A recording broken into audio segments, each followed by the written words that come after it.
You are my sunshine, my only sunshine. You keep me happy when skies are gray. You'll never know, dear,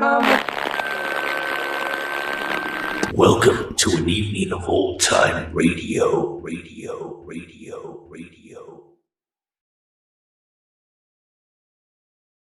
Hello, and welcome to an evening of old-time radio. I'm Greg, and today I've put together the first volume of one of the longest-running radio dramas, Dr. Christian. It aired on CBS from November 7th of 1937 to January 6th of 1954, and starred Gene Hersholt in the title role as a small-town physician who not only takes care of his fellow citizens' medical needs, but also provides good advice and assistance with their personal problems and the town of Riversend as well. He was assisted by nurse Judy Price, played by several actresses over the years. It was unique in that by the mid-40s, the show's listeners contributed most of the scripts. And in 1942, they started an annual script writing contest with the winners getting big cash prizes. It made it to TV in 1956 with Hersholt in the first episode, but he died right after that. Hersholt also wrote a Dr. Christian novel, and he did 6 films for RKO Pictures as Dr. Christian from 1939 to 1941. He actually got letters from people asking him for medical advice. He was so closely associated with the character that he portrayed. All in all, this is a really good, feel-good show with old-fashioned family values. Now, I'm aware that there are other YouTube channels who have put together compilations of this show. But as always, I have remastered and optimized the audio, so these sound as good as I believe they can sound, despite the fact that some of them weren't in the best audio shape. I'm also listing them chronologically from the very first audition show onwards. And please, if you enjoy the show and this video, please give it a like. It really does help get it out there for more people to see. Alright, we begin with the first 10 episodes of Dr. Christian, beginning with the November 7th, 1937 audition one, and ending with the 10th broadcast from January 9th, 1938. Dr. Christian has to deal with everything from being forced to operate in a shack, to doing marriage counseling, to investigating an auto thief, to helping a family realize that they're taking their mother for granted, and more. I hope you enjoy the show. For years, Gene Hersholt was one of the outstanding character actors of pictures. Then came the day that he was assigned to the part of the country doctor in the 20th Century Fox production of that name, and Gene Hersholt became one of the foremost stars of Hollywood. It gives us great pleasure to be able to bring you the extraordinary gifts of this great artist in the kind of role that made him famous and that he made famous. As Paul Christian, the doctor of Riversend, Gene Hersholt has in store for you many hours of absorbing, heartwarming drama to high-spot your Sunday afternoons this winter. And so I give you Gene Hersholt.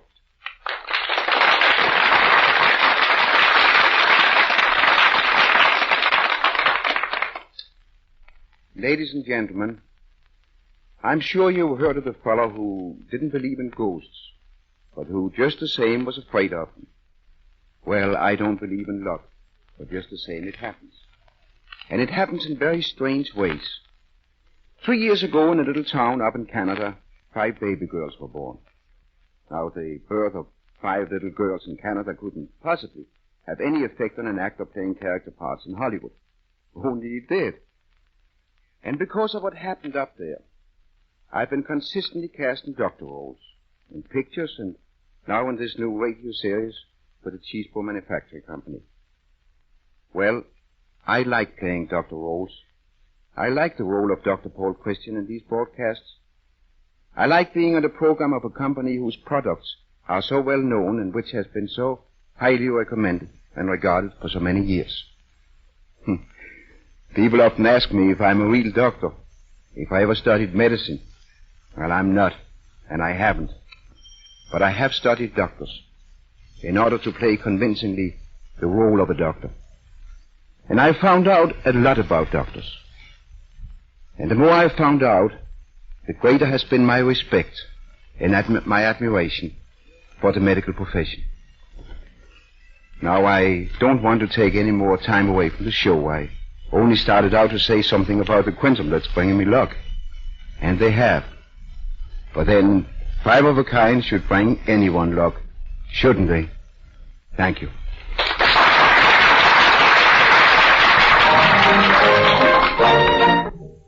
And now, ladies and gentlemen, we take you to the little town of River's End, which sprawls carelessly at the crossways where the highway traverses the Sage River Road. The highway runs to the city 70 miles away, but the river road is the most traveled. Over this road on this particular morning...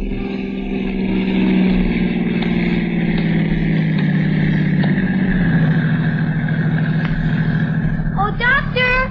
Oh, Dr. Christian! Yoo-hoo! Well, hello there. How are you, young lady? Oh, I'm all right, but my doll is sick. Why, you don't say. Here, let me have a look at her. I'm afraid your doll has high sawdust pressure. Oh, do you think you can cure her, Dr. Christian? Well, the doll is pretty hard to cure, Millie. Now, let me see. She mustn't have any candy. No candy? No, you eat all the candy yourself. Here. Here's something to buy it with. Oh, but Dr. Christian, Mama says I mustn't ever take money from people. Oh, but this is different. If your doll has to go without candy, there has to be some candy for her to go without. You tell Mama I gave you to Mommy, and everything will be all right.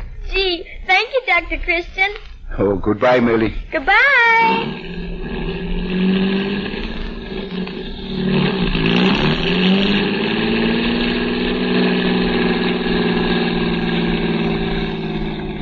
Oh, Dr. Christian. Morning, Mrs. Tanzy. Oh, Doctor, I got that letter about your bill, and Oh, now, don't worry about my bill. Judy Price wrote that letter.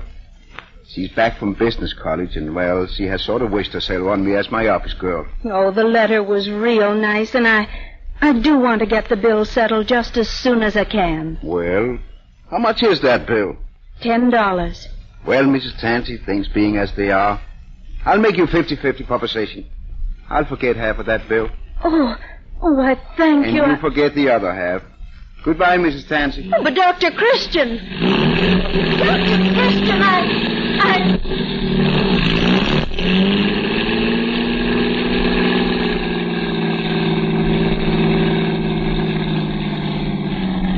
Hi, Doc.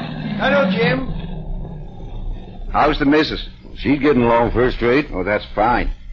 Doc, I don't know how to thank you for what you've done for us. If it hadn't been for you, she'd have... Oh, no, I just happened to have been there, that's all. If it hadn't been me, it would have been some other doctor. Well, just the same, Well, I ain't much on making a fancy speech. Oh, no, don't try, Jim. I'm the darnest person to sleep through a speech you ever saw. But I want to do something, Doc. You can't pay that kind of a debt just with money. I owe something more. That's right. But it isn't me you owe. Sometime, some way, you'll see your way to pay that debt. I see what you mean, Doc. Goodbye, Jim. Goodbye, Doc.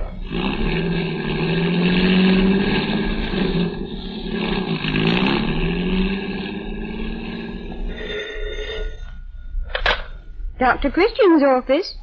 This is Judy Price. Dr. Christian isn't in. No, I don't think he can. He's leaving today on a fishing trip. Yes, I will. Goodbye. Wait a minute, Judy. Who was that? Ed Meadows. His rheumatism's bothering him again. Oh. Well, I better get right over there. Oh, you'll do nothing of the sort. You're leaving on your vacation, and I'm going to see that you go. Oh, about that bill. Did you talk to Simon Schreiner this morning? Simon? Oh, yes. Well, what did he say? Well, let me see now. I think he said he didn't believe it would rain. What did he say about the bill? Now, isn't that funny? I forgot to mention it. Oh, I never saw such a person. Hello, Doctor. Hello, Roy. Now, you get out of here, Roy Davis. Dr. Christian's busy. He's getting ready to leave on his vacation. Yes, I know it. I just bought some medicine he ordered at the drugstore. Oh, well, thanks, Roy. Where are you going for your trip, Doctor? Swampy Martin is going to roll me up the river to his shack. That loafer? I didn't know he had ambition enough to row anybody up the river. Oh, no, Swampy's no loafer. He's sort of a scientist. He's made a study of the river and fishing just as you made a study of trucks. Well, I was figuring on having him come around and wash my windows this afternoon, but if he's taking you on a trip, I'll get somebody else. Well, have a good time, Doc. You bet he will. Why don't you have people call you Doctor instead of Doc? After all, you're a physician, a graduate of medical school. Oh, no, Judy. That'd be kind of putting it on for just a country doctor. Oh, country doctor or not, you're just as capable and just as talented as if you were in a big hospital somewhere. No, Judy, you're wrong. Huh? I thought the same thing once. But that was a long time ago when I first came here with a nice new leather satchel full of shiny instruments and a head full of ambitious notions. Oh, I was only going to stay for a little while just to get experience. And then I was going to be a surgeon. A great surgeon. The world was going to hear from me. Well, you see... If you're trying to make me believe you're a failure... Well, who said anything about failure? Why, there are all sizes of jobs in this world. We can't all do the big ones. Somebody has to take care of the little ones. Say, isn't that Mrs. Withers coming across the street? Oh, she can't be coming here. She told me only yesterday how good she was feeling. Ever so much better. Oh, but you don't know Mrs. Withers. When she feels good, she usually feels bad because she knows that after she feels better, she'll always feel worse. Oh, she is coming here. Are your fishing things packed? Yes, but, Go on in the back room and stay there. Oh, but Judy, wait a minute. I'll take care of Mrs. Withers. Oh, but listen. Go on in the back room and hurry. Oh, good morning, Mrs. Withers. Oh, hello, Judy. A nice day, isn't it? Yes, I suppose it is for them as can enjoy it. Isn't Dr. Christian in? Well, he's not here in the office. Oh, then I'll wait. Might as well suffer here as in any other place. In what places do you usually suffer, Mrs. Withers? Oh, I suffer all over, Judy. Well, you must get around quite a bit. Oh, but I'm used to pain. I could stand it if it wasn't for those spells I have. Oh, when they come on, they're terrible. My mind's a blank. So I've heard. Judy, did you ever have everything go black and hear a roar and sound in your ears? Yes. Once when I went through a tunnel. Oh, they last for days sometimes. Well, I only come out of them just long enough to eat. How long will I have to sit here and wait? About 5 days. He's going on a fishing trip. Oh, why, he can't do that. He can't go. I've got to see him. Call him back. If you think I'm going to spoil Dr. Christian's vacation just so you can enjoy one of your spells, you're mistaken. You can put your spell off. Oh, no, Judy. No, if I have a spell, I'll die. I'll die before he gets back. Oh, no, you won't. In fact, I'll guarantee that on the day he returns, you'll still be alive and kicking. So quit feeling sorry for yourself. What? What did you say? I said stop feeling sorry for yourself. There's nothing the matter with you. Why, I never... All you're after is attention. Why, you just want people to wait on you. You snippety younglings. You can't talk to me like that. Why, what do you think I am? An empty-headed dodo? You're getting warmer. Oh, you just wait. Wait until Dr. Christian comes home. I'll tell him about this. I'll tell him plenty. Judy! You can come out now. Has she gone? She's gone. And Swampy Martin's waiting for you at the river. So you'd better hurry. I'm leaving right away. Promise me you'll have a good vacation. And the rest of your life. I promise, Judy, because if I don't, I know you'll be nagging me for the rest of my life. Vaseline products need no introduction to any home listening in with us today. They are simple, inexpensive, useful home remedies for many little ailments. Teach your children to avoid infections and serious troubles by reaching for the Vaseline petroleum jelly as soon as they receive even a minor wound. If the wound is slight, it may be cleansed under running water and Vaseline jelly applied immediately, and the chances are that healing will be rapid, clean, and complete. If the wound is a penetrating wound, such as a wound caused by a nail, call the doctor at once. He will, of course, approve your use of this product for first aid treatment. Now we return the microphone to Dr. Christian and his guide, Swampy, who are bound for a fishing trip up the river.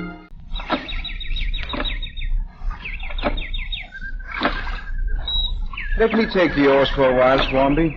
Oh, you must be tired out pulling a boat all afternoon. No, I'm not tired. Anyhow, we're almost there now. Shack's just around the bend. What are they catching into over this time of the year, Swampy? Old tomato cans, mostly. Maybe that's the only kind of cans that are biting. Well, you don't have to worry. Jimmy'll show you the places. How old is your boy now, Swampy? 14, going on 15, and about as smart as they come. Is he still going to school? Starts in high school this fall. High school? You don't tell me. Yes, sir. That boy's going to make something of himself. Well, here's the shack. Oh, Jimmy! Jimmy! Guess he don't hear me. Mind hopping out, Doc, and tying up the boat? Just fasten the line to that stump there.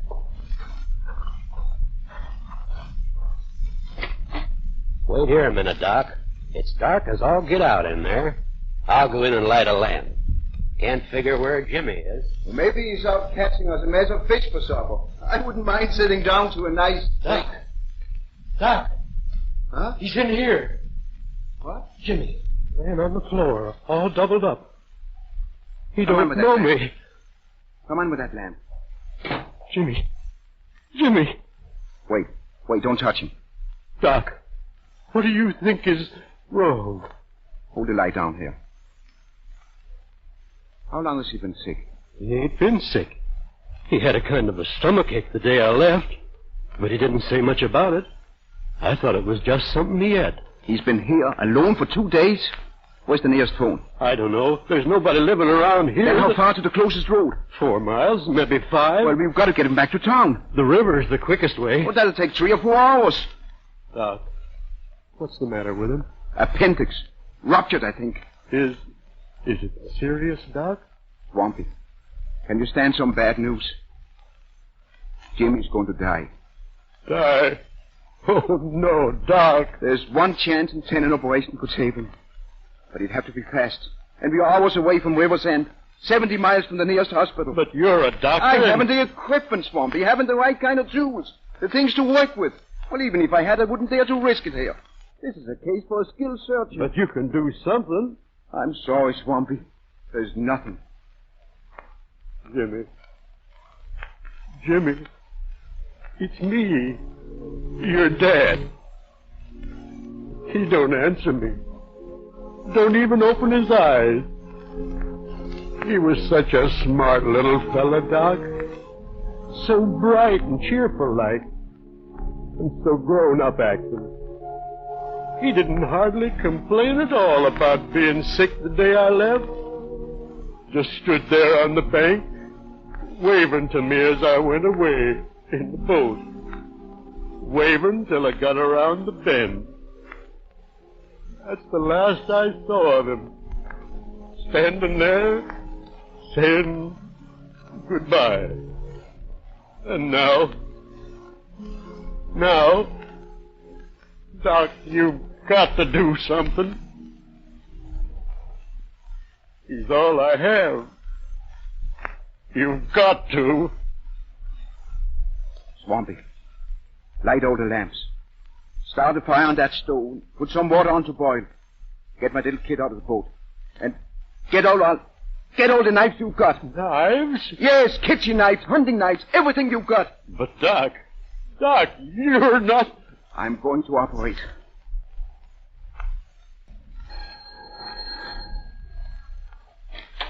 How do you do? Good afternoon.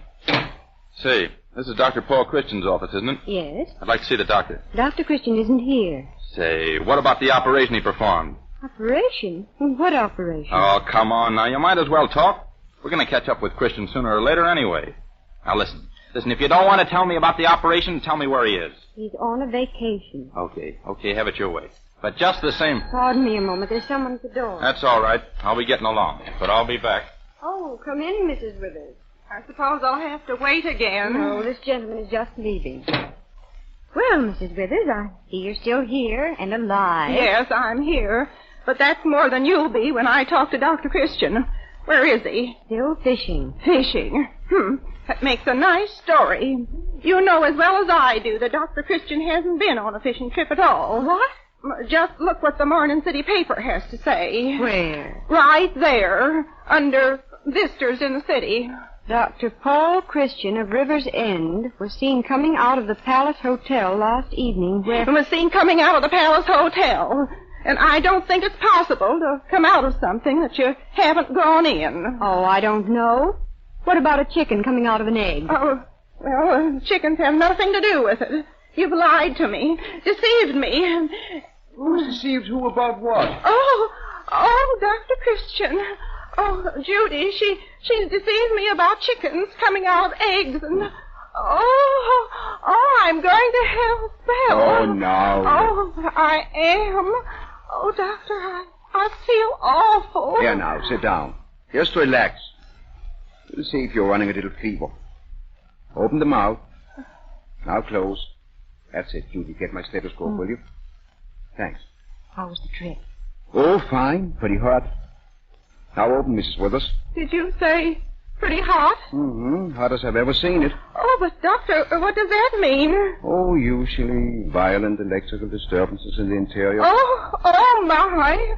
Oh, what does a person do when that happens? Well, the best thing to do, Mrs. Withers, is just to give up. Give up? Yes, no use trying to fish in weather like that. Here, take this, Judy. Well, Mrs. Withers, you seem to be in a pretty good condition. Oh, but I'm going to have a spell, Doctor. I can feel it coming on. Oh, can't you do something for me? Well, yes, it just so happens that I think I can. Oh, Doctor.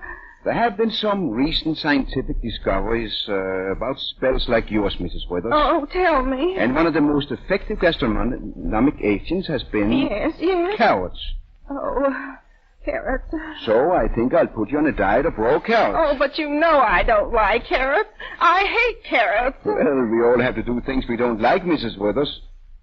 Now, anytime you feel a spell coming on, you just go on a diet of raw carrots for about 3 days. And after that, drop in and tell me how you are. Oh, but there must be some other... Nothing but carrots, Mrs. Withers. Just raw carrots. And don't come in until you try them for 3 days. Oh, yes, but Goodbye, Mrs. Withers.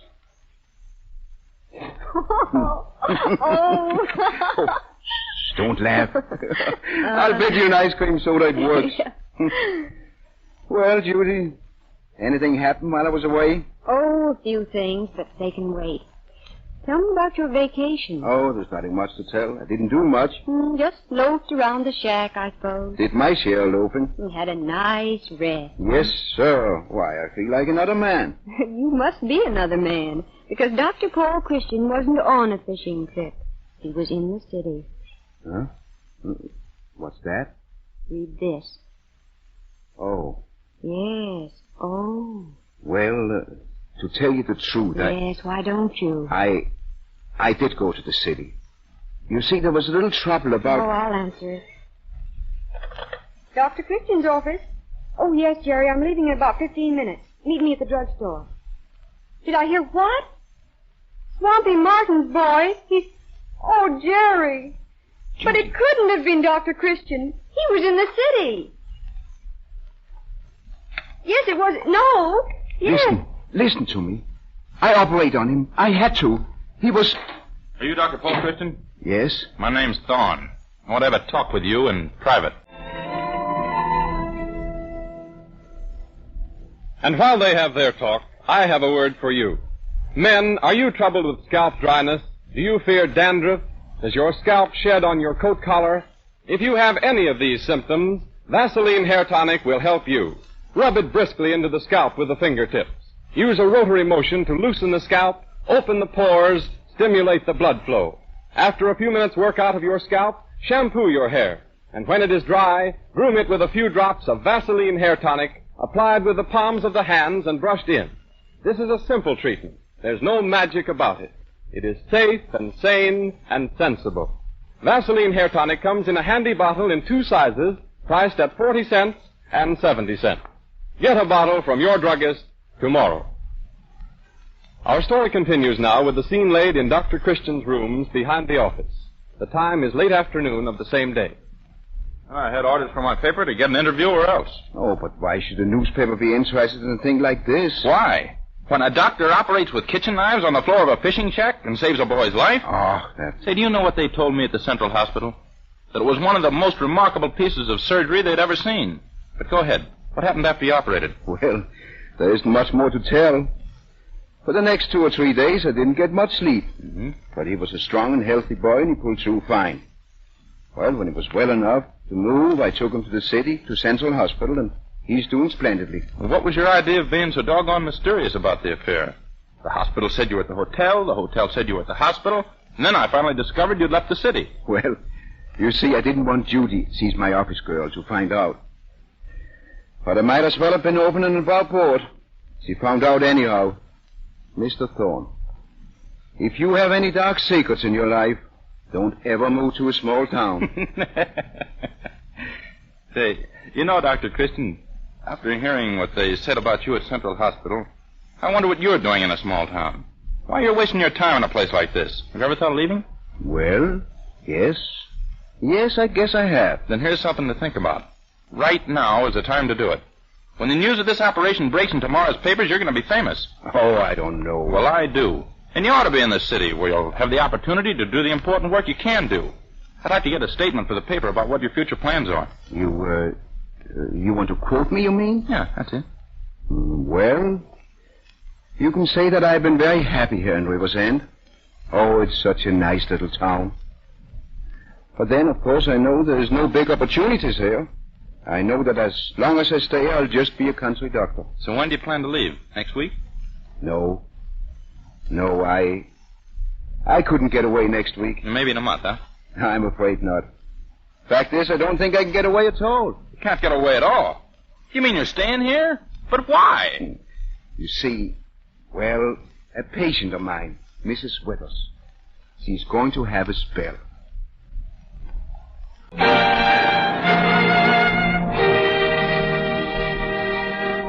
And so we take leave of River's End for the present, secure in the feeling that we can look in again on the old town next Sunday afternoon to find Dr. Christian at home among the friends and patients who could not do without him.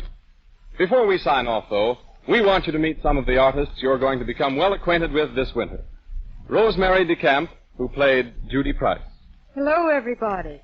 It's fun working in this show, not only because I get a kick out of bossing Gene Hersholt around, but because I'm one of the Cheeseboro Manufacturing Company's best customers.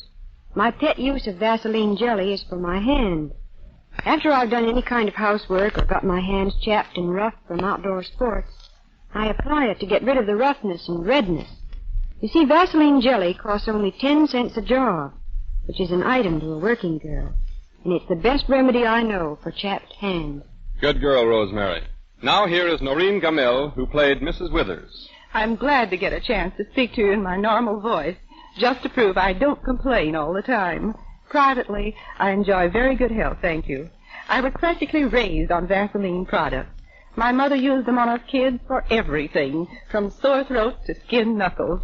And last but not least, Gail Gordon, who played Roy Davis, the druggist of River's End. As a druggist, I have a chance to try everything in the store, but when it comes to hair tonics, I settled long ago on just one. Vaseline hair tonic. Keeps the scalp clean and healthy and lubricated and slicks the hair down just enough for good grooming. Thank you, all of you. Prices of Vaseline products mentioned on this program apply only in the United States. When you purchase Vaseline preparations, be sure to look for the trademark Vaseline on the package. If you don't see it, you are not getting the genuine article. Next Sunday at this same time, the Cheeseboro Manufacturing Company, makers of Vaseline preparations, will present Chapter 2 in the story of Paul Christian, the Doctor of River's End, with Gene Hersholt in the title role. Gene Hersholt appears on this program through the courtesy of 20th Century Fox. Arthur Gilmore speaking. This is the Columbia Broadcasting System.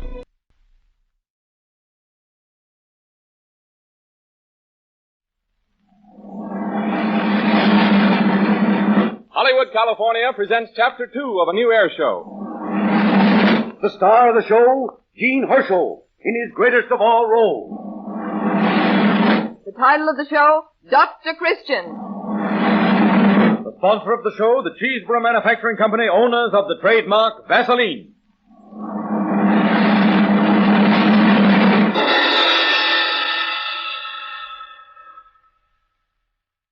For years, Gene Hersholt was one of the outstanding character actors of pictures.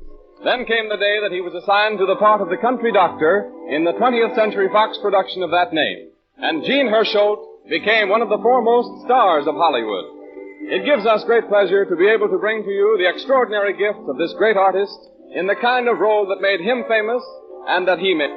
As Paul Christian, the doctor of River's End, Gene Hersholt has in store for you many hours of absorbing, heartwarming drama to high-spot your Sunday afternoons this winter. We take you now without further delay to the doctor's office, where the irrepressible Judy Price, his secretary, is typing a letter. Dr. Christian is just returning from his morning calls. Any phone calls while I was out, Judy? Mrs. Ross, she said you got the medicine okay. That's fine. And Charlotte Dixon, she's coming over to see you. Oh, did you read what it said about her in the Enterprise this morning? No, I haven't had a chance to look at the paper. Well, listen to this. Local poetess wins acclaim. Mrs. Steve Dixon, whose verses have appeared from time to time in the Enterprise, has received national recognition with her poem, Penelope, which appears in the current issue of the New Arts magazine. Well, how nice. According to the editor of the New Arts magazine, Mrs. Dixon strikes a new and unique note in American poetry. There's part of the poem printed here, too. Listen to this and tell me if it gives you a lift. Penelope with tear-dimmed eyes watches the mocking sea. No sail appears, bringing her loved one back. A gray expanse, as empty as her heart. A mist-filled wind, as bitter as her tears. Well, say, now that's pretty good. Hello, Dr. Paul. Hello, Judy. Hello. Oh, hello, Charlotte. Come in. You're just reading your poem. Pretty nice breaking into print this way. Oh, did you like it? Well, I thought it was wonderful. But, well, don't you think you should have made it rhyme? Oh, but I write free verse. Oh, don't do that, Charlotte. If it's good enough to be printed, it's good enough to be paid for. No, you see, free verse, Doctor, is the new form of poetry. And modern poetry is an expression of emotion. Something which reflects the poet's mind. Oh, you mean it's blank verse? Well, But then I guess I don't know much about modern poetry. No one does. It's in a transitional state, emerging from obsolete, decadent forms as a butterfly bursts from its chrysalis. Huh? Yes, I see. What I came in for. May I talk to you for a moment, in private? Why, sure, Charlotte. Come on in here. Oh, Judy, when you finish those letters, will you leave them on my desk? Sit down, Charlotte. I hope there's nothing wrong. Oh, I'm not ill or anything like that. It's simply that you're the only man I know well enough to turn to. I want your advice. Dr. Christian, I've decided to get a divorce from Steve. Oh, so? Well, aren't you a little surprised? Oh, I don't know. I wouldn't blame a woman for divorcing a man who beats her. Dr. Christian, you know very well Steve has never even spoken a cross word to me. No, not when he's sober, when he's drinking. You know. He doesn't drink. Oh, I begin to see now. Another woman. But it isn't. No? Of course not. Steve wouldn't look at another woman. Sometimes I wish he would. Well, if it isn't wine and it isn't women, what does he do? Sing in the bathtub? Dr. Christian, I'm serious. Well, I'm only trying to find out what's the matter with Steve. There's nothing the matter, exactly. Steve's all right. Only he's so dull, so commonplace, so uninteresting. Well, no, wasn't he that way when you married him? I don't know. I suppose he was. Oh, but just the same, you loved him. I don't think I did. I don't think I ever loved him. As for this ghastly town, living here is like living in chains. It's stifling. Wait. I'll open the window. No, it's my soul that's being stifled. Oh, your soul. Oh, I know I'm different from most people, Dr. Christian, but I can't help it. I'm like a bird in a cage here. I want to be free. Free. To dance under the moon on dew-covered grass. To feel the wind ruffling my hair. The rain on my cheek. All right, but I'm warning you, you'll catch cold. Please don't kid, Dr. Paul. I need help. Oh, but Charlotte, you're talking ridiculously. A divorce for you and Steve? Whatever put an idea like that into your head? Because I want to go to the city. I want to write, to have a career. Well, I still don't see why you have to divorce Steve in order to have a career. Go ahead, have your career, and then you... But that's just the point. I can't have it here. An artist doesn't create simply out of himself. He has to have the stimulus of other minds. Contact with people and surroundings which inspire him. Isn't that true? Well, maybe it is, but... And what inspiration can Steve give me? What inspiration can I find in a place like River's End? No, I've got to get away. Well, writing poetry for a living is a pretty hard job, Charlotte. I know. I expect to have to suffer for my art. Every artist must suffer. And I'd rather live in an attic and starve than go on like this. Well, this is all a big shock to me, Charlotte. I can't believe it. Can't believe that you treat Steve this way. All you do is talk of Steve. Steve. But what about me? What about my happiness? I'm entitled to happiness, am I not? Yeah, I suppose all of us are entitled to all the happiness we can get. Well, have you talked to Steve about leaving him? Yes. Only he doesn't understand. Because I have a roof over my head, comfort, safety, he thinks I should be delighted. You'd be surprised how many women would be. But I'm different. You know I am. Oh, Steve and I don't talk the same language. I want you to explain to him. To tell him... Oh, no, I can't do that. Oh, but you've got to. He'll listen to you. You're the only one who can... but you can't drag me into this, Charlotte. Oh, Dr. Christian, please. That's final.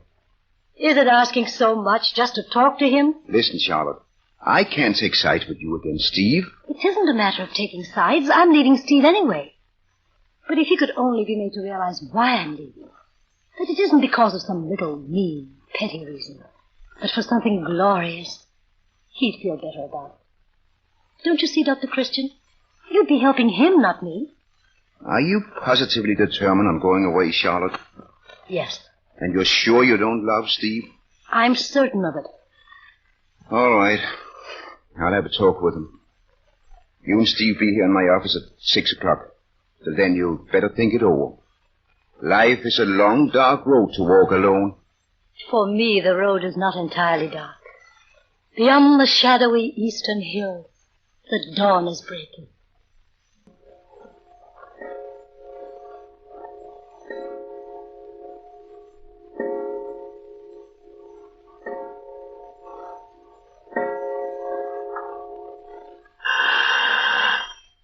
Just a minute. Oh, come in, Steve. Hello, Steve. Hello. Oh, sit down, won't you? Thanks, Doc. I guess you know why I asked to drop in. Charlotte has told you that she wants to get a... Oh, Doc, that's silly. I don't get what it's all about. If I've done something... Well... I've told you, you haven't. No. Neither of you has done anything except to be born human beings with emotions and feelings that don't always behave the way you'd like them to behave. But if she's sore at me, there must be... Now, look, Charlotte. Is it because I play pool on Wednesday evenings? If it is, I'll give it up. I don't think that you... Don't be absurd. Well, then... It's simply that we're not spiritually mated, Steve. We're not on the same intellectual plane. Oh, yeah, I know I'm kind of a dumbbell, but if you want me to, I'll study up. I'll get some good books and... Oh, you haven't the slightest idea of what I'm talking about. It's this way, Steve. You and I are just ordinary people. But Charlotte is different. She has talent.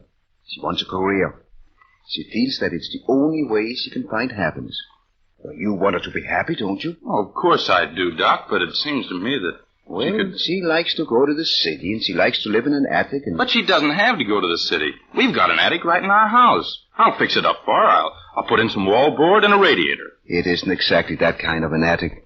Charlotte is an artist. She has to suffer for her art. Oh, she can suffer at home and be a lot more comfortable. Oh, what's the use of continuing this? Steve, I've tried every way I know how to tell you this, without saying it in so many words. I didn't want to hurt you, but I'm afraid I'll have to. I just don't have any feeling left at all for you. Oh, now, honey. Don't touch me, please. But, Charlotte, won't you tell me what the trouble is? I just told you.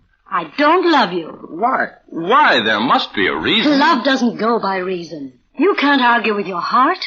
I don't, that's all. Oh? Yes, I get it now. It's one of those things that can't be helped, Steve. Charlotte wants you to give her freedom. I don't think you'll stand in her way, will you? No. It's all right, Doc. I won't stand in her way. I think it would be a good idea for Charlotte to see a lawyer. You know, not here, but in the city where it can be handled quietly. I'll go tomorrow. And Steve, you... Dr. Christian, What is it? there's been an accident. Oh, an accident? A girl ran off the road in her car. Roy Davis and Amos Plum are bringing her in. All right, Amos. I'll bring her right in my office, will you? Here, just lean on me. Her car hit a stump, Doc. Don't seem to be much damage done, but... I'm really all right. Take it easy. I can walk, Doctor. All right. That's it. Come right along. Judy, you stay here, will you? And the rest of you, wait outside. How did it happen? I don't know. Amos here. Yeah, I was going along the river road on my motorcycle and I saw this car off the road up against a stump. Well, I took a look and there she was, slumped down in her seat. Fainted. She must have fainted at the wheel and the stump stopped the car. Yeah. Well, I picked her up and started for Doc's office, and on the way I met Roy. I wonder who she is. I got her name off her driver's license. It's Barbara Powell. She's a girl with money and breeding, judging from her clothes. Yeah, and a swell looker, too. Didn't mind carrying her in my arms at all. Did you leave her car there? I had to. It'll be all right. She must have been driving through to the city. A person like her certainly wouldn't find anything in this town to stop for. Except the stump, maybe. Just a little shaken up, that's all. Oh, you're mighty lucky that it wasn't worse. I guess I am, Doctor. And this fainting spell, you say you never had one before? No, never. How long are you going to stay in River's End? Oh, I planned to stay for several weeks. It's such a beautiful town. Good. Well, then I would suggest that you drop in and see me in a day or two. And don't try to drive your car anymore this evening. Constable Plum here will take you to where you're going. Say, I'm sorry, Doc, but I just got my motorcycle. And I left my jalopy home in the garage. Oh, well, what about you, Steve? Your car's right outside, isn't it? Couldn't you see the young lady to her friends? Doc, I'll take her. Well, thank you, all of you.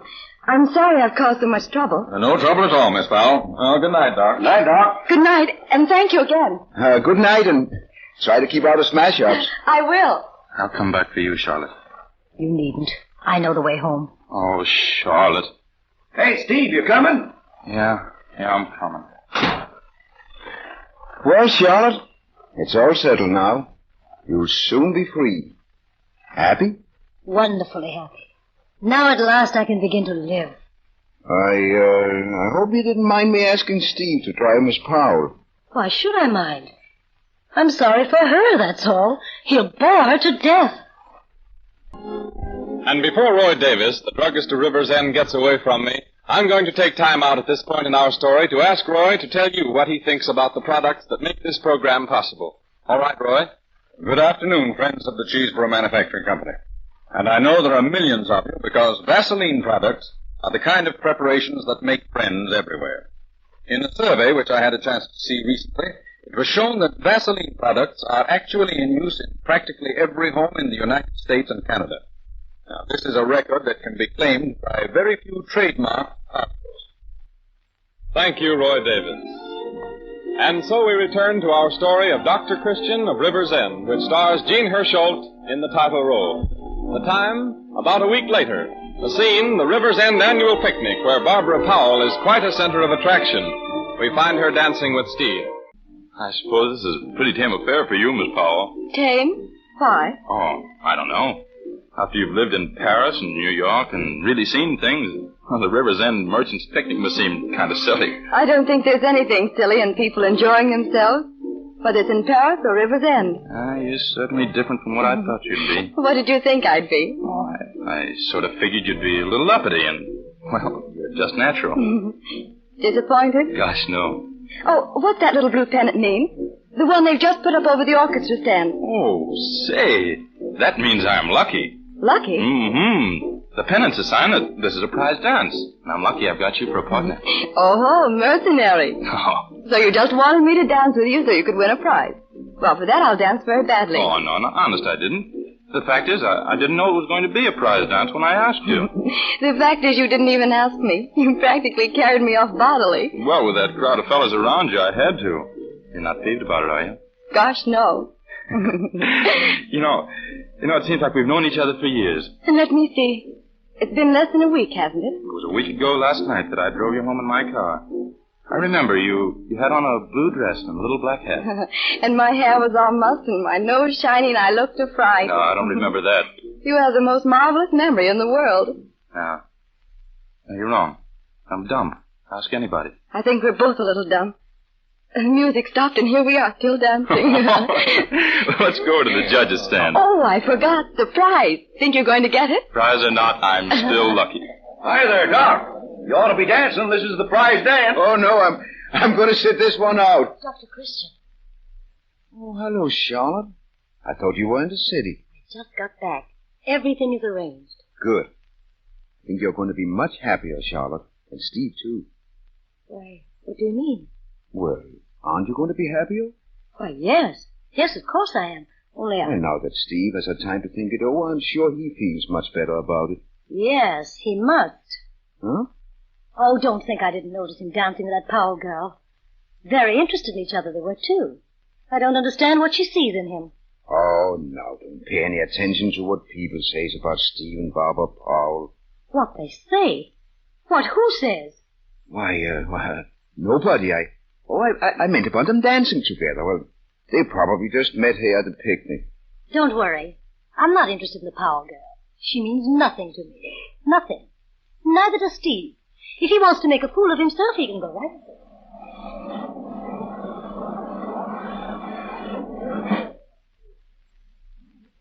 Ladies and gentlemen, your attention, please. Quiet, please, quiet. The first prize for the handsomest couple on the floor goes to Miss Barbara Powell and Steve Dixon. And right here, may I say that no small part of Miss Barbara Powell's charm is her brown, curly head, every hair of which shines with a luster of natural health. Crisp, vital hair grows only on scalps that are both clean and healthy. If you are having trouble with your hair, try this health-giving treatment. Each time before you shampoo your hair, give the scalp a thorough massage with Vaseline Hair Tonic.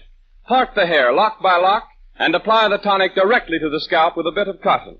Then use a rotary motion of the fingertips like that you use in creaming your face. The scalp will loosen up, begin to tingle, grow pink with the friction and the increased flow of blood to the hair roots. After the massage, shampoo your hair as usual. And for a final grooming, apply a tiny bit of Vaseline Hair Tonic, either with the palms of the hands or an atomizer. Stage beauties are among our most regular customers. Every girl is taught as part of her training in makeup to spray Vaseline Hair Tonic on her hair to give it that halo look under the lights. Try it yourself next time you go to a dance.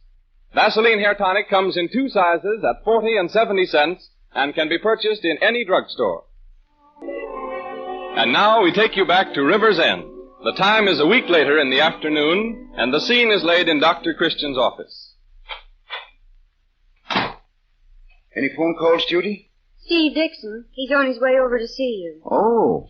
Look, it's none of my business, but just why are you so interested in helping Charlotte divorce Steve? Well, now, Judy, it's this way. Charlotte is ambitious. She wants a career.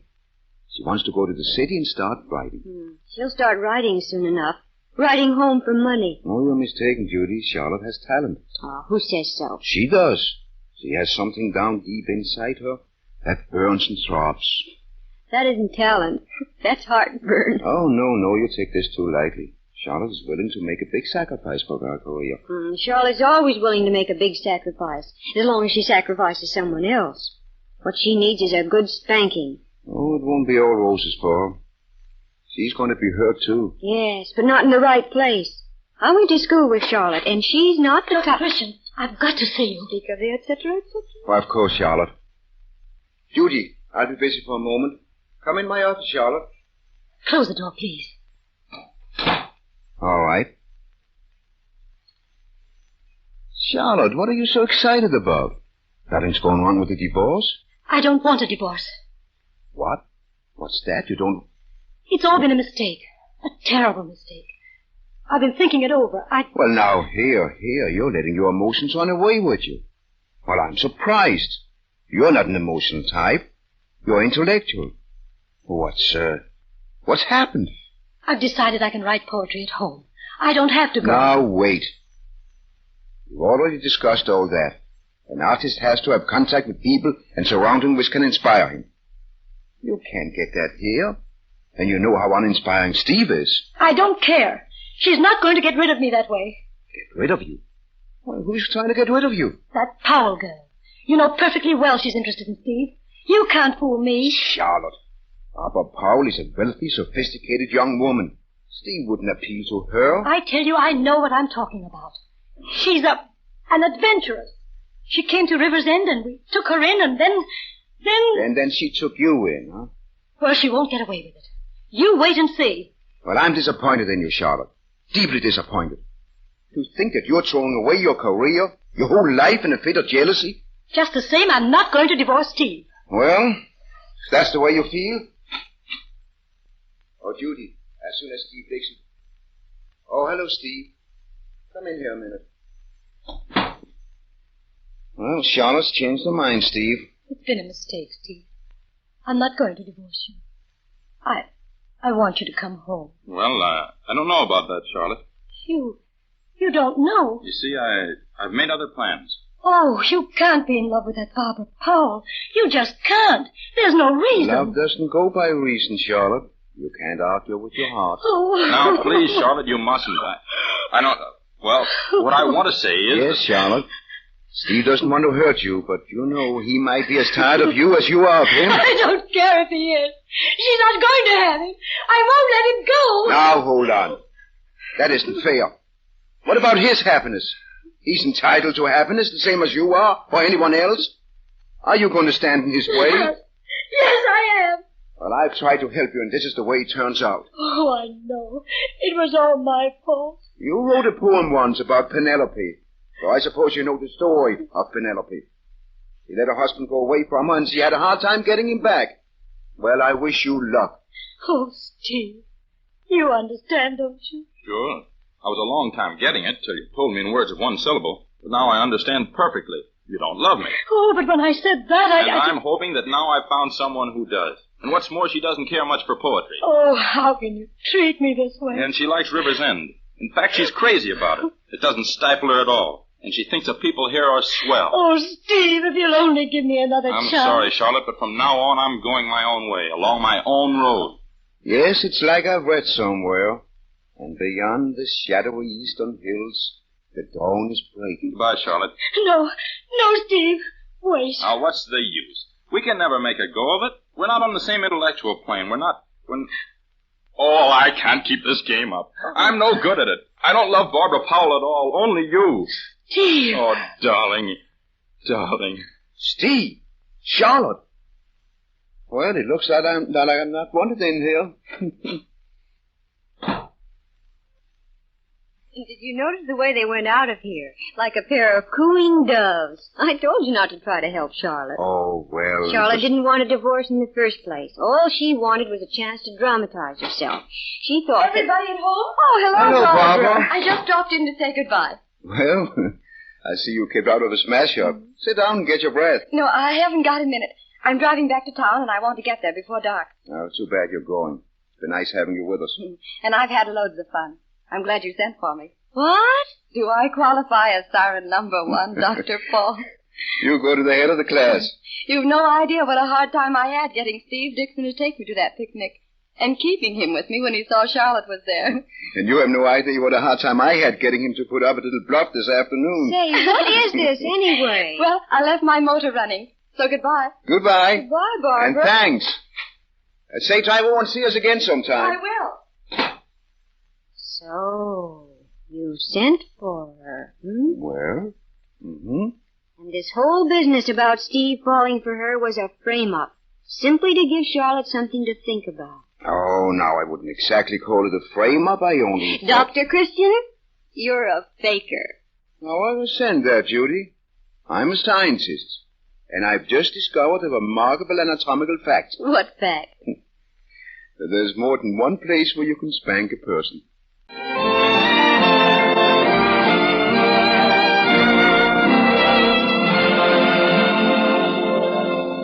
And thus we conclude Chapter 2 in the story of Dr. Christian of River's End.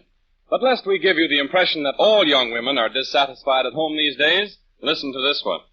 I'm one of millions of girls who live at home and keep house, and like it. One thing I promised myself when I married, I would never get to look like a household drudge, even if I do all my own work and take full care of the baby. 2 of my greatest chores are washing the dishes 3 times a day and laundering the baby's things. Both of them so hard on the hands. So I bought an extra jar of Vaseline jelly, which I keep right on the shelf over the kitchen sink. The minute I'm through with the dishes, I rub some into my hands. I find it soothing and healing. The red wrinkle look soon disappears. My cuticles stay smooth, My nails are no longer dry and brittle. This is a very easy home remedy for dry, chapped, rough hands. And cheap, too. Only 10 cents a jar. Do take a tip from me and try it. Thank you, young lady. When you purchase Vaseline products, look for the trademark Vaseline on the package. If you don't see it, you are not getting the genuine article. Prices mentioned on this program apply only in the United States. Next Sunday at this same time, the makers of Vaseline preparations will present Chapter 3 in the story of Paul Christian, the Doctor of River's End, with Gene Hersholt in the title role. Gene Hersholt appears on this program through the courtesy of 20th Century Fox. And by the way, if you haven't seen the new 20th Century Fox picture, Heidi, in which Gene Hersholt appears with Shirley Temple, you have a treat ahead of you. It is now showing at theaters everywhere. This is Arthur Gilmore bidding you good afternoon for the makers of Vaseline preparations. Hollywood, California presents Chapter 3 of a new air show. The star of the show, Gene Hersholt, in his greatest of all roles. The title of the show, Dr. Christian. The sponsor of the show, the Cheesebro Manufacturing Company, owners of the trademark Vaseline. For years, Gene Hersholt was one of the outstanding character actors of pictures. Then came the day that he was assigned to the part of the country doctor in the 20th Century Fox production of that name. And Gene Hersholt became one of the foremost stars of Hollywood. It gives us great pleasure to be able to bring to you the extraordinary gifts of this great artist in the kind of role that made him famous and that he made famous. As Paul Christian, the Doctor of River's End, Gene Hersholt offers you an absorbing half hour of human drama, thrills, laughter, tears, satisfying philosophy. The opening scene of today's story takes place in Dr. Christian's reception room. It is empty now, but presently the door of his private office opens and... I suppose I'm silly, Dr. Christian, but I just got to wondering. Of course, it can't be anything much. I'm really not sick. Well, we won't worry about it. I've sent Judy to the drugstore to get you some medicine. Oh, I could have picked it up on my way home. Oh, that's all right. Judy wasn't busy. Sit down, Mrs. Tanzy. How's the rest of the family been? Just fine, Doctor. Ethel's married now, you know. Yes, so I heard. Seen her husband living here in River's End? Yes. They're staying with us until Wilmer gets something to do. Jobs are pretty scarce now. I guess that's right. How's Bud? I haven't seen him since last summer when I set his arm. Oh, he's fine, too. He's coming after me in the car. Oh, and he's going on the radio. Oh, he is? Well. Mm-hmm. Him and Al Perry. Bud's going to play the piano and Al's going to play the guitar. They're driving to the city next week to have a... now, what did Bill call it? Oh, an audition. Let's see. If I remember right, Ethel is a musician, too, isn't she? Ethel's got a real nice voice. Oh, here's Judy. Sorry I've been so slow, but Roy Davis was out and didn't come back till 5 o'clock. He was the only one to fill the prescription. My gracious, is it 5 o'clock? A little after, according to my watch. Bud said he'd be here with the car by 4:30. Well, I guess I'd better not wait if I'm going to have supper ready for Pat. Goodbye, Dr. Christian. Goodbye. The directions for the medicine on the bottle. Goodbye, Mrs. Tanzy. Say, Judy, I've been trying to think. Who did Ethel Tanzy marry? Oh, a fellow by the name of Wilmer Grove. From around here? No. She met him when she was going to business college in the city. He taught public speaking or something. He's an elocutionist. Pat Tanzy's boy is a pianist, and his daughter is a vocalist, and his son-in-law is an elocutionist. And I'll bet Pat's a pessimist. Gee, Doc, I thought maybe your office would be closed. Hey, where's Mom? Your mother just left, Bud. She expected you at 4:30. Yeah, I went to watch football practice after school and didn't stop to realize how late it was getting. She'd only waited a few minutes. She did wait, a half an hour. But I forgot. Oh, I know. I feel like a heel not showing up. You shouldn't let your mother walk home. But gee, I dare say that she'll forgive you, Bud. It's the way mothers have. Only after this, you'd better remember. The day might come when you wouldn't forgive yourself. Oh, Doc, I'd do anything for Mom. You know I would. Well, then the time to do it is right now, while you still have a chance. Doc, there isn't anything the matter with Mom, is there? She isn't sick, is she? Who said she was sick? Does she have to be sick before you'll drive her home in the car? No, of course not. Only I wasn't late on purpose. Oh, I know you weren't, Bud. But you must stop and think that your mother isn't as young as she used to be or strong. If there's anything you can do, no matter how small, to make it easier for her, You ought to do it. All right, Doc. Oh, say, we're giving her a party. So? Yeah, on her birthday. Why don't you and Judy come? Oh, I'd be glad to, Bud. When is it? Next Wednesday night, for supper. Oh, but Wednesday night's the night before Thanksgiving. I ought to be home. Yeah, I know it, but, well, if we put the party off, it wouldn't be on her birthday, and we're giving it specially for her. Doc, you can make it, can't you? Oh, sure. I can be there. For a little while anyway. Swell. Oh, and keep it under your hat. We want to surprise her. Well, so long. Bye, Bud. And don't forget, it's next Wednesday. All right. It's nice Mrs. Tanzy's birthday comes Thanksgiving week, isn't it? Gives the family an added blessing to be thankful for. Yes, only sometimes we don't know they are blessings until we lose them.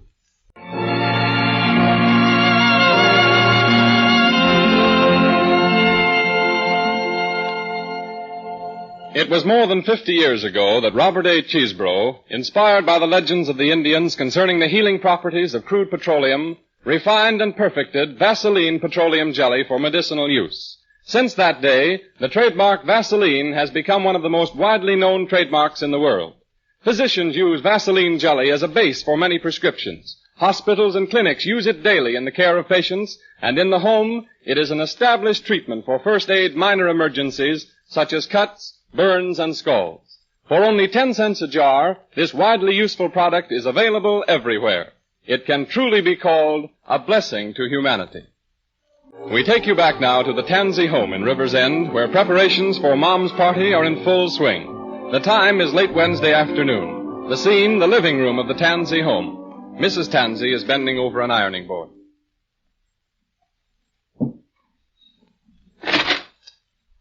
Bud, don't slam doors that way. Ethel's sleeping. Say, what does she think she is, a duchess or something? Taking naps every afternoon? Now, Bud, Ethel isn't strong. She needs her rest. Oh, nerds. Say, Mom, how long are you going to be in here with that ironing board? Until I get this shirt ironed. Wilmer wanted to wear it today, so I got up a little early and washed it. Well, make it snappy, will you, Mom? Yes, say, dear. Mary. Hiya, Dad. Oh, hello, Bud. Mary, did you see my yellow tie anyplace? It's in your top drawer. No, it ain't. I've looked all over for it. It's a funny thing. Every time I want to wear my yellow tie, it's missing. You haven't got it, have you, Bud? If I had, I'd sure keep it a deep secret. That tie. I'll find it for you, Pat. I'm just through here. Oh! Hey, Mom. What's the matter? Oh, it's nothing. Just a little stitch in my side, I guess, when I bent over to pick up the ironing board. It's gone now. Well, be careful, Mom. You know, we're giving this party for you. Yeah, that's right. You're the guest of honor. And you won't forget me tie, will you? I'll look for it as soon as I put this ironing board away. Hey, Dad, you ought to hear the new opening me and Al Perry's worked out for our radio program. Hey, get a load of this. Presenting Al Perry and Bud Tanzy, those River's End hillbillies. We'll be coming up the river when we come. We'll be coming up the river when we come. We'll be coming up the river, we'll be coming up the river, we'll be coming up the river when we come. Will you stop that racket? Well, look who's talking. If it ain't the Duchess. Oh, we come to entertain you when we come. Oh, Dad, make him stop. Oh, no, Ethel. Bud has a right to sing. Well, if you call that singing, it's horrible. Where's Mother? She just went to the kitchen to tend to dinner.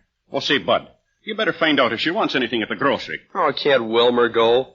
I want to practice our radio program. You go yourself. Wilmer's busy working on his stamp collection. Working is good. Well, you'd be a lot better off if you take up something like that instead of this silly hillbilly business. As soon as Wilmer gets a stamp from Stockholm, he'll have his first book all filled. Go on, Bud. Find out what Mother wants at the grocery. Good evening. Good evening, everyone. Hello, Wilmer. Did I hear music? No. I'm very fond of music. It steals into all your moods. In your gayer moments, in your sorrows, in your joys. In your head. In your... No. Look, now while we're all here, let's call Mother in and... wait a minute. Well, hello, Doc. Hello, Dr. Glad to see you. Say, hadn't we better quiet down a little? If this is a surprise party, why... Yeah, the surprise is out. You couldn't keep a thing like this from Mary. She's too sharp. And besides, we had to tell her so she could cook the dinner. Oh, she's cooking the dinner. Sure. Yeah, Doc. And we're giving her a party that is a party. Why, we've invited about everybody in town. There's nothing small about us. I see. Oh, and you're just in time, Dr. Christian. We're going to call her out of the kitchen now and give her her present. Aren't you afraid that'll interfere with her having dinner on time? No, oh, she can go right back. Mary. Oh, Mary. Everybody ready now? Here she comes. Happy birthday! Happy birthday to the dearest and sweetest mother in the world. And to the best wife I ever had. I'd like to offer my congratulations. Oh, hello, Dr. Christian. Thank you. Here, Mom. This is for you. Oh, Bud. What is it? It's a present from all of us. Go on, open it, Mother.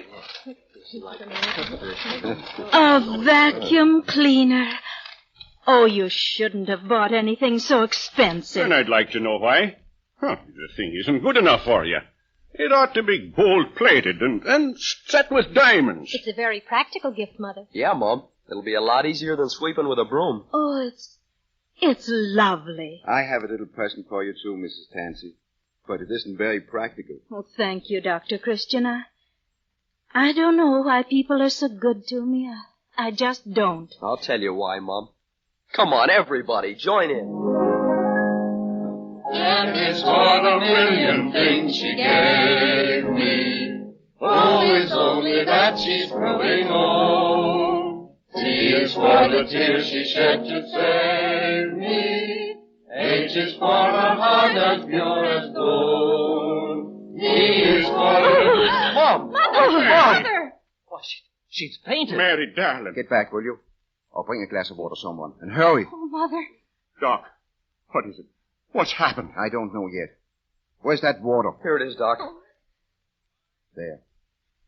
I think she feels a little better. Mother, tell me, what's the matter? Oh, it must have been the excitement.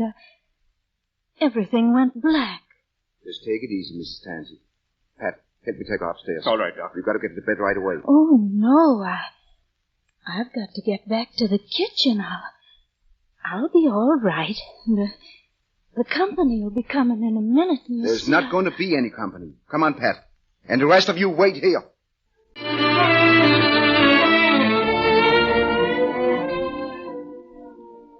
The living room of the Tanzy home about half an hour later. A circle of anxious faces as Pat comes slowly down the stairs. Where's Dr. Christian? He'll be down in a minute. What did he say about Mom? Nothing. Only he shook his head. Well, I wouldn't worry yet. I'm sure she can't be seriously ill. A serious illness doesn't appear so suddenly. There are symptoms, indications. And I don't think any of us have ever heard her complain. I don't know. I phoned all the guests. Told them not to come. Well, it doesn't seem possible that anything could happen to Mother. I couldn't stand it. Oh, gee, Ethel. Don't cry. We gotta keep our chins up. It won't do no good to cry about it. But on her birthday. There, darling. Now, dry your eyes. Here comes the doctor. Dr. Christian. Sit down, Ethel. All of you. You can tell us, Doc. I guess we can take it. I'm afraid it's some bad news. Doc, what is it? Well, it's just this. Your mother has always worked hard. Too hard. She's worked for you and taken care of you and scraped to send you through school. She's nursed Pat when he was sick and encouraged him when he was out of a job. And you've taken all this for granted. You let her go on drudging and slaving 365 days a year. You invite the whole town here for a birthday dinner and let her cook it. But just because you chip in and buy a present, you feel very pleased with yourself. But, Doc, I didn't think that... You never think. Any of you. Most of the trouble and sorrow in this world isn't caused by mean people, vicious people. It's caused by people who don't think. Dr. Christian, if you'll only save her. I can't save her. Oh, Doc. It's her heart. Oh. And I can't do anything. But maybe you can. What is it? What shall we do? Well, she'll have to be quiet, stay in bed. She'll need a nurse, and maybe after a while, we'll want to call in a specialist. If we do, it'll be expensive. Oh, that's all right, Doc. You're working now, aren't you? Yes. How about you, Wilmer? Well, I'm looking for employment. Oh, I've forgotten. What do you do? I'm a diction instructor. I teach people to talk. I don't think you'll make much headway here. Most people in Riversend talk too much. Yes, the possibilities do seem a trifle meager. How long have you been without a job? Well, I should say I've been available for about 8 months. You've been living here 8 months without working? Oh, but Dr. Christian, I wouldn't say you were available. I'll say you're a bum. Why, see here, sir. Sit down. Well, you can't talk to me. I said sit down. Is it Wilma's fault if he can't find anything to do? Well, we'll come to that presently. It seems to me that you took a course in business college, didn't you, Ethel? Yes, I did. But I got married right afterward. Yes, and brought your husband here to live with your mother. Yes, so I haven't had any practical experience. Well, I know just the place where you can get it. They're looking for a stenographer in the office of the lumberyard. And I'll be earning money too, Doc. Big money on the radio. Just as soon as I start delivering results. Yes, you'll be earning money tomorrow, delivering groceries. Huh? I'm going to get you a job working after school at Barlow's store. Well, yeah, but Doc, Keep quiet. Dr. Christian knows what he's about. The only thing that sort of puzzles me, Doc, is who's going to take care of the home and do the cooking? Well, you'll all have to help with the housework. You can do your share when you get home in the evening. Yes, but hold on there, Doc. I do a good day's work at the shop. When the whistle blows at 5 o'clock, I like to quit. Mother did a good day's work, too. Only for her there wasn't any whistle. All right, Doc. I'm game. I'll do my share. But still, there's the cooking. I think Wilma can do that. Me? I mean, I? Cook? Looks that way, Wilma. You're the only one left to do it. But I've never cooked in all my life. Well, don't feel badly about it, because you're going to learn right now. It's a good thing Mrs. Tanzy always keeps that jar of Vaseline jelly on the shelf over the kitchen sink, for in the next 2 weeks, Wilmer had great need of it to soothe the daily burns and scalds he acquired in the heat of unaccustomed battling with the cook stove. The next scene of our story takes place 2 weeks later in that same kitchen. Oh, well, I got the front room clean. Oh, me back. When'll supper be ready? In about 10 minutes. You still have time to finish putting that shelf paper on the pantry shelves. I haven't had a decent meal in this house. Well, you're lucky to get any. Don't see why that nurse couldn't do a bit of cooking for us. As long as she has to fix up a tray for Mother. She says she isn't hired to cook for the whole family. Look out, Bud. What are you doing? What's the matter? What's the matter? Look at your feet. Tracking mud all over this kitchen floor. Do you think I haven't anything to do but clean up after you? No, I didn't know my feet were muddy. I worked my fingers to the bone, and then you... Okay. I'll get a rag and wipe it up. Wait, don't take that. It's my best tea towel. Take that one over there. Well, where's Ethel? Didn't you stop for her? Yeah, but they're pretty busy over at the lumberyard. She'll be late. There. Does the floor look all right now? It'll do. I'm going up and see Mom. Come in. I didn't see any light in the front room, so I came around to the back. Hello, Doc. Have you had supper? Yes, I've just come from supper.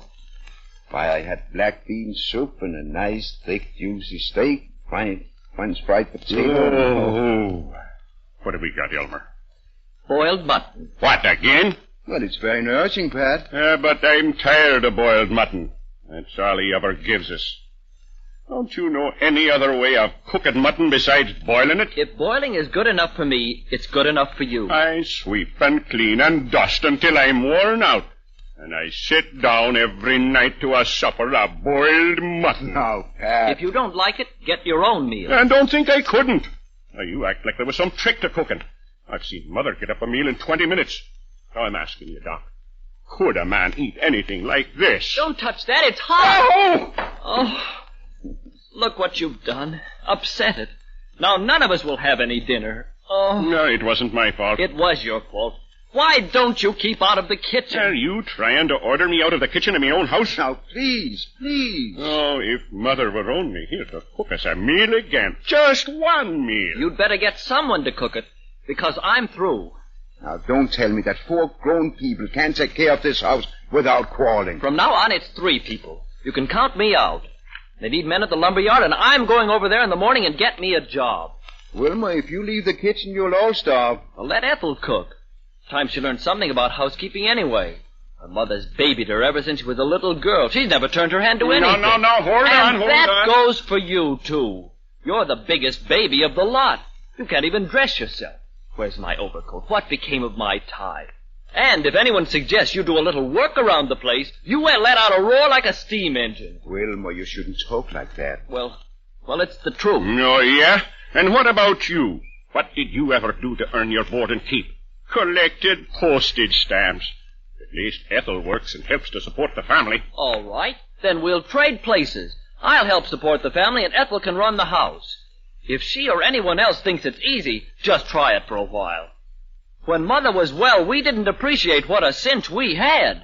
Wilma, I think you are beginning to see the dawn of a great light. It is important for the young man starting out on a new job to present a neat, well-groomed appearance. Vaseline Hair Tonic can make it easy for you. Simply apply a very few drops and brush the hair into place. You'll find this quick application gives luster to the hair and keeps it orderly and neat for the day. But for lasting hair health, you should do more than this. Once a week at least, massage your scalp with Vaseline Hair Tonic. Give it a good brisk workout till the scalp is pink with exercise. Then shampoo the hair, and when it is dry, groom it again with Vaseline Hair Tonic.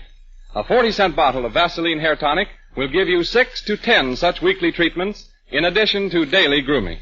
Just a few cents a week is not much to ask you to spend for both hair health and essential good grooming, is it? Vaseline Hair Tonic in handy-shaped bottles is for sale at all drugstores. We return you now to our story of Dr. Christian of River's End with Gene Hersholt, beloved Hollywood star, in the title role. 1 month has passed since Wilmer Grove stalked out of the kitchen of his mother-in-law's home and got a man-sized job in the lumber yard. And Dr. Christian has decided to look in again on the Tanzy home to see how things are going.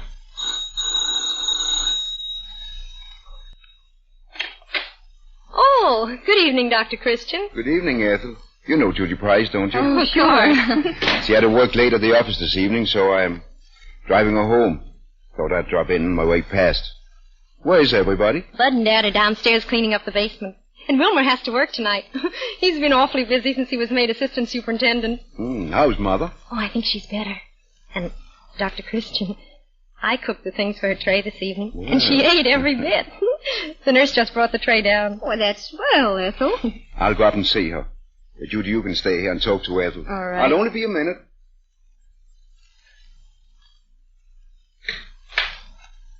Well, how are we this evening? Hello, Dr. Christian. Oh, I feel just as good as I ever did. Now, don't be too optimistic.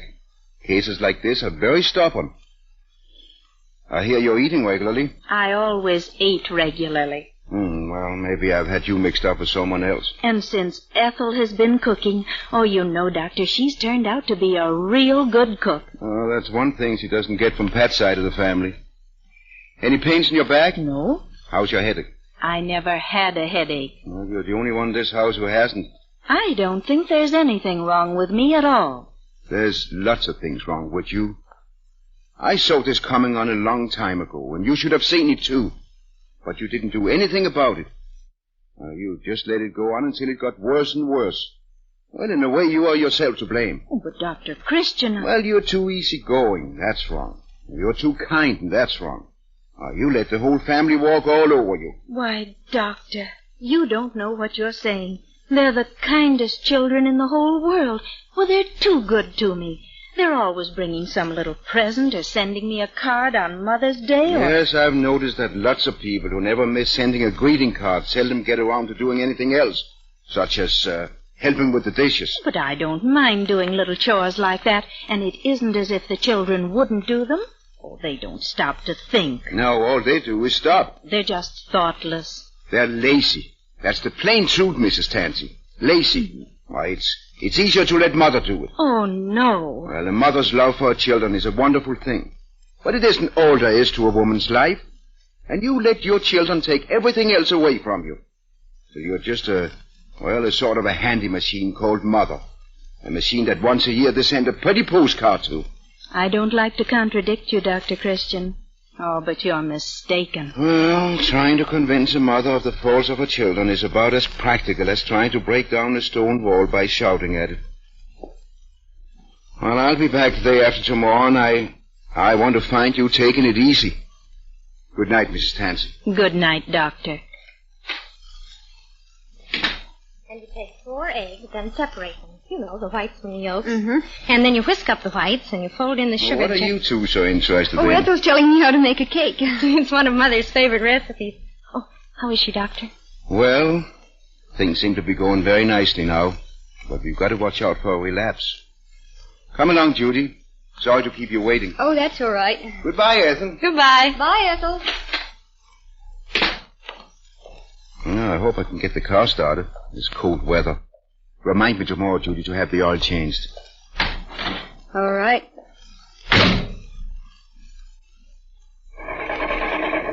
How's Mrs. Tanzy?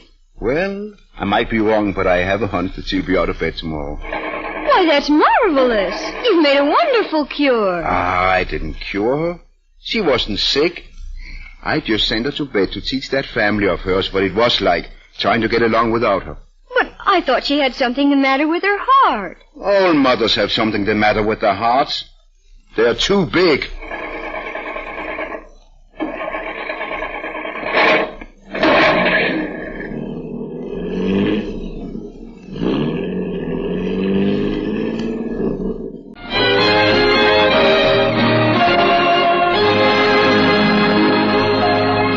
And so we take leave of Jean Hersholt in Dr. Christian, the chronicle of the life and good works of the Doctor of River's End, presented each Sunday afternoon at this hour with the compliments of the makers of Vaseline products.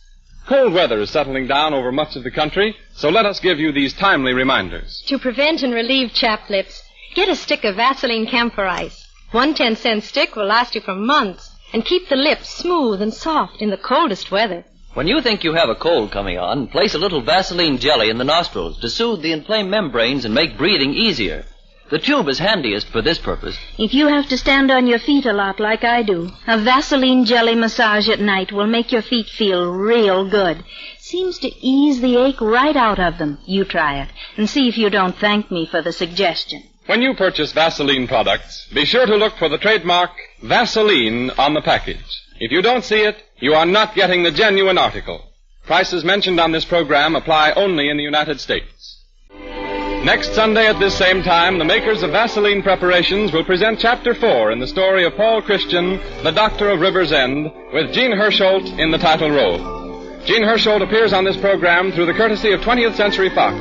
And if you haven't already seen the new 20th Century Fox picture Heidi, in which Jean Hersholt appears with Shirley Temple, we invite you to do so. It is now showing at theaters everywhere. Heard on today's program was Turn on the Red Hot Heat from Walter Wanger's Vogues of 1938. This is Arthur Gilmore bidding you good afternoon for the makers of Vaseline preparations. This is the Columbia Broadcasting System.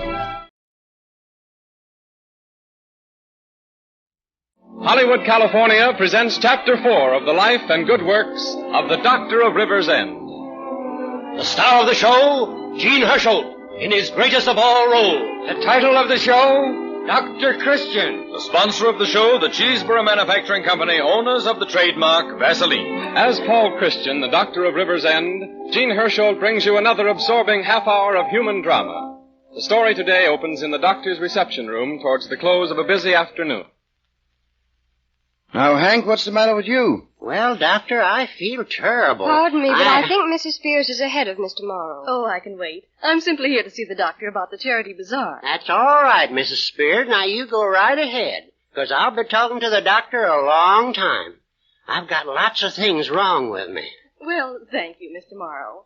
Will you come in here, Mrs. Spears? Oh, yes, Doctor. Not having indigestion again, are you, Hank? No, Judy, this time it's a curious ailment. I eat regular 3 times a day, but I haven't worked for weeks.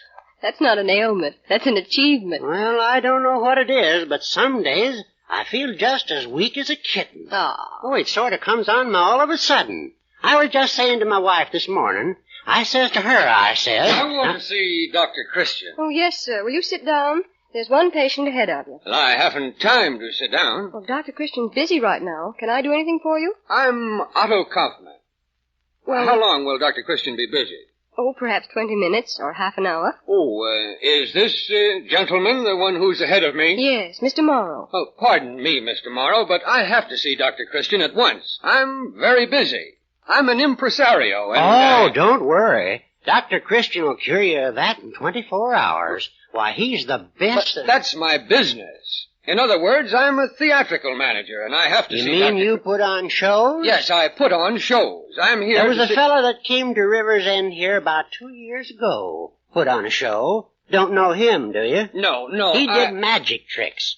One of his best tricks was sawing a woman in half. But It was all a fake, though, because I saw her on the street the next day. If you don't mind. Well, Otto, what's the delay this time? Am I to be kept sitting in the car all day? I'm sorry, Sigrid, but Christian is busy. He'll be busy for 20 or 30 minutes. Oh, but I can't possibly wait for 20 or 30 minutes. It's absurd. Then you'd better talk to this young lady here. My dear, if you'll take my name into Dr. Christian, I'm quite sure he'll see me at once. I'm Sigrid Holmquist. Oh, not Sigrid Holmquist, the singer. Yes. And tell Dr. Christian that Miss Holmquist isn't accustomed to being kept waiting. Otto, will you please leave this to me? Tell him I should like to see him as soon as possible. Well, I don't know whether I dare to bother him, but I'll try. It's Judy. May I come in? Yes, come in, Judy. I should have known. It's quite useless to ask you to do anything. Well, I've been trying, haven't I? Very trying. It isn't my fault that the man is busy. Dr. Christian, how are you? Well, Miss Holmquist.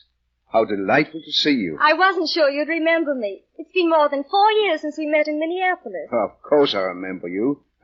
How could I forget, with your name in all the papers and... This is Mr. Kaufman. He came out with me from New York. How do you do, Doctor? I'm glad to know you, Mr. Kaufman. He's going to stay until I open my concert tour in the city. Well. Stand off there and let me look at you. Well, you're quite a different person from the little girl I knew in Minneapolis. What have you been doing with yourself?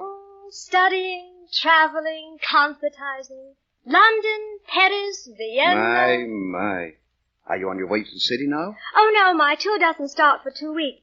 I'm planning to remain here in River's End and rest. I've leased the Cronin place. Oh, you're going to be here in River's End? Well, I have someone who must meet you. Mrs. Spears. Yes, She's the president of the Women's Club, and... Mrs. Spears, this is the famous singer, Sigrid Holmquist. Oh, you don't know how happy I am to meet you. I heard you at the Metropolitan Opera in New York last winter, in Coffee Hall. It was wonderful. Thank you so much. And Mrs. Spears, Mr. Kaufman. I'm delighted. How do you do? Miss Holmquist is going to stay here in our village until her concert season opens. Oh, why, that's wonderful. I wonder if I dare ask you something, Miss Holmquist. Go ahead. Even if she says no, she can't say it loudly. She has to be careful of her voice. Well, we're giving a charity bazaar. I was just talking to Dr. Christian about it, and it would be marvelous if you'd sing for us. Oh, I know it's presumptuous even to ask you, but When is your bazaar? Why, 2 weeks from last night. I'm afraid that would be impossible. Miss Holmquist sings in the city on the following evening. Oh, Otto, it isn't impossible. There's no reason at all why I shouldn't sing. And it's for charity. It's for our free nursing service. You see, Otto? I'll be very happy to sing for you. Oh, thank you so much. Goodbye, Dr. Christian. Goodbye. Well, I'll be darned. Oh, Hank, I'm sorry. I almost forgot all about you. That's all right. I was just listening. You know, she's the funniest girl I ever seen. Why, would you believe it? A second before you came out of your office, she was raving around here madder than a wet hen. And now... she wasn't really mad, Hank. That was temperament.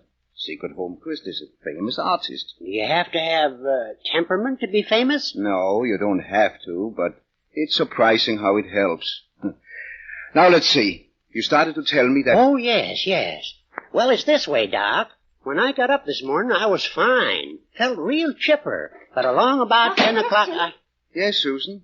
Sigrid Holmquist is in town. That's right. She was just in here, I saw her getting into her car. And do you know who was with her? Otto Kaufman, the impresario. Think of it.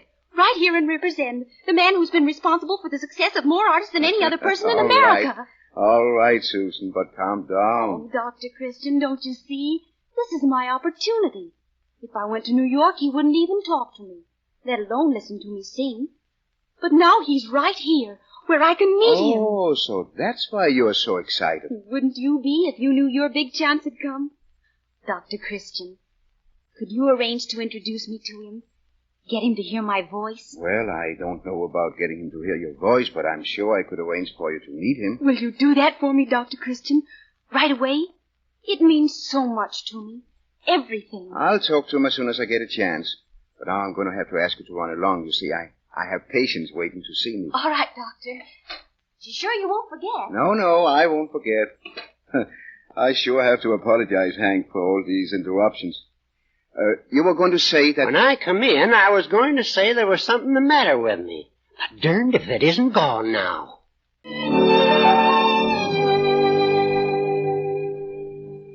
If I may break in for a moment at this point, there really is something the matter with Hank, and something that Vaseline Hair Tonic will correct. His hair is rough, dry, tousled, and unkempt from constant exposure to the outdoor air. But because Hank works on a farm is no reason he should look any less well-groomed than his city brother. For Vaseline Hair Tonic is on sale everywhere, in the villages as well as the city drugstores. To improve the texture of the hair and keep the scalp pink and healthy, massage Vaseline Hair Tonic into it at least once a week and shampoo with a mild soap. Then each morning, instead of slicking it down with water, constant wetting only dries the hair and makes it more unruly, brush a few drops of Vaseline Hair Tonic into it to restore the sheen and keep the hair in place for the day. This is a quick and easy thing to do. It costs you very little, too, as each bottle of Vaseline Hair Tonic contains enough for 6 to 10 massages, as well as daily grooming. Vaseline Hair Tonic comes in 2 sizes at 40 and 70 cents. We suggest you try a bottle and see for yourself how its use improves the appearance of stubborn, unruly hair. We take you back now to the story of Dr. Christian with Gene Hersholt, famous Hollywood star, in the title role. The time is 2 weeks later, and we find ourselves again in the doctor's reception room. It is early evening, and the doctor has a caller.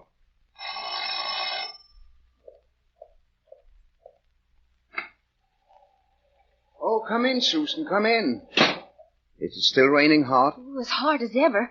I don't think it's going to let up. Dr. Christian, have you talked to Mr. Kaufman yet about me?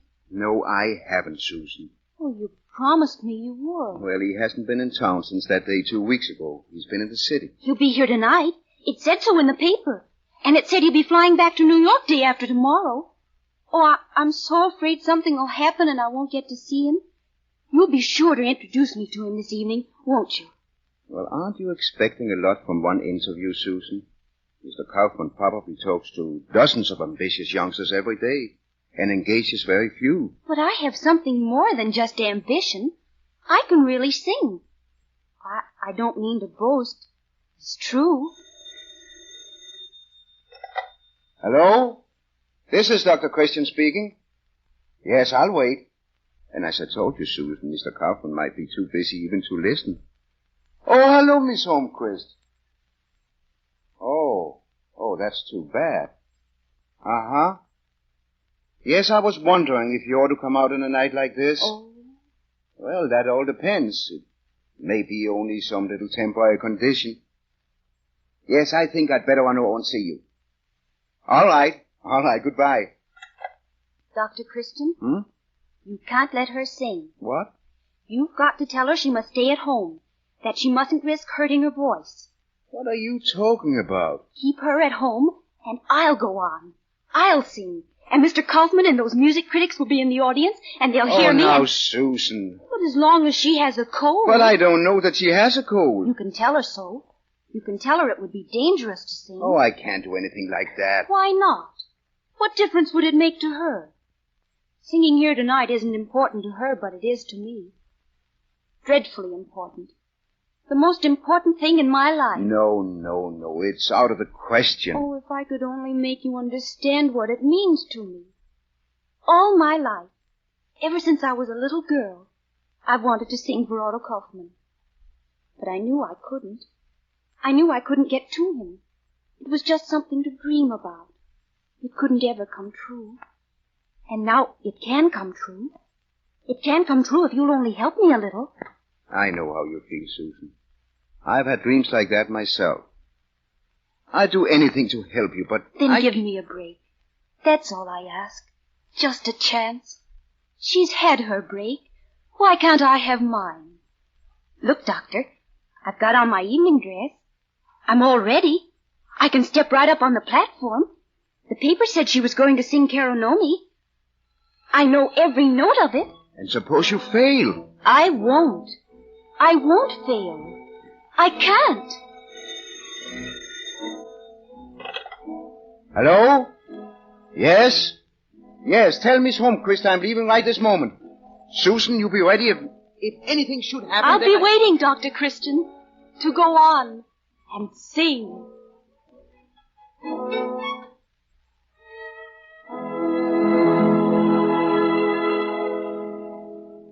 An hour later, practically every man, woman, and child in River's End was crowded into the high school auditorium to hear the great Swedish-American diva, all unconscious of her indisposition and the little local girl waiting in the wings to take her place. And while we, too, wait with the crowd, I'd like to say a few words about one of the most valuable uses for Vaseline petroleum jelly. Your hands betray your age, and yes, your condition of servitude. In other words, if you are a worker like most of us, your occupation, whether housework or something else, takes its toll of your hands. But don't be discouraged. The most inexpensive remedy for ugly, red, work-roughened hands is a 10-cent bottle of Vaseline jelly. Applied regularly each night and at times during the day, after dishwashing, for example. This familiar home product will help eliminate chapped skin and roughness.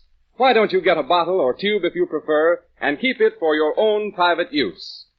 Now I see the crowd is getting impatient. It's past the starting hour for our charity concert. Oh, there's Otto Kaufmann coming into the hall.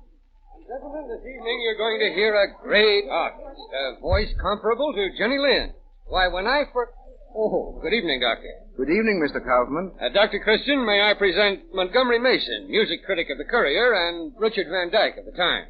I'm glad to know you, thanks. Oh, Mr. Kaufman, I wonder if I could see you alone just for a minute. Judy. Judy. Oh, hello, Sue. Your dress is lovely. You look so sweet. Oh, Judy, I'm so happy. I'm going on.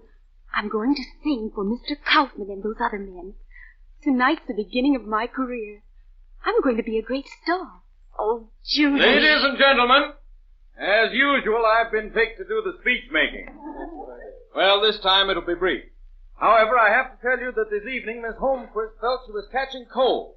Now, you all realize how carefully a singer must guard against cold. Oh, Judy, it's coming true. With the help of our popular Dr. Christian, however, Miss Holmquist finds she is now able to appear.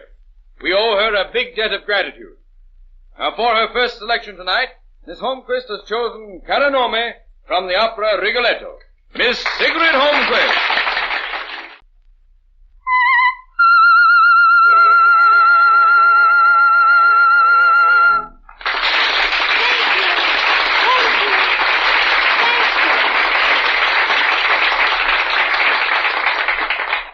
My friend, I'm so happy to be here. I have your dear, kind Dr. Christian to thank for it. The singer bows and vanishes behind the curtain, reappears and bows again and again. Finally, the applause subsides, and gradually the enthusiastic audience drifts out of the room until only one person is left, a little girl in a crumpled party dress.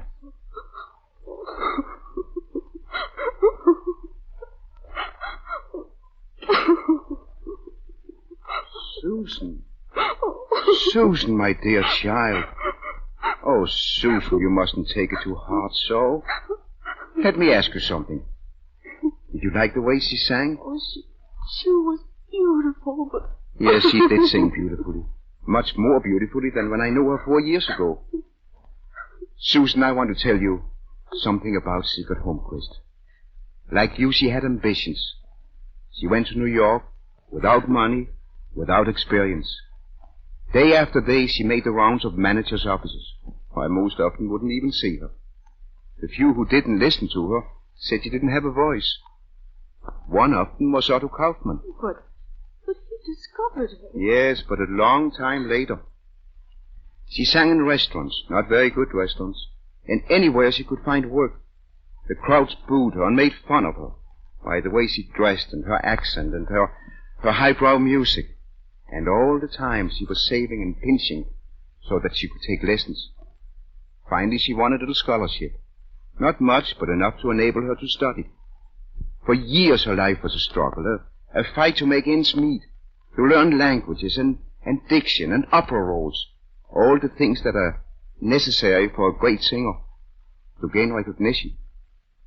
And you spoke about her getting a break. Do you see? Yes, I see. You aren't ready yet, Susan. Someday you will be, but not now. If you had sung tonight and failed, and you would have failed, it might have been that you'd be so hurt that you'd never try again. Oh, there you are, Dr. Christian. We have to be going now, Dr. Christian. Well, I hope you've enjoyed your bazaar as much as we've enjoyed you having us with us. Oh, Miss Holmquist, here's a little girl who got a great deal out of hearing you sing. Susan Miller. Oh, yes. Yes, I did. Oh, I'm so glad, darling. So, your name is Susan Miller. How sweet. You must come to the city and hear me tomorrow evening. You too, Doctor. Come backstage, both of you, after the concert. Well, good evening. Good evening. Good evening, Miss Holmquist. Goodbye. Goodbye. And I love all of you. Ooh, she is a great artist, isn't she? I wonder if after all her success, she still gets a thrill out of singing and still likes to act. Likes to act? So well that she hardly ever stops. And so we take leave of Dr. Christian, but not of his lovely hometown, River's End. We have one more stop to make, and it's at the home of the local train dispatcher. Oh. Oh, my goodness, the baby. There. Was his little heart broken? What's the matter, darling? Oh, my little lammy pie. Come to your mumsy. That's the good boy. Did he want to get up? Oh, he's Mummy's fine boy. Oh, so that's what's the matter. Well, you never mind, darling. Mumsy'll fix. Now, let's see. First, we'll take these big safety pins out. There. Now we'll fold this so. Now we'll put this nice, soothing Vaseline borated jelly on his little tender skin. There. We'll spread it all over. Doesn't that feel soft and soothing, son? No more chafing or irritation for you, young fellow. There now. We'll just put these great, big, strong safety pins right in here. And upsy-daisy. In maternity hospitals and private homes alike, Vaseline borated jelly is the approved product for use in keeping baby skin clear and free from chafing and other skin irritation. Vaseline borated jelly is a combination of Vaseline white jelly and boric acid. Together they make a sterile treatment that is harmless and efficacious. A tube of Vaseline borated jelly should be kept with the baby's things for his exclusive use. When you purchase any Vaseline product, be sure to look for the trademark Vaseline on the package. If you don't see it, you are not getting the genuine article. Prices mentioned on this program apply only in the United States. On today's program, Miss Rosemarie Broncato, brilliant young American star of the Chicago Opera Company, now on an extended concert tour of the United States, sang the role of Sigrid Holmquist. Next Sunday at this same hour, the makers of Vaseline products will present Chapter 5 in the Chronicles of Dr. Christian of River's End, with Jean Hersholt, famous Hollywood star, in the title role. Jean Hersholt appears on this program through the courtesy of 20th Century Fox, whose picture Heidi, in which Jean Hersholt appears with Shirley Temple, is still playing at theaters everywhere. Arthur Gilmore speaking. This is the Columbia Broadcasting System.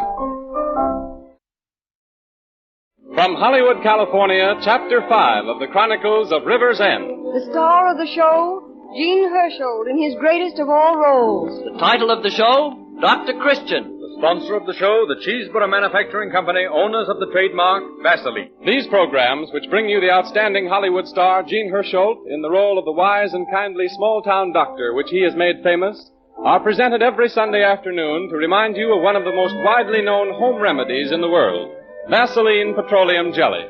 Don't neglect any skin abrasion, no matter how slight.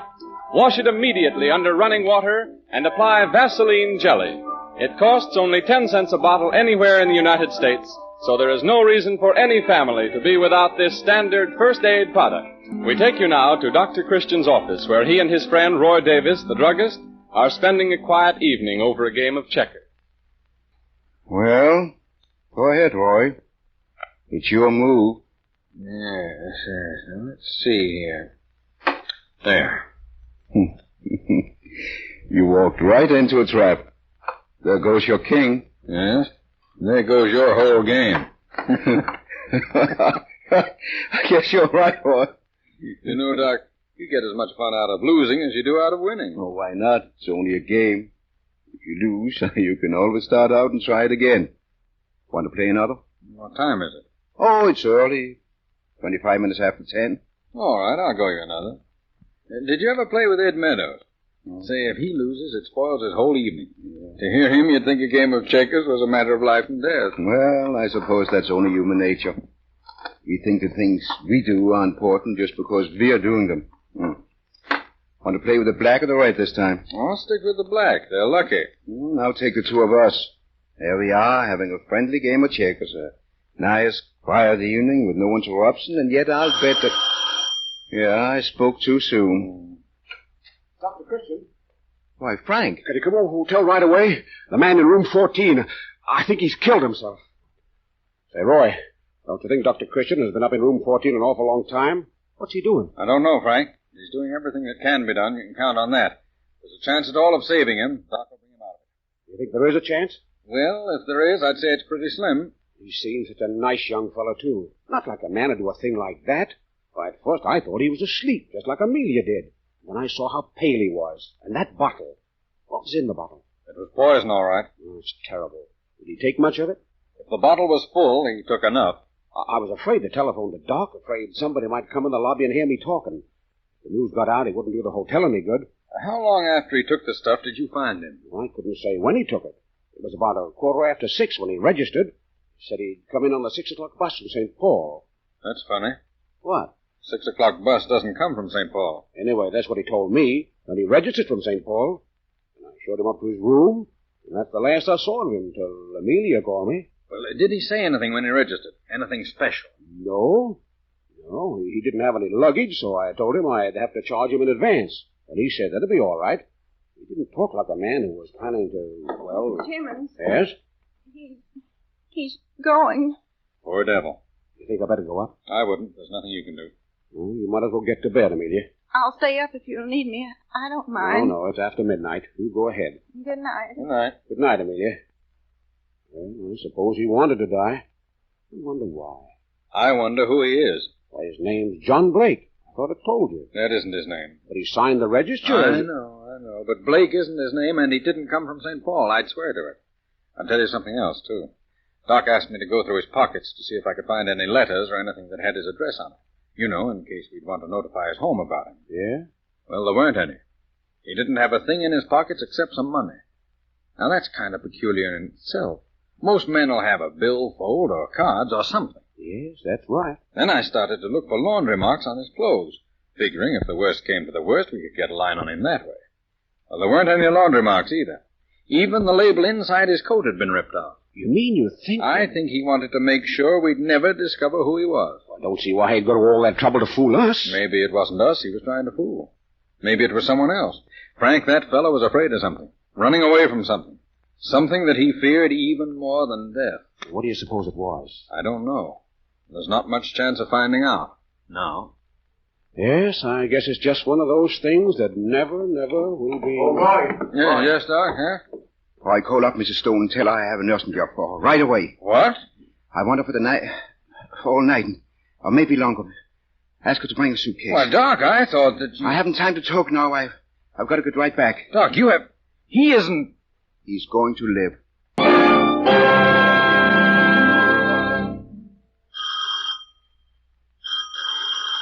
All right. I'll be there in a moment.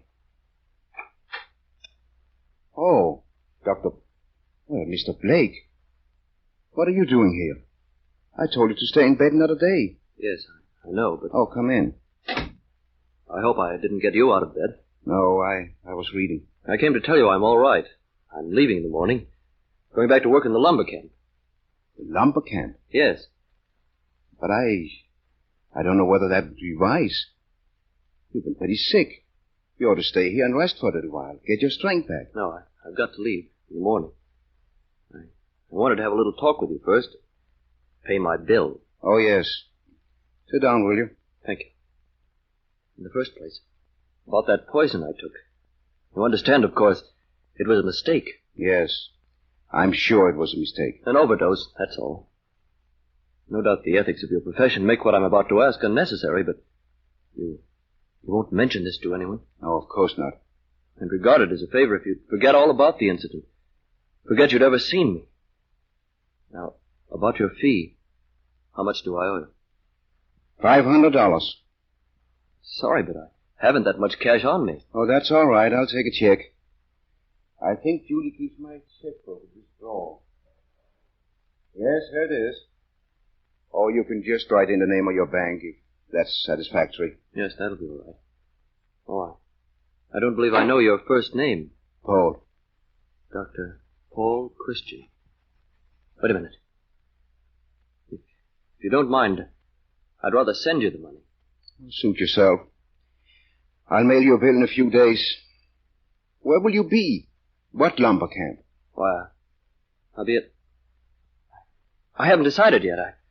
I have several offers. Well, then maybe better just make out the check now. I'd rather not. Why? Why?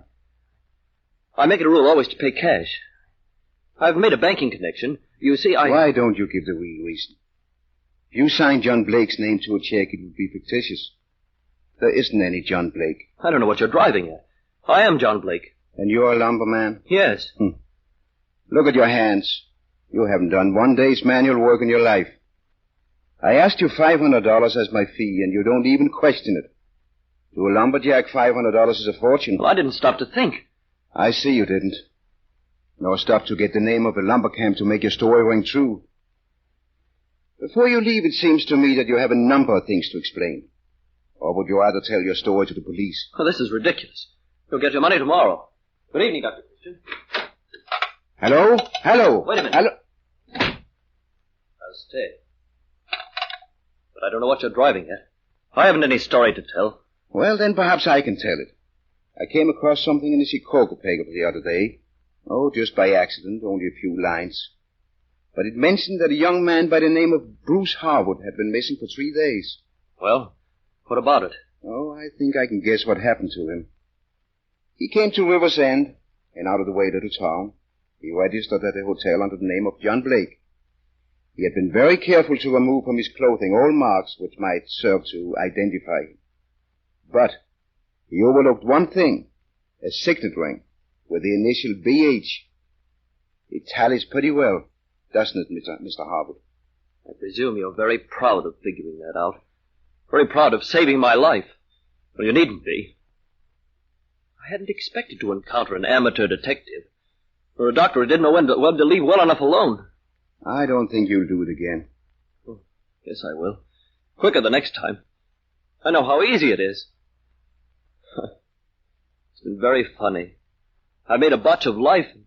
Now I'm even prevented from dying successfully. Oh, no. You haven't made a botch of life. Life is too big for you or anyone else to make a botch of it. Well, my own life, then. How can you tell? You haven't lived enough of it. I've lived enough of it to know it's a dark welter. Without purpose, without justice. You're like a person who stands in front of a great painting which is covered by a curtain and sees only a tiny portion of it through a little tear in the cloth and says to himself, there's no beauty here, no pattern, only chaos. I've heard all those arguments before. I don't want to be preached at. You don't know what you're talking about. You don't know anything about me. Oh, on the contrary. I know a great deal about you. Why, you're a young man who's had an excellent education, a considerable amount of money, perhaps a position in society. Are those important enough to live for? No. You haven't seen the things important enough to live for yet. They're still covered by that curtain. It has to be torn aside. Those are simply words. Empty. They haven't any significance. I suppose you mean well enough. But it's no use. I've gone over this and over it and over it. And there's no other way out. Tell me about it, son. Well, why not? You might find it amusing. You were partly right about my having money. The Howards have been eminently successful. Empire builders, merchant princes, that sort of thing. I was raised on success stories. Well, after college, my uncle put me in charge of the Chicago branch of the business. Well? I couldn't make a go of it. I didn't dare to tell him that. No Howard ever failed. So I took the firm's money and gambled with it. Well, not for myself. I wanted to show a profit for the firm. For a while, I did. Then I began to lose. Got in deeper. Well, you can guess the rest of it. They probably found me out by this time. You know how it will look to them, that I'm a thief. And so you came here and registered at the hotel? Yes. And you should have let me die. Why didn't you? Oh, you can always take that way. I have another suggestion. If it doesn't work, well, you're no worse off than you were before. I'm not going back and face it. No, it isn't that. Come in tomorrow morning and I'll tell you about it. But what is it? Not now. You're tired. In the morning you'll see things much more clearly. You won't tell anyone who I am? No, I won't. Come in early, about 5 o'clock, before anybody is around. Will you do that? Well, all right. I'll be here.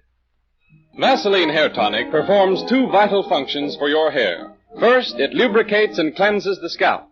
If you apply it directly to the scalp and rub it in briskly with the fingertips, and then shampoo with any mild soap, you will find your hair cleaner than ever before.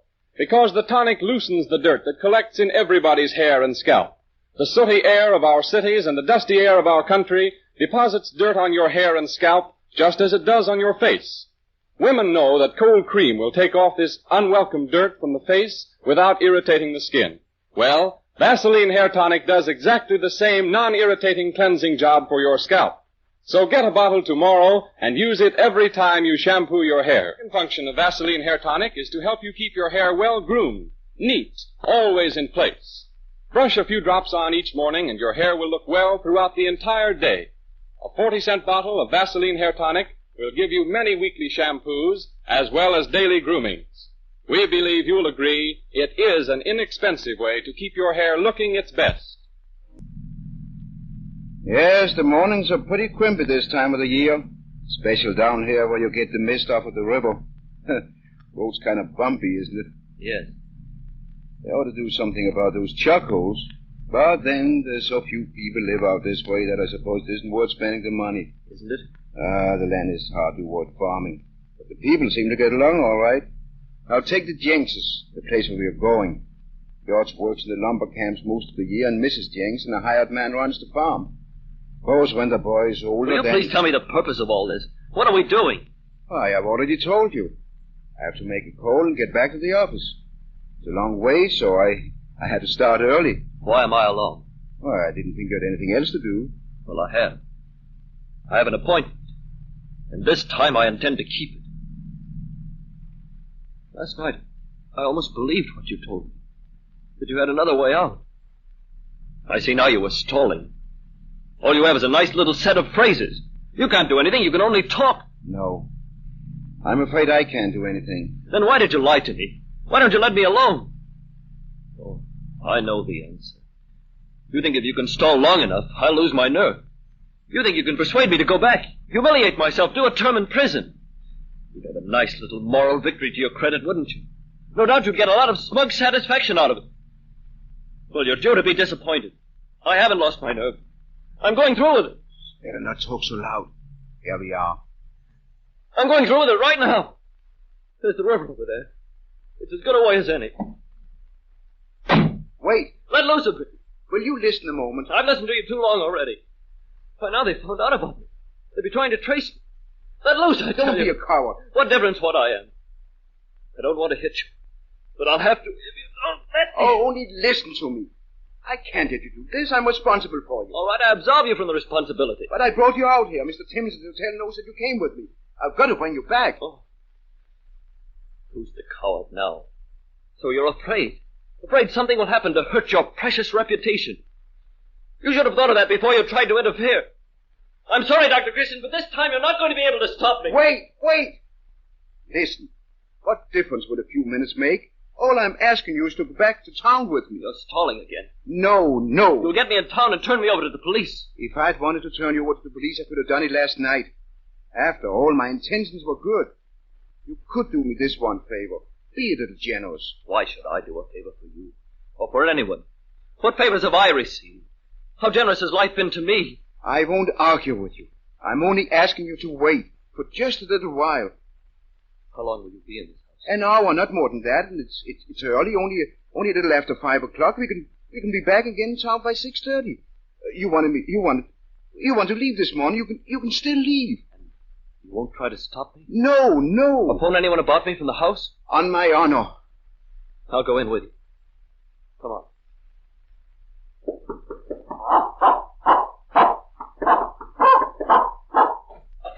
Oh, Dr. Christian. I was afraid you weren't coming. I'm a little late. I stopped for a friend of mine. Mrs. Jenks, Mr. My name is John Blake. I'm glad to know you, Mr. Blake. Are you a doctor? No. But I thought the case might interest you, Mrs. Jenks. Doctor, do you think everything is all right? Oh, I'm sure of it. After all these years, I couldn't stand it now if... There's nothing to worry about. In a few minutes, we... Well, hello there, young man. Oh, Dr. Christian, I thought I heard your voice. Spot, stop that barking. It's only Dr. Christian. Yes, Bud, you should be ashamed of yourself. Come here. There's someone else, though, isn't there? It's Mr. Blake, dear. Dr. Christian's friend. Oh, hello, Mr. Blake. How do you do? Well, Bobby, how do you feel this morning? I feel swell, Dr. Christian. Oh, that's fine. Have you and Mr. Blake had breakfast, Doctor? No, but we'll leave when we get back to town. Mr. Blake is in a little hurry. I could make you some coffee. No, thank you. Just get Bob ready and bring him back here. In this room? Not the bedroom? Oh, this room is as good as any. How do you want me to get ready, Dr. Christian? What do you want me to do? Well, you might wash your face. Come on, Spot. And while you're at it, Bobby, wash behind your ears. Okay. Oh, Mrs. Jenks, It might be a good idea to have a basin of warm water handy. I'll heat some right away, Doctor. All right. Who are these people? Jenkses. Don't you remember me telling you? Mrs. Jenks runs the farm and her husband works at the lumber camps. That's why he isn't here. I've often wondered how the other half lived. To seeing this hovel, I understand. They don't. They're very poor. Can you imagine why anyone living in circumstances like these would want to go on living? What incentive is there? What reason? Nothing but a biological urge to hang on to life, no matter what it does to you. That's a cruel doctrine. But it's true. What's the matter with the boy? He's blind. Oh. He's been blind from birth for 14 years. But he seems quite cheerful. Yes. He's never known anything else. He's lived always in darkness. Yet in a certain fashion, I suppose he sees. Probably clearer than many of us. I noticed he realized there was someone else in the room. That's what I mean. There's a kind of vision which doesn't depend upon our eyes, which permits us to see in spite of the darkness.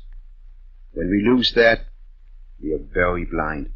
I think the bandage around his eyes was, well, something temporary. It is. Robert was born with congenital cataract, something only an operation could remedy. Rather an expensive operation because it couldn't be performed here. And as I told you, the Jenkses are very poor, but they wanted a boy to see. For 14 years they've lived for that, sacrificed, saved what little money they earned. Last week I took Robert to the hospital in the city. And was the operation? Well, we'll know this morning. That's why I came here.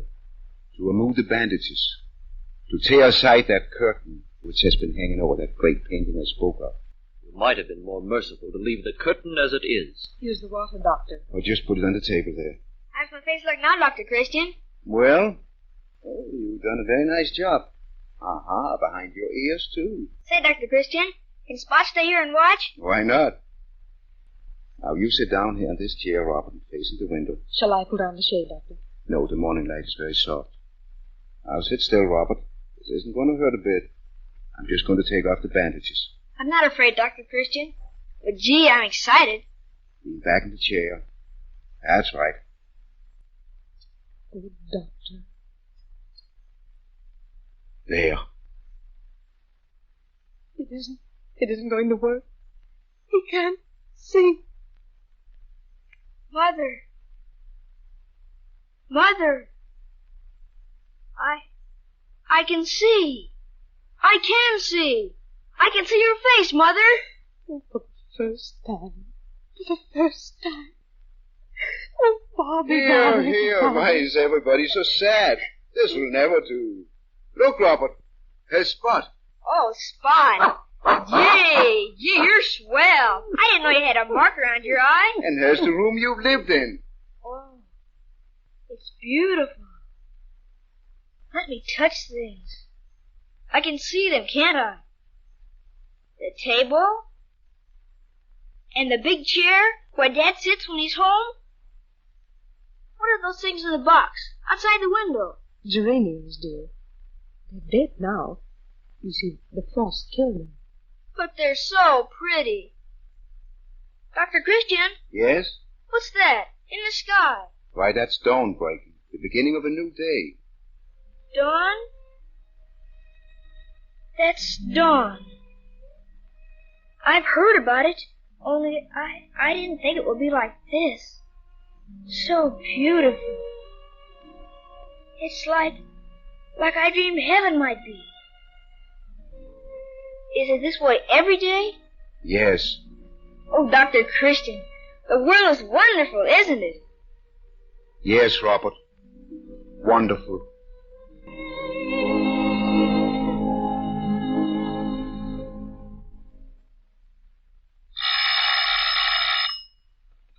Dr. Christian's office? Yes. Oh, yes, Jerry. I'm just ready to leave. Yeah, sounds swell. I'd love to. In about 2 minutes. Goodbye. Say, look here, young lady. Seem to me that young So man... long, Dr. Christian. I'll see you in the morning. Oh, hi, Roy. Hello, Judy. Hello, Doc. Oh, hello, Roy. Where have you been all day? Phoned a half a dozen times. Judy told me you were still out. Yes, I had to go out to the Jenks place to take the bandages off Robert's eyes. How is the boy? He's just fine. Sees as well as you do. Maybe better if the way you play checkers is any indication. That's so. I can beat you any day in the week. This is no place for me if you men are going to start in on that interminable game again. I'll be in early tomorrow, Dr. Christian. All right, Judy. Have a good time. Good night. Good night. All right. Now then, Roy. Today I'm lucky. Want to try it? Well, you'll be playing with dynamite, Doc, but you've asked for it. You get out the checkerboard. Now, what did I do with it the last time I beat you? Huh? What? Oh, here it is. There it is. Now, just sit down and relax. This is going to hurt a little. You want the red or the black? I'll take the black. Well, black will be just the proper color when I get through with you. Say, whatever became of the young fellow at the hotel? John Blake? Well, that wasn't his right name. Well, whatever it was, he had a change of heart. The side of the world wasn't such a bad place after all. After he'd seen it through somebody else's eyes. How do you mean, Doc? He was with me when I took the bandages off the Jenks boy. Gave him something to think about. This afternoon he made up his mind to go back home. What was the matter with him, anyway? Oh, he'd had a few business reverses, that's all. It's so silly to take anything like that seriously. Why, it's just a game. If you lose, you can always start all over again. Like checkers, huh? Yes, like checkers. Trouble is, we think the things we do are important just because we're doing them. Say, it seemed to me that I said that someplace before. You did. Oh, that's where I heard. Go ahead. Your move.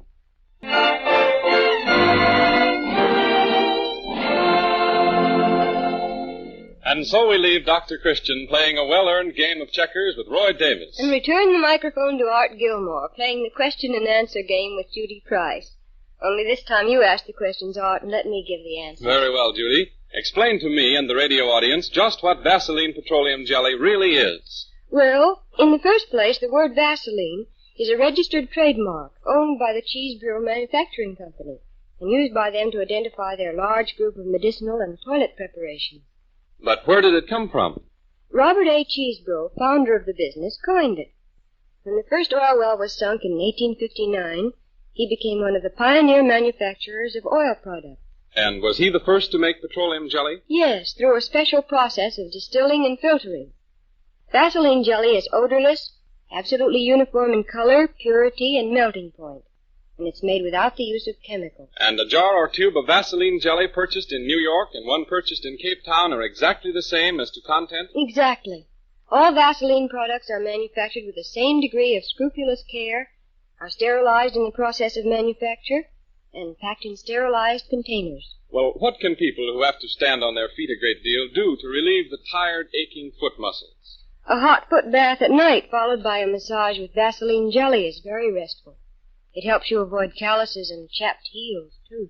Well, Judy, here's the last question. How can I keep a friend of mine from walking in his sleep? And here's the last answer. Get him a bicycle. The prices of Vaseline preparations mentioned on this program apply only in the United States. When you purchase any Vaseline product, be sure to look for the trademark Vaseline on the package. If you don't see it, you are not getting the genuine article. Join us again next Sunday afternoon at this hour when the makers of Vaseline preparations again present Gene Hersholt, one of the foremost stars of Hollywood, in the role of Paul Christian, the Doctor of River's End. And by the way, if you haven't seen Heidi, the current 20th Century Fox hit, in which Gene Hersholt appears with the world's most engaging child, Shirley Temple, you have a treat ahead of you. Gene Hersholt appears on this program through the courtesy of 20th Century Fox. This is Arthur Gilmore bidding you good afternoon for the makers of Vaseline preparation. From Hollywood, California, Chapter 6 in the Chronicles of River's End. The star of the show, Gene Hersholt, in his greatest of all roles. The title of the show, Dr. Christian. The sponsor of the show, the Cheesebro Manufacturing Company, owners of the trademark Vaseline. These programs, starring Gene Hersholt, famous screen actor in the role of Paul Christian, the Doctor of River's End, come to you each Sunday afternoon at this hour with the good wishes of the makers of Vaseline preparations. Each product bearing the trademark Vaseline is the best of its kind that can be marketed. All the Vaseline products are manufactured with the same degree of scrupulous care, are sterilized in the process of manufacture, and are packed in sterilized containers. And now to our story of Dr. Christian. It begins in his suite of offices on the main street of River's End. Judy! Oh, Judy! Yes? Say, what's the matter with this necktie? It doesn't look right. Where does this end go? No, that's wrong. Here, let me fix it. Ah, how those clever surgeons' hands can be so clumsy over a little thing like tying a necktie. Well, to do a good job on my cello, I ought to be put on an anesthetic. Hold still. In fact, it might be a good idea if I were on an anesthetic until this wedding is over. There. Now, let me look at you. Well, do you think I'll do? You're a perfect example of what the well-dressed wedding guest should wear. When I went to school, we learned a poem about a wedding guest. The wedding guest hair beat his breast. Well, now I know why. Because he had to dress up in clothes like these. You don't fool me one bit about those clothes, Dr. Christian. You like to dress up. If you didn't, why you dress so early? 3 hours till the wedding. I know it, but I have to make a call, and it won't, got to be back at the office, you see. Well, don't forget you're to give the bride away, and it's customary to call for her in time to get to the ceremony. Wedding without a bride isn't much of an affair. Oh, I'll be there under that. So Wilmer Parker is finally going to marry Howard Ross. Mm-hmm. Well, Howard is a mighty nice boy. There aren't many young fellows like him nowadays. Look at the way he's been taking care of his mother. I hope he looks after Wilma half as well. I remember last spring when Howard turned down a fine opportunity in the city, just because he didn't want to leave his mother alone. Oh, she could have gone with him, couldn't she? There's only the two of them. Well, you know how that is. Mrs. Ross has lived here all her life. All her friends are here. At her age, it's pretty hard to pull up and leave. Well, it wouldn't have hurt her to make a little sacrifice, especially when it's for Howard's future. He's certainly done enough for her. Well, she's done a lot for him, too. Don't forget that. But she's had her life. If you called hard work any kind of life. She ought to let Howard have his. Youth must be served, eh? I wonder if anybody has ever stopped to ask why. But it isn't fair to All right, Judy, all right. Let's not argue about it. Whether this is a world for young people or old people is a question that nobody will ever be able to settle. It all depends on your point of view, and that changes. Oh, why, Wilma. Well, here comes the bride. Hello, Wilma. I'm not a bride yet. And I won't be if Miss Spence doesn't get my dress finished. She's still working on it. What are you going to do? Well, let's call the wedding off. We'll save her old shoes and wear them a little longer. Well, I can't possibly pick up the dress, get clear out to my sister's and back again. So I'm going to dress at Miss Spence's house. And I'll meet you and Dr. Christian right here at 2 o'clock. How soon after the wedding are you leaving? We're catching the Red Chief tonight. But that's a secret. I've got to run along. I've got a million things to do. Well, look, we'll meet you here. And Wilma, I hate to hurry you. Oh, come in, Howard, come in. We haven't got much time. Howard Ross, I'm surprised. Don't you know it isn't proper to see your bride till you meet her at the wedding? Try and stop me. Oh, Dr. Christian, you allow things like this in your office? He kissed her. Mm-hmm. Well, young man, you're going to have to marry her. Try and stop me from doing that, too. We do have to go. Howard and I have some last-minute errands to do. Bye. Goodbye, Dr. Christian. Goodbye. Oh, I'll meet you here, Wilma, and Howard, I'll see you at the wedding. All right, Doctor. She looks positively radiant. Well, happy as the bride the sun shines on. Say, I'd better be making that call. All right, but please, Dr. Christian, please be here at 2 o'clock. Oh, I'll be back by 1:30. Oh, say, Judy. What do I have to do when I give the bride away? You just give her your arm and walk toward the minister. Here, I'll show you.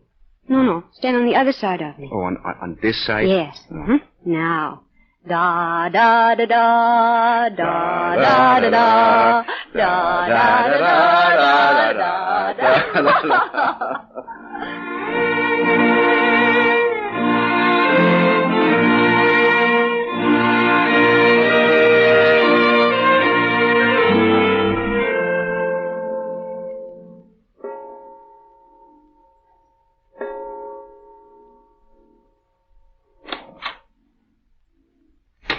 Am I late? How do I look? Oh, Wilma, you look marvelous. Where's Dr. Christian? Oh, he'll be here any minute. Here, quick, take off your coat and let me see your dress. Oh, it's adorable. Turn around. It's the prettiest dress you've ever had. I hope Howard likes it. Blue is his favorite color. Oh, he'll love it. But you shouldn't have walked over here wearing it. When it started snowing, why didn't you phone? I'd have had Dr. Christian call at Miss Spence's for you. Is it snowing? It's been trying to ever since noon. I hadn't noticed it. No, of course not. As far as you're concerned, it's June and all the roses are in bloom. Oh, Judy, I'm so thrilled and so happy that Now, wait a minute. Dr. Christian's office? Yes, she's here. Who wants her? Oh, the Enterprise. Well, she's much too excited to talk. What do they want, Judy? Wait a minute. Yes, I'll tell you about it. No, it's just a quiet little wedding at the home of the groom. Mm-hmm. That's right. Yes, and you can say that the bride wore blue velvet and looked lovely. You're quite welcome. You might as well get in the paper, Wilma, as long as... Oh, and I thought you were going to be here at 1:30. I had another call. Mrs. Ross is ill. Mrs. Ross? I don't know how serious it is yet, but, Wilma, well, Howard thinks the wedding ought to be postponed. Postponed? Well, he feels it wouldn't do to have the house full of people, and naturally he doesn't want to leave on a honeymoon with his mother ill.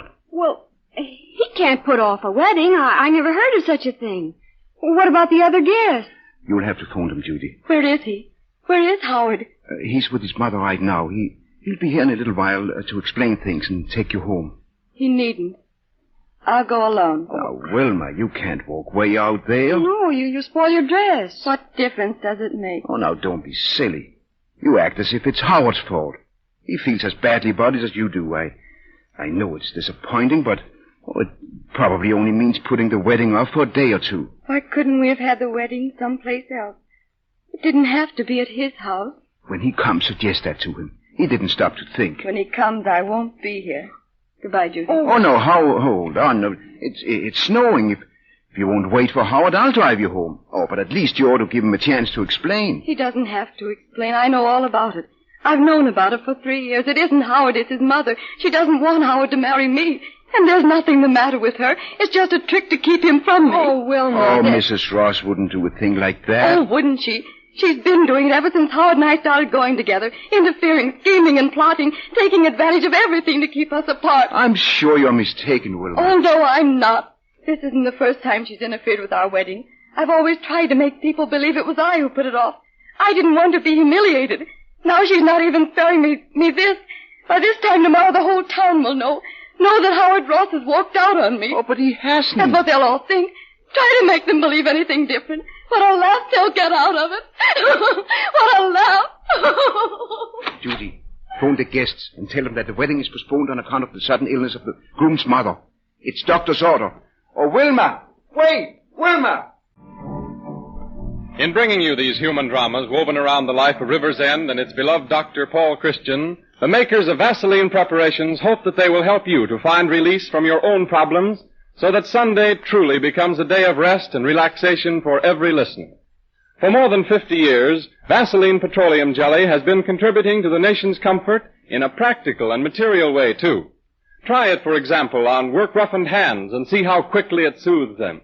Many occupations, cement workers, stone cutters, mechanics, miners, furriers, and of course housewives, to name only a few, find that their work is particularly hard on the hands, causing roughness, irritation, even hangnails and broken skin.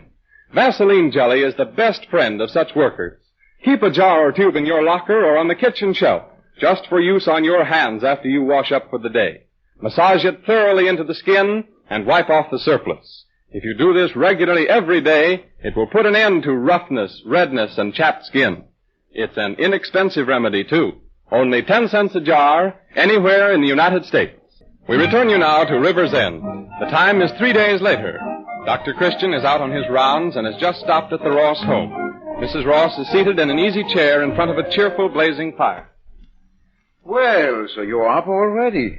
Looks like I'm not particularly needed here. Hello, Dr. Christian. Mother felt so much better this morning that she thought she'd come downstairs. Yes, I'm afraid I'm not going to be a very profitable case. I have to phone the office, Mother. Will you pardon me, Doctor? Oh, go right ahead, Howard. Is Howard still working with the telephone company? Yes. And I wouldn't be surprised if he were promoted to superintendent of the River's End branch before long. Well, that's fine. So you see the money and effort I put in, getting him to take that correspondence course, is paying out. And so you're feeling better this morning? Oh, much better. I'm practically as good as ever. Howard is going back to work tomorrow. Going back to work, eh? Oh, I thought maybe he'd be leaving on his honeymoon now that you're better. Howard hasn't discussed it with me in detail. But I gather his plan is to put off the wedding until spring. Are you sure it's not your plan?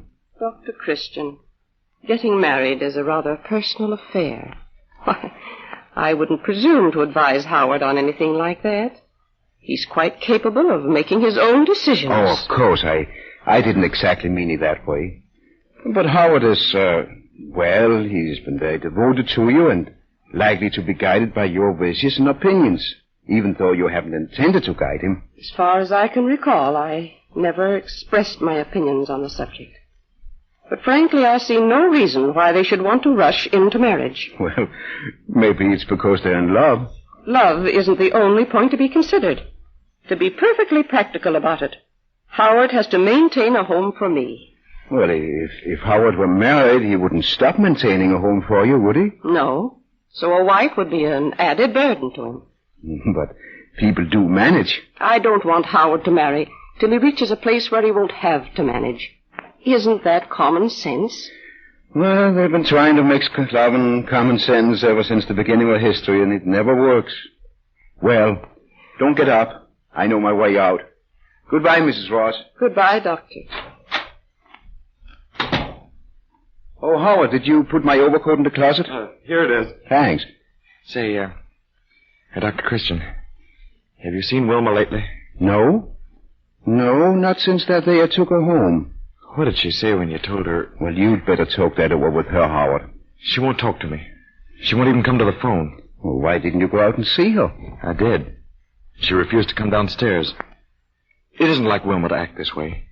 She's always been so understanding. Well, Howard, women have strange notions. One of them is that it isn't so jolly getting all ready for a wedding and then having it put off. She certainly couldn't expect me to get married when my mother was sick. She's acting as if I jilted her. Well, that's what most people believe. What? Oh, you're kidding. It's been talked about all over town. Why, they're crazy. Everyone knows why the wedding was put off. Well, wasn't your wedding put off a couple of times before? No.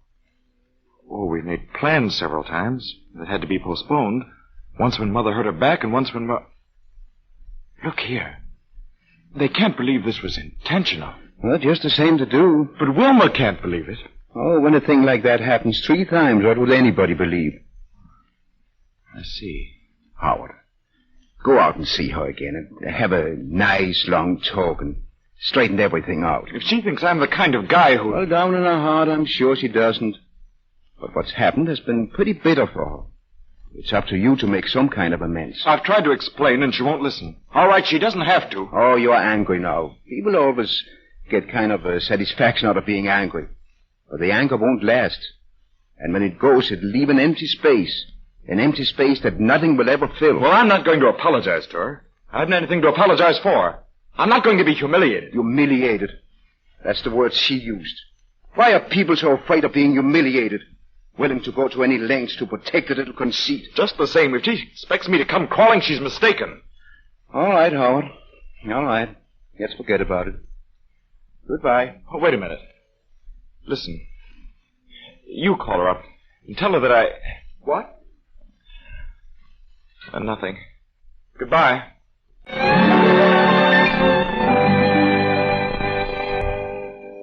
Stubborn, unruly hair, like stubborn people, often will respond to coaxing. Why not try a little Vaseline hair tonic applied with the palms of the hands and brushed into the hair to make your hair tractable?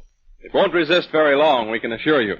For the Vaseline hair tonic spreads evenly over the hair, making it pliable and giving it just enough sheen and luster to look well groomed. More important, however, than good grooming is hair health. Dryness of the scalp, scaliness or dandruff, and falling hair are indications that the scalp is not functioning as it should. You can stimulate the scalp to normal functioning by this simple scalp care. Each time that you shampoo the hair, give the scalp a good workout with Vaseline hair tonic first. Massage the scalp till it tingles with the increased flow of blood to the hair roots. And after a few moments of this treatment, shampoo the hair with any mild soap. You will find when the hair is dry again that it actually looks and feels cleaner and softer. Vaseline hair tonic comes in 2 sizes priced at 40 and 70 cents. The 40-cent size will give you 6 to 10 scalp workouts as well as keeping the hair groomed in between times. Surely this is a very small investment for you to make for hair and scalp health. We resume our story of Dr. Christian with Gene Hersholt, one of Hollywood's most gifted stars, playing the role of the small-town doctor, which he has made famous. It is the day following Dr. Christian's visit to Mrs. Ross, and it's a stormy, snowy evening. The scene is again laid in the doctor's reception room. I'll phone and see if she's here. Hello? Hello? What's the matter here? Hello? Hello? Why, Wilma. Well, what's the idea of all the luggage? I'm leaving town. Where's Judy? Judy's gone home. She left more than an hour ago, but... I tried to call her earlier, but your phone didn't answer. I'm catching the 7:30 train. Well, what's this all about? Are you going on a trip, or... I'm getting out of River's End. After what's happened, I can't stay here, having people laugh at me. Oh, now, Wilma, aren't you taking all this too much to heart? People will forget They won't forget. A girl given the runaround like Howard's given it to me? Not a chance. I'm not going to stay and be one of the town jokes. Oh, but Howard didn't give you the runaround. It amounts to the same thing. He did what his mother told him to do. Shh. Careful. Mrs. Ross is in my private office. Oh, I thought she was sick in bed. She got better very rapidly, didn't she? Wilma, don't talk so loud. She'll hear you. You think I care after what she's done to me? Now, listen, Wilma. All right. I don't want to make a scene. I only came in to say goodbye. You've been swell to me, Dr. Christian. You and Judy. And I guess that's just about the whole list. Tell Judy goodbye for me, will you? Wait a minute, Wilma. Wait a minute. What are you going to do? What are your plans? I haven't any plans except go to the city, get a job there. Maybe I'll take up typing or something. I'll get along all right. I don't know what I'm going to do. I'm going to put you in my car and take you right back home. This is all nonsense. But I can't stay with my sister all my life, sponging off of her. I've been there too long now. Well, you earn your keep there. Yes. It's a great life, isn't it? Living with your relatives, earning your keep. You know they don't want you, only they can't turn you out. Well, at least you can go back to your sisters for a little while, and then maybe... Oh, Dr. Christian, have you heard from Howard yet? Oh, hello, Wilma. Wilma is, she's leaving town tonight, Mrs. Ross. Going away? Yes. I'm sorry to hear that, Wilma. We'll miss you. But I suppose you'll be back soon. No, you needn't worry. I won't be back. You've attended to that very thoroughly. You hate me, don't you? Not as much as you must hate yourself. Don't. Oh, don't pay any attention, Mrs. Ross. She's a little excited. I understand. Only when one person hates another, there must be a reason. I'm curious to know what it is. You can stand there and ask me that after what you've done to my life and your own son's life, just because you're selfish, just because you don't want me to have Howard. Yes, Wilma, I am selfish. I don't want you to have Howard. But not especially you. You see, Wilma, no mother wants any woman to take her son away from her. But I have some claim on him. Claim? He told me he loved me. And I believed him. I've waited for him for 3 years. Gave him 3 years of my life. You've given him 3 years of your life. I've given him 25. Rarely given them to him. You don't know what it is to face the world with no assistance, no money, and a boy 5 years old, and know you have to bring him up properly, provide the things he has to have, raise him to be a man, a good man. You talk about having a claim on him. All right, leave my feelings out of this. But what about him?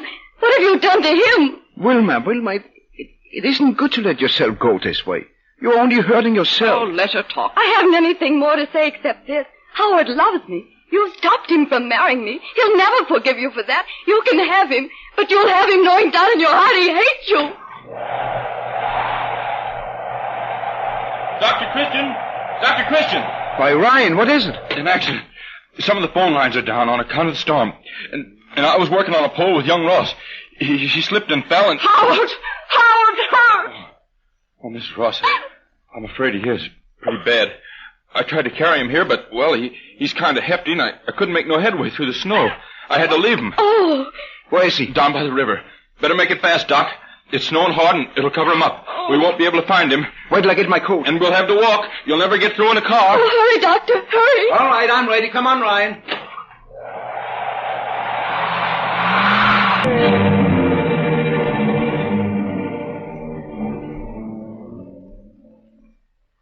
What time is it now? A little after 2. 7 hours. They've been gone 7 hours, and still no word. They haven't found him. They must have found him by this time. They might have taken him home. Taken him home instead of bringing him here. That's it. He's at home. Phone the house. Telephone. Hello? Hello? I forgot. The phone's dead. Oh, let me try. Hello? Central. Hello? Oh. It's no use.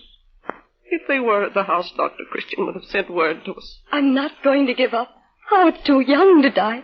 There's no reason why he should die. Life couldn't be that cruel. You don't know how cruel life can be. Or is it life? Isn't it just ourselves? Listen, there's someone coming. I'm sure I heard voices. Who? Oh, who is it? I can't see. The window's covered with frost. Oh, look out the door.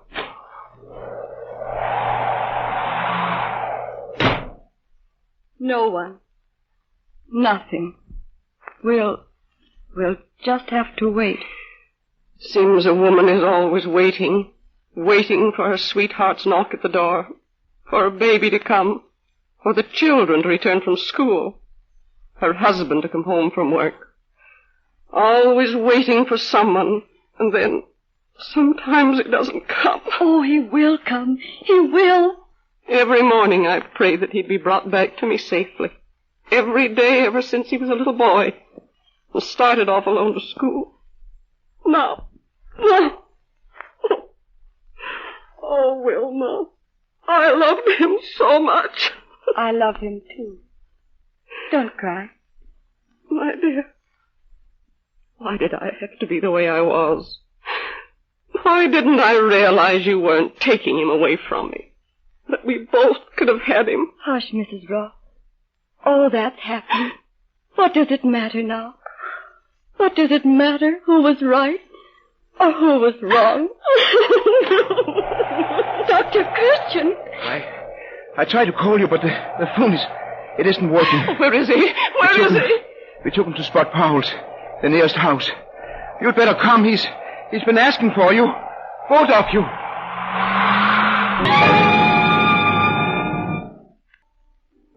The flowers are lovely, aren't they, Judy? Yes, Has the minister come yet?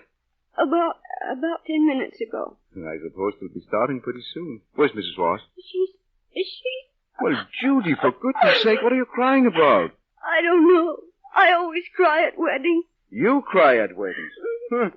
If you had to dress up and wear a high collar like the one I've got on, you'd have something to cry about. Say, how do I look anyway? Oh, your tie isn't so good. Oh, still, I'll fix it. Little things are important. Don't I know it? If it hadn't been for a little thing like a telephone being out of order, there probably wouldn't be a wedding. Why? How do you mean? Because it gave me a chance to leave Mrs. Ross and Wilma alone for 7 hours to talk things over. Oh. And if you leave anybody alone long enough to talk things over, they'll get them straightened out. Oh, here's Wilma. Oh, Wilma, isn't it thrilling?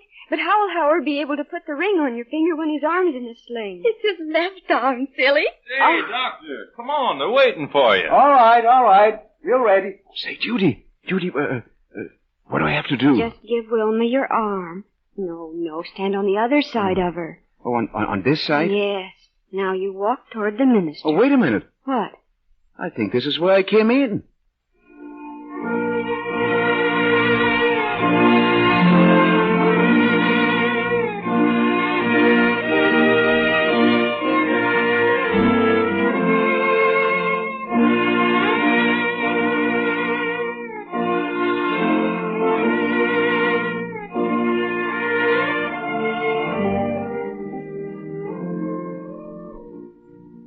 And so we bring to a close another chapter in the life of Paul Christian, the Doctor of River's End. Jean Hersholt, popular Hollywood star, plays the title role in this series through the courtesy of 20th Century Fox.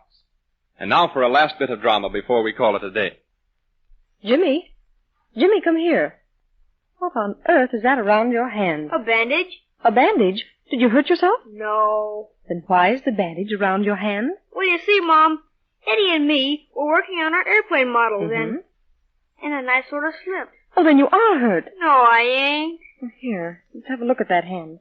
And, Jimmy, don't say ain't. It don't hurt, Mom. Honest. Well, you did give yourself a gash. That seems to be all right. Yes'm. As soon as it happened, we washed it good and put some Vaseline jelly on it. Quick first aid measures will prevent many cases of serious infection. So if you have children in your family, you can't begin teaching them too soon how to care for all their little minor cuts, burns, and scratches. Doctors will approve the use of Vaseline jelly for first aid cases of this kind. So keep a bottle or tube handy where the children can get at it. Vaseline jelly is safe and reliable, and it costs only 10 cents a bottle. When you buy, be sure you look for the trademark Vaseline on the package. If you don't see it, you are not getting the genuine article. Prices of Vaseline products mentioned on this program apply only in the United States. The story of the attempted suicide and the blind boy who saw for the first time, which we told you on this Dr. Christian program last Sunday, has been chosen by the Columbia Network as the dramatic high spot of the week. And so, Jean Hersholt, star of the program, has been invited to recreate the story again on Columbia's program, The People's Choice, tonight over a coast-to-coast network at 8 o'clock New York time, 7 o'clock Central Time, 6 o'clock Mountain Time, and 5 o'clock Pacific Coast Time. We hope you will listen in and invite your friends to listen. Next week, Jean Hersholt will be on the air again at this hour with another chapter in the story of Paul Christian, the Doctor of River's End. This is Arthur Gilmore bidding you good afternoon for the makers of Vaseline Preparations. From Hollywood, California, we bring you Chapter 7 in the story of the Doctor of River's End. The star of the show, Jean Hersholt, in the greatest of all roles. The title of the show, Dr. Christian. The sponsor of the show, the Cheeseburger Manufacturing Company, owners of the trademark Vaseline. The makers of Vaseline Preparations, who bring you these programs each Sunday afternoon, have been making these famous home remedies for more than 50 years. Each Vaseline product is the best of its kind that can be produced. All Vaseline products are made with the same scrupulous care, sterilized in the process of manufacture, and packed in sterilized containers. So when you buy, be sure to look for the trademark Vaseline on the package. If you don't see it, you are not getting the genuine article. We take you now to River's End, to Dr. Christian's reception room, where Judy Price... Dr. Christian's office? Oh, hello, Mrs. Tanzy. No, Dr. Christian hasn't gotten back yet. All right, I'll tell him. What? Danny Barnes? Well, when did he get back? I'll bet River's End looks kind of tame to him after New York. Oh, that's right. Goodbye.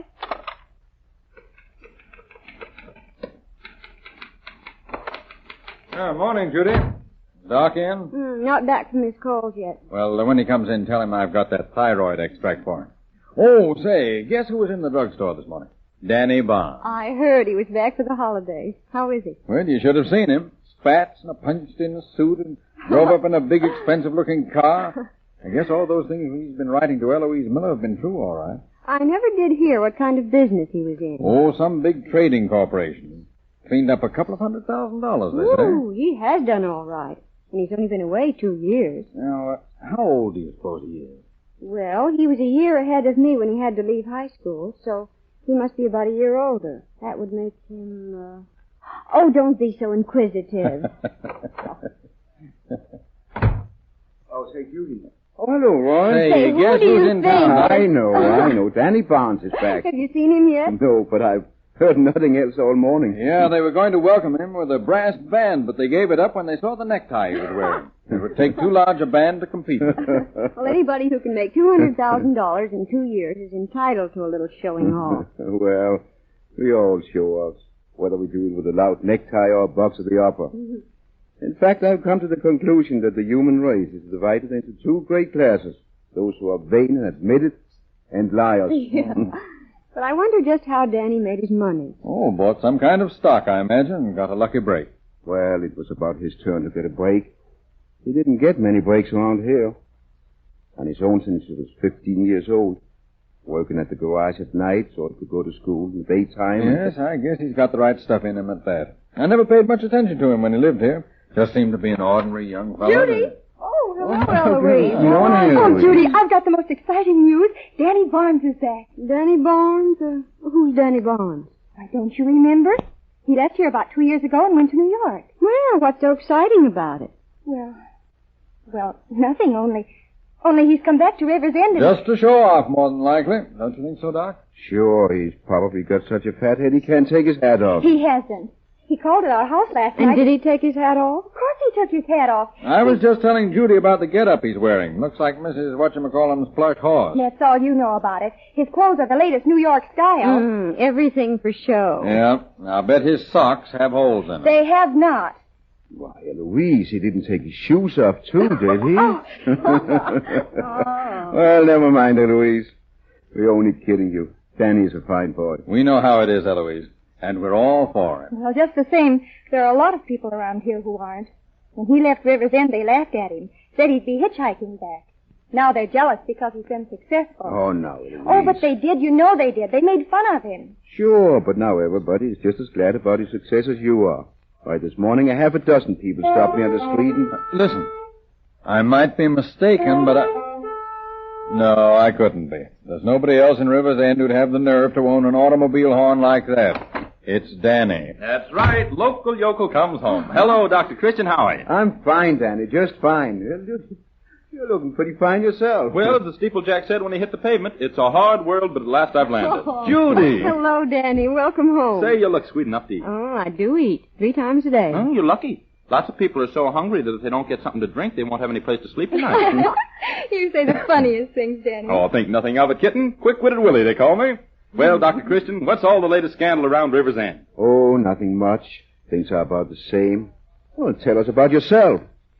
I've been hearing all kinds of fine things about you. What have you been doing? Oh, one thing and another. Right now, I'm a director in a corporation whose product is pushed all over the world. Well, you don't say. What do they make? Baby buggies. Oh. Look, Dr. Christian, I just got in last night, and, well, there are a lot of people I want to say hello to. I'll see you again, huh? Yes, sure, and come in any time, Danny.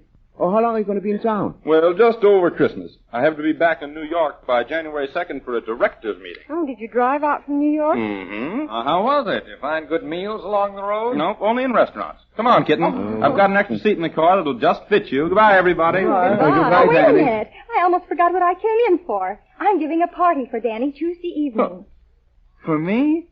Well, say, gee, that's swell of you, Eloise, but, well, you don't have to do anything like that. I want to do it, and I want you all to come. Will you? Why, of course. Sure, we'd love thanks. to. I may be a little late, but I'll be there. Oh, that's swell. I'll see you all Tuesday. Come on, kitten. Say, Danny. Yeah? You didn't make your money pushing those baby buggies personally, did you? Oh, no, a fella couldn't make any money that way. Our buggies are freewheeling. Ouch! I guess Danny is in what they call an infant industry.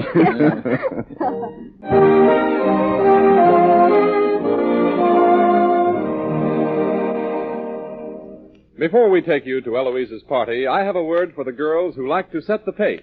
The smart hairdo this season is high and close to the head, hair brushed off the face and upwards from the neck, even in back, and every lock ending in a sleek sculptured curl placed just right to emphasize the shape of your head, or the line of your jaw, or the set of your ear. That's all very well, I hear you say, but how do you keep it that way? Fortunately, we have the answer for you. When your hair is ready to be dressed, brush a little Vaseline hair tonic on it, lock by lock. Then shape each curl and fasten it in place with a bobby pin. Vaseline hair tonic is an ideal dressing for this purpose. It is clear as crystal, completely colorless, and so can be used on blonde or white hair as successfully as on dark hair. Basically, however, you need to do more than use Vaseline hair tonic as a dressing. Give your scalp a thorough massage with the tonic at least once a week before your shampoo. Vaseline hair tonic comes in 2 sizes, priced at 40 and 70 cents. The 40-cent size will give you 6 to 10 massages, as well as daily hair grooming. So you see how economical it is. Let us join the crowd at Eloise's party for the returned hero, Danny Barnes. Well, here I am, Judy. I hope I'm not late. Not too late, anyway. People are still coming. Yes, my goodness, it looks as if everybody in town is here tonight. Have you learned your speech? I think I know it. I've got it right here in my pocket, and I thought maybe there'd be time for you to run over it with me. That's a good idea. Let's go out in the hall. Let me have it. Let's see. What did I do with it? Oh, I know I've got it here someplace. Oh, here. You just take it, and if I make a mistake, tell me. all right. Go ahead. How does it start? Friends of... Oh, yes. Friends of River's End. I have been chosen this evening, to present to Danny Barnes a little gift representing, Oh, hello, Dr. Christian. Enjoying yourself? Oh, hello, Eloise. Yes, having a fine time. You haven't forgotten about... No. I'll be there when the time comes. All right. I'll let you know when we're ready. Sure, that's what I thought. Give me that start again, will you, Judy? Friends of River's End. That's right. Wait. Friends of River's End. I've been chosen this evening to present to Danny Barnes a little gift. Quite a turnout in Danny's honor, eh, Doc? Yes, it's a little different from the old days. They're hanging on his words like the man on the flying trapeze. Come on, let's go outside and have a smoke. Oh, I'll be out within a little while, Roy. Okay. Now, where was I? Just being chosen for the 3rd time. Oh, yes, sure. I have been... Oh, wait a minute. Here's Danny. Oh. Well, how does it feel to be important? Oh, this is nothing. Wait till I really hit my stride. By the time I'm 40 years old, I won't take my hat off for any man. How will you get your hair cut? I won't. I'll be bald. Why did you go back and settle down in River's End, eh? No, Dr. Christian, I don't think so. New York's my town. I love it. Oh, not that I've got anything against River's End. It's a nice little place for a trip or something like that, but to live here, nah. No, I'll never come back. There's nothing here to interest me. What about Eloise? Oh, well, Eloise is just a friend. Well, that's not her idea. If I remember, it wasn't yours either before you went away. Oh, Judy, now, Eloise is a swell kid, but... Well, there's some things I can't explain now, and I gotta get back. Well, good evening. Good evening. Good evening, Judge Coburn. Oh, hello, Judge. You remember Danny Barnes? Oh, to be sure I do. And, Mr. Barnes, I don't need to say that River's End is proud of you. Well, thank you. Oh, not at all. I've been looking forward to asking you for a bit of advice. Now, as a man in touch with industrial and financial conditions, what is your opinion of Eureka Gas and Electric? Well, In other words, if you were a man of modest means, would you consider a safe and profitable investment? Well, now, Judge, I'm going to give you a hot tip. Oh, yes. Well, wait a moment. I'll just jot it down here. Dr. Christian, have you a pencil? I have a fountain pen. A good one, too. Thank you. Yes, now... Buy Cupid vending machine. Cupid vending machine. Well, I never heard of it. Yes, what is it, Danny? It's something new and a sure winner. Now, look. Every day, thousands of people get married. To be married, you have to get a license, and to get a license, you have to go through a lot of red tape. And Yes. with the Cupid vending machine, you simply put your money in a slot, push a lever, and out comes your marriage license. Hey, you've got something there. Well, it's the greatest invention in the world. You put your dollar in the machine and get a wife. Yeah, but it isn't legal. Okay, then we'll just reverse it. You put your wife in the machine and get a dollar. You can't lose. Dr. Christian, we're ready now. Everybody in the living room. Don't forget now, the minute Danny gets through, you make your speech. Where's the present? Eloise has it. She'll bring it in. Ladies and gentlemen, you've all heard the expression about a prophet being without honor in his own country. Well, that isn't true, because we're here to honor one. Danny Bond. Well, in some ways, I might be a great prophet, but as a speaker, I'm a total loss. Since I've been in town, I've been asked over and over again how it feels to be a success. Well, it feels great. It feels great because I've been able to prove to other people and to myself that I can put it over. And I'm going to go on keeping putting it over, too. When I go back to New York, I'm starting out to make $10 million in 10 years. And I'll get it. Thanks. Well, Danny, we hope you get the $10 million, but not the 10 years. Friends of River's End, I have been chosen... Pardon me, just a moment. Well, what is it? What's the matter? This gentleman wants to see you, Danny. Are you Dan Bond? That's right. From New York? Yeah. Where'd you get that car you're driving? Why, I bought it, of course. Oh, you did, huh? I've seen some pretty dumb clucks, but you aren't even smart enough to change the license plates. What are you talking about? What's the matter with the car? Nothing the matter with the car. It's the guy who's driving it. He stole it from a parking lot in Yonkers. Stole it? Oh, I'm afraid you got the wrong person. Why, this young man is a very successful broker on Wall Street. Broker on Wall Street? That's one for the book. Hey, you know who this guy is? Now, wait a minute. Can't this be settled someplace else? I'll say it'll be settled someplace else. I've got a warrant for your arrest.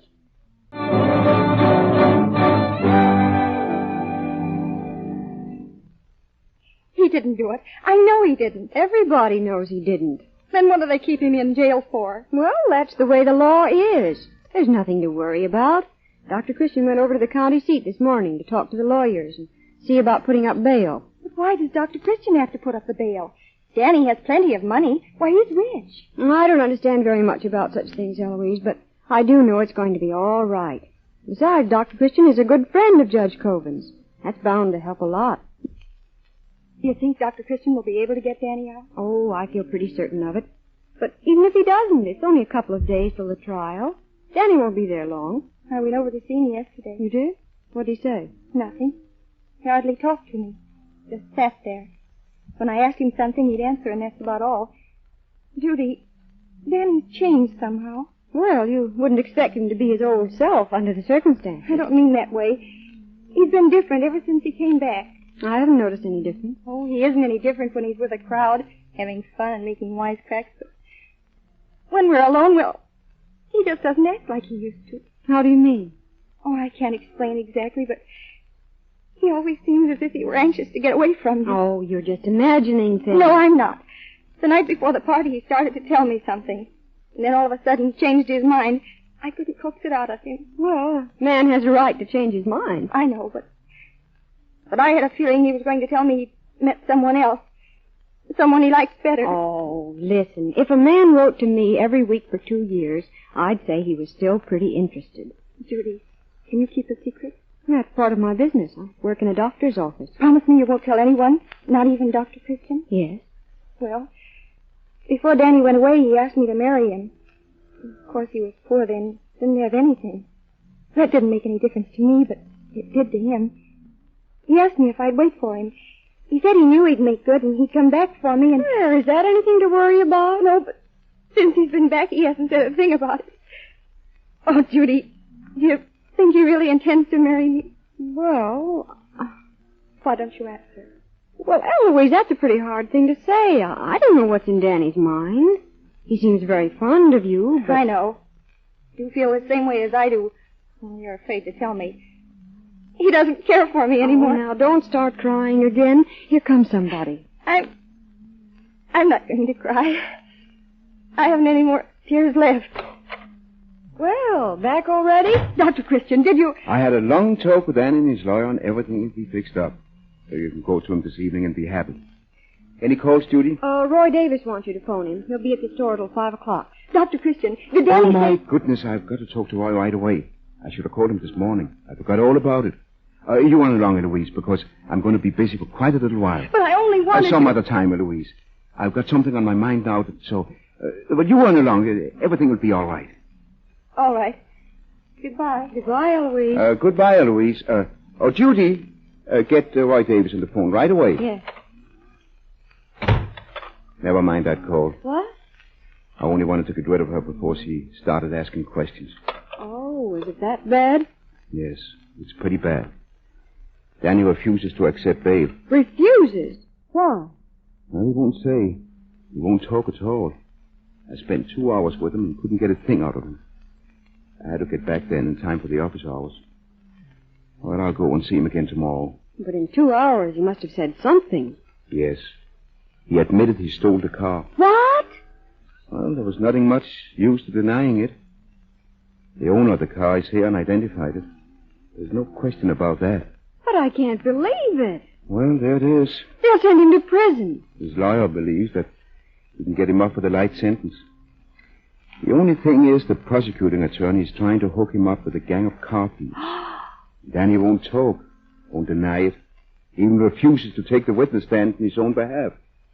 Dr. Christian, do you suppose he could be a member of a gang? No. How do we know what he's been doing in New York? Only through what he's told us. That he's been in Wall Street, and they found out that isn't true. Then how did he get his money? How is he able to dress the way he does? I don't know. I don't know. And why doesn't he talk? Maybe he's afraid to. Afraid of what the gang will do to him. Oh, he's not a gangster. Even if he isn't, how is he going to look to the jury? Yes, I know how it would look. It's an open and shut case for the prosecution right now. Armstrong will send him up for... Wait. What's the prosecutor's first name?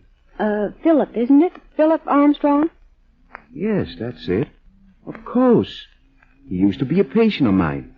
A long time ago when he lived here in River's End. Judy, look in the files. Get out the whole medical history of Philip Armstrong and his family. His medical history? Yes, hurry. I think I've got an idea. The next scene of our program takes place in Roy Davis drugstore, where two girls have dropped in for hot chocolate. Good, isn't it? It would be if my lips weren't so chapped and sore I can hardly eat anything. Well, why don't you do something about it? The chapped lips, I mean. Well, honestly, the first cold wind that blows, my lips get so chapped that nothing seems to do any good. Vaseline camphor ice would help, instantly. And it'll prevent chapping, too, if you use it before you go outdoors. Maybe I ought to get a stick while I'm in here. Why don't you? It costs only 10 cents. I guess I will. While I'm about it, I'll take home a tube of Vaseline jelly, too. 3 days later, Jean and Marion meet on the street. It has been snowing off and on all week in River's End, and today the wind is blowing a gale. Hello, Jean. Hello. Gee, I nearly ran into you. Some wind, isn't it? Jerry. But I'm not afraid of getting chapped lips anymore, thanks to your reminding me of Vaseline camphor ice. We take you now to the old courtroom of River's End, where Danny Barnes is on trial for stealing an automobile.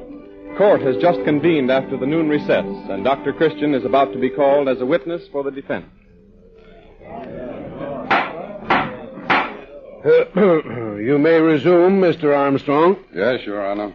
Call Dr. Christian. Dr. Paul Christian, raise your right hand. You solemnly swear to tell the truth, the whole truth, nothing but the truth? I do. Be seated, please. Now, Dr. Christian, when you testified this morning, you said you knew the defendant, Daniel Barnes, rather well. That's right. For a period of about 15 years. Yes, sir. But during that time, have you ever known him to display criminal tendencies? Well, I wouldn't exactly call it a tendency.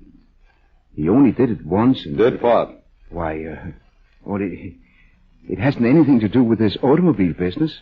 It happened a long time ago. I'm asking you what he did. Well, I'm sorry I mentioned it. I didn't mean to... Will you please answer the question? What did he do? He took some money from a bank. A bank? You mean he robbed a bank? Well, yes. What bank? Well, answer the question. What bank? His penny savings bank. He took the money to buy candy. That may seem very amusing. But has it ever occurred to you, Doctor, that a person who takes little things will also take big things? No, I hadn't thought about it. Well, it's true. A man who takes anything, little or big, is a thief. And on proper consideration, I think you'll admit he's a thief. Do you trust people who take little things? Yes, sir. Oh, you do? Who, for instance? Danny Barnes? No, Judge Coven's there. The other night at the party, he took my fountain pen. Huh? Well, I'm sorry, Paul. I forgot to return it. Here. Thank you. Dr. Christian, you know, do you not, that the defendant, Danny Barnes, took an automobile? Well, I didn't see him take it. You're evading the question. Danny Barnes was found with an automobile in his possession. An automobile which plainly belonged to Mr. George Craig. The driver's license in the pocket of the car had Mr. Craig's name on it. Wouldn't you say Barnes had stolen the car? No. No, I don't think I would. Well, I certainly can't understand why not. Well, it's just like the time I called at your house when you were sick and asked for a spoon to give you some medicine. The spoon had the name Palace Hotel on it. Why, But I wouldn't say that you stole it. No. That might have been your wife's maiden name. Please, Dr. Christian, confine your answers to yes or no. Yes, sir. Now then, did you ever know Danny Barnes to be a member of a gang? Well, I'd hardly want to. Was he ever a member of a gang, yes or no? Yes. A gang organized for the purpose of stealing? Well, I don't know what it was organized for, but they did steal, yes or no? Yes. What did they steal? Green apples. That was the same gang of boys your son belonged to. I treated them all for colic. Your Honor!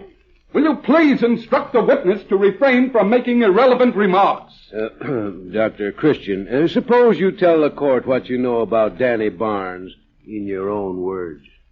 Thank you, Your Honor. Lots of times, appearances are deceiving. And it's been that way with Danny Barnes. 2 years ago, Danny went to New York. Before he left, he bragged a little about all the money he was going to make there. Well, we all like to brag. When he got to New York, he found out that making money wasn't so easy after all. He found out something else, too. That he was homesick and terribly lonesome for a girl in River's End.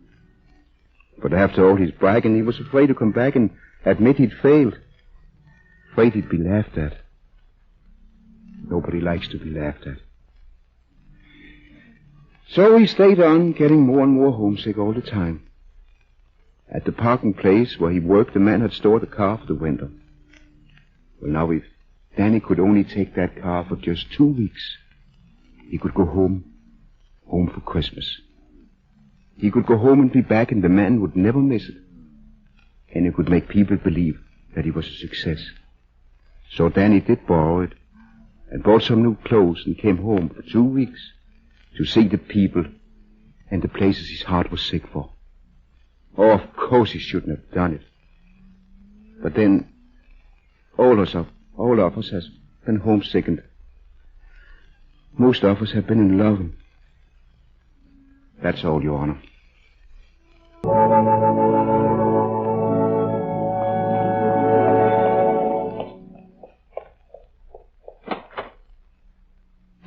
Judy, they've acquitted him. He's free. Oh, Eloise. And he's not going back. He's going to stay right here in River's End. Where's Dr. Christian? He's in his private office. Call him. Dr. Christian. Dr. Christian. Yes? Did you call? Oh, Eloise. What's the news? Oh, Dr. Christian, they've acquitted him. Of course. I knew they would all the time. And especially after you looked up Mr. Armstrong's medical history. You did all right with that. Well, I saw my big opportunity. You know, I got cheated out of making a speech at the party. And if you hadn't told them what really had happened... Oh, nonsense. I didn't have anything to do with it. Danny isn't a crook. They wouldn't have... Danny! Oh, Danny! Hello, kitten. Well, I guess I sure made a fool out of myself. If all the people who have made fools out of themselves should suddenly drop dead, it would be the end of the human race. Anyhow, I'm going to stay here. I'm going to face it. I'll work it out some way. Sure you will.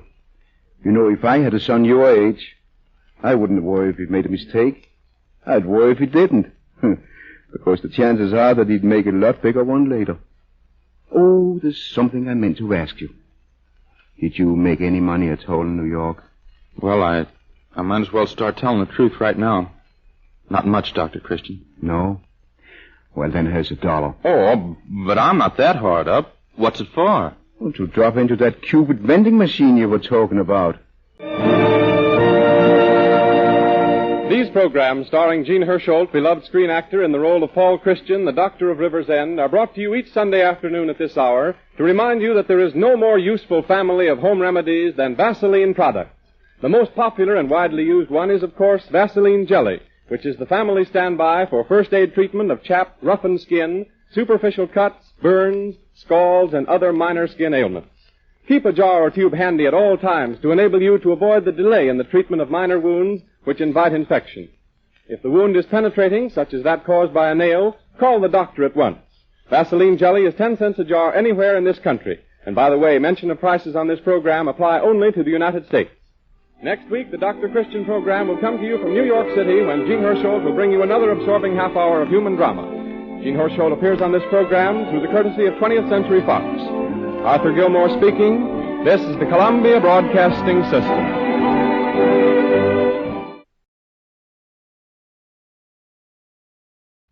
From New York City, we bring you Chapter 8 in the Chronicles of River's End. The star of the show, Gene Hersholt, in his greatest of all roles. The title of the show, Dr. Christian. The sponsor of the show, the Cheesebro Manufacturing Company, owners of the trademark, Vaseline. And here we are in New York, where our star, the famous motion picture actor Gene Hersholt, is enjoying a brief holiday after completing his work with Sonia Henney in the 20th Century Fox picture, Happy Landing.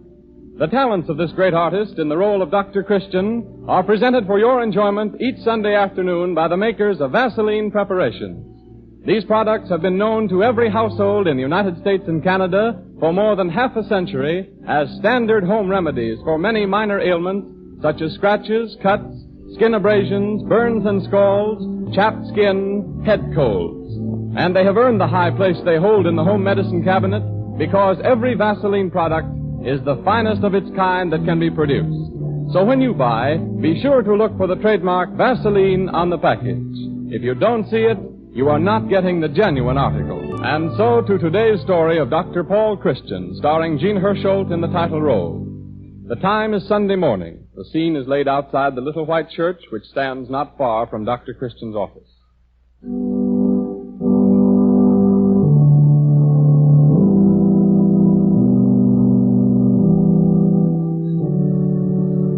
Services are over. The congregation streams out the door, pauses in little groups in front of the church. Good morning, Dr. Christian. Well, hello there, young lady. How did you like the sermon this morning? All right. But I got kind of sleepy before it was over. Toby, you shouldn't say that. Good morning, Dr. Christian. Good morning, Harriet. Say, can you keep a secret, Toby? Of course I can. I got a little sleepy myself. Dr. Christian, you're spoiling all the good work I've done for a week. Oh, bosh. Not a good spoil, Toby. Besides, I have some theory about bringing up children. What do you know about bringing up children? Nothing.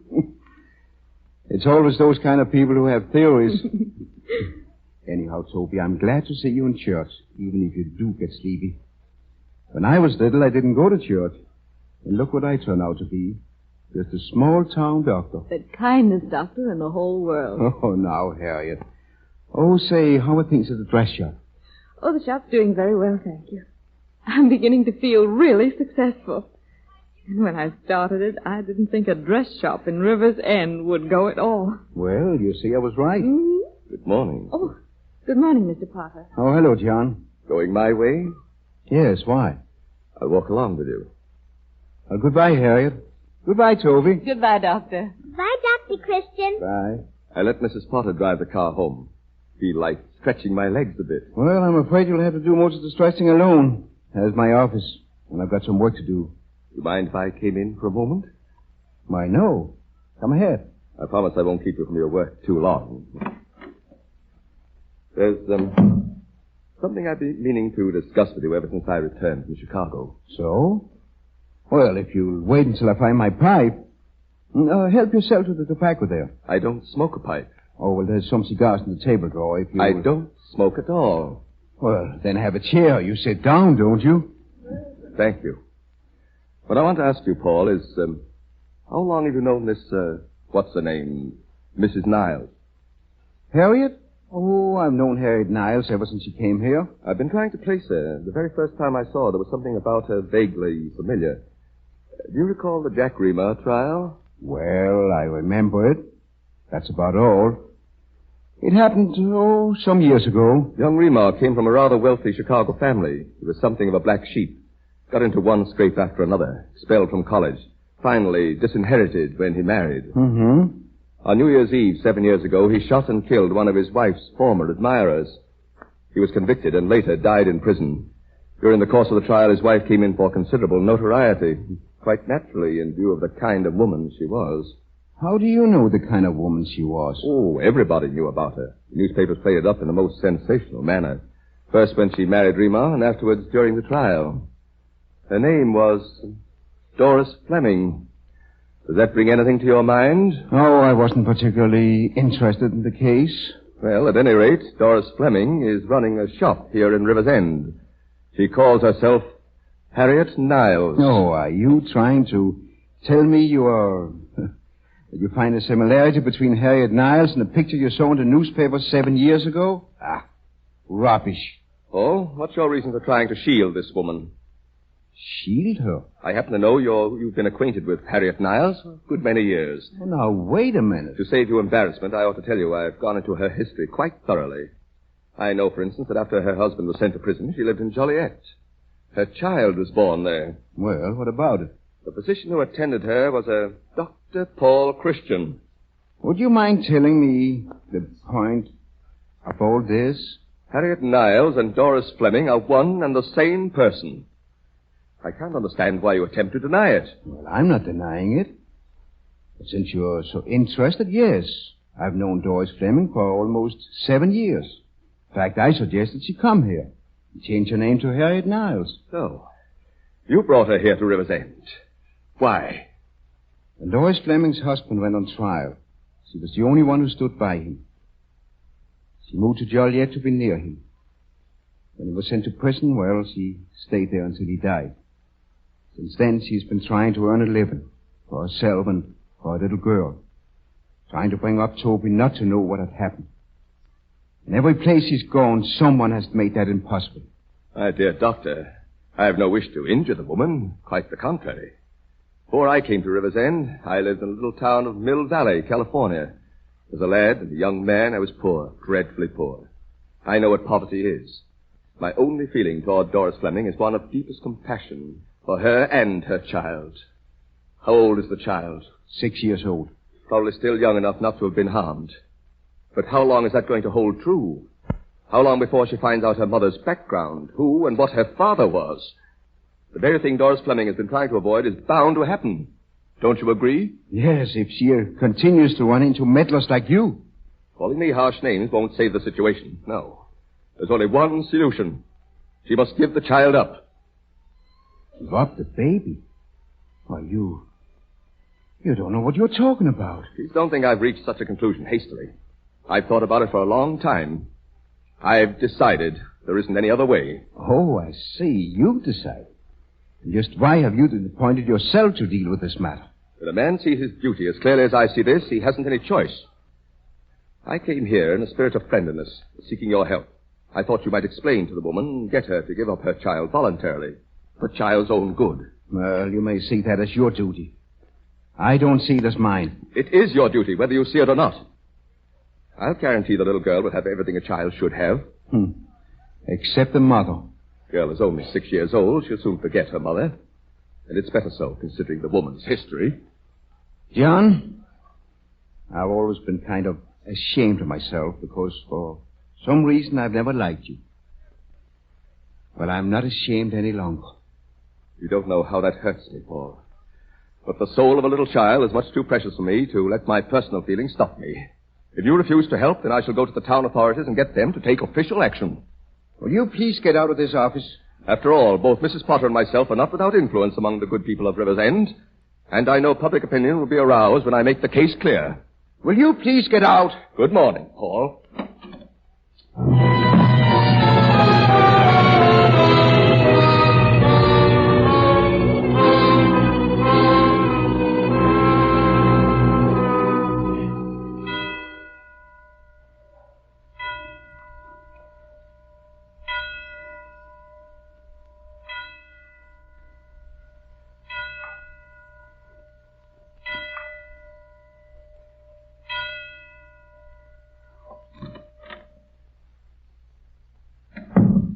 Hello, Dr. Christian. Well, hello, Harriet. Oh, I had no idea it was so late.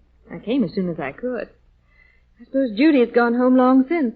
Judy is on a vacation. Oh, is she? I hadn't heard. Where'd she go? Where does everybody go these days? Hollywood. Well, well. She'll have plenty to tell when she comes home.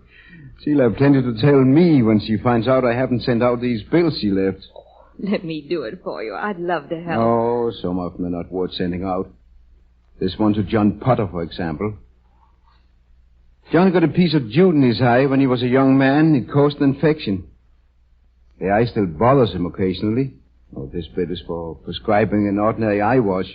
I can't charge him for it. You'll never make any money that way. Oh, speaking of money, how was your Christmas business? Wonderful. Good. Oh, it was a swell idea of yours putting in the gift. And just think, this time last year I was in Minneapolis wondering what was going to become of us. You can't imagine what all those years were like. Walking the streets, looking for a job. Knowing if you found one you couldn't keep it. That you'd have to leave and go someplace else. Oh, it's beautiful to be settled and have a home and feel that you're safe. Safe. I think that's the loveliest word in the world. Harriet, have you ever asked the Remus for help? No. Why should I? I've always been able to get along. I know, but Toby's growing up now, and, well, she's going to become more and more expensive. Well, she'll soon be wanting to entertain her friends and have nice clothes, and, well, the Remus ought to help. She's Jack's child as well as yours. I don't want their help. Well, you shouldn't let a little foolish pride stand in the way. And they wouldn't help me if I did ask. The Remus hate me. Why, they disowned Jack for marrying me. When he was sick in prison, to see him or write to him. Like, they didn't even write when he died. Well, 7 years might have made a great difference. They might have forgotten they hated you. I haven't forgotten. Don't you think you ought to give them a chance to make amends? What chance did they give me? The chance of starving, that's all. I don't want to talk about it. I'll be able to look after Toby. Give her the nice friends and the pretty clothes myself. The shop will take care of that. Yes, but suppose something happens to the shop. What? Suppose you can't go on with it. Well, what could happen? Well, businesses sometimes fail, you know. Oh, but... Oh, come in. I heard you talking in here, took the liberty of knocking. Oh. I realize I'm not welcome.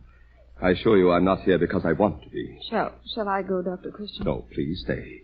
Whatever you have to say, John, you can talk about some other time. As long as the young lady is here, why not talk about it now? Because I don't wish to. I'm afraid that's not a very good reason. It suits me. Paul Christian, why haven't you enough courage to face the situation? Don't you realize evasion will get you nowhere? I realize more and more what kind of a person you are. Psychiatrists have a word for you. It isn't a very pretty one. We're wasting time. I've given you your opportunity, Paul. You haven't seen fit to take advantage of it. Fortunately, I am strong enough to assume the burden alone. Mrs. Niles? John. Dr. Christian informs me that you are Doris Fleming. Oh, he told you? Oh, no. Harriet, listen to me. I only told him when I see now. That's why you wanted me to go to the Remus. Well, you talked about the shop failing. Oh, he found it out by himself. That's true. And I convinced Dr. Christian it was useless to lie to me as I had completely investigated your case. But why? Why? What difference does it make to you who I am? I don't feel it's necessary to explain that. Mr. Potter evidently takes his instructions directly from heaven. Or maybe he gives them. Dr. Christian is being sarcastic because he doesn't like me. He knows I've not the slightest notion of harming you. You won't tell anyone? There's no reason why I should. Doris Fleming, I want to help you. Help me? Yes. I know how you struggle to keep your child from learning about your past life. I want to show you the way. Oh, but I've already found it. Well, you and Dr. Christians are the only ones who know about me. I have a little shop here. I'm very happy. And the past is behind me. Sooner or later, River's End will find out about you. But I don't see how, unless... They found out in the other places you've lived. No, you can never escape from your past. It's chained to you with a chain which cannot be broken. But your child can escape. If you give her up. Give up Toby? We'll find a suitable home for her. I'll make all the arrangements. Help you in every way I can. But you're crazy. I'm not concerned with what you think about me. I'm only interested in the child. You'll have to give her up. Who says I do? Oh, this is going far enough. I say so. I'm not taking orders from you. Who do you think you are? You'd better be careful. You're a willful, headstrong woman. A person in your position could well display a little humility. You're not going to take my baby away from me. You or anybody else.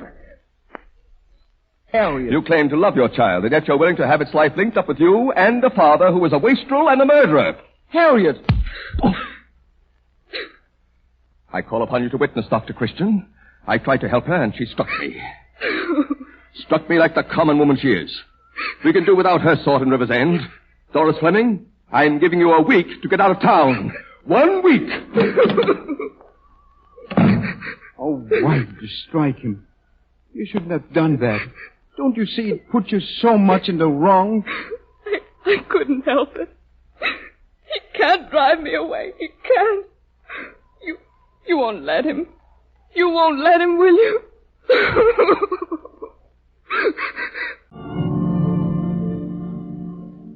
Every housewife who spends hours over the cook stove and the washing and ironing knows what it is to have a succession of minor burns and scalds, and how uncomfortable they can be, even when not at all serious. Vaseline petroleum jelly is just the thing to have handy for such emergencies. Why don't you make a note to buy an extra bottle or tube next time you go shopping and keep it on the kitchen shelf? Then you'll be able to reach for it the very moment you burn yourself. Use it liberally. It will soothe the pain and help promote healing. If a burn or scald is deep or covers an extensive area, send for the doctor immediately. Vaseline jelly is made with scrupulous care, sterilized in the process of manufacture, and packed in sterilized containers. It costs only 10 cents a bottle anywhere in the United States, so no one need be without the comfort this famous home remedy can bring to sufferers from all the minor accidents that happen in every home. The next scene in our story of Dr. Christian takes place in a room in Harriet Niles' home behind the dress shop. It is a pleasant room, the shades drawn now and the lights burning. In the center of the floor are several suitcases and a trunk. You want this coat here put in the trunk, Mrs. Niles? Yes. Oh, no, wait a minute. Pack the other one. Toby will wear this one. Where are we going, Mama? To Peoria, darling. When? Day after tomorrow. Oh, is there room in the small suitcase for these slippers, Anna? I think I can make some room. Well, put them on top so I can get them out on the train. Yes. How long will we be away, Mama? I don't know, Toby. Are we coming back? No. Not ever. But why? Now, it's time to go to bed now. Why aren't we coming back? Don't you like River's End? Now, you better run along, Toby. It's almost 8 o'clock. You told me you liked River's End. You told me we wouldn't move anymore. I know, dear. I don't like moving. As soon as I find some little girls to play with, they always move. Isabel and Betty Jean have never moved. They've lived here all the time. Why do we have to move? Oh, please, Toby. Mother's so tired. Anna'll get you ready for bed now. I'll be in soon and hear you say you know Eileen. Yes, sure. It's about time for young ladies to go to sleep now. Mama, why do I say different now, Eileen, from Betty Jean? Well, they're not different. Yes, they are. I only say God bless Mama. And Betty Jean says God bless Mama and Papa. Anna, will you put her to bed, please? But why, Mama? Why don't I say it the same as Betty Jean? Dear, I'll answer it. You take Toby and get her undressed, Anna. Yes, ma'am, I will. Come, Toby. Come on. Night, Mama. Good night, dear.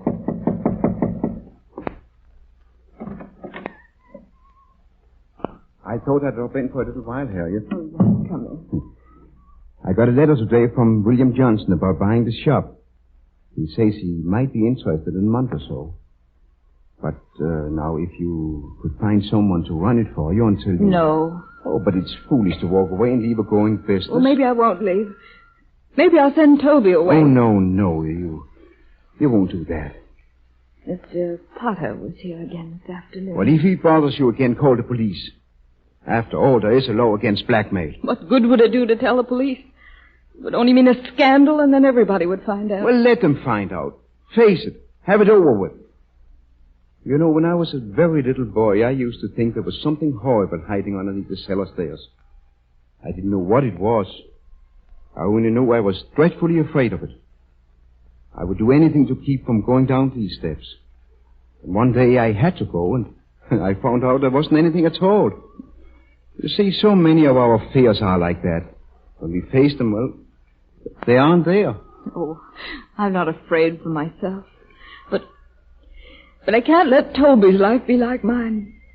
I've failed in everything else, but I won't fail in that. Well, we'll find out some way. No, there's only one way out. Mr. Potter's right. Oh, I've tried to make myself believe I could get away from it. If I could only go far enough, I could escape. But it never works. I know that now. Oh, my dear. I've got to give Toby up. I've got to give her up. My baby. Don't give up yet. Something might happen to change everything. Nothing can happen to change the past. You're chained to it with a chain which never can be broken. Only it can be broken. Death can break it. Harriet. I put Toby to bed, Mrs. Niles. You want me to finish up packing the trunk? No, Anna. Just pack Toby's things in a suitcase.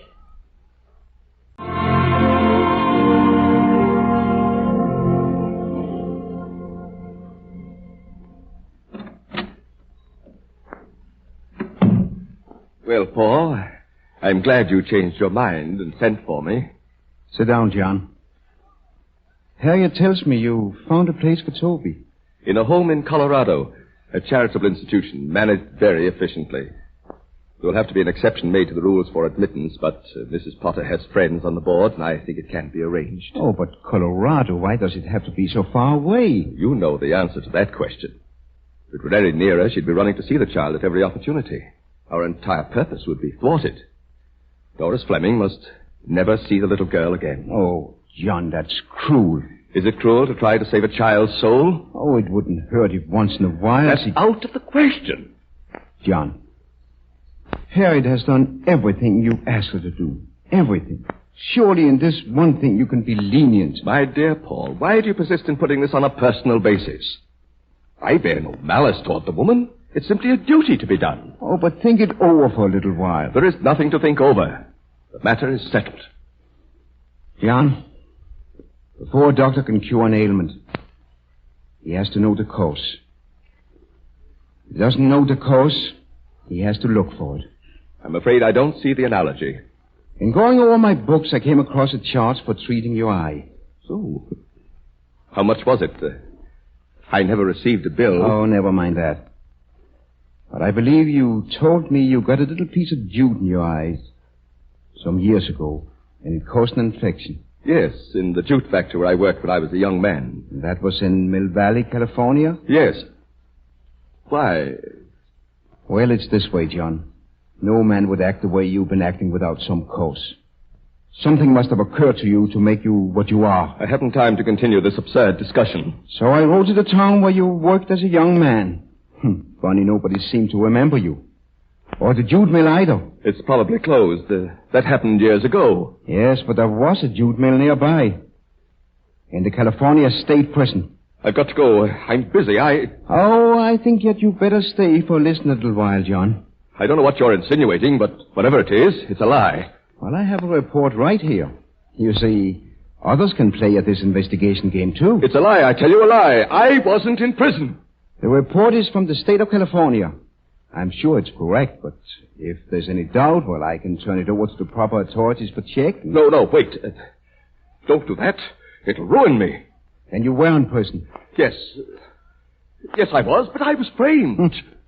That's what they all say. How soon can you be ready to leave town? Leave town?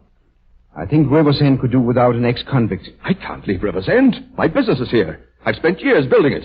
How can I explain? What can I tell my friends, my wife? 2 weeks should be ample time. Oh, no, it's impossible. You're doing this for revenge. I'm not looking for revenge, John. I'm doing this for the good of your soul. Haven't I suffered enough? I spent 5 years in San Quentin. 5 years of misery, and because of a woman. A woman like Doris Fleming, who went scot-free. A woman? In San Francisco. She got me into it. She was as much to blame as I was, when I was the one that had to rot in prison. And so because of that woman, you've seen fit to punish Doris Fleming. They're all alike. They deserve to be punished. I'm beginning to understand your case. But I won't bother Doris Fleming anymore. I swear I won't if you'll only let me stay here. I'm sorry for you, John. Sorry for anyone who lets bitterness and hate live and grow until they influence everything they think and does. Then let me stay. Don't send me away. Last Sunday you said something about it being difficult to cure a sick soul. If I'm going to cure yours, I'll have to keep it under observation for a long, long time. Well, you can stay. Paul... Never mind, you better go now. You won't tell anybody about it? No. And that report from California? Here, you can have it. Tear it up if you like. Okay. Why, this isn't from the prison board? No. It's from the California State Department of Agriculture. You've lied to me. Oh, no, I never told you the report was from the prison board. Just the same, you tricked me. Tricked me into confessing. It was your confession that tricked you. You made me believe the report applied to me. Well, in a way, John, it does. It's a report on the common variety of pests.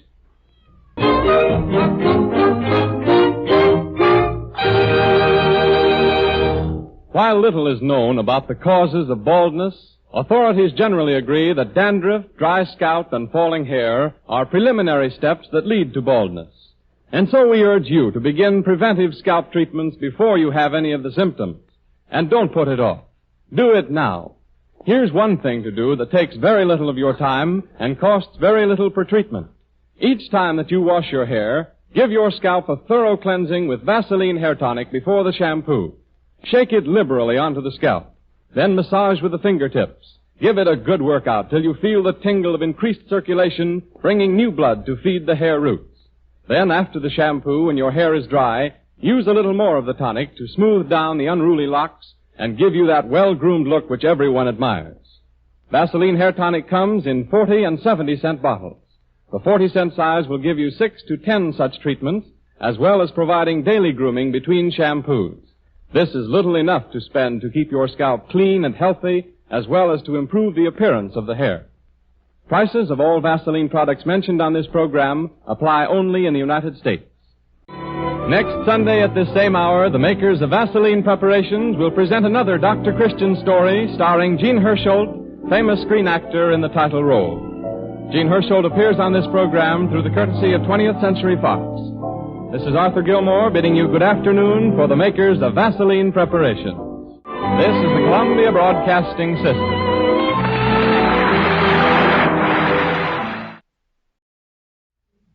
From New York City, Chapter 9 in the Chronicles of River's End.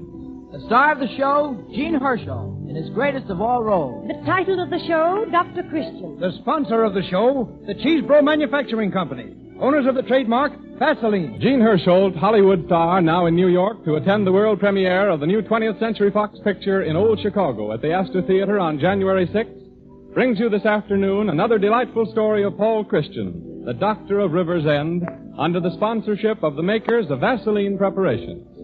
All products bearing the trademark Vaseline are the best of their kind that can be produced. manufactured with scrupulous care, and therefore harmless and safe enough even for the children to use, and inexpensive enough so that no household need be without their benefit. And now to our story of Dr. Christian. The scene is Dr. Christian's private office, and the time is a few minutes past 6 o'clock of a fine January evening. Judy Price is still in Hollywood, where she's spending the Christmas holidays, and Helen Carson is temporarily helping out in the doctor's office. Yes? Oh, come in, Helen. Busy? No, I was just reading the paper. Did you see this about the bandits who forced a man to drink knockout drops and then robbed him? Yes, I read it. Well, I think that's terrible. Ella Harris and Henry are outside. Ella Harris and Henry? Well, I haven't seen them since... Well, I guess it was last June. Didn't Henry get the measles in June? Well, if he did, it was with Ella's permission. He couldn't do anything without her. I never saw a man who amounted to less than Henry Harris. When he walks into an empty room, it's still empty. Henry's all right. He simply hasn't found himself. Well, maybe he isn't worth looking for. Oh, now, Helen, Henry Harris is a little bit meek and mild, but just the same, he's a man in a million. Yes, the last digit. Shall I show them in? Yes, of course. Well, you better put that newspaper away and look busy. You may go in. Dr. Christian will see you right away. Well, hello there. Oh, how are you, Dr. Christian? I'm sorry we had to come so late in the day, but Henry was busy with some chores around the house. Yes, I was... And you know how a man is trying to do housework. Takes him hours to do what a woman can do in 5 minutes. By the time he was finished, it was almost 6 o'clock. Only 5:30, Ella. Almost 6, dear. I noticed particularly.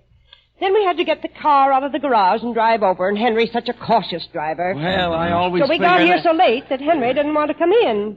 But I say when a person isn't feeling well, he should see a doctor at once. So here we are. Sit down, Henry.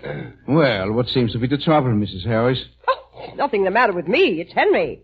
Tell Dr. Christian about it, darling. Well, Doctor, it ain't much. You see, It's his nerves, Dr. Christian. Well, Henry doesn't seem like a man who'd be bothered with nerves. What makes you think that? Well, for the past 3 or 4 nights, he hasn't been able to sleep. And when he does manage to drop off, he talks and mutters and has dreams. Tell Dr. Christian about that dream you had last night, Henry. Oh, Ella, I don't think that's important. Oh, yes, it is. Dreams are very important, aren't they, Dr. Christian? Some psychologists say they are. There you are, Henry. Now go ahead. Well, Doctor, it don't make sense, but I dreamed I was in some kind of danger, and then I seemed to have $10,000 in my hand. 5,000, Henry. No, Ella, it was 10,000. I'm sure it was 5,000, dear. Now, Ella, this was my dream, and I say it was 10,000. Why don't you compromise on 7,500? Well, it don't make any difference anyhow. Well, it seemed like I was running from somebody and holding the money in my hand, and, well, that's all there was to it. Oh, it was a sort of a nightmare. Yes, that's it, a nightmare. And the funny thing about it, he has the very same nightmare over and over again. He can't get a decent night's sleep at all. Well, are you worrying about anything, are you, Henry? Well, I don't see what he'd have to worry about. Of course, he's been out of work for some time, but I still have the property Father left me, and it brings a very good income. Mm-hmm. How's your appetite, Henry? It's all right. Any trouble after eating? Anything disagree with you? No, Henry eats like a horse. Well, do you feel out of sorts in any other way? No, I feel pretty good. Then I'd forget about it. But, Doctor, why can't he sleep? Oh, everybody has a touch of insomnia now and then.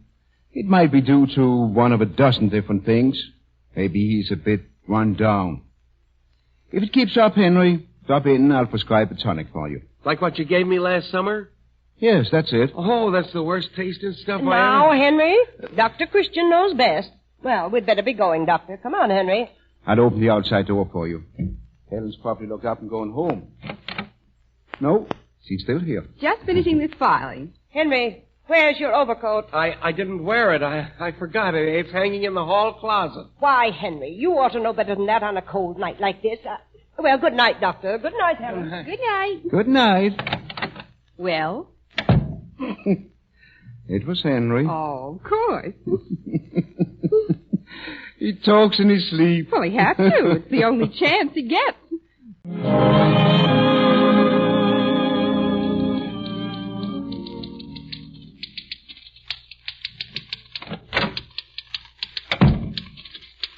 Well, look who's come to call so early this morning. The police boys. Why don't you put on your overcoat? Afraid it'll cover your star? It's not my overcoat and no wisecracks about my star.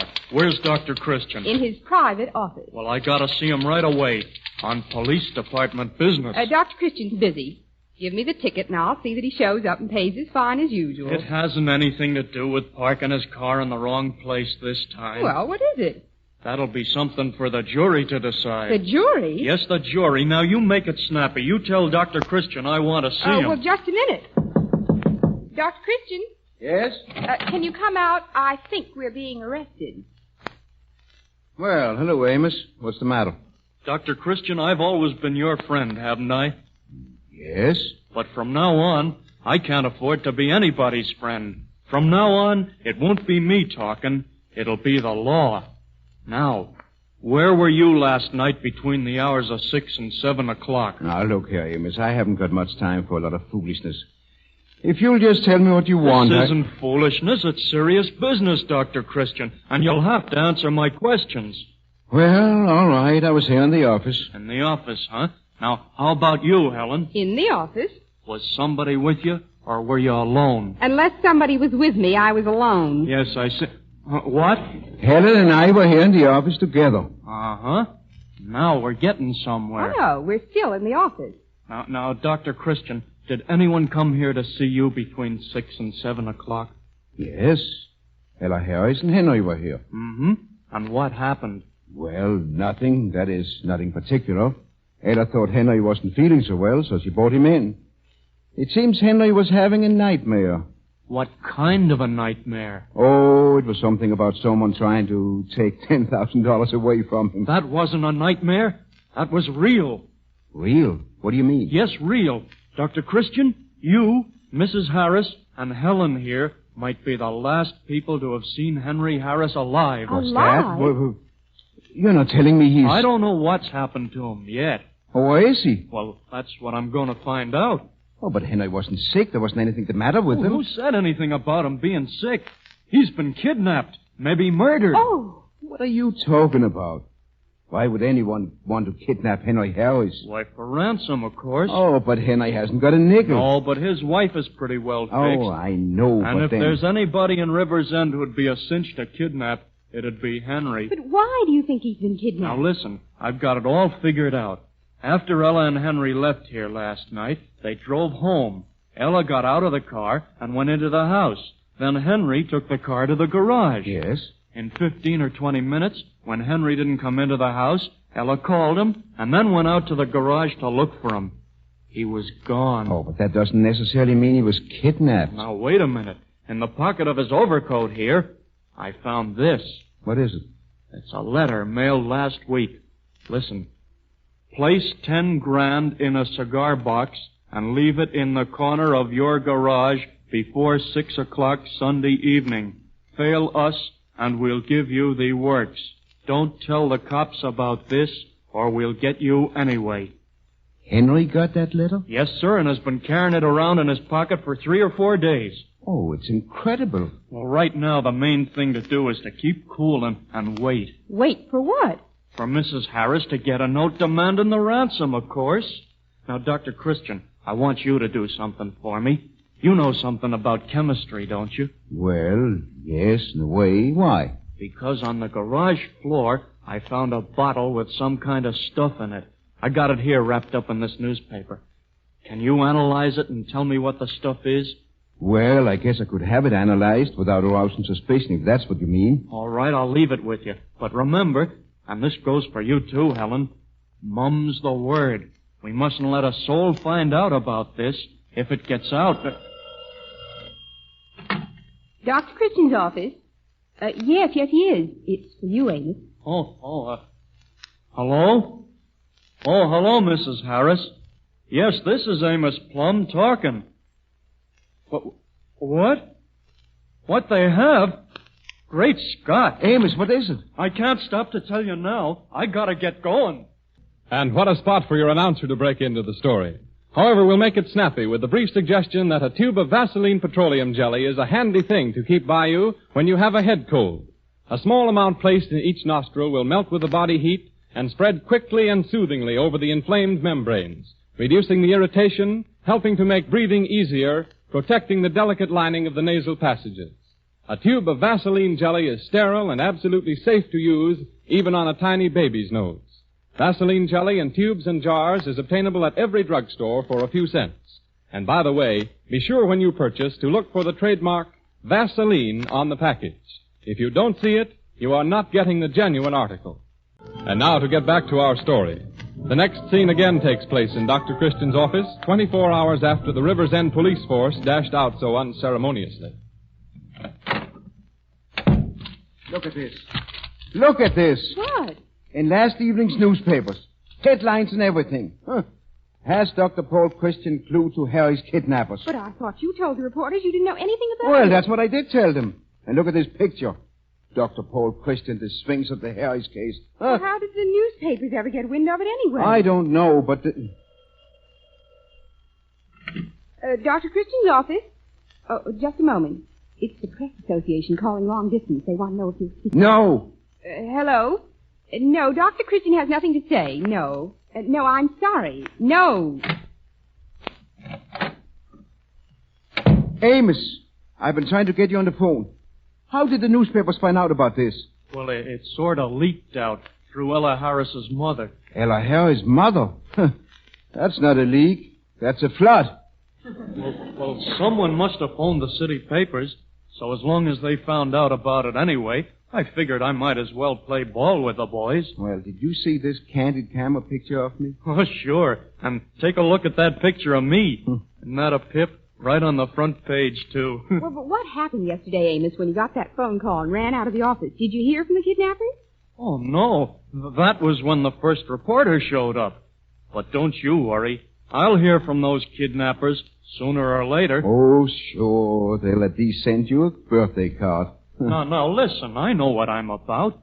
I've got a surefire clue.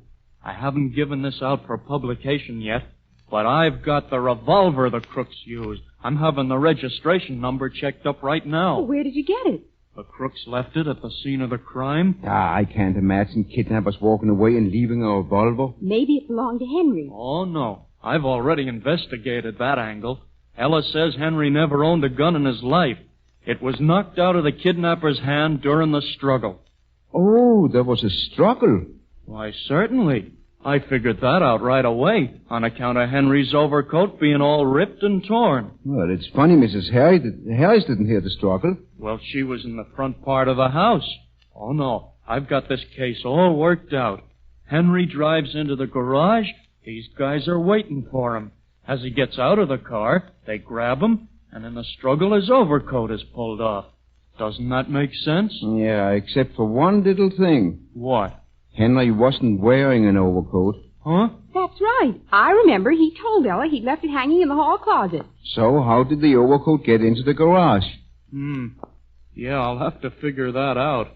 But as long as I've got the crook's say, were you able to analyze that stuff in the bottle? Yes, it was chloral. Knockout drops. Knockout drops, say. And another thing about that bottle that... Oh, hello, boys. Hello, Amos. Hello, Plum. Dr. Christian, I'm a reporter from the Courier. And I'm from the Journal, Dr. Christian. I'd like to get a statement. Well, if it's anything about the Harris case, I haven't anything to say. Did Harris have an inferiority complex? I don't know. Didn't you psychoanalyze him just before he was kidnapped? I'm not a psychoanalyst. He told you about his having a dream, didn't he? Well, yes. And didn't he tell you he had dreamed he had $10,000 in his hand and was running? Yes, that's what he told me. What psychological significance did that have? Why was he running with the $10,000? Well, maybe he wanted to put it in the bank before he woke up. Look, Dr. Christian, you were well acquainted with Harris. When he got that letter, why didn't he inform the police? Why didn't he tell Amos Plum here? Well, I suppose he figured he was having enough trouble. The letter warned him not to tell the police. Let me ask you something else, Doctor. I understand Harris was a man without a great deal of courage. Do you think he would put up such a stiff struggle that his overcoat would be torn off of him? I'll answer that question, boys. The overcoat hasn't anything to do with the case. I thought it was an important clue. Oh, no, that's just a lot of loose talk. If you'd have come to me, I could have told you different a long time ago. Harris didn't even put up a struggle. How do you know? He couldn't have, because he was drugged. Drugged? Yes, sir. Those crooks forced him to drink knockout drops. Are you sure of that? Why, certainly. I've known it for days. Wait a minute. You remember that gang of crooks who staged a hold-up by giving a man knockout drops? I know all about 'em. You don't think the Harris kidnappers are the same? Now take it easy, boys. I don't want to be quoted on that just yet, but I'll tell you this much.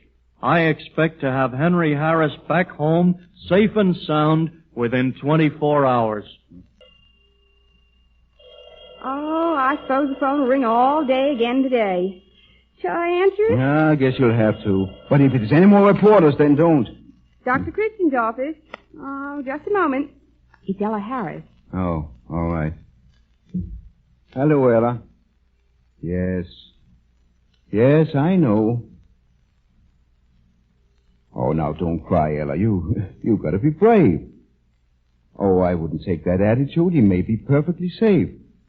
I know he'll be returned to you. Sure. Well, Amos Plum says he'll have him back very soon. Sure. All right, Ella, goodbye. Helen. Yes, sir? I want you to run over to the Davis drugstore. When you get there, all right, Davis will give you a package. Bring it back. Yes, sir. Zeta 113. This is Dr. Christian speaking. Is Roy Davis there? Oh, hello, Roy.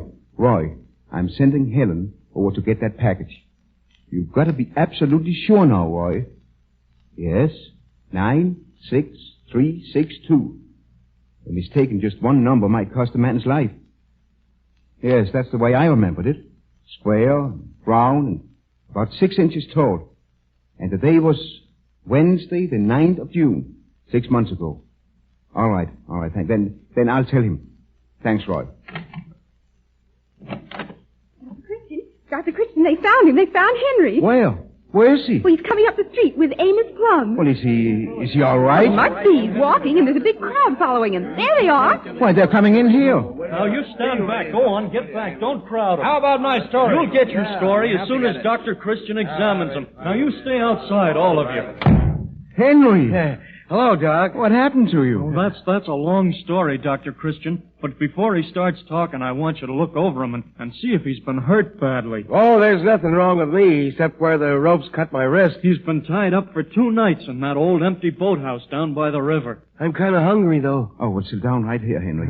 Helen, heat some milk and bring me a large glass of it. Steaming hot. Yes, sir. Slip off your coat, Henry. Well, I hate to boast, Dr. Christian, but I told you I'd have him back. Now, let's have a look at those wrists. Are they pretty sore? Well, they're kind of sore. Took me all night to work my hands free. After that, untying my ankles was easy. Now, just start in at the beginning, Henry, and tell him the whole thing. Well, it was right after I left here, Doc. I took the car into the garage, and these 2 guys jumped me. One of them held a gun on me, but I knocked it out of his hands, see? What did I tell you? At the same time, I hit him a clip on the jaw. And then I grabbed the other one. Well, we wrestled all over the garage. But pretty quick, the first guy got on his feet again. He pulled a bottle out of his pocket and said... Here's your hot milk. Thank you, Helen. Here you are, Henry. Say, that hits the spot. Go ahead, Henry. Well, this first guy pulls a bottle out of his pocket, then the 2 of them get me down and pour something out of the bottle into my mouth. Well, didn't you shout for help? Oh, I did then because I thought they was poisoning me, but the second I yelled, they threw a blanket or something over my head. That was your overcoat, Henry. I found it later. Didn't you tell me your overcoat was hanging in the hall closet, Henry? Yep.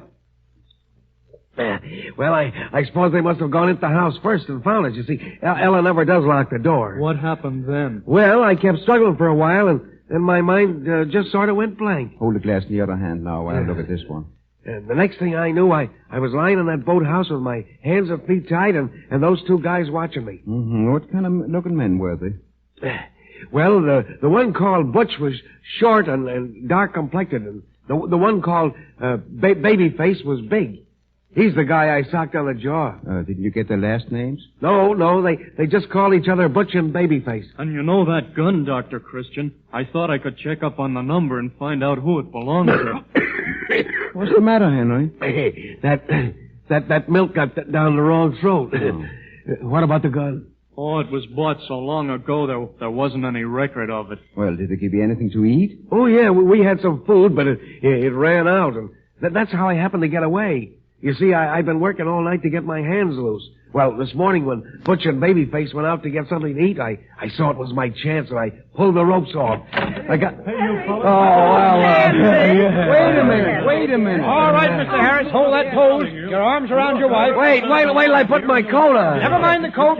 Thanks, that's swell. Quiet, will you all please be quiet? Hey, Mr. Harris, I'm from the Journal. Our readers would like a statement from you. Well, I'm sure glad to get back to my wife. Oh, Henry, darling. Yeah, go ahead. What else? And there's just one thing I regret, that I didn't have a chance to give that other gangster a punch in the jaw. We will continue the story of Dr. Christian in just a moment. Meanwhile, we want you to meet some other members of Helen Carson's family. Her brother Red, for example, and the brat sister Emily. What are you doing, Red? Oh, just getting cleaned up. Go on out of here, will you, Emily? Play with your doll. Don't wanna. Well, then read your book. I'd rather stay with you. Well, now, supposing I don't want you in here. Well, that's all right. What's that? Well, what's what? That stuff in the bottle that you're putting on your hair. Now, leave my things alone, will you? Vaseline hair tonic. A liquid preparation for preserving and restoring the strength and beauty of the hair. Now, put that down. You'll spill it. What do you put it on your hair for? To make it lay down. Why? For God's sakes, don't ask so many questions. I knew why you want to make your hair lay down. Well, if you know so much already. It's because Betty Brooks said she liked the way John Weston's hair always looked. Say, will you lay off? She likes the well-washed, well-groomed look in a man. Go on out of here. Scram. You could use a manicure. You know, Betty says that... Now, listen. You get out of here or I'll call Mom. Red's got a girl. Red's got a girl. Red's Go got a... on out. Look out. Don't you touch me. Brat, get out of here. Red's got a girl. And so Emily has learned at an early age what easy marks we men are for the ladies. However, Vaseline Hair Tonic performs a much more important function for our hair than merely to make the hair look nice. It promotes scalp health, which is essential if you want to keep your hair. Each time you shampoo your hair, give the scalp a thorough workout with Vaseline Hair Tonic. Massage it till you feel the tingle of renewed circulation. Then shampoo, and when your hair is dry, again use a little of the tonic to smooth it into place. Vaseline Hair Tonic comes in 40 and 70-cent bottles. Enough in the 40-cent bottle to give you 6 to 10 scalp treatments in addition to daily good grooming. And so we pick up Dr. Christian again. He is returning to his office after making his usual rounds. The time is the day after Henry Harris's unexpected return. Hello, Helen. Anything new? Oh, mercy, you came in the side door so quietly. I didn't hear you. Yes, Henry Harris is outside in the waiting room. Did you see his picture in the Chicago paper? Yes, it doesn't look any more like him than a jackrabbit. Well, have him come in. Yes, sir. Well, Henry, you seem to have become rather famous. Yeah. They've even printed your picture in the Chicago papers. Yes, as I've always said, Doc, you can't keep a good man down. That's right. Where's Ella? Oh, she's at home doing her housework. You told me to drop in so you could check up on me. I feel all right, though. Well, I don't think you're going to be any the worse for your experience. I hope not. I'm going to work the first of next week. Got a job as night watchman in the lumber yard. Night watchman, eh? Yep. Well. Yeah, the lumber company said I was just the man for the job. A fellow who was kind of handy with his fists and could take care of himself. Fine, I see. Sit down, Henry. There's just one little thing I want to ask you, and then you can go. That stuff the gangster gave you out of the bottle, it didn't have any bad after effects, did it? No. Well, I've been a little worried about that. You say the gangster took the bottle out of his pocket? Yep. Well, I suppose they saw they couldn't handle me no other way, so they had to give me knockout drops. Yeah, I see.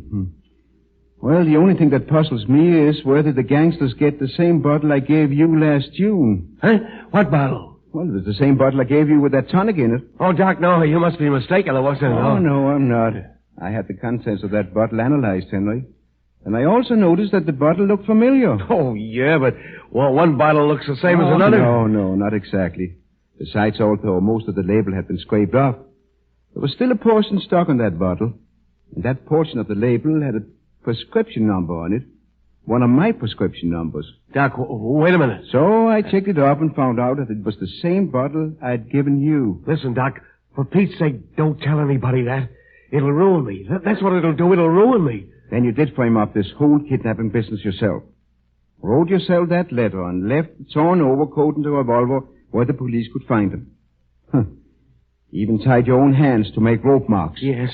Yes, I did. I did, but keep mum, Doc. Don't give me away. I had to do it. Everybody in this town thought I was no good. Thought I didn't have any backbone, and I was tied to Ella's apron strings. You won't say anything, will you? Promise me, Doc. Henry, I don't like lies. And this is a kind of a lie. Well, listen, Doc, you see, I got started wrong when I married Ella. She had money and I didn't. Of course, that didn't make any difference to her, but it did to lots of people, and, well, pretty soon I wasn't Henry Harris anymore. I was just Ella's husband.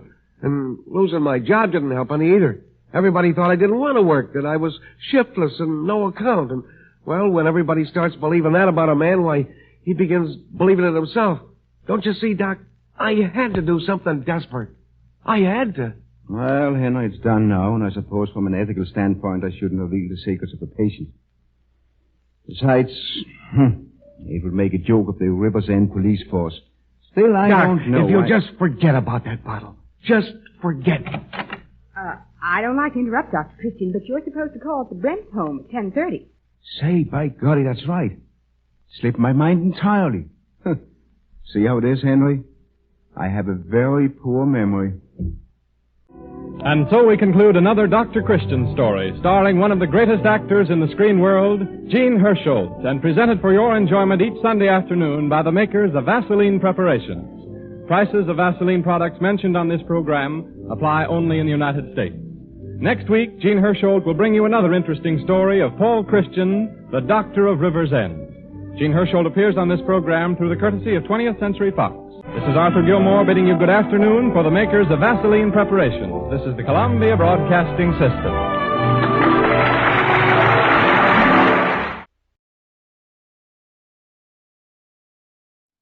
From New York City, we bring you Chapter 10 in the Chronicles of Rivers End. The star of the show, Jean Hersholt, in his greatest of all roles.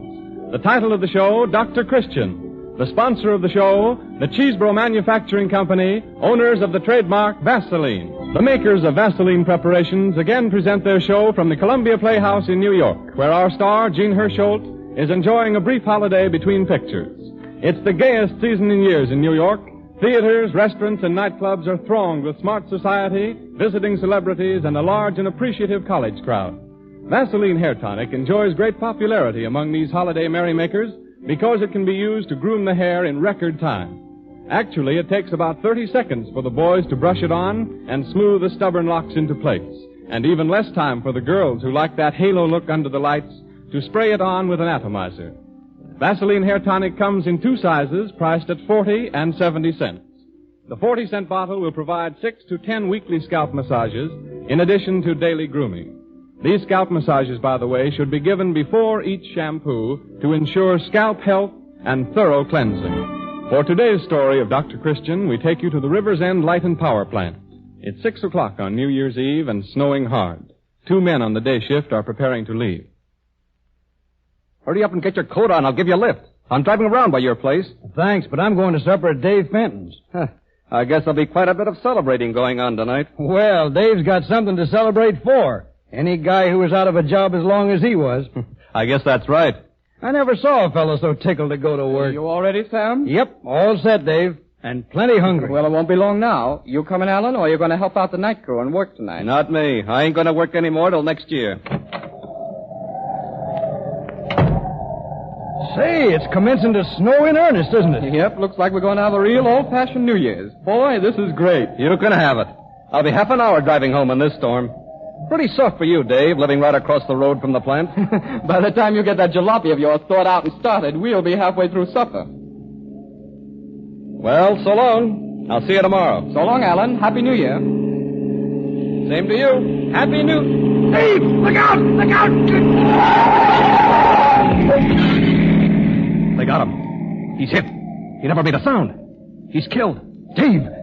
Dave, speak to me! Dave! Is he breathing? I can't tell. It's so dark. Can you feel his heart? Can't tell a thing. Darn that guy. He never even stopped. Never mind that. Give me a hand with Dave. We got to get him into his house. How did it come to hit him? Oh, it happened so blame fast. The fella kind of skidded into him. Jammed him up against your car. Lord, how quick a fellow's life can be snuffed out. Quit talking and get a hold of his ankles. Okay. I got him. Take it easy now. Easy, boy. He's just like a log.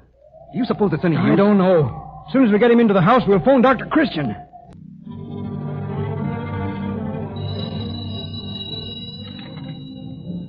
Hello? This is Dr. Christian. An accident? Where? Well, does he seem to be badly hurt? Oh, he's unconscious. Yes? Dave Fenton. Sure, I know him. Yes, I see. A car, you say? Well, did you recognize it? Oh, where's Dave now? Yes, about 5 minutes? Yes. Tell Mrs. Fenton to loosen his clothes, but don't move him. Yes, I'll be right out.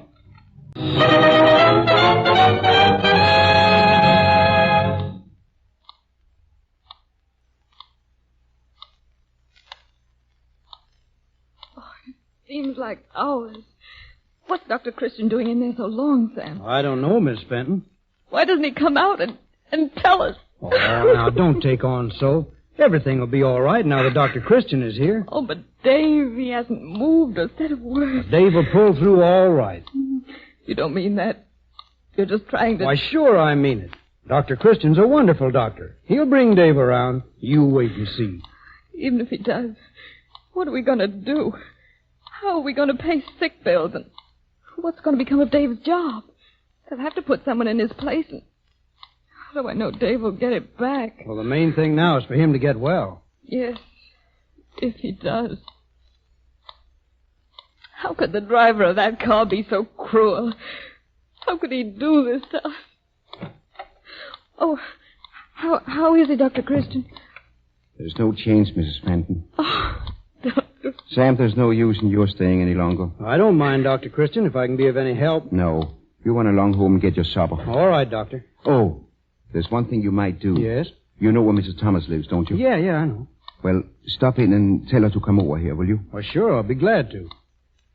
Well, good night, Miss Fenton. I sure hope everything works out okay. And happy new... goodbye. Good night. Goodbye, Dr. Christian. Goodbye, Sam. Sit down, Mrs. Fenton. You're tired. Dr. Christian, will he get well? Well, you see, he's pretty badly hurt. He's going to die? No, I didn't say that. Oh. He has a serious concussion of the brain. We'll have to watch it very carefully. Right now, I can't tell what might happen. But there's a chance he won't get... Yes, there is. Oh. When will you know? Well, I can't even answer that. Maybe not for several days yet. I see. About what time was it when the accident happened? Oh, a little after 6 o'clock. Dave always left the plant around 6. That car swung around the curve and hit him as he was crossing the road. Oh, you mean right in front of the plant? Yes. Well, was Sam with him at the time? Sam and Mr. Allen. It was Mr. Allen who phoned you. Well, how soon after the accident did he phone? Oh, it couldn't have been more than 5 minutes. See, they carried Dave to the house here, and Mr. Allen phoned. Well, we can be thankful there wasn't any time lost anyway. That's something. And the driver of the car, he didn't stop? No. Well, he'll wish he had when they catch him. They'll never catch him. Why, he's miles away by this time. And what good is it if they do? That isn't going to make Dave well. No, but he'll put that driver where he belongs. A man who is careless with an automobile is just as dangerous as a man who is careless with a gun. Neither Sam nor Alan got his license number. No. But I think Alan told me he did notice it was a coupe. Yes. When they brought Dave in, I just finished setting the table. We were going to have a little New Year's celebration on account of Dave's new job. It looked like the New Year was starting out so fine. And now... Oh, I'm sorry. Look, let's talk about it anymore now. You go upstairs and lie down. Maybe you can get a little sleep. Oh, no. Get some rest anyway. There's someone at the door. Yes, you go ahead and I'll answer it. Thank you. Oh, come in, Mrs. Thomas. Hello, Dr. Christian. Sam Burns told me about it. How is Mr. Fenton, Doctor? Pretty bad. Oh. Where's Mrs. Fenton? Upstairs lying down. I want you to stay here with her tonight. Oh, well, I'd like to, Doctor, but I don't think I can. You can't? Why? Well, Marion Brooks is giving a New Year's Eve party, and I promised her I'd come over and help in the kitchen. A New Year's party? Mm-hmm. Well, don't you think a dying man and a heartbroken woman are more important than a New Year's party? Not to Marion Brooks, they aren't. Oh, come. Marion Brooks may be upstage, but she's not as cold-blooded as that. Well, just the same, she'd never forgive me if Nonsense. You call her up and tell her to get somebody else. Oh, no, I couldn't do that. Well, I wouldn't dare to. Wouldn't dare to? No. Well, just because Marion Brooks is the richest girl in town isn't any reason why. Well, it isn't exactly that, but the Brookses always hire me when they need extra help, and if I disappoint Miss Marion tonight, they'll never hire me again. When it's an emergency case like this? That wouldn't make any difference to her. Oh. No, you don't know Miss Marion like I do. I've worked there. She walks over everybody. Can't you get Mrs. Morrow to stay? Well, she lives way out on the river road. She couldn't walk here on a night like this, and I haven't time to go out after her. I've got to make 2 important calls in just a little while. Well, I don't know what to say, Doctor. Well, you stay here. I'll fix it up with Marion Brooks. I'll talk to her myself. Well, if you will, of course, I'll be glad to stay. Mm-hmm. Here, write these telephone numbers down. Mm-hmm. Cedar, 923, and Cedar 86. Those are the 2 places where I'm going. Yes, sir. And if anything happens, you can reach me at one of the places or the other. All right, Doctor. If Mrs. Fenton wakes up, tell her I'll be right back. Yes, Doctor. Is there anything you want me to do about him? Yes. He's here in the downstairs bedroom. I'll show you what I want you to do. Mm-hmm. But the most important, if there's the slightest change in his condition, don't wait a second. Phone. Mm-hmm. In bringing you these stories of Paul Christian, the beloved doctor of River's End, with Gene Hersholt in the title role, the makers of Vaseline preparations hope they will remind you to keep your medicine cabinet well stocked with these useful home remedies. Vaseline petroleum jelly has been the standard first aid remedy for minor cuts and burns and for skin abrasions for over half a century. And here's a suggestion that is timely at this season. If you suffer from chapped hands and feet, use Vaseline jelly to remedy the disagreeable condition. Spread it over the chapped area and work it gently into the skin. Wipe off the surplus with tissues. If you do this regularly, you will completely eliminate the discomfort of chapped skin. Vaseline jelly is made with scrupulous care, sterilized in the process of manufacture, and packed in sterilized containers. We continue our story now with the scene again laid in Dr. Christian's office.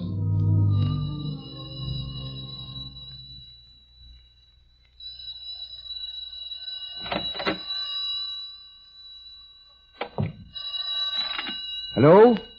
Yes, this is Dr. Christian. Oh, hello, Sam. No, you didn't wake me up. I've just gotten back to the office. The phone was ringing when I came in the door. Yeah. Yes, I've been there all night. No change yet. Yes, Mrs. Thomas is with them. She'll call me if there's anything. Yes, I'm going back in a few moments. I'll let you know. Yes, goodbye.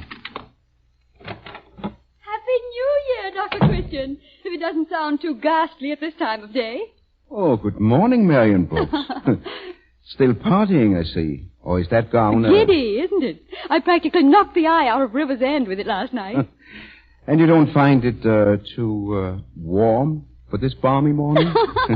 Oh, I'm going right home and get into my ski clothes. We just finished up the party with breakfast at the coffee pot. Oh, so you celebrated here in River's End this year? Uh-huh. Have a good time? Oh, we did all right. Not like last New Year's in Paris, though. Oh, what I dropped in for... I'm sorry I was too busy to come to the phone when you called last evening. I hope it wasn't anything too important. When I called? Uh-huh. Oh, yes. Oh, no, it wasn't important. I just left a message for you. Oh, the house was in such an uproar, I never received it. What was it? Oh, only that I borrowed Mrs. Thomas from you. Mrs. Thomas? Yes, I believe she was to help in the kitchen. Oh, yes, I remember. She didn't show up. Now, don't be angry about it. Well, of course I can't be angry with you, Dr. Christian, for the shortcomings of a domestic. But if the woman broke her word... Oh, she didn't break her word. It was really my fault. Oh, that class of people are never dependable. I'll see to it that she isn't hired at our house again. Oh, no. Mrs. Thomas wanted to come, but I wouldn't let her. I needed her on the case. Is that any reason why she should spoil my party? And without even notifying me? Well, I notified you, or at least tried to. You know Mrs. Thomas is a widow and a It servant. isn't my fault she's a widow, and I'm not particularly interested in how deserving she is. In fact, I'm not interested in her at all. Marion. Well, I don't know what's happened to you. You used to be a pretty nice sort of a girl. Even if your father did spoil you a little, I thought you had the right kind of stuff in you. But ever since you came back from the school, you've been high-hatting the whole town. Well, really, Dr. Christian? Well, some of these days you're going to find out. Oh, good morning, Dr. Christian. I'm Benson of the Highway Patrol. Oh, yes. Good morning, officer. Say, do you know whose coupe that is parked outside? The one with the damaged rear fender? Yes, it's mine. Oh, how do you do, Miss Brooks? How do you do? Miss Brooks been driving some of their party guests home. Well, I guess I'm on the wrong trail. I've been working on that Fenton case, Doctor. You know, if they ever catch that hit-and-run driver, he'll be going up for a nice long jolt. Say, how is Fenton anyway? Well, he's still in a critical condition. Yeah. Not going to die, is he? Well, I wouldn't want to say that, but... Because if he does, somebody'll be wanted for manslaughter. Manslaughter? That's right, Miss Brooks. Maybe murder. Well, thanks, Doctor. Doctor, and I'll keep in touch with you. Goodbye. Goodbye. Bye, Miss Brooks. Goodbye. Is that the new coupe you got for Christmas, Marion? Yes. Well, it's a shame you had to smash a fender. Oh, well, what difference does it make? Money'll fix it. Well, how did you happen to do it? I was driving in that snowstorm last night, and the road was a little slippery. I put on my brakes suddenly and skidded. The back end of the coupe sideswiped a parked car. Whose? I don't know. I didn't stop to see. It seemed to me that when you damage somebody's car, you ought to stop. Oh, I had to hurry home for the party. Besides, you couldn't hurt one of those old rattle traps the workmen at the power plant used. Power plant? Yes, that's where it was parked. The snow was all caked on the windshield, and I was on the turn before I saw it, so I slammed on my brakes. You mean to turn in front of the power plant? Yes. They ought to fix that curve. Well, what time did this happen? Last night about 6 o'clock. Well, now that I've confessed all, I must run. Marion, sit down for a minute. Why? What's the matter? That coupe that skidded around the curb in front of the power plant hit a man. Hit a man? Yes, Dave Fenton. It happened about 6 o'clock last night. Oh. Dave and two of the other men were standing there by a parked car. Dave stepped out onto the road and the coupe skidded into him. He's lying at death's door now. Will he... Do you think he'll live? I don't know. Those other people, did they get the license number? No. But they don't need it. They know what time the accident happened and that the car was a coupe. It won't be hard to check up. Oh, but they won't suspect me. They'll never think of me. Even that policeman didn't suspect. And if you keep quiet and save the man... I don't believe I can save him, Marion. Then, if the man dies? It will be murder, Marion. And if it is, the police won't stop looking until they find the person who did it. Murder. Arrested for murder. No, it couldn't happen to me. I'll get out of it. I don't care how much it costs. Only... I'm afraid this is one thing money won't fix. But it wasn't my fault. I didn't see him standing there. I didn't see him. It was snowing too hard. I thought I only skidded into the parked car. Well, you should have stopped and found out. But I was in a hurry. I didn't run away deliberately. I didn't think. And I suppose that's going to make it easier for Mrs. Fenton because you didn't think. Oh. I suppose that's going to keep Dave Fenton from dying. Just because you didn't do it on purpose. Oh, he can't die. You've got to save him. Why? To keep you out of prison? I'm not thinking only of myself. Oh, yes, you are. Of nobody but yourself. That's what's the matter with you. There's Dad, the family. What'll happen to them if I'm arrested? You've got to do something for their sake. Yes, and what will happen to Mrs. Fenton and her baby if David dies and is crippled for life? A minute ago you said it wasn't your fault Mrs. Thomas was a widow and that you weren't interested in that kind of people. Well, now Mrs. Fenton might be a widow, and it will be your fault. And you're going to be interested in that kind of people whether you like it or not. How can you be so cruel? You've been a conceited, selfish little snob. You walked over everybody and gotten away with it. Now that you're going to be caught... No, you come sniveling and sniveling around looking for mercy. If you'll only help me. Help me just this once. Wait. Hello? Yes, Mrs. Thomas. Yes, I'll be right out. Come on. Where are we going? Or maybe you've never seen a man who's been hit by a speeding car. Maybe you don't know what happens to him. Or what it is to watch him die. Oh, no. I'm going out to Dave Fenton's. And you are going with me.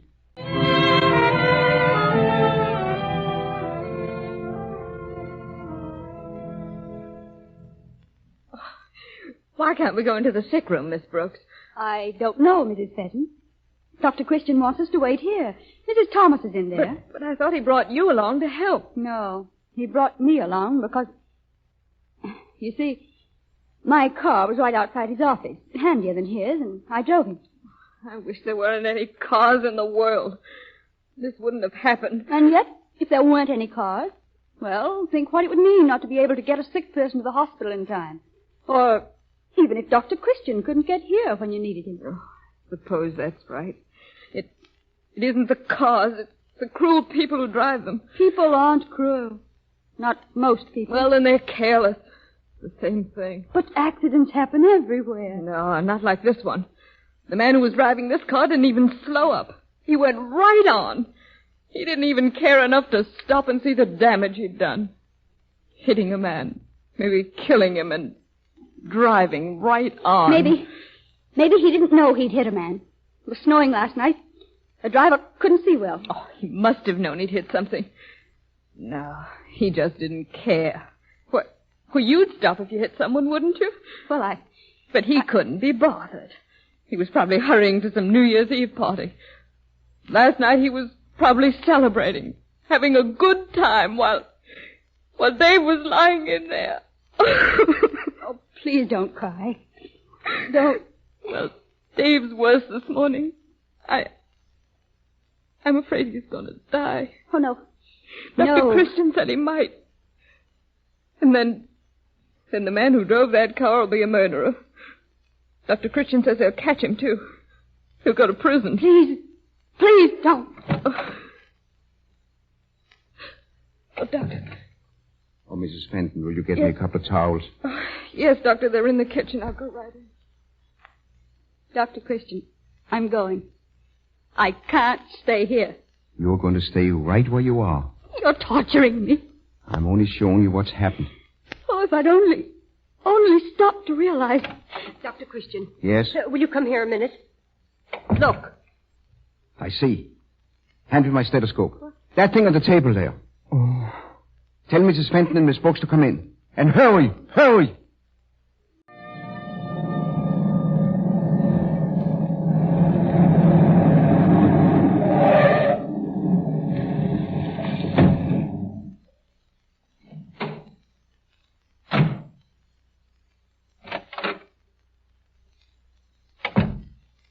Well, if you'll wait till I telephone Marion, I'll go home with you.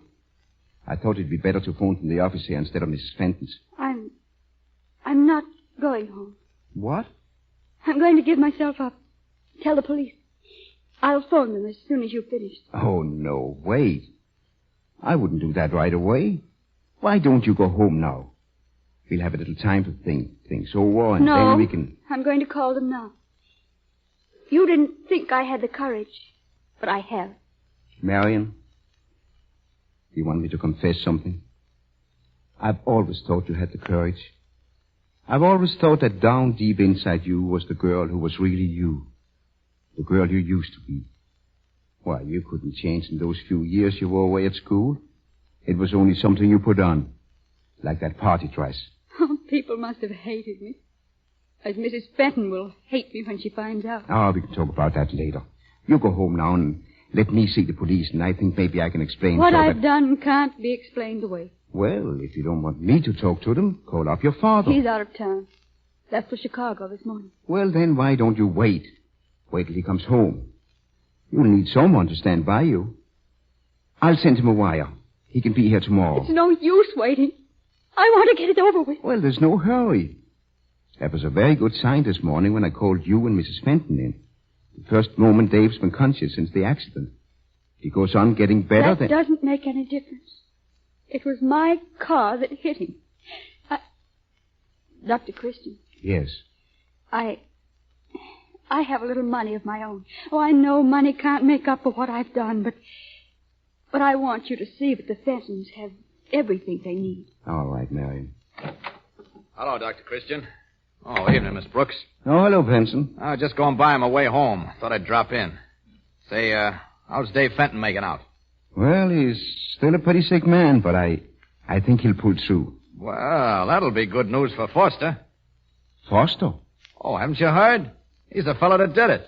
They picked him up this morning. Oh, no. You're mistaken. We're not mistaken, Miss Brooks. We checked up the whole business. But are you sure he's the one? Yeah, you bet we are. We got him in jail. But you are mistaken. There's always a lot of smash-ups on New Year's Eve. Take Jim Allen's car. He parked it in front of the power plant. I've got to tell And it was you. smacked twice in the same evening. Yeah. Well, so long. I'll go Wait back. a minute. There's something I ought to tell you. Huh? I mean, I've got to tell you that Wait a minute. Did you say Jim Allen's car was hit twice? Yeah, that's right. Someone come along before the Fenton accident and banged into it. And then this fella Foster hit it and Fenton at the same time. Foster was scared to death, but he came around this morning and gave himself up. That's a bad curve there anyway, and it... Hey! Marion! I'm all right. Gee, for a second, I thought you were going to faint or something. I'm tired, that's all. Well, I guess there's a lot of them feeling that way today. And Foster confessed? Yeah, he was smart. Oh, what were you going to say a minute ago, Miss Brooks? I was going to Oh, of say... course, Benson. She was going to wish you a very happy New Year.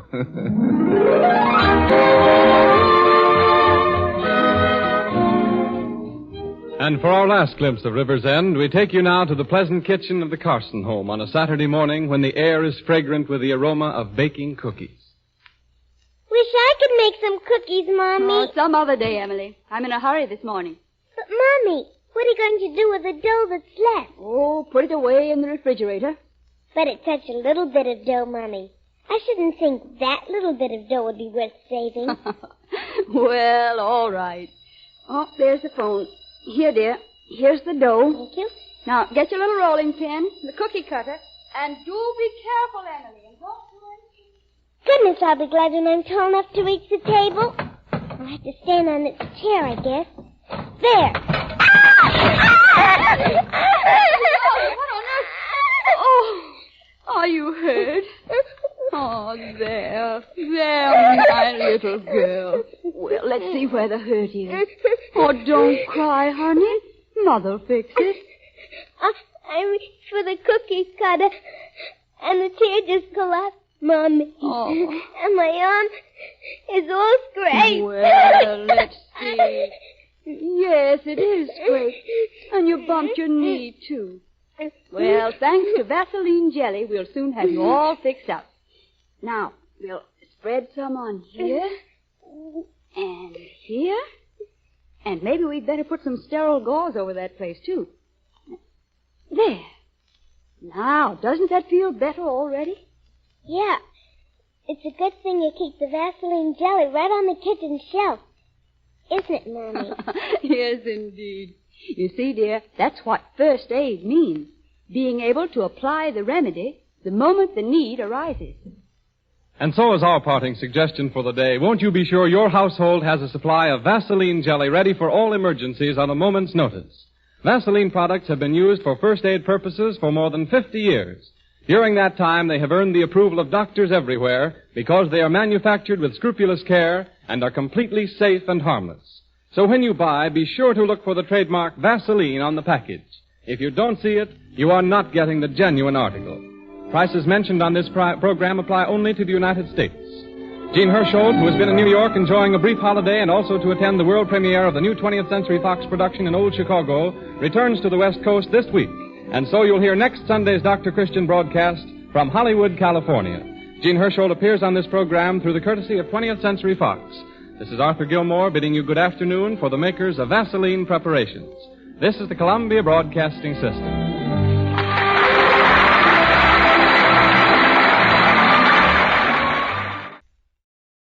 I hope you've enjoyed the first 10 episodes of Dr. Christian so far. A reminder that if you are, please give the video a like and leave me a comment, letting me know what you thought of the show and this collection. I really do appreciate it. Alright, we continue with the next 10 episodes from this great medical drama, Chronologically. beginning with episode number 11 from January 16th of 1938 and continuing through the 20th broadcast of March 20th of that year.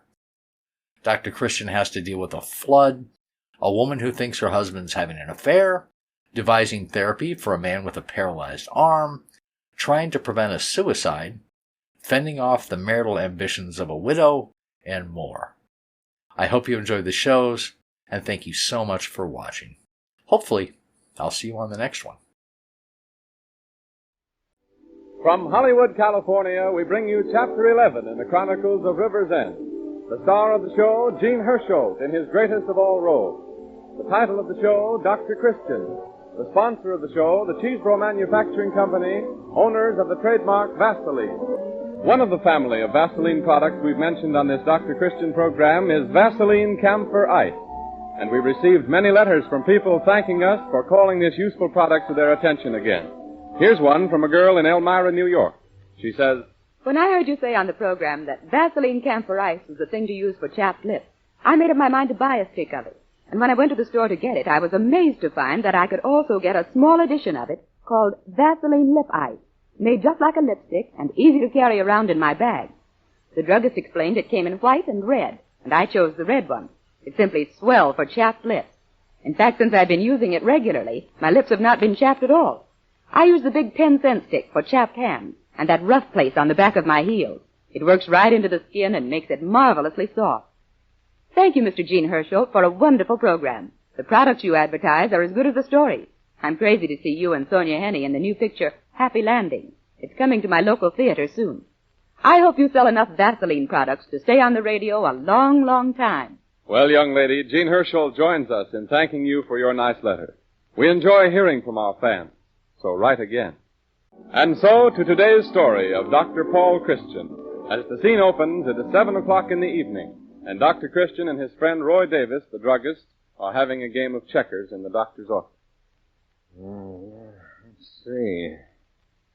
Well, it looks as if you've got me this time, Doc, but I'll make this move. Yes, Roy, I think I have. Well, at that, there are worse checker players than I am. Hmm? I said there are worse checker players than I am. Yes, I was just trying to think of one. Well, that's a game apiece. You want to play off the tie? Sure, it's an hour and a half before the bus gets in. Might as well give you a good trimming. The bus? Oh, didn't I tell you? Judy's back from a vacation in Hollywood. No, is she? Mm-hmm. Her train got into the city at 2 o'clock this afternoon. She phoned me and said that she was catching the 8:30 Riverside bus. Well, you're lucky to get her back. I thought you might stay out there and try to crash the movie. No, not Judy. Besides, she's got another little reason for coming back. In fact, it's not such a little reason at that.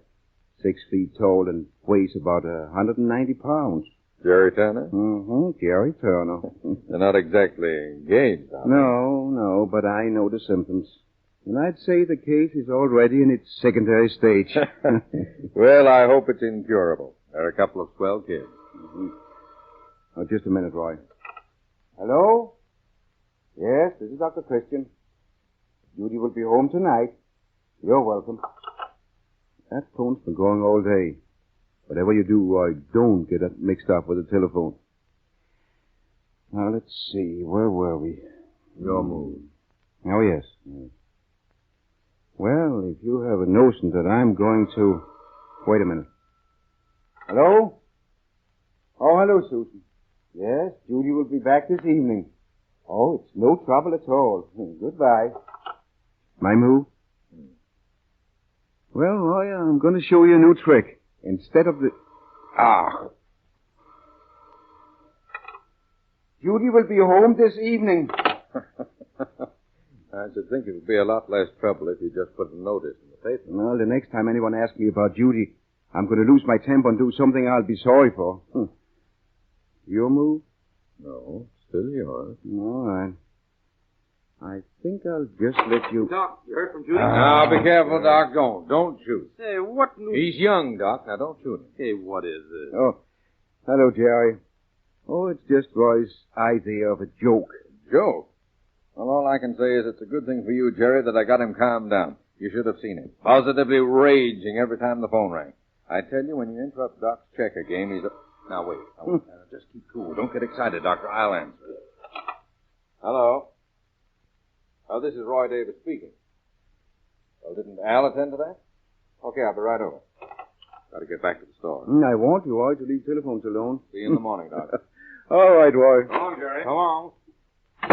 Say, Dr. Christian, you got a pair of scissors handy? Yeah, I think there's a pair in the drawer here. I want to cut the string on this box. Yeah, there you are. Thanks. Oh, my goodness. Where did you get such wonderful roses at this time of year? I had one of the bus drivers bring them from the city. See, now where can I put them so Judy won't miss them when she comes to the office in the morning? Wait. I'll get you a vase. I hope they'll keep until morning. Oh, I'll put some water in it. They'll keep. Hey, how about putting them over here on the table, huh? No. Put them right smack in center of a desk. Well, not much at arranging flowers, but...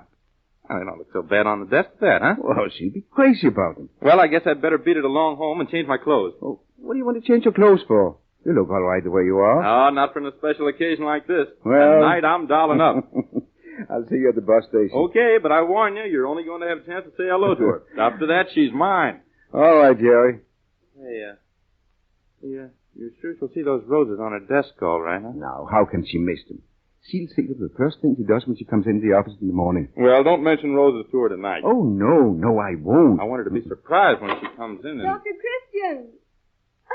Why, Judy! And Jerry! Oh, it's so good to see you, both of you. Well, it's good to see you, too, we but thought you were coming on the 8:30. Come on in, Bill. Dr. Christian, this is Mr. Conway. How do you do, Dr. Christian? Well, how do you do? And Mr. Conway, Jerry Turner. Oh, how do you do? Well, this is a surprise. Ah, you don't know the half of it. We were going to meet you at the station. Well, I'm afraid that's my fault. Judy and I came east on the same train. I live in the city, you know, so I didn't see why she should have to wait for the bus when my car was right in the garage. Oh, you drove from the city? Uh-huh, we just got here. Haven't even been home yet. Well, say, if Mr. Conway's in a hurry to get back, why Oh, I'm taking him to the house to meet my family. Oh. Well, Judy, how does it seem to be back? Ah, grand. Well, I don't know. Tomorrow morning the work starts. You'll be back at your, desk. I love it. Oh, but you don't need to be at your desk too early. Maybe you'd better sleep late and get a little rest. Rest? Oh, the way Bill and I have been going places, it's Hollywood that needs the rest. Oh, you met Mr. Conway in Hollywood, huh? Yes. Oh, did you see any of the picture studios? Oh, we spent a whole day at 20th Century Fox. Saw him shooting a picture and everything. I don't suppose you saw any of the big executives at their desks. No, but we met some of the stars. Bill knows everybody in Hollywood. Well, not exactly everybody. My father has some connections out there which come in handy. Oh, perhaps you know my father, Dr. Christian. D.J. Conway? Senator Conway? Yes. Sure I do. That is, I don't really know him, but I've heard a lot about him. He's heard a lot about you, too. Ah, you bet he has.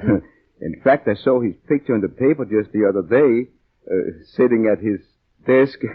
Well, we better be getting along or we'll be late for dinner. Good evening, Dr. Christian. I'll be seeing you again. Good evening. Good night. Say, Judy, I'd sort of planned to... Goodbye, Turner. I'll be in early tomorrow, Dr. Christian, because I've got a big surprise for you.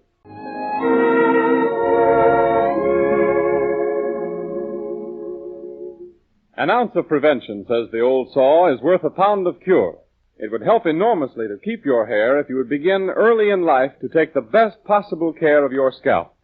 One thing you can do is to keep the scalp clean, really clean, with weekly applications of Vaseline Hair Tonic rubbed well into the scalp until the tightness is relieved. The accumulated surface dirt is loosened, and the hair roots are enriched with the new food supply brought them by the increased blood supply that results from friction and stimulation of the circulation in the scalp. After such a workout, the hair should be shampooed, dried, and dressed with a light application of the tonic to keep it smooth and well-groomed. Vaseline Hair Tonic comes in two sizes, priced at 40 and 70 cents. The 40-cent size contains enough for from 6 to 10 weekly scalp treatments, in addition to daily grooming. Remember, you cannot begin this needed scalp treatment too soon. So get a bottle of Vaseline Hair Tonic tomorrow and use it. We return you now to Dr. Christian's office, where Judy is busily pounding the typewriter.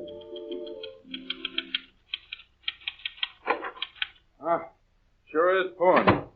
Turning warmer, too. Looks like the January thaw is here all right. Oh, hasn't the rain let up yet? No, coming down harder than ever. All ready to go? Oh, I can't leave yet, Jerry. Dr. Christian isn't back. Why, it's after 6 o'clock. Where is he? He had to take a patient to the hospital. He rushed out of here this morning before I had a chance to say a word to him. Well, I'll stick around. He ought to be showing up pretty soon. But, Jerry, if it's a serious case, he may not be back until late. Oh, you can't go home by yourself in this rain anyway. You haven't any other plans, have you? No? Why? Well, I just thought I'd ask. Thought maybe your friend, Mr. Conway, might be around. Oh, he went back to the city last night. How'd you happen to meet him anyway? Oh, I met him in Hollywood. Oh, sure, I know, but how? What'd he do? Just bust up to you and say hello? No, we were quite properly introduced, if that's what you mean. Why, Jerry, you don't think he's important, do you? No, except in his own estimation. I don't think that's very funny. Well, of course, when it comes to being funny, I couldn't compete with him. You're not being very nice.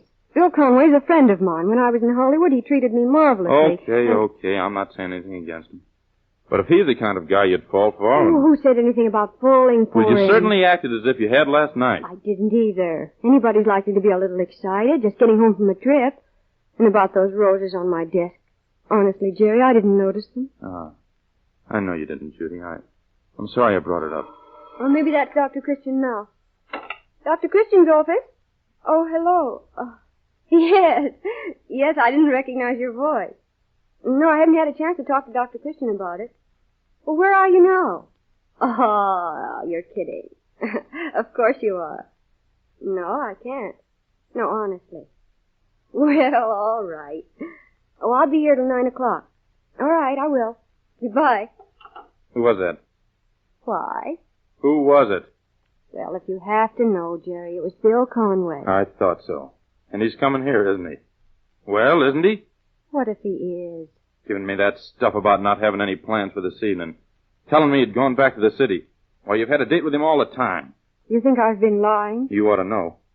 No wonder you've been so anxious to get rid of me. Well, go ahead. Go out with your stuck-up tailor's dummy. See if I care. Ha, you're just jealous because he has a lot of polish. Yeah, so is the kid that shines my shoes. But I'll tell you one thing. You better keep him away from me if you don't want him mussed up. Oh, look at the big, strong caveman. One punch and he'll cave in. Is that so?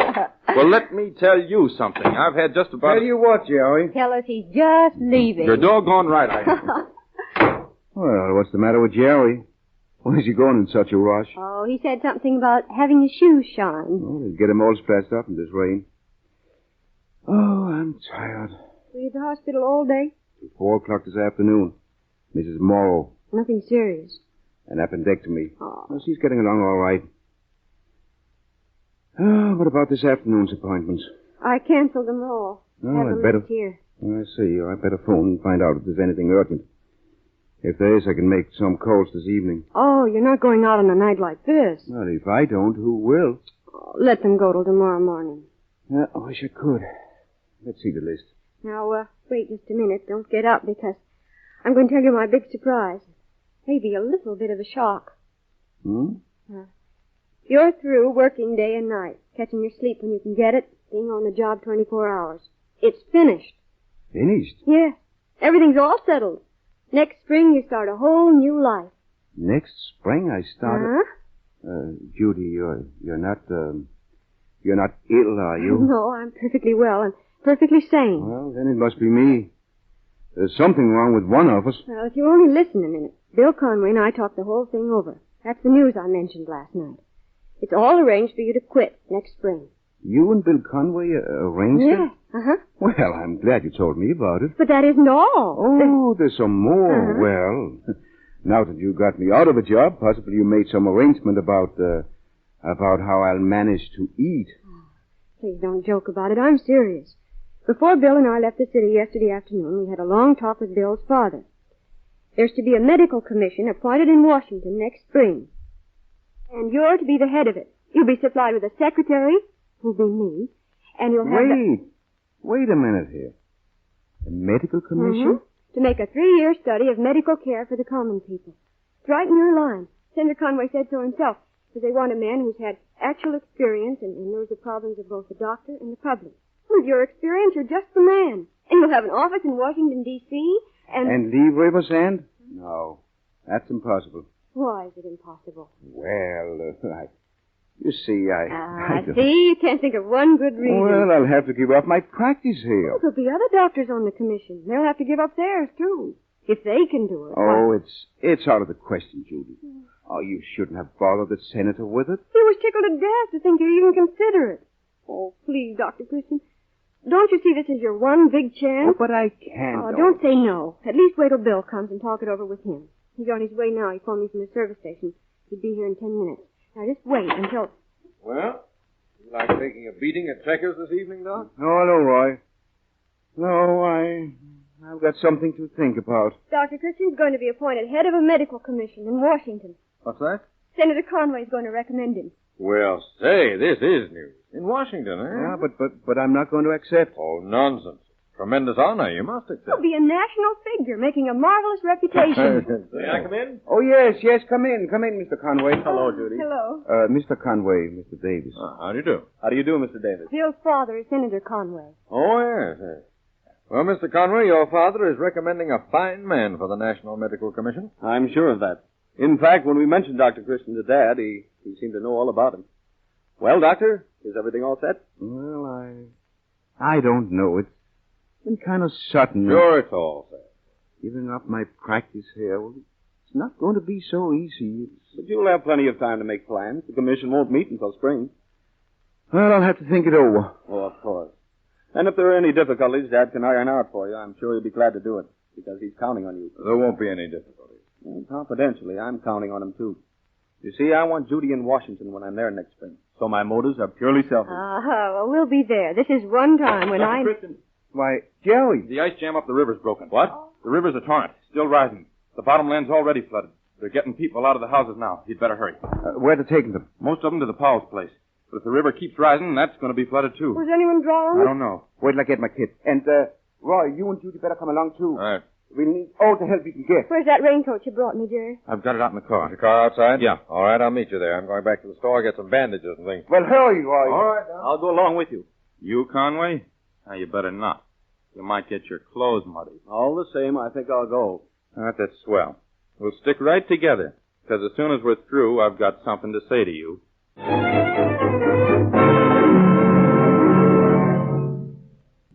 Well, there comes the car now. Doc, all right. I guess we got here ahead of him. Hey, Doc! Doc! Is Judy with you, Doc? Yes, Judy and Conway. Better have a look at Jim Morgan here. What's the matter with Jim? It's my hand, Doc. He was trying to get our furniture out, and I mashed it between the box I was carrying and the door. Come on, you guys. We got to get the stock out of the barn. Come over here by the headlights of the car, Jim. All right, Doc. Let me take a look at it. Anything I can do, Dr. Christian? Yes, get me my kit. And tell Judy that I want those bandages. All right. Now, let's see, Jim. Gosh, it sure hurts, Doc. Yes, you did a good job mashing that hand. Why didn't you dress it for him? He wouldn't let me touch it. Wanted you to look at it. Here you are, Dr. Christian. Thanks. Now, this might hurt a little bit, Jim. I guess I can stand it, Doc. Oh, Doc. Oh. Yes, I know it burns a little, but it'll stop in a minute. Bandages. Here. It's a good thing you come along, Doc. But it seems like you're always around when a fella needs you. Does it feel better now? Yeah, a lot better. Roy, you finish this bandaging, will you? I better go down over to the Powers. All right, I'll see you there after a while. Hop in the car, you kids. Okay. And Jim, drop into my office tomorrow. I will, Doc.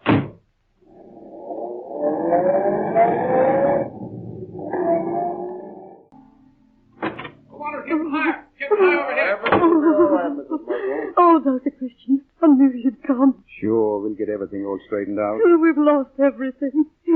Oh, now I don't think it'll be as bad as all that. We've had floods before, and they haven't done such an awful lot of damage. Henry wasn't there when the water started to come up. I didn't know what to do. Well, did Henry get there at all? Yes, and brought some men with him. They're still there. Oh, then they'll take care of everything. It'd take quite a little while for the water to get up into your house. They'd have plenty of time to move the furniture and things upstairs. And it's never gotten as high as you're upstairs. Well, that's right, isn't it? Well, you'll have to do a lot of scrubbing and cleaning after the water goes down, but I'll bet you'll find you got off pretty easy. Oh, I don't care how much work there'll be for me. Oh, there you are. Nothing's happened that can't be cured by a little hard work. Anything else I can do, Dr. Christian? Did you put some water on to boil? Yes. Well, go and tell Judy that I... Help him in here. Right over this way. It's Martin! The barn collapsed, Doc. You got caught under some timbers. I had a double the time getting Oh, out. he's dead. He's dead. No, he isn't. Who put the bandage on his leg? I did. He was bleeding pretty bad. I took his shirt and tied it up. Conway, get me a basin of hot water. All right. Bring him in here. Now, take it easy, old man. Right here, Doctor? Yes, put him on the bed. Jerry, go out to my car and see if there's another roll of bandages. If there isn't, look for Roy Davis. He's got some in his car. Okay. Is this enough water, Dr. Christian? Yes, put it there. The rest of you clear out. I'm just outside here. Okay, Doc. All right. Smooth it out a little. You've got to work fast. He's bleeding badly. I think he's coming to. Well, it would have been a lot better if they had put on his tourniquet instead of this bandage. Press your fingers just above the bandage. Right there. Press hard. Now just hold it till I... Oh, it's you, Doc. Hello, Sam. Certainly glad to see you. Yes, I guess you're going to need a few repairs. Well, you're the fellow who can make them. Leg isn't broken, is it? No, but it's going to give you a little twinge when I put this clamp on. You go ahead, Doc. You know what to do. Now try and relax, and it'll be much easier. Could I have a cigarette, Doc? Sure. Here's one.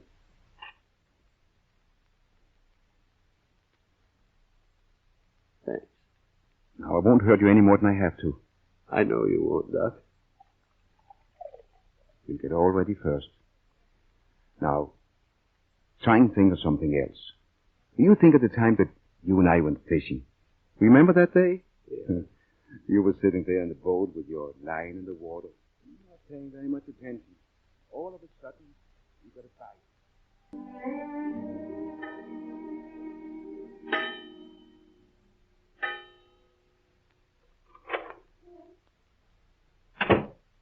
Snap on the lights, Judy. All right. Well, here we are.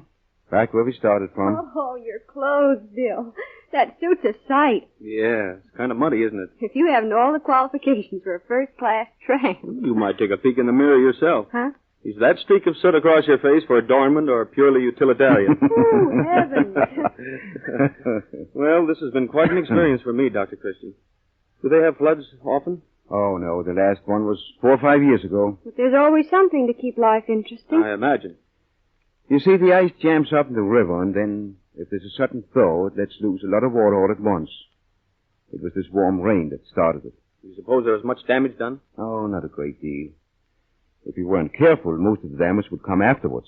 Typhoid, flu, pneumonia, and But so Dr. on. Christian's like the Marines. He always has the situation well in hand. How about that fella Carson? Will he get all right? No, sure. I'll have to keep my eye on him for a while to see that infection doesn't set in, but he'll be all right. Well, I guess we might as well call it a day. I'll have to get up early in the morning.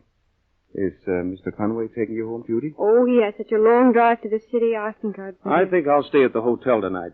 Phone in tomorrow morning and have some clothes sent out. Good night, and thanks for helping. Oh, Dr. Christian, I don't want to influence your decision about that appointment, but maybe Judy and I have been wrong. Why, Bill! Oh, I don't mean it the way you think, Judy, but I realize tonight how much these people need him and depend on him, how much confidence they have in him. You're right, Dr. Christian. It's not going to be easy to give up your practice. No, but then as Judy pointed out, there'll be other doctors in the commission.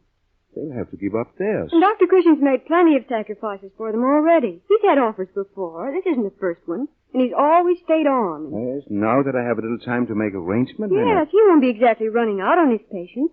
This offer's too big to turn down. What do you think, Dr. Christian? Yes, it is too big to turn down. And he's entitled to do more important work.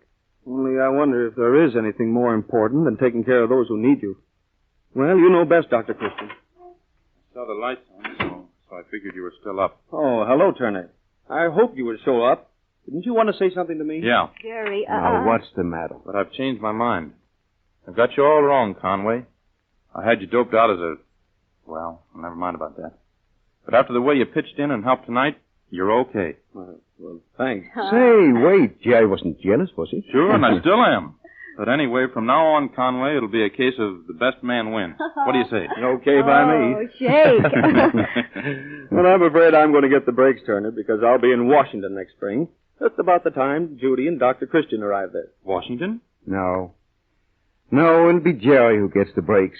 Because next spring, Judy and Dr. Christian will be doing business at the same old stand. You're not going? No. But I thought you decided to accept. Well, if he doesn't, I know what I'm going to do. Oh, well, I'll go right on working for him. What's all this about? Well, Jerry, I had a sort of a notion that maybe the time had come to leave River's End. Mr. Conway talked me into it and then talked me out of it again. So I guess that leaves me right here where I am.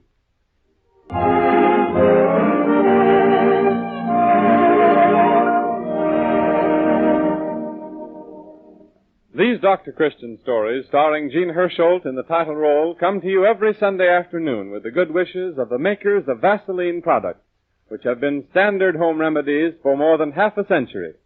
So when you buy, be sure to look for the trademark Vaseline on the package. If you don't see it, you are not getting the genuine article. And by the way, if you suffer from chapped lips and hands, remember especially the Vaseline Camphor Ice in the large 10-cent stick and the Vaseline Lip Ice in a small lipstick container for your purse, also priced at 10 cents. All prices mentioned on this program apply only to the United States. Jean Hersholt, who appears on this program through the courtesy of 20th Century Fox, will be back next Sunday afternoon with another delightful Dr. Christian story. We hope you will all listen in. This is Arthur Gilmore bidding you good afternoon for the makers of Vaseline Preparation. This is the Columbia Broadcasting System.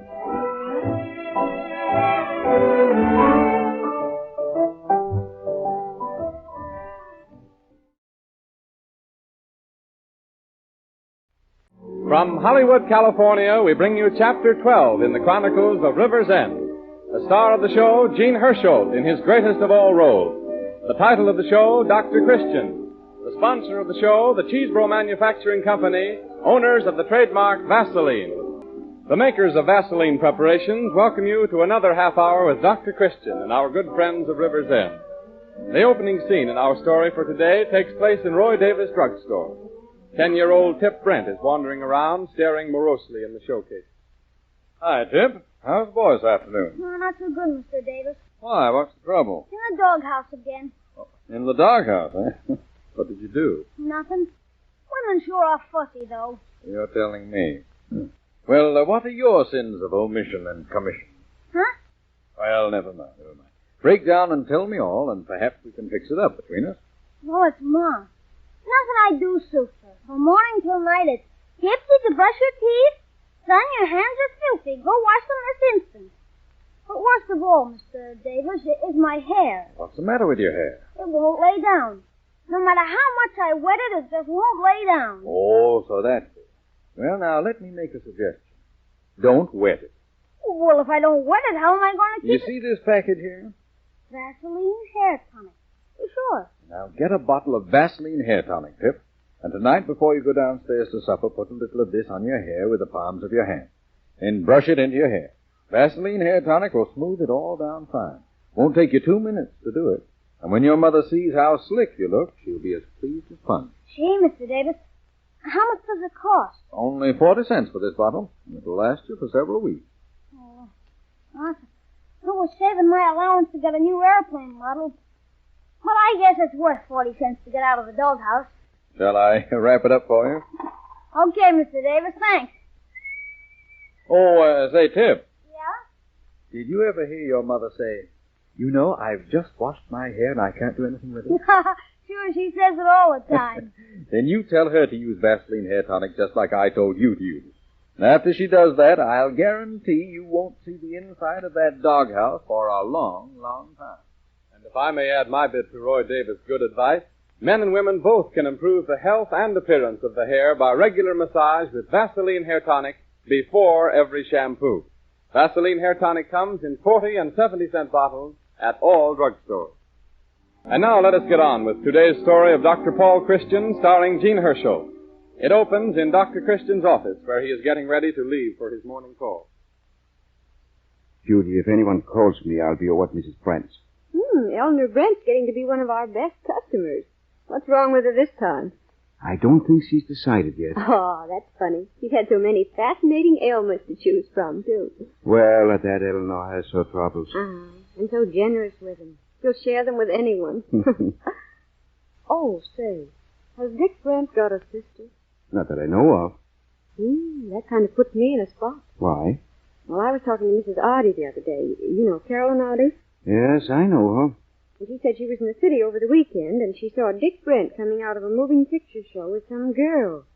So Dick Brent with a girl? Mm-hmm. No. Well, that's what she said.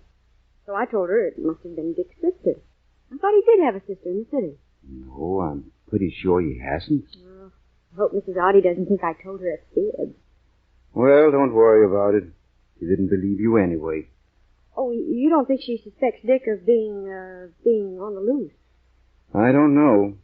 Caroline Oddie is the kind of person who always seems to be able to burn her scandals at both ends.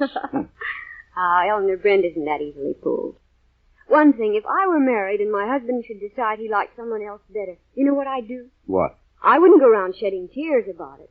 I'd find out what she had that I didn't have and acquire it doggone quickly. Well, I don't know whether you would or not, but it's certainly a grand idea. Now, what did I do with my overcoat?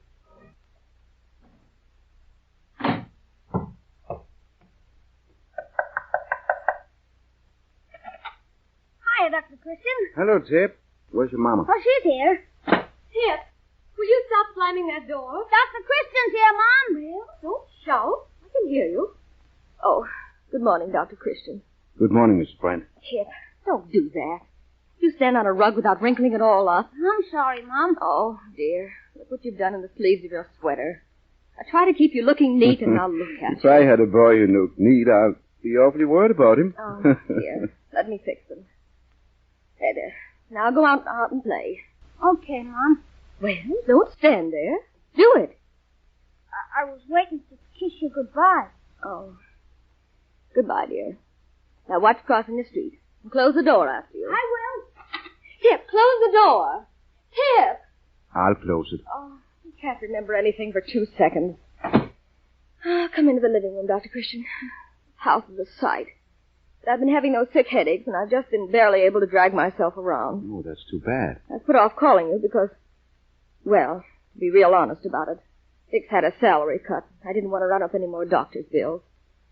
Oh, but they're getting so bad, I just had to do something. When you had them before, did that diet I gave you help? Yes, at first. Now it doesn't seem to do much good, so I've given it up. Anyway, Dick complained about it. It was everything he didn't like. Oh, but I didn't prescribe the diet for Dick. Oh, I know. I didn't have time to cook 2 different kinds of meals. Besides, the diet doesn't do any good anymore. Well, are the headaches worse in the evening? Much worse. By the time I get to the end of the day, I feel as if I just can't keep going. Lots of times I'm unable to get to supper. Well, I should think Dick would complain more about that than the diet. After all, even the things I prescribed are better than nothing. He's only home for supper 3 nights a week. And the other evenings he goes to the city. The bus company is having some business meetings and says they need him there. Well, say, that's fine. I don't see what's so fine about it. Well, I mean, if the company needs him at the meetings, he must be a valuable man. Valuable enough to escape a salary cut. Oh, lots of firms are cutting salaries these days. Used to be he went to the city only once or twice a month. Now he's away half the time. Well, he has a more important job now. He's the local manager of the company. He has more responsibilities. We were a lot happier when he was just a bus driver. You want to know why? Because you had something to struggle for. Dick was ambitious and you wanted to forward him. You wanted a home of your own and a car and all sorts of things. You worked together, worked hard to get them. Well, I still work hard. If you think taking care of this home and raising a boy like Tip isn't work... Oh, by the way, is this Dick's evening to go to the city? No, tomorrow. All right, then have him stop at my office on his way home. I'll send something out that I want you to try. Oh, I'll phone him right now. Oh, there's no hurry. Well, I better phone while I'm thinking of it. I'll be right back. Where's Mom? Phoning? Look, I've got a dog. Well, where did you get him? Down the street. He followed me. It seems to me he's got you. Come on. That's the fella. Where kind of a dog do you think he is, Dr. Christian? Sort of a police dog? Well, he looks kind of mysterious. I'd say he was more of a sacred police dog.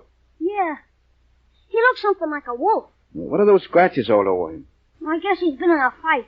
Oh, I'll bet he's a great fighter. He has a touch of yellow jaundice, too.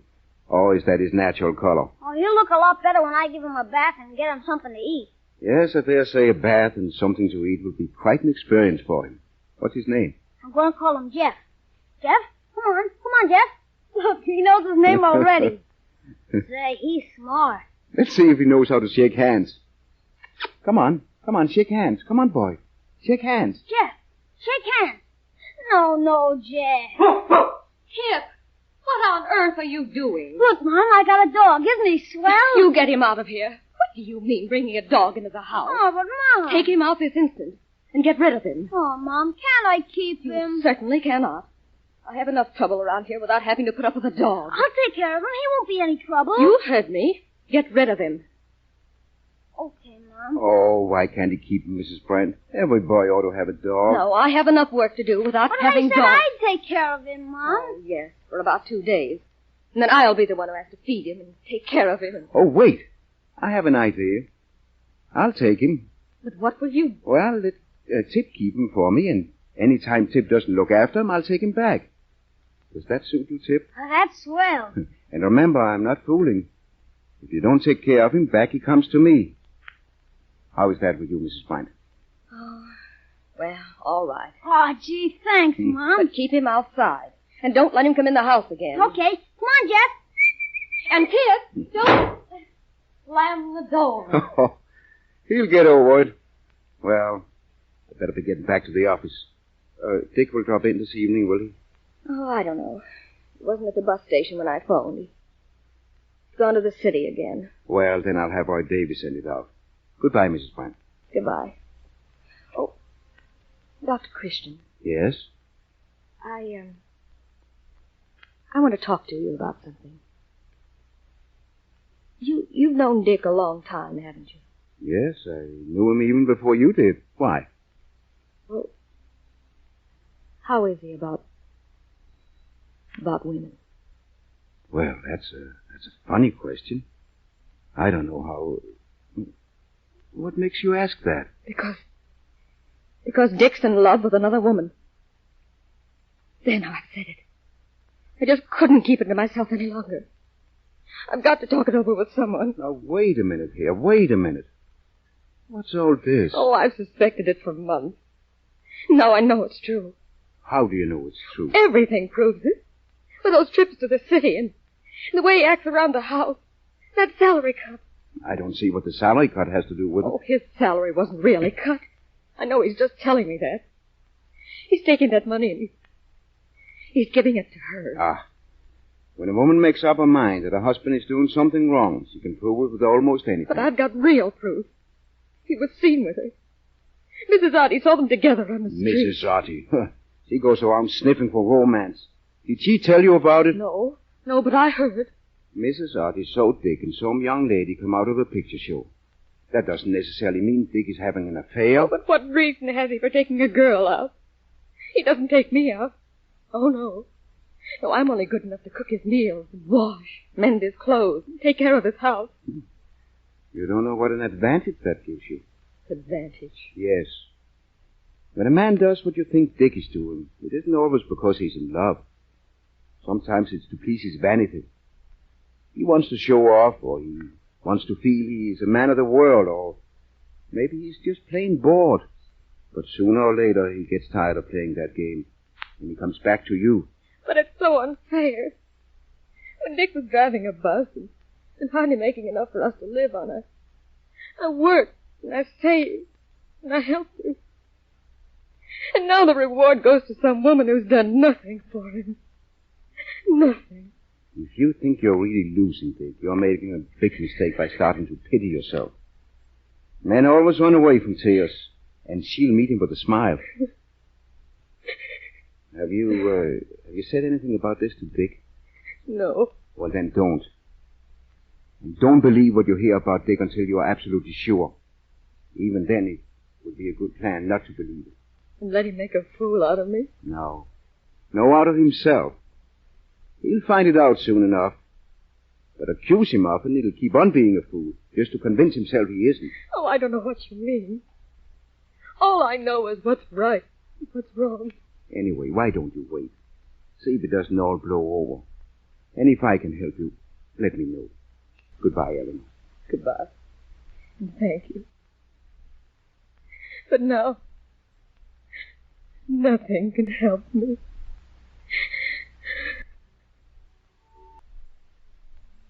We will continue the story of Dr. Christian in just a moment. Meanwhile, we'd like to call to your attention again the fact that the word Vaseline is the registered trademark of the Chesebro Manufacturing Company. It was coined by the founder of the company, Robert A. Chesebro, more than half a century ago. Since that time, practically the whole civilized world has become a user of Vaseline petroleum jelly.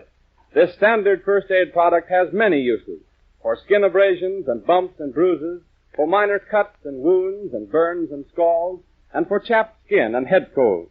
And remember, no matter how you use it, you can rely on it, because it is made by an exacting standard, sterilized in the process of manufacture, and packed in sterilized containers. So when you buy, be sure to look for the trademark Vaseline on the package.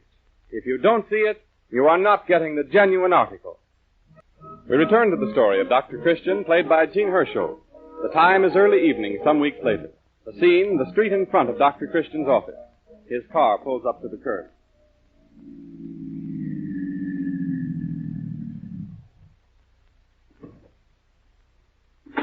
Hello there, Tip. Where are you going? Hello, Dr. Christian. Oh, no place special. I've been coasting, me and Jeff. Jeff? Say, you wouldn't try to fool me. That fine-looking dog isn't Jeff. Sure he is. No. Yes, he is. Oh, you're kidding, Dr. Christian. Come here, Jeff. Yes, sir, it is Jeff. Say, I hardly recognize him. I told you he'd look a lot different after he started eating regular. I'm training him to pull my sled. Well, Tip, you've done a pretty good job taking care of him. I couldn't have done it better myself. Thanks, Dr. Christian. But say, aren't you out a little late? Your father will be worried about you. No, he won't worry. He won't know whether I'm home or not. Well, your mother will, when you're late for dinner. Yeah. I guess Mom will give me a bawling out all right. If she isn't in her room crying. Why does Mom cry so much? Oh, your mother isn't feeling well, Tip. I didn't know grown-up people cried. She's nervous. Things upset her. Is that why her and Dad are always scrapping? Well, I think it would be a good idea not to talk about it, Tip. I don't mind seeing kids scrap, but it makes you feel kind of funny inside when your mother and Dad say mean things to each other. Dr. Christian? Yes, Judy? It's cold out here. I thought I heard your car drive up. Mr. Brent's inside. Oh, I'll be right in. Come on, Tip. The father's here. You can wait in my office and go home with him. I guess I'll go on by myself, Dr. Christian. Oh, don't you want to come in and get warm? No, I ain't cold. I'll go along with Jeff. Bye-bye. Goodbye. Bye, Tip. Hello, Dick. Sorry to keep you waiting. Oh, that's all right. I'm in no rush. Good. Oh, say, I just saw Tip outside. Oh? You know, he and I are sort of joint owners of Jeff. Jeff? His dog. Oh, yeah, I noticed he had a dog. Wonder how he persuaded his mother to put up with it. Hey, Dr. Christian, what's the matter with Eleanor? She's been having sick headaches. I know about those. Before she had headaches, she had bronchitis, and before that, something else. Now, what's really wrong? If she's sick, I want to know it, and what you can do about it. Yes, Eleanor is sick, but I can't do anything about it. You think she ought to see a specialist? No. No, there's only one person who can help her. That's you. Well, how do you mean? Well, this would probably seem silly to you, but it's very important to a woman like Eleanor. To any woman. You've got your business and outside contacts. Her whole world is inside the four walls of her home. So what? Well, if you'd show a little more interest in her world, a little more interest in her. Let her know once in a while that you still care for her. We've been married for 16 years. We're not exactly on a honeymoon any longer. I got other things to think about. Making a living, for instance. A little show of affection wouldn't hurt. It will mean more to her even than you're making a living. Women are funny that way. She'd find out a lot different if I stopped in on a living. You have to look at her side of it, too. When you go to the city at night, you're busy, occupied. She's sitting at home, alone. Oh, so that's what's the matter. I didn't say Well, that. if I hadn't gone to those company meetings, I wouldn't have a job. I work in the office all day and then spend half the night battling with a bunch of stuffed shirt executives. Why? So I'll be able to keep a home for her. What thanks do I get for it? Nagging and whining, complaining. Why don't you explain all that to her? Eleanor is an intelligent girl. She'll understand. Have explained. She doesn't believe me. She thinks I go to the city because I'm interested in a woman. Well, are you? Yeah. Yeah, I rather thought so. I'm not ashamed of it. If anyone thinks I'm going to lie about it, he's mistaken. And it's one of those things which just can't be helped. You didn't want to fall in love with her, but you did. And she with you. You're going to be brave, both of you, and admit it. Face the world. You're not going to hide it as others do. No, you and she are different. That's right, Dr. Christian. How did you know? Because it's the same thing every other man says. I suppose you think I'm a heel. No. No, I don't think you're a heel, any more than a man who has a high fever. He's out of his head and talks queerly for a little while. But usually he snaps out of it. I'm not snapping out of this because it's real. I'll go on providing for Eleanor, but beyond that, she hasn't any claim on me. Except for the 16 years she lived with you, and sacrificed all her ambition for yours, and devoted herself to making a cheerful home for you. That's what you think. Sure. It's always the man who's in the wrong. I haven't sat down to a decent meal in our house for years. I haven't been able to have any friends in. All I've had to listen to is her whimpering about something. You don't know what a relief it is when I walk out of the house. Well, I've told her I'm through, and I mean it. You told her? Yeah, we're finished. Dr. Christian, you'd better come to the phone. I'm busy, Judy. But it's about Tip Brent. Tip? He was sliding on the pond. Yes? The ice broke.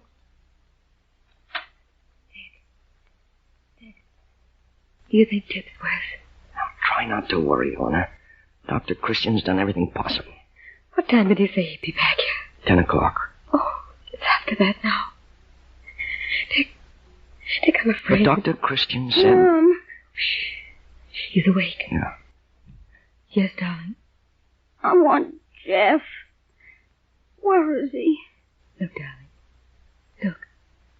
Here's Daddy. We'll find Jeff, son.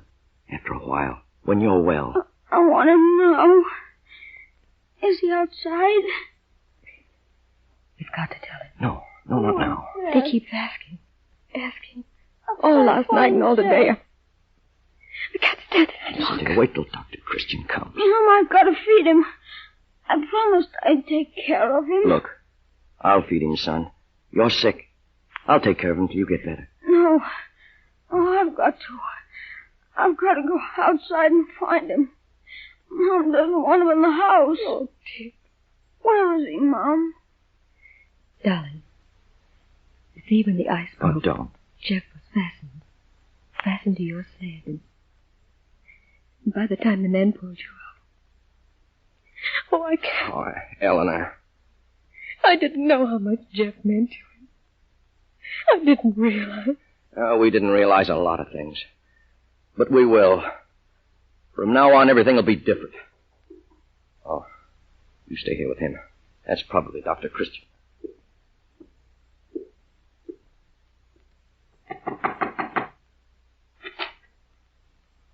How is he, Dick? Eleanor thinks he's worse. Is his temperature up? I don't know. He keeps asking for Jeff. He says he has to take care of him. It would be better if he didn't worry about that. Didn't you tell him that Jeff was drowned? I couldn't. I haven't the courage. I'm not brave enough. Let's go in and see him. Good evening, Eleanor. Well, Tip. Hello, Dr. Christian. Oh, you're not going to make a joke out of me, are you? And get pneumonia after I said you wouldn't? I'm all right. Sure you are. I'm going to get up. No, you're going to sleep now and get lots of rest. But I've got to feed Jeff. Where is he, Dr. Christian? Tip, sometimes things happen, and we don't know why. Sorrowful things, sad things. And we just don't see any reason for them. There's only one way they can be explained. Somewhere there's someone who watches over everything. Over the moon, the stars, and you and me, and each tiny blade of grass.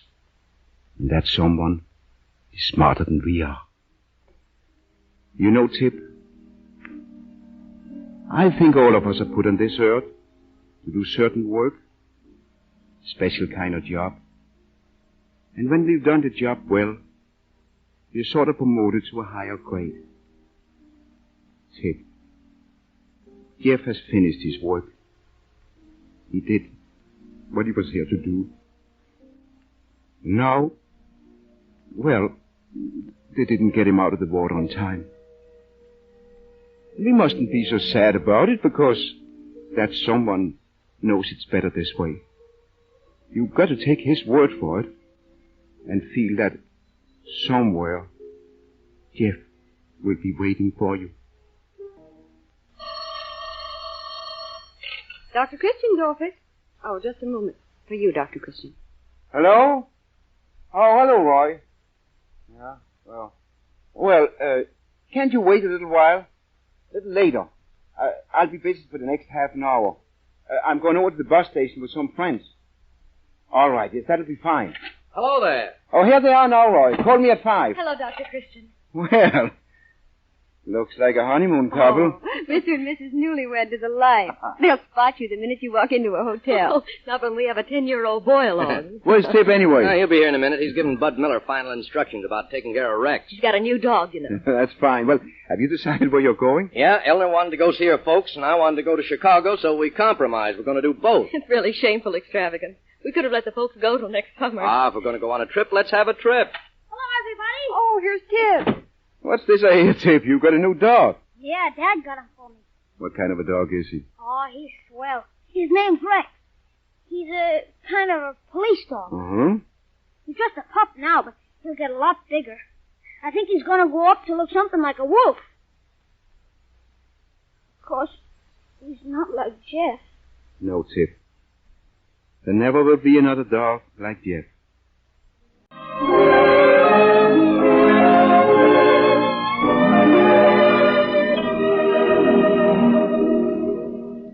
These Dr. Christian programs, starring Jean Hersholt, come to you every Sunday afternoon with the good wishes of the makers of Vaseline preparations.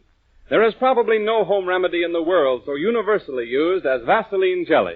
It costs only 10 cents a bottle anywhere in the United States, and it has 100 uses which are beneficial to all the members of the family. Many minor skin ailments can be treated with it safely. Vaseline jelly soothes irritated membranes, relieves itching rashes, helps quick, clean healing when used to treat the little skin abrasions, the cuts, scratches, burns, and scalds which we all incur so frequently. By prompt attention to these minor injuries and ailments, you will avoid the danger of infection. So don't let your supply of Vaseline jelly get low. Remember to get a new bottle or tube tomorrow and keep it handy for first aid emergencies. All prices of Vaseline products mentioned on this program apply only to the United States. May we add our bit to the plea for funds to help fight infantile paralysis. All of you can become founders with President Roosevelt in the new National Foundation by contributing whatever you are able to this splendid cause. Men and women throughout the country are ready to take your contribution in the stores, hotels, railroad stations, and elsewhere. No matter how small an amount you have to give, it will be welcome. Jean Hersholt, who appears on this program through the courtesy of 20th Century Fox, will be back next Sunday with another delightful story in this Dr. Christian series. This is Arthur Gilmore bidding you good afternoon for the makers of Vaseline preparations. Heard on today's program was You Took the Words Right Out of My Heart from the big broadcast of 1938. This is the Columbia Broadcasting System. From Hollywood, Chapter 13 in the Chronicles of River's End. The star of the show, Jean Hersholt, in his greatest of all roles. The title of the show, Dr. Christian. The sponsors of the show, the Cheesebro Manufacturing Company, owners of the trademark Vaseline. Vaseline petroleum jelly is the handiest thing in the house for first aid purposes. Skin abrasions, minor cuts, scratches, wounds, burns, and scalds, all should be treated at once with Vaseline jelly. It not only soothes the discomfort, but promotes healing. Doctors will approve the use of Vaseline jelly for these purposes because it is manufactured with scrupulous care, sterilized in the making, and packed in sterilized containers. Vaseline jelly is a useful remedy for rough, chapped hands. Literally millions of users have found out that an inexpensive tube or jar of this product will overcome and banish roughness, redness, sore hangnails, and other skin trouble. It is the best product of its kind that can be made and costs only a few cents anywhere in the United States and Canada. Nobody need be without the comfort it brings. We take you now to River's End for today's story of Dr. Christian, starring Jean Hersholt, famous screen actor. It is late afternoon of a spring day. Dr. Christian's office? Oh, yes, Mrs. Foote. Tomorrow morning? I'm afraid tomorrow morning will be kind of broken into. Mr. Lane's funeral is at 11, you know. Yes, 11. Why, right at the house, I suppose. Could you drop in later in the day instead? 5 o'clock? All right. Goodbye. The services will be at the church. Oh, hello, Dr. Christian. I didn't hear you come in. The old lady wanted to have them held at the house, but her children overruled her. Oh, how did you find it? Mrs. Lane? Busy as ever. Oh, she's up then. She was never down. Well, I thought from the way Mrs. Murray spoke That her mother was in a state of collapse? Mm-hmm. I know. That's Ella Murray for you. Always following the formula. The recently bereaved widow should be prostrated. So Ella sends for me. And what do I find the old lady doing when I get there? What? Baking a cake. No. 2 cakes, in fact. And did they smell good? Ah, you don't need to tell me. Are the Lane children all here? Yes. Lucy arrived at noon today. She flew part of the way. How exciting. Oh, it wasn't necessary. But it was more dramatic. You should see her, Judy. She looks just as if she stepped out of the pages of one of those fashion magazines she works for. Is she married yet? No, still an old maid. Ah, Dr. Christian. What's the matter? Don't you know there's no such thing as an old maid anymore? Well, if you're 30 years old and not married... You're single, that's all. Oh, I see. What about Dick's wife? Is she good looking? Very. Oh, by the way, Dick told me to send my bill to him for whatever I did for his father. Good. He gave me a card with his business address. I've got it here in my pocket somewhere. I'm glad he's going to take care of it.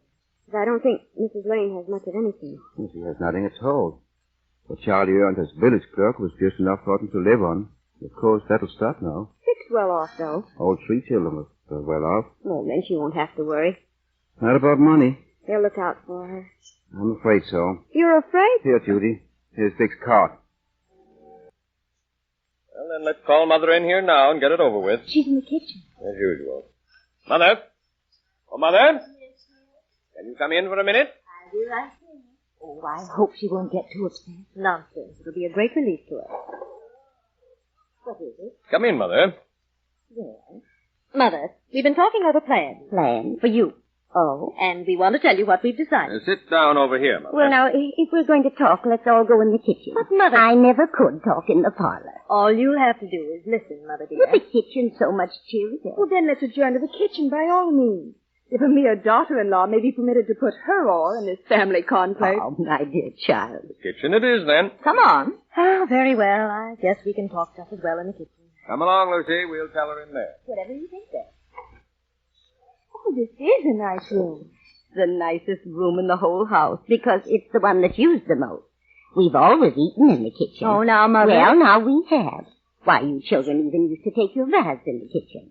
Well, we haven't got much time, Mother, so if you don't mind cutting out the reminiscences. I'm sorry. I thought Gloria would be interested. I am interested. I don't know why Dick's never told me any of these things. It was so long ago, I hardly remember them. You don't remember? Well, only vaguely. Why, you certainly remember bringing your clothes down here to get dressed on cold winter mornings. You did that even when you was home for vacation from college. We'd get a roaring fire going in the range, Gloria. And then while I was starting breakfast, Mr. Lane would shave. That little mirror by the sink was here. Do you know, this is the first old-fashioned range I've ever seen at close range. Oh, Gloria! A pun. Well, as a matter of fact, that old range is the only thing in the kitchen I like different. I'm an old-fashioned cook, but I have got a hankering for a real up-to-date stove. You know, the kind with the little contraption that shows how hot your oven is and all. Oh, yes. Well, from now on, you'll not be needing a range at all, Mother. What do you mean? From now on, you're not going to be doing any cooking, dear. Ella, has Dr. Christian... Now, Dr. Christian has nothing to do with it. You've slaved all your life, Mother. And it's time you took it easy. So we're going to pick you right up out of here and see that Take me away. Now, wait, Mother, please. Wait until I've finished. You're going to come and make your home with me. We all offer. We all wanted you, Mother. But I'm the logical one to have you. But you haven't got room for me, Ella. I have a guest room that I almost never use. We'll fix that up. But all my things, I could never get them all in one room. You can leave most of them right here, dear. But I can't. And just take with you the little things that you want to make your room seem homey. Your pictures and your work basket. And I'm going to give you a radio, Mother. Thank you, boy. It's a lovely south room. You'll have the sun all day long. You're all being very kind to me, and I don't want you to think I'm ungrateful, but I couldn't think of leaving here. Now, No, listen, Mother. This is my home. I've lived here ever since I was married. You children were all born here. Your father died here. And I want to stay. But it's out of the question, Mother. You can't live here all alone. It's too lonely. It's no lonelier than anywhere else. Well, Lucy means it isn't safe. Why not? Well, if you were taken sick... But I've got a telephone and neighbors on both sides of me. Such as they are. They're good neighbors. Mrs. Polacos and the Raddicks, too. They're not your kind, though, Mother. This part of town is run down terribly. Oh, have it? I hadn't noticed. And you must remember you're not as young as you were, Mother. But I'm perfectly well. Now, your blood pressure is considerably higher than it ought to be. I never knew I had blood pressure until you insisted on taking me to the doctor for a checkup. And I don't doubt but what you paid absolutely no attention to what he told you. You still eat red meat. You put quantities of salt on your food. And you take no rest in the daytime. Why should I lay down and rest? I'm not tired. But that's the insidious thing about high blood pressure. It's stimulating. It makes a person want to keep going. Then I'm glad I've got it. Oh, Mother, you talk like a child. And she acts like a child. It's high time somebody took care of her. Oh, please, children. I'll be good, I promise you. I won't eat any more beefsteak or salt or coffee, and I'll take a nap after dinner every day. I'll do everything the doctor tells me to, only let me do it here. I want to stay here. Please don't take me away. You only make it harder for everybody by arguing, let Mother. me stay a little while anyway. The sooner you make the break, the better, dear. I'd like to see you safely settled at Ella's before I go back. But you're going tomorrow. Yes? Why, I simply couldn't move as soon as that. There's so much to do. We'll all help you, Mother. Yes, Lucy and I will start looking over your things right now and deciding children, please. I'm sorry, Mother, but we know best. Before continuing our Dr. Christian story, may I take a moment to tell you something about Vaseline Hair Tonic that you will find beneficial to the health and appearance of your hair. Massaged into the scalp, Vaseline Hair Tonic does for the scalp just what fine facial creams do for the complexion. It cleans and lubricates without irritation, dissolving out the surface accumulation of oil and dust.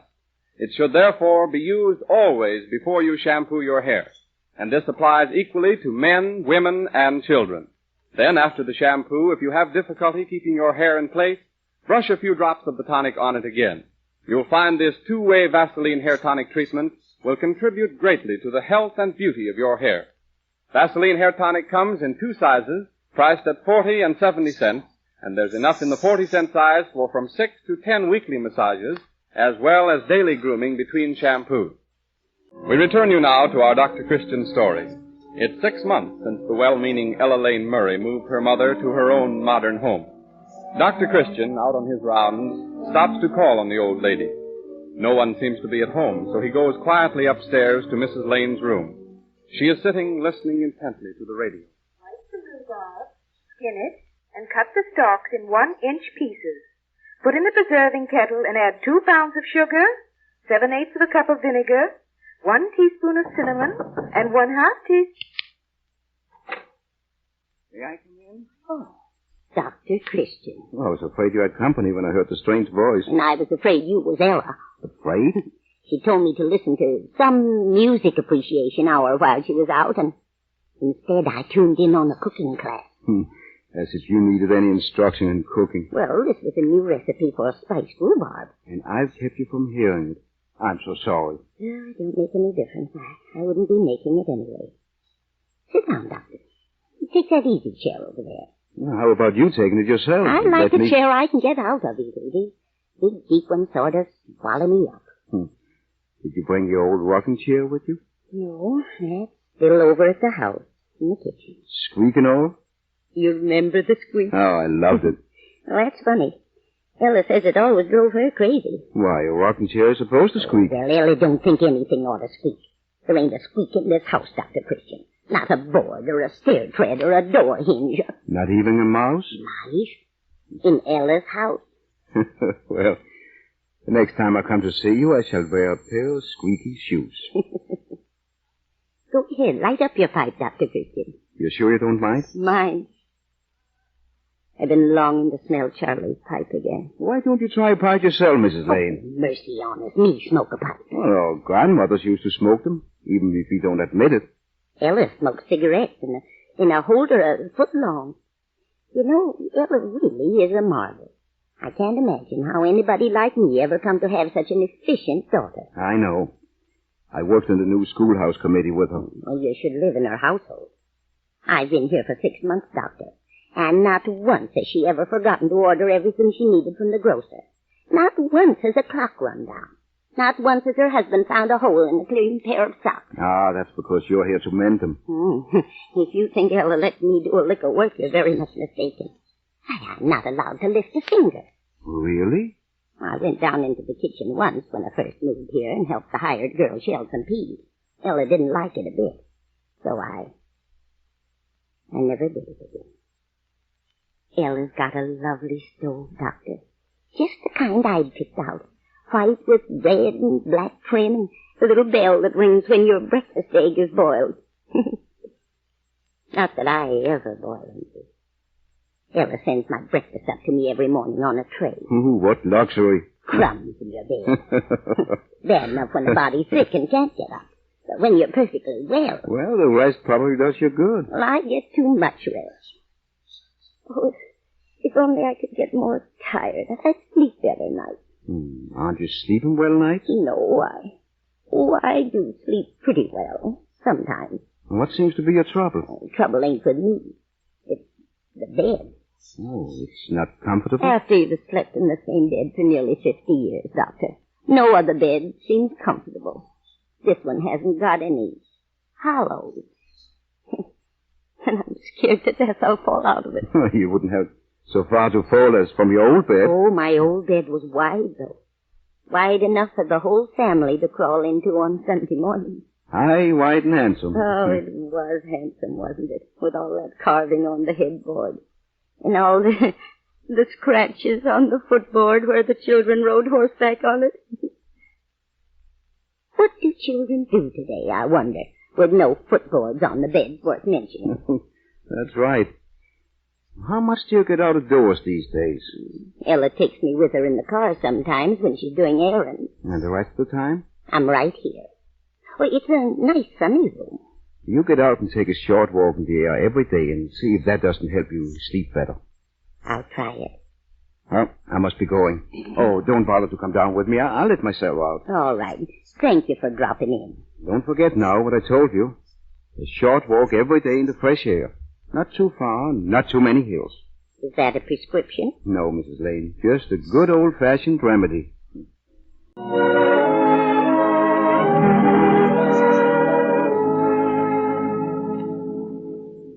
No matter how times change, Vaseline products retain their popularity and usefulness because they retain their fine old standards. And so you can continue to enjoy their benefits with confidence and safety just by making sure to look for the trademark Vaseline on the package when you buy. If you don't see it, you are not getting the genuine article. Months have gone by since Dr. Christian's visit to old Mrs. Lane. It is an afternoon in mid-December. The sun has just set, and a certain shabby little brown house in the poorer section of River's End is wrapped in the gathering gloom as Dr. Christian knocks softly at the back door, and then, getting no answer, opens the door and walks into the kitchen. A little figure in a rocking chair comes suddenly to life. There's it. Charlie.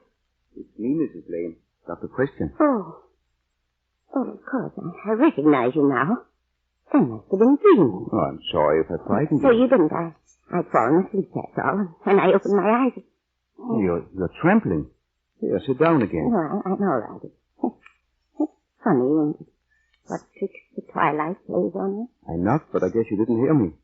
How did you know I was here? I was calling on the Polacos next door. And you saw me come in? No, but Mrs. Polaco did.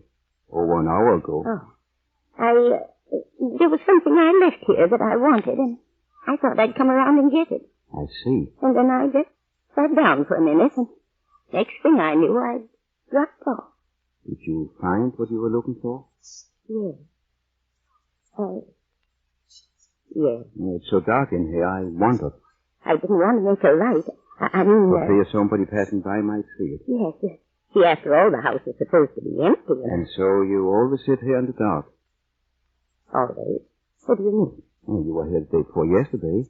And last Friday. Was I? And the Friday before that. No. It stormed all that week. I didn't get out at all. So you have been coming here regularly? You told me to take a walk every day. So I did. And this was just about the right distance. Just. And when I got here, I generally felt the need of a little rest, so You don't need to explain to me. I understand.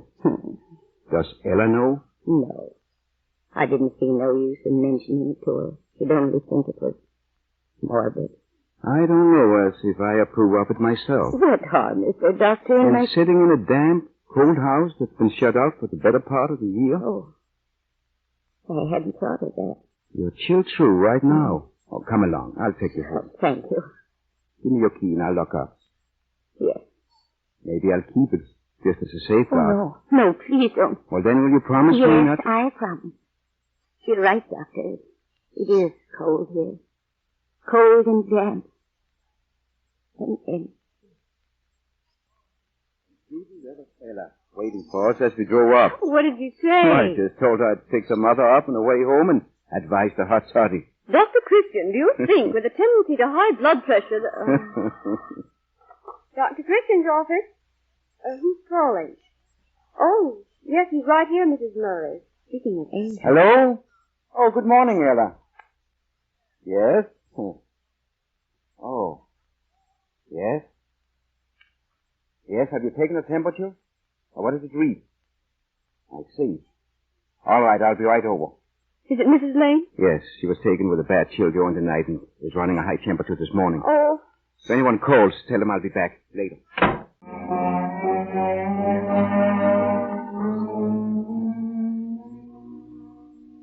How is she, Doctor? A little more comfortable, I think. But how is she actually? We just had a wire from Lucy asking whether she'd better come on. What shall we tell her? Well, it's hard to say. She might get here and find she'd made a long trip for nothing. Then again, if anything did happen and she wasn't here, she'd never forgive herself or us. There's a chance, then, that Mother may not pull through? Yes.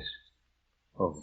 Is there anything we can do, Doctor? What about sending for a specialist from town? I have no objection, of course, but it isn't necessary. Well, if there's anything she needs, go ahead and get it. Never mind what it costs. Consider that you have a free hand. Thank you. We've every confidence in you, Dr. Christian. You'll need it, because what I'm about to recommend is quite drastic. Yes? What is it? I want to move your mother. Move her? Where I think she'll be better off. What's the nearest hospital? I didn't say anything about a hospital. I want to move her back to her own home. What? The little brown house on the other side of the tracks. Dr. Christian, are you crazy? Most doctors would say so. Move a 75-year-old patient in weather like this? From a warm, comfortable, well-equipped house to a little... That's just it, Ella. This house of yours hasn't got the things your mother needs. Why, it's got everything. It hasn't got a hideous old carved walnut double bed, has it? And a walnut bureau with a marble top. What are you talking about? Those are the things your mother needs, Ella. Her own things. The things she's lived with for almost 50 years and loves. Why, she's eating her heart out for them. She's dying for them. And you'd have us believe that if she went back there, that She'd recover? No. Of course I don't claim that. But I do say if she found herself in her own home again, she'd want to live. And that's half of the battle. How do you know she feels this way? I found her over there the other day, sitting in a little old rocking chair in the kitchen, dreaming. Oh, so that's how she caught cold. Undoubtedly. And I'd tried to take such good care of her. Too good. Why, what do you mean? For the past 9 months, you watched over your mother, Ella. Waited on her. Treated her as if she had no mind or will of her own. Why? You wanted to make her comfortable, I know, but you only succeeded in making her feel old and dependent and useless. But she is old, Dr. Christian. 75, her last birthday. All the more reason, then, why she should have been allowed to do as she pleased. You mean stay where she was, alone? Certainly. And eat what she wanted to. Why not? Do her own housework? If that was a pleasure. When a person has only a little while left on this earth, the main thing is to make that little while happy for them. Your mother never should have been uprooted and brought over here in the first place. And if she recovers, which please God she will, she's not coming back. When do you want to move her, Doctor? Right away. Oh, but that's impossible. Why, her house hasn't been... It's all made up and ready for her. We aired it thoroughly. Mrs. Polacco has kept the fires going for the past 3 days. Bed's made up, and we'll have her in it within an hour. Very well. Hello. Operator. Give me the telegraph office. Ella. I'm wiring Lucy. To start west. 1.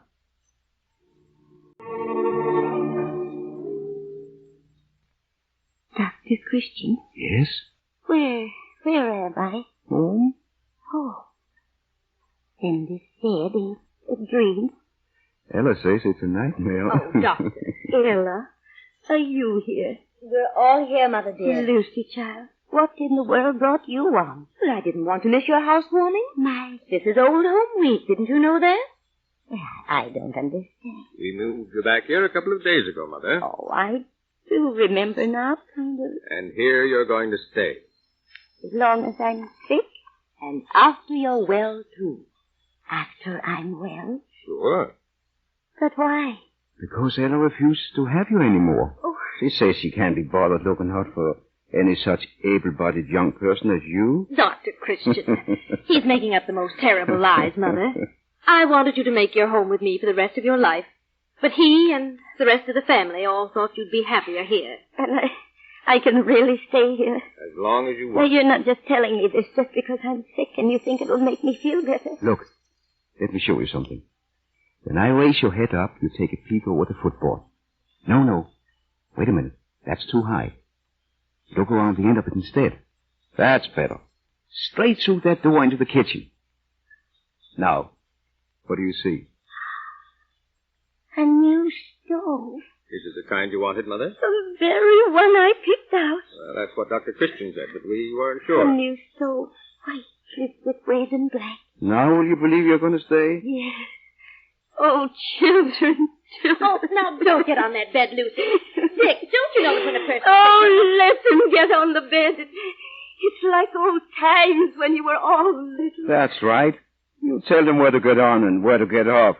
After all, this is your home.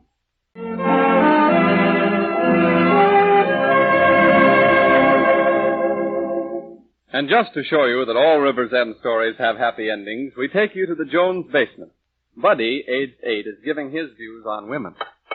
No, girls can't be carpenters. Why not? Oh, because they can't. I don't see why. Well, who ever heard of a woman carpenter anyway? Girls can do anything that boys can do. That's so. Well, they can't. They can't even hit a nail in the head. Ow! Oh, my thumb! Rosie, what did you do? Oh, my goodness. Oh, there's a nail in my thumb. Never mind, buddy. Don't cry. Here's the tube of Vaseline jelly right here on the tool shelf, where Daddy keeps it for emergencies. Now, let's wash her some good, and then we'll spread the Vaseline jelly all over it. Daddy says, for bumps and bruises, Vaseline jelly is the handiest thing in the house. Every household needs several jars or tubes of Vaseline jelly for emergencies like this one, which occur every day. Keep one in the bathroom medicine closet, and one in the kitchen, and one in the garage or workroom. Vaseline jelly is only 10 cents a jar anywhere in the United States. Be sure when you buy to look for the trademark Vaseline on the package. If you don't see it, you are not getting the genuine article. Prices of Vaseline products mentioned on this program apply only to the United States. Gene Hersholt, our star, who appears on this program through the courtesy of 20th Century Fox, is preparing for his radio friends the most unique gift, one that nobody but Gene Hersholt himself could have made possible. It will be announced on this series of programs shortly, so be sure to listen for it, and tell your friends to listen. We'll be back again at this hour next Sunday with another delightful Dr. Christian story. Heard on today's program were Little Old Lady from The Show Is On, and With a Smile and a Song from Snow White and the Seven Dwarfs. This is Arthur Gilmore bidding you good afternoon for the makers of Vaseline Preparation. This is the Columbia Broadcasting System.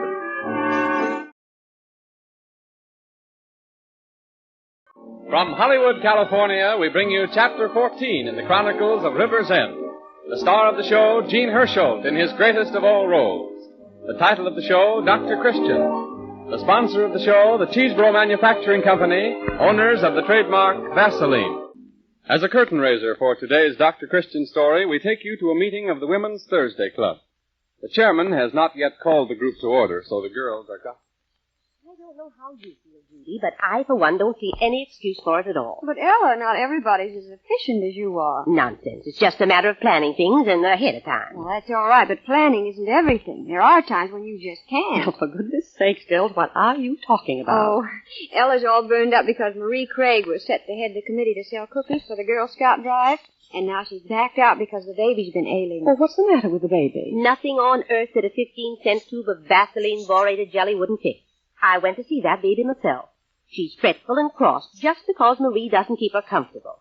And she wears too many clothes, and her skin is chafed all the time, and she has the sniffles. Oh, but it's Marie's first baby. Just the one to learn on. I always say if a baby is started out right... We won't stay to hear Ella expound all her theories of child care. It's enough to leave with you the thought that Vaseline borated jelly is a practical aid in raising babies. It's a combination of Vaseline white jelly and boric acid, especially prepared for use on delicate membranes and minor skin irritation. Vaseline borated is wonderfully soothing and healing. If you've let your supply run out, won't you get a tube tomorrow? And it's only 15 cents at any drugstore. And so we open another chapter in the story of Dr. Paul Christian, played by Jean Hersholt. The scene is Dr. Christian's reception room, where Judy Price is going about her morning tasks. The door opens, and a young man enters. Good morning. May I help you? I say, may I help you? Oh, I beg your pardon. I was just noticing how beautiful you are. Well. Oh, please don't be offended. I've always been that way in the presence of beauty. How interesting. You remind me of a melody. I can almost hear it. A little song that's bright and lilting, and yet tender. Well, just skip the chorus. Is there something you wanted? Oh, yes. I'd like to see the doctor. I'm sorry, but Dr. Christian's office hours are in the afternoon. He's just about to leave for his morning calls. Can you come back about 2 o'clock? Oh, no. No, I must see him at once. It's important. Very important. Is it about yourself? Yes. Well, then perhaps he'll make an exception. Won't you sit down? Thank you. I'll call him right away. Dr. Christian, can you come out a moment? Yes, Judy. What is it? This young man wants to see you. He says it's very urgent. Oh, good morning. Good morning. You're the doctor? That's right. What seems to be the trouble? Trouble? Oh, well, it's mostly right here. Your stomach? Yes. Judy, take down his medical history before I make an examination. All right. You're a newcomer to Riversend, aren't you? Yes. I've only been here 2 days. Mm-hmm. Now, first I want to ask you some questions. I'm not very good at questions. At school, I was really the poorest in my class. Well, I think you'll be able to answer these. What's your name?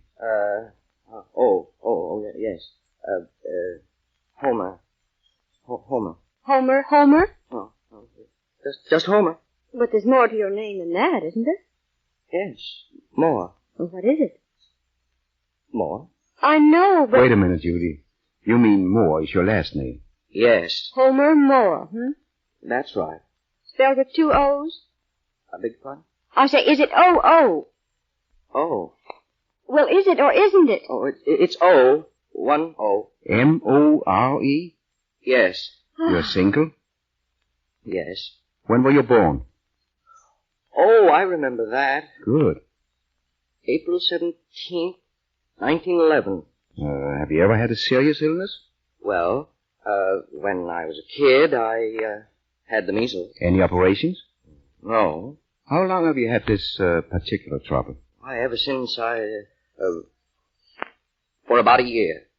Have you ever been to a doctor before? Don't think so. Well, don't you know? Well, see, I've been around quite a bit. I don't remember all the places. Then you'd better come in here and let me make a thorough examination. Oh, is that necessary? Oh, of course. How else can I find out if you're sick? I'm not sick. You're not sick? No. I only wanted to ask if I could wash your windows. Oh. Wash the windows? What do you mean by coming in here and saying it's important? Telling the doctor there's something the matter with your stomach. It is important. I haven't eaten since yesterday. The idea! Wait a minute, Judy. Oh, dear, I think we better give this young man a job. I assure you, Doctor, it will be deeply appreciated. You're quite welcome. Now, if I could have a bucket of water and whatever else one needs to wash a window... Haven't you a bucket? No, not yet, but I'm planning to get one. Judy, see if you can find a bucket and sponge. I'll look for one. I think there's one in the garage. All So you're a window washer? Yes, sir. And I'm especially good at getting into the corners. I've been told my work in the corners shows outstanding ability. You expect to make a living here in River's End by washing windows? Oh, I do other things. Polishing cars. I have quite a flair for that. And I'm also rather good at dusting furniture. How about sweeping out? I've read of any number of men who began by sweeping out and eventually became the president of the concern. I'm afraid it doesn't offer much of a career for me. I lack the dexterity. Well, it isn't difficult. You ought to be able to pick it up in no time. Well, you see, I can't hold a broom. My right arm is paralyzed. Oh, I'm sorry. I'm not appealing to your sympathy. Oh, no, of course not. And I guarantee the window will be cleaned satisfactorily. I do rather well with my left hand. I don't wish to appear conceited, but my work with the left hand has always received favorable comments. Oh, sure. Well, what are you going to do when you finish this job here? Well, I'll be at liberty. I was just thinking. Mrs. Snyder, she's a patient of mine. She's been looking for a man to clean up her attic. If you haven't any other engagement, I'd be glad to talk to her and recommend her. I'd be delighted. Attics fascinate me. They're so full of memories, discarded and left behind by the passing years. Forgotten yesterdays in a jumbled, dusty heap. Dim remembrances like faint melodies, distant and distant. Yes, but if I were you, I wouldn't tell Mrs. Snyder that. Oh. Well, I've got to be making my calls. I'll talk to Mrs. Snyder, and you'll drop in and see me late this afternoon. Thank you, Doctor. I shall. I'd better pay you right now for the window. How much will it be? My regular price is 50 cents. Oh, but if that's too much... Oh, no. It just occurred to me that I've been taking up a lot of your time, and you'd better make it $1. I'll pay you now so you can run out and get something to eat. No, I'm sorry. I don't accept charity. The window will be 50 cents. Oh, but I want the window in my private office watched, too. It doesn't need cleaning. Huh? Oh, yes, it does. I'm pretty sure. Anyway, you take the 50 cents and you'll go out to get something to eat. When you come back, have a look at that window, and if it needs cleaning, whitewash it, and Judy will pay you. Very well, Doctor. I shall inspect it. And don't forget, drop in late this afternoon, and I'll tell you about Mrs. Snyder. Thank you, Doctor. Where is he? He's going to get something to eat, Judy. He'll be back. Oh, have you got any ink? Oh, why, yes. A whole bottle of it right there on my desk. Well, take it into my private office and splash some of it on the window.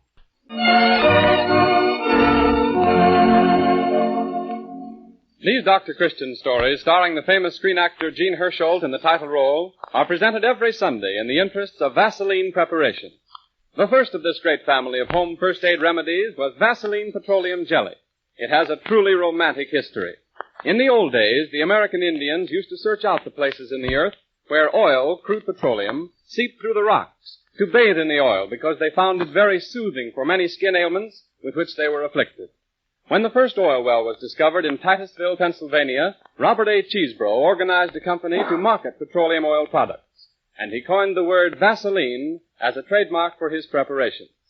Today, this trademark is known all over the world, and the benefits of Vaseline Petroleum Jelly are available to every family, no matter how limited their income, because Vaseline Jelly sells for only 10 cents a jar.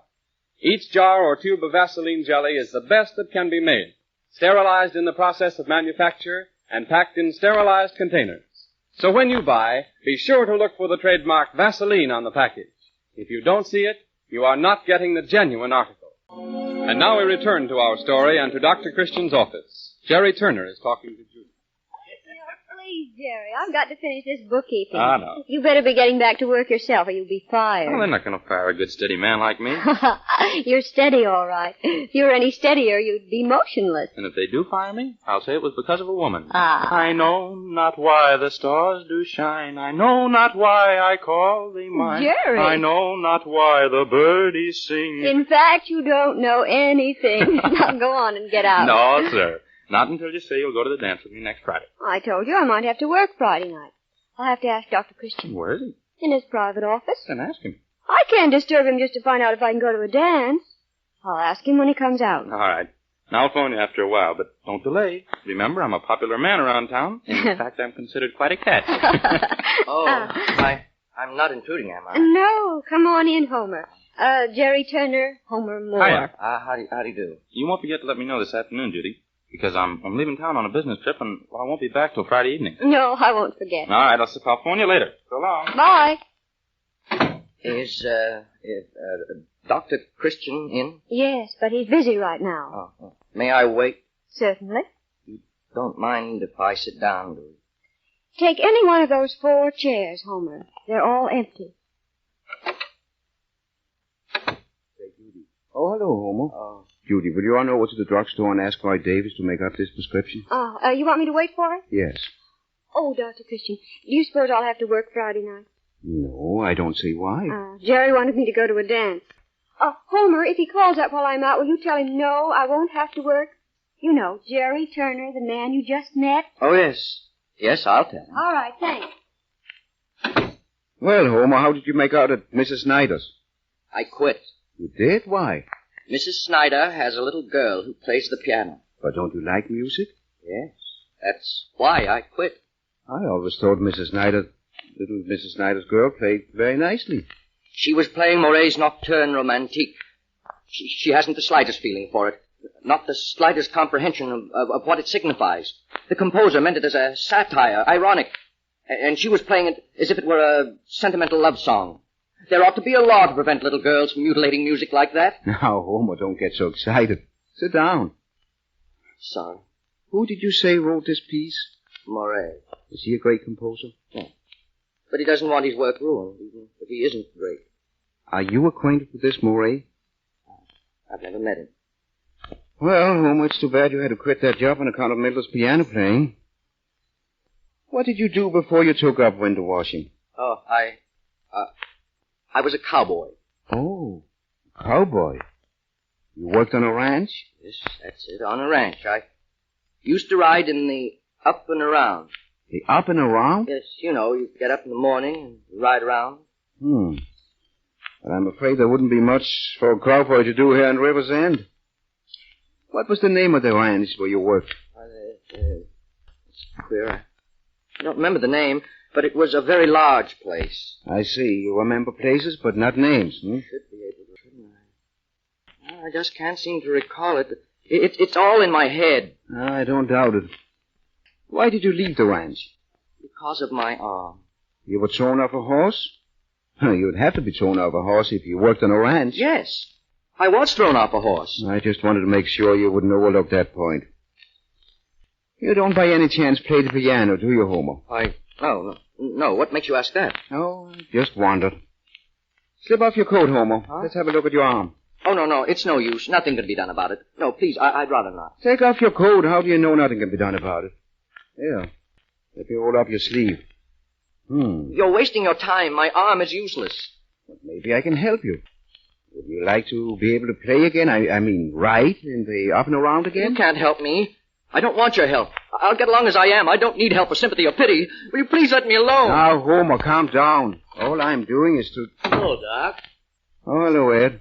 You put on your coat, Homer, that's all. Busy? No, not particularly. I'd like to see you for a minute. Oh, all right. Oh, Ed. This is Homer Moore. Homer, Ed Meadows. He runs the furniture and hardware store. How do you do? Glad to know you, Mr. Moore. Homer's been doing a little work for me. You're not looking for any more jobs, are you, Mr. Moore? Why, yes, Ed, he is. If you've got something at the store, he might be just the man for you. You could give him a trial anyway. Well, I'll think it over. Maybe we can do business. Come in and talk to me tomorrow, Mr. Moore. Now, if I could see you for a minute, Doc. Why, yes, Ed. Come in, my private office. Oh,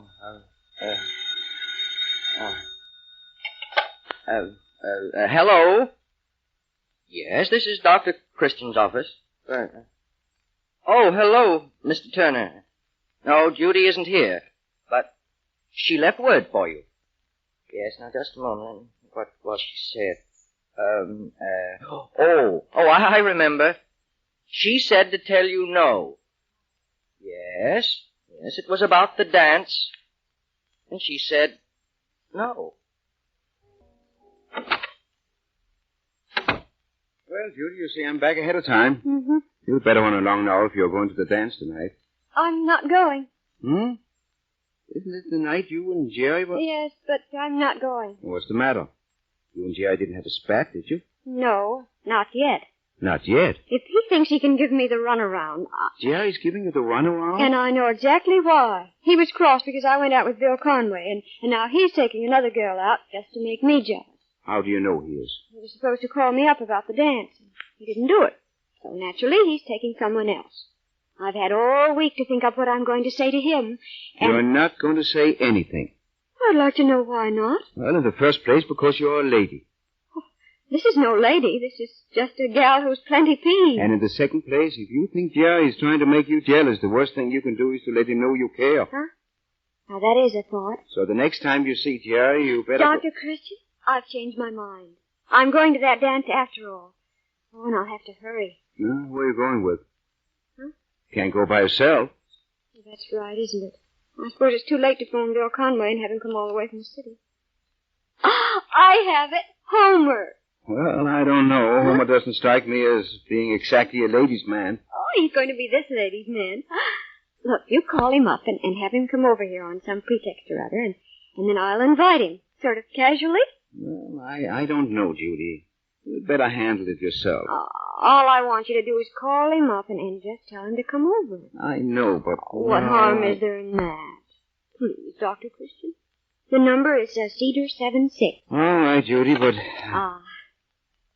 Cedar 76. I'll ask him to come over, but don't expect me to... Hello? Dr. Christian. What? Quick, hang up. What? Hang up the phone. You mean Dr. Christian? Oh, good evening, Jerry. Well, don't let me interrupt your phone call. No, Yes? Hello? Goodbye. It was just a short call. Well, Judy, I thought I'd drop in and see... Sorry, Jerry, but I have to rush. I'm going to the dance tonight. What do you mean you're going to the dance? I thought you had to work tonight. Well, you might have thought differently if you'd taken the trouble to call me up as you said you would. Well, now, Judy, Jerry. I did call up. When did you call? That same afternoon, about 5 minutes after I left here. I certainly didn't know about it. Wait a minute, Judy. Wasn't that the afternoon you went over to get a prescription made up and had to wait so long? She wasn't in the office anyway. This fellow Homer Moore answered the phone and told me she'd left word she couldn't go to the dance. Homer told you that? Why, he didn't even mention to me that you'd called. Besides, I told him to tell you yes. Oh, so that's it. Well, I never did like that guy's looks. I have a good notion... Now listen, Jerry, wait. Where's Homer Moore? Yeah, that's what I want to find out. Well, what's the matter with you, Ed? Matter? I'm going to have him put behind the bars. Why? What's he done? Me, and he's done me plenty. He turned out to be a thief. What? He stole something? What did he take? Phonograph records. He walked off with a new shipment of swing tunes.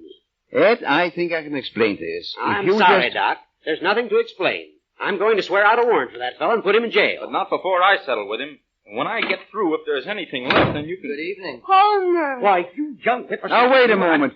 All of you. Anything wrong? Homer, why didn't you tell me Jerry called me up about the dance? Oh, I forgot all about it. I really have a wretched memory. I apologize. I'm extremely sorry. You're going to be a lot sorrier. Why'd you tell me she said no? Because she did say no. I didn't. I said... I did.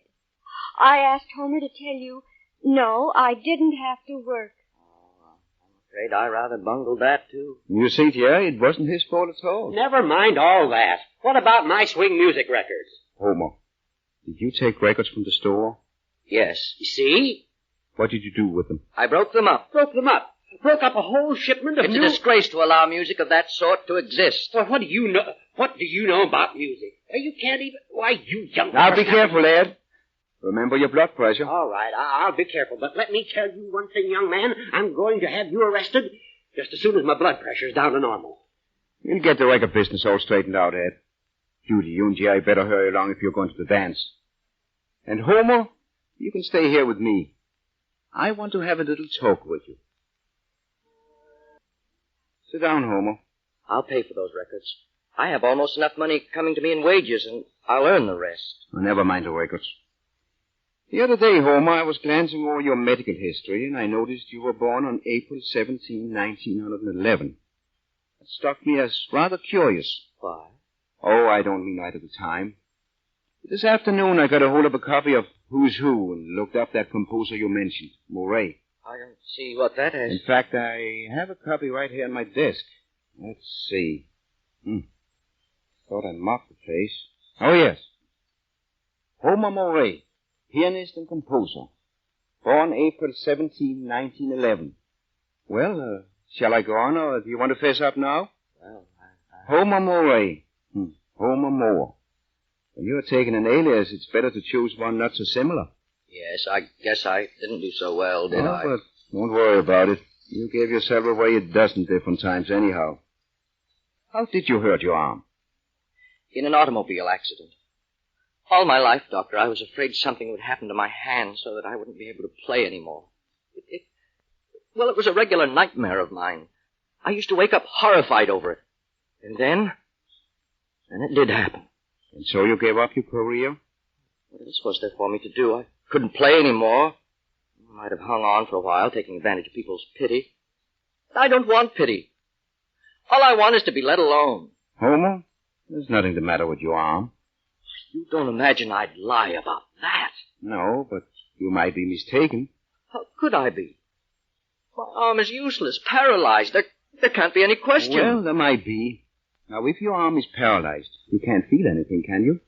Why, no. I have a bottle of acid here. I'm going to put just a tiny drop of it on the back of your hand, and you see if you can't feel it burn. Wait, I'll turn back your sleeve. If the acid get on your coat, it'll burn a hole in it. It's very corrosive. Now, hold still. It'll be just a drop. There you are. You feel it? I can't feel a thing. Well, just wait a moment. Not yet? No. Well, I guess that settles it. Maybe I was mistaken. What are your plans now, Homer? Oh, I don't know.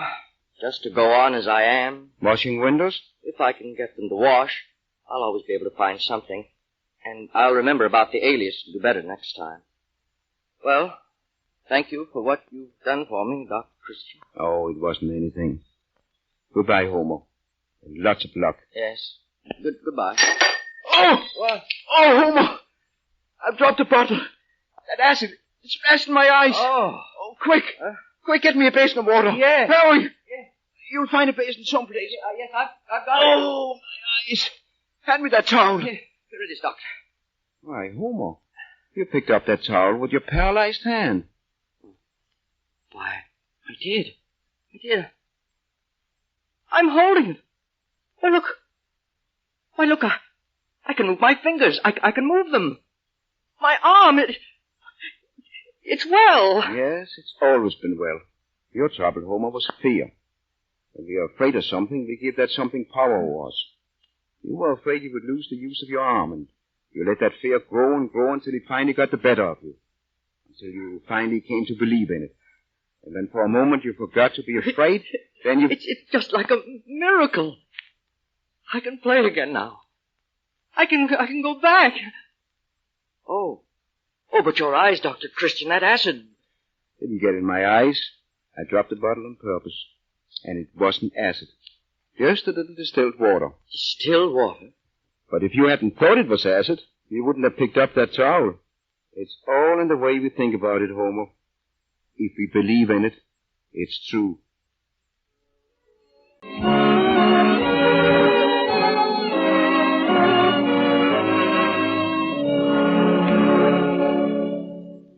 Among the various Vaseline products you purchase for your medicine closet, don't forget Vaseline Hair Tonic.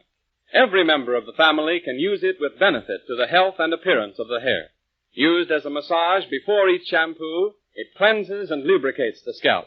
Used as a dressing afterwards, it keeps the hair neat and in place.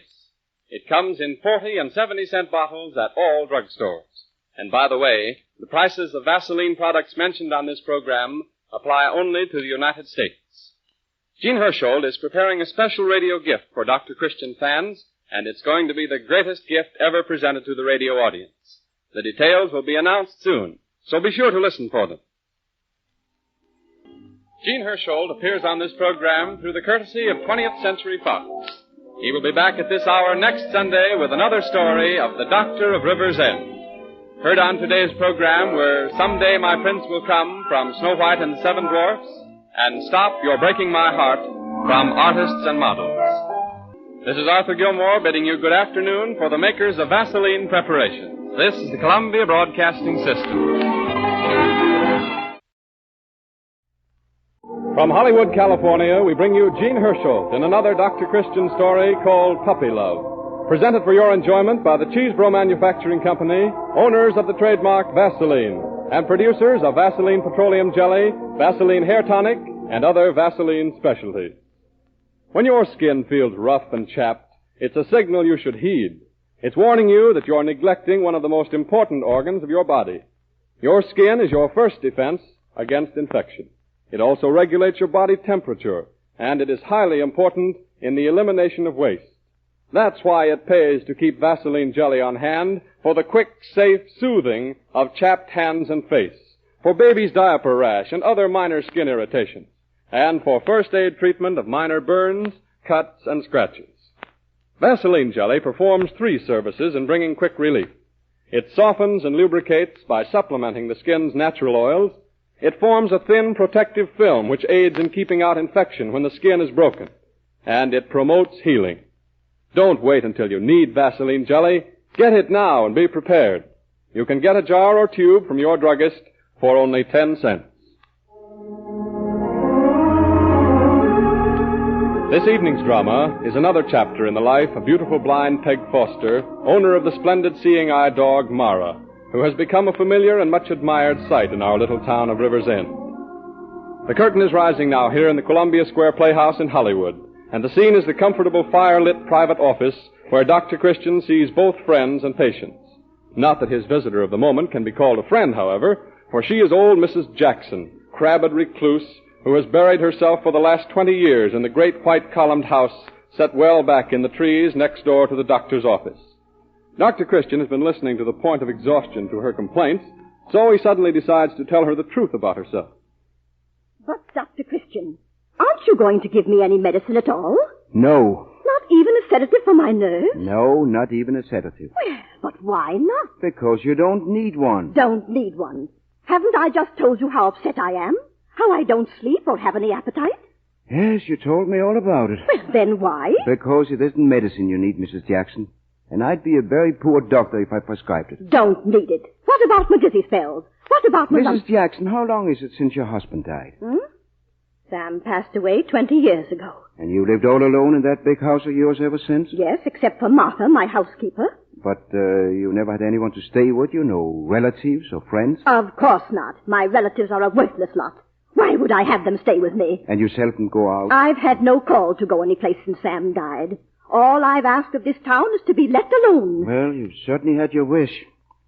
What do you do all day, Mrs. Jackson? Tend to my own business, which is more than most in this place.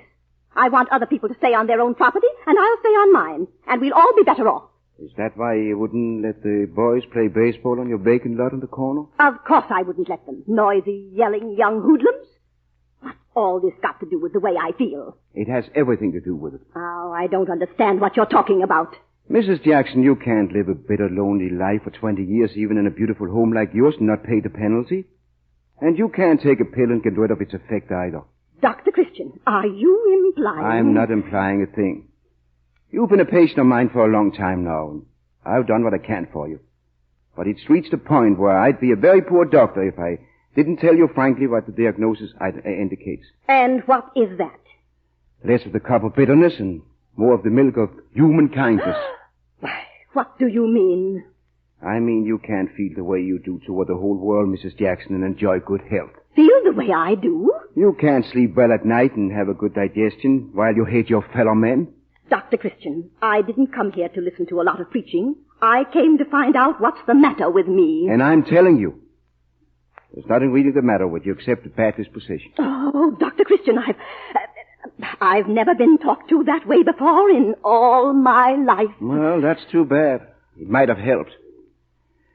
Well, you've been coming to me for a long time now and asking how to get well, and I've finally decided to tell you. And I'll tell you something more. If you want me for your doctor, you'll have to take my prescriptions. Take your prescription? Oh, I'll never come inside your office again as long as I live. Well, please don't until you're ready to follow my orders. I hope you'll be feeling much better soon. This is the way out. Good day, Mrs. Jackson. Dr. Christian, for heaven's sakes, I couldn't help hearing. How'd you ever get up the courage to do it? Oh, it's been coming on for years. Oh. Was I too harsh, Judy? No, I don't know how you stood it this long. Everyone in town hates her so. Selfish old thing, living alone in that great big house and never doing anything for anyone. And the way she talks to the children if they happen to run across the corner of her lawn. Well, since he's a neighbor of ours as well as a patient, I try to keep the peace. Oh, but today I broke down. There's nothing the matter with her, never has been. Yeah, but she's in here every few weeks, whining about something. Yeah, I know. Dr. Christian, do you think what Molly says is really true? That Mrs. Jackson sets traps and things for the children's pets when they come into her yard? That's a terrible thing to say about anyone. I know it is, but do you realize that every kitten that ever lived in the neighborhood has disappeared? And there was Miss Hodges' spaniel and the Hines boy's fox terrier. It's all very funny, isn't it? Yes, so funny that much as I've always wanted a dog, I myself wouldn't run the risk of having one. You mean because of her? Because you think she'd... Oh, I don't want to say a thing like that about any human being, Judy. But if I had a dog and it disappeared like the rest, I don't know what I'd do. So I just never had one. So that's the reason you've never let anyone give you a pet. Oh, it's a shame, Dr. Christian. It's wicked. Oh, but she couldn't be as bad as that. Well, of course, there's no proof that she did such a thing. All those disappearances might have been accidents and... Oh, Judy, it's late. I've got to go. Here, here's your bag. Oh, here comes somebody up the walk. Oh, it's too late for me to see anyone else now. Tell them to come back tonight. Oh, wait a minute. It's Peggy and Mara. Dr. Christian, just look at them. Look at the way Mara leads her. Mara is a wonderful dog, Judy. You'd never guess Peggy was blind, would you? I'll let them in. Hello there. You just made it. Oh, Dr. Judy. Christian's leaving to make his call. Oh, I'm sorry. I came late on purpose so as not to interrupt office hours. Hello, Peggy, child. Hello, Mara. Come here. Nice girl. Well, Peggy, I hear you're leaving us for a few days now. Well... All ready for the music club convention? Well, I thought I was. I'd planned to leave early in the morning. But now I can't take Mara. No, why not? Oh, because the hotel where they're holding the convention won't admit dogs. Oh, dogs, but Mara's different. Explain to them that... Oh, I have explained, but it doesn't make any difference whether she's a guide dog or not. They won't let her in. I can't believe it. Why, I didn't suppose there was a hotel left in the country that didn't admit seeing eye dogs. Well, this one doesn't. Well, they will when I get through with them. Oh, no, Dr. Christian, please. Let's not make any fuss about it. It's their rule, and I'll have to accept it. Because it will be very difficult for me and make me feel very helpless. But it's only for a few days, and I'm going with several girls from the Institute, and they'll help me. But the big difficulty is Mara. You mean leaving her behind? Yes, she hasn't been eating too well. I think the rest will do her good, but... Dr. Christian, I'd like to leave her with you. Me? Yes. Oh, Peggy, I'd be glad to keep her, but... Well, I'm away so much, and this is no place for a dog. But you've got that grand yard you just had fenced in. She can run there. And then you could check her food and see that she begins to eat again, and... Dr. Christian, I suppose other people could take care of her. Mother wants to, and so does Joe. But Mara loves you. She'll be happier with you than anyone else. Say you'll take her, please. Why, I'd be glad to, Peggy. Oh, Dr. Christian, do let's take her. I'll take care of her. I'll watch her every moment while you're away. It'll be such fun having her here. Oh, say you will, Dr. Christian. Well, why, yes, of course I will, Peggy. Well, then why are you hesitating? Because I'm just an unchargeable old man with a lot of foolish ideas. Oh. I ought to be ashamed of myself for having them. Now, you run along to your convention, child.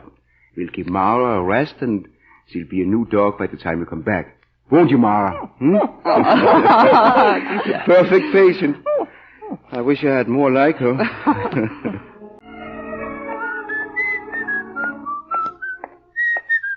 Here's your paper, Miss Judy. Oh, thanks, Billy.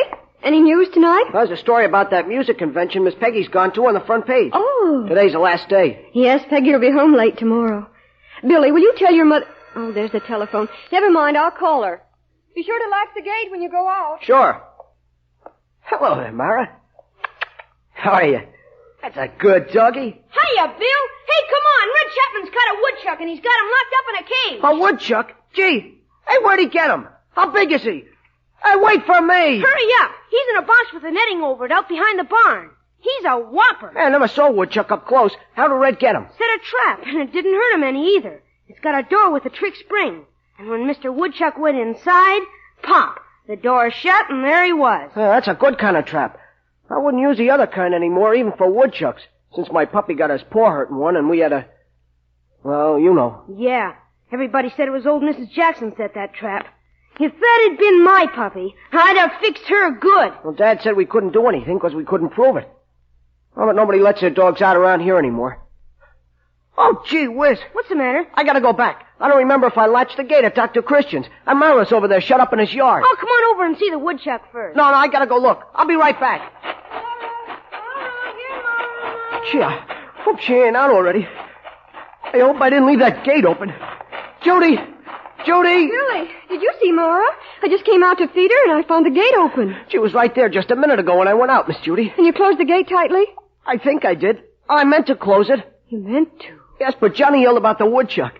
Well, when I remembered, I came right back. Oh. She couldn't get out in just that little while. She couldn't get far away, Miss Judy. No, probably she couldn't. You go that way, Billy, and I'll go this. We'll find her in no time, I'm sure. She'll be right in this block. I know she wouldn't run away. Oh, Mara! Mara! Mara! Here, Mara!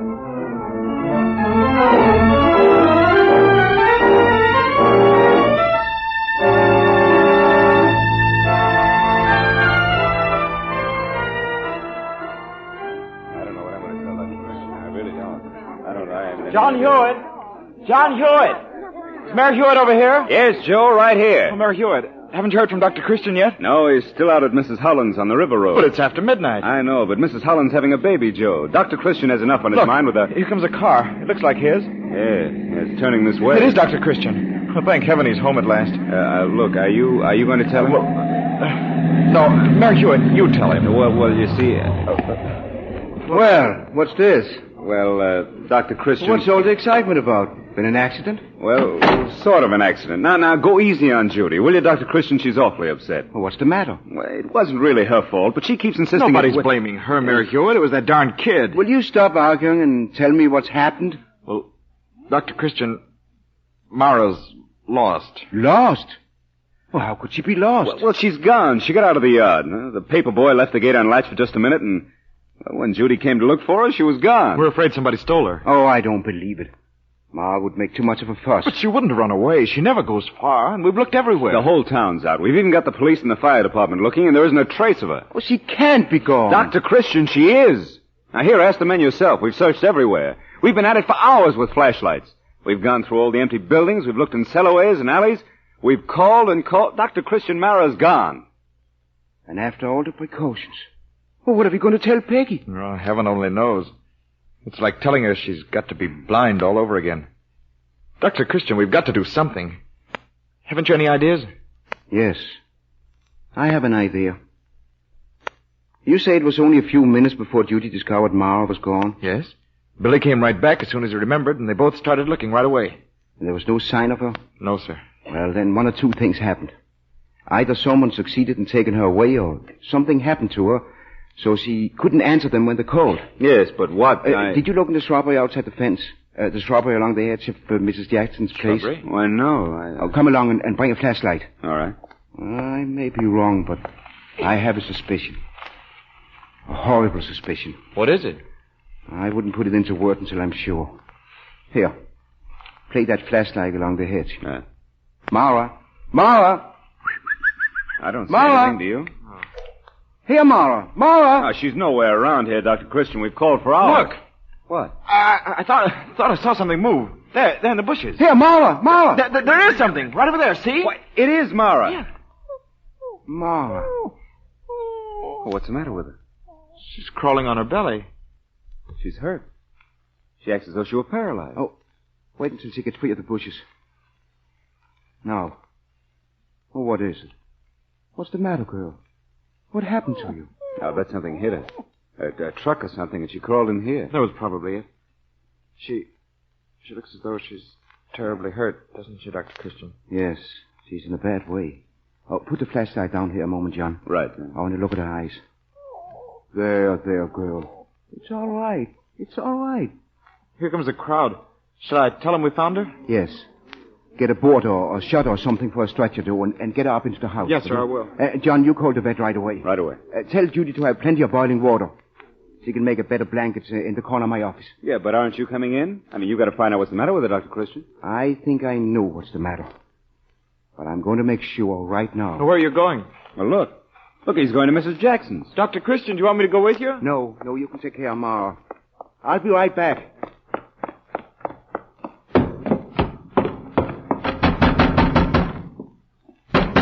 What's that? Who's down there? Dr. Christian, come down and open the door. I can't let you in now. It's too late. It's after midnight. Come down and open the door. I'll break it down. I want to see Mrs. Jackson. Oh, she's asleep. Wake her up. Oh, I wouldn't dare. Oh, for heaven's sake, Dr. Christian, don't do that. I'm coming. You don't need to bother, Martha. I'm opening the door myself. What do you mean, Dr. Christian, coming here like this in the dead of the night? Frightening two lone women. I've come for just one thing, Mrs. Jackson. To find out what you gave to Mara. And who is Mara? She's the dog I've been keeping in my yard for Peggy Foster. So that's what that great beast was running across my lawn. Answer me.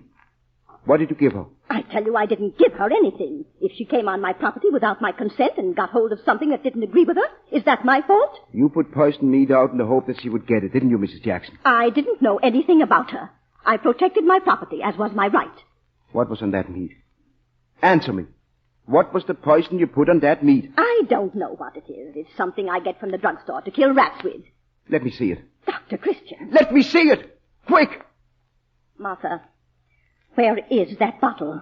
Here it is, ma'am. There isn't much left. There was all of that bottle and one piece of meat? Yes. I don't see what difference it makes to you what kind of rat poison I use. It makes this difference, Mrs. Jackson. For years I've suspected you of killing the pets in this neighborhood. I've tried to comfort too many heartbroken little shavers not to know that all of their kittens and puppies didn't come to a natural death. The suspicion seems so terrible that I wouldn't even admit it to myself. Well, I've never... But tonight I have to admit that everything I ever suspected was true. Mrs. Jackson, the dog you poisoned this afternoon is Mara, Peggy Foster's guide dog. Her eyes, her very life. If Mara dies, you'll have killed one of the noblest creatures that ever lived. An animal that lived only to serve. You'll have done worse than that. You'll have taken Peggy from freedom and plunged her into the blindness again. Stop talking to me like that, Dr. Christian. You sound as though I were a criminal. In my mind, Mrs. Jackson, you're worse than a criminal. You are a murderer.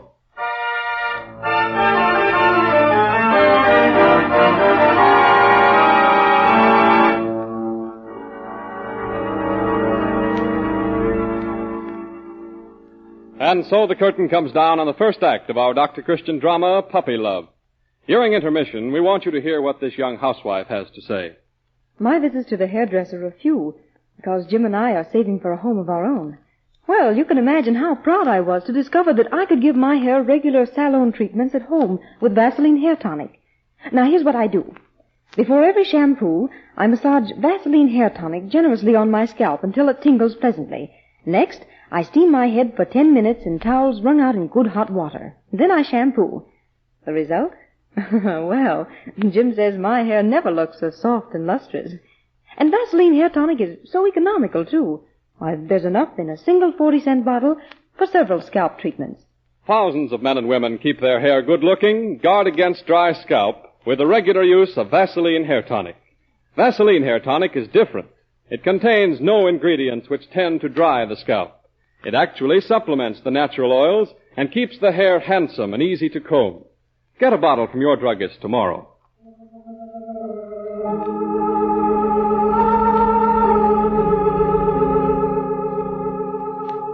As the curtain rises on the last act of our Dr. Christian drama, Puppy Love, starring Jean Hersholt in the role of Dr. Christian, we see the doctor, Judy, the mayor, John Hewitt, Dr. Bowles, the veterinary, and Peg Foster's fiancé, Joe Hardy, keeping anxious watch over the sick dog in the doctor's laboratory. She shows no sign of returning consciousness. I'll need more boiling water. I'm going to give Mara another hypodermic. I'll get it. Judy, you go and get some rest. It's right here, Dr. Bowles. Dr. Christian, you're the one who should get some rest.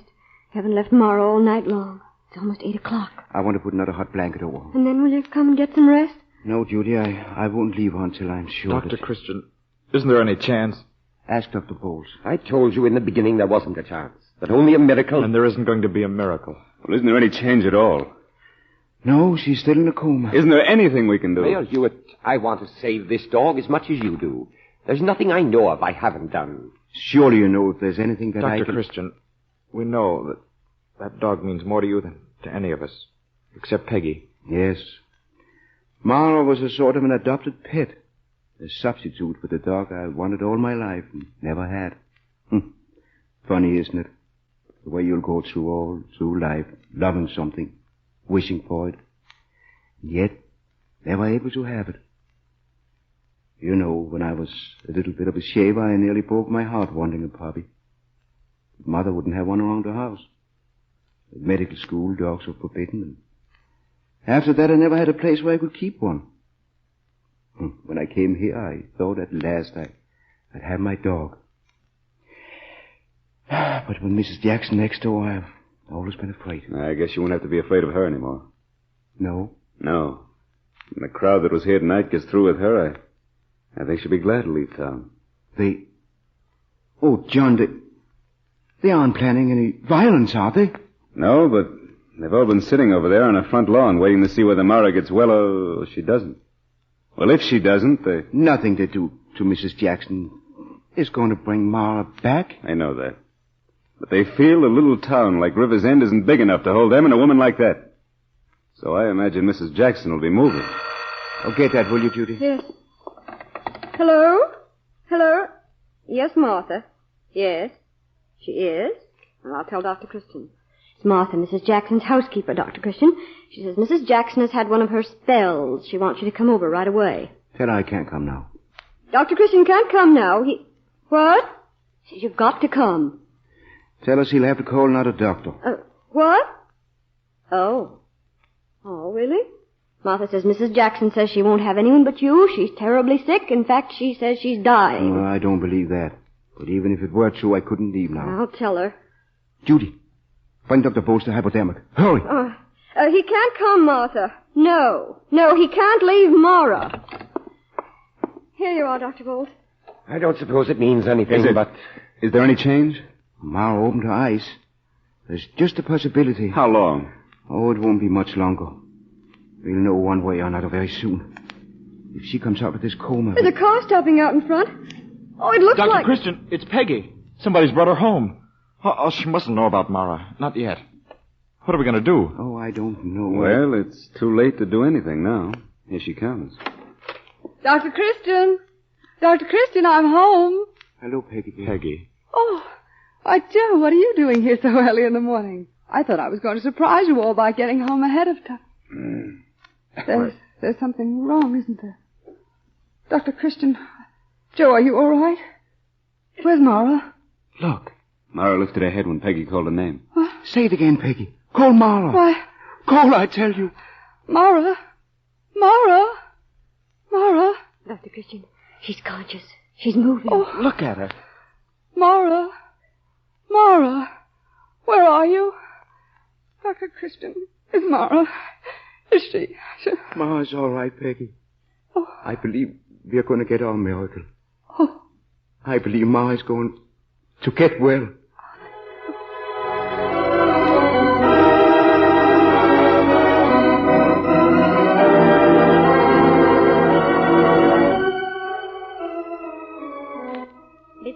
said you didn't want to see me, Dr. Christian, and I don't blame you. But I just had to say a few things. I think everything's been said that's necessary, Mrs. Jackson. I'm sorry I was so frank the other night, but, well, we won't go into it now. I'm sure you will have no difficulty in finding another doctor. I don't want another doctor. I won't have any doctor but you. Well, I'm afraid you'll have to. Dr. Christian, would you feel any different about it if you knew that a lot of things have changed for me since the other night? I don't know. Ever since Sam died, I've been a resentful, bitter old woman. I've hated everybody, and I've made them hate me. Sam was all I cared about in the world. And when he was gone, I just wanted to be alone with my grief. I never realized how downright wicked I was getting to be until the other night, when you made me see just how I looked to you. Mrs. Jackson, I'm I sorry. I never wanted to harm anything, really. I just wanted everything, people, animals, to stay away. Oh, I don't know why I did it. Sam would hate me if he knew the kind of person I've been. It was you who made me realize that, Dr. Christian. I can't undo the things I've done, but I'm going to change in the future. I'm going to be a real friend and a real neighbor. Oh, will you help me to begin? I'll be glad to. Dr. Christian, the other night some folks found out that the one thing you'd wanted all your life was a dog. They also found out that River's End would like to express what it feels about you by giving you something you'd really like. So they put the two together, and they've been kind enough to let me be the first on a subscription list to give you the best German Shepherd dog money can buy. You're going to give me a dog? We've got one all picked out, a brother Tamara, a dog for Dr. Christian, with the love of River's End.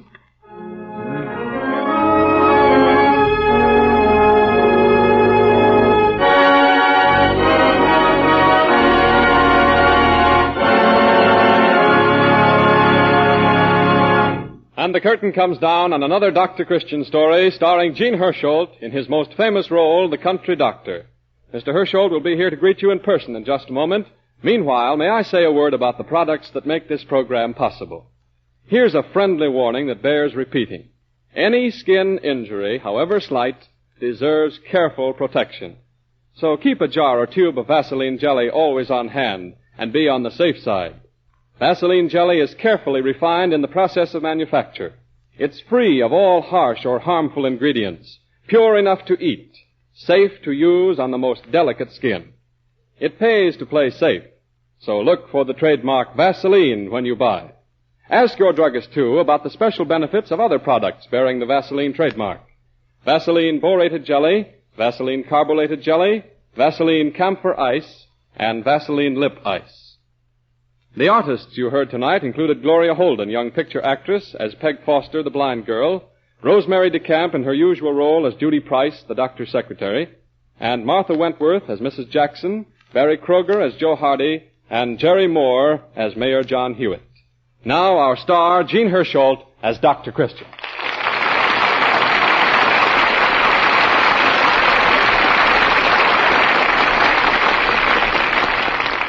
What is next week's story, Dr. Christian? It's a play called A Bad Case of Quarantine, and it concerns the Robertson family and the children Patsy and Bud. It's an amusing story for the whole family. And so until next Tuesday at this same hour, I'll say good night.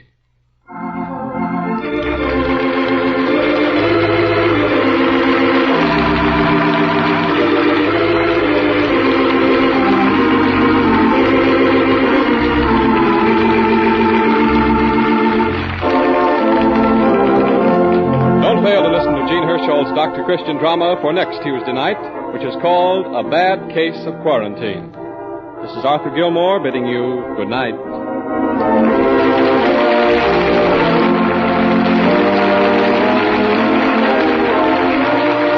This is the Columbia Broadcasting System.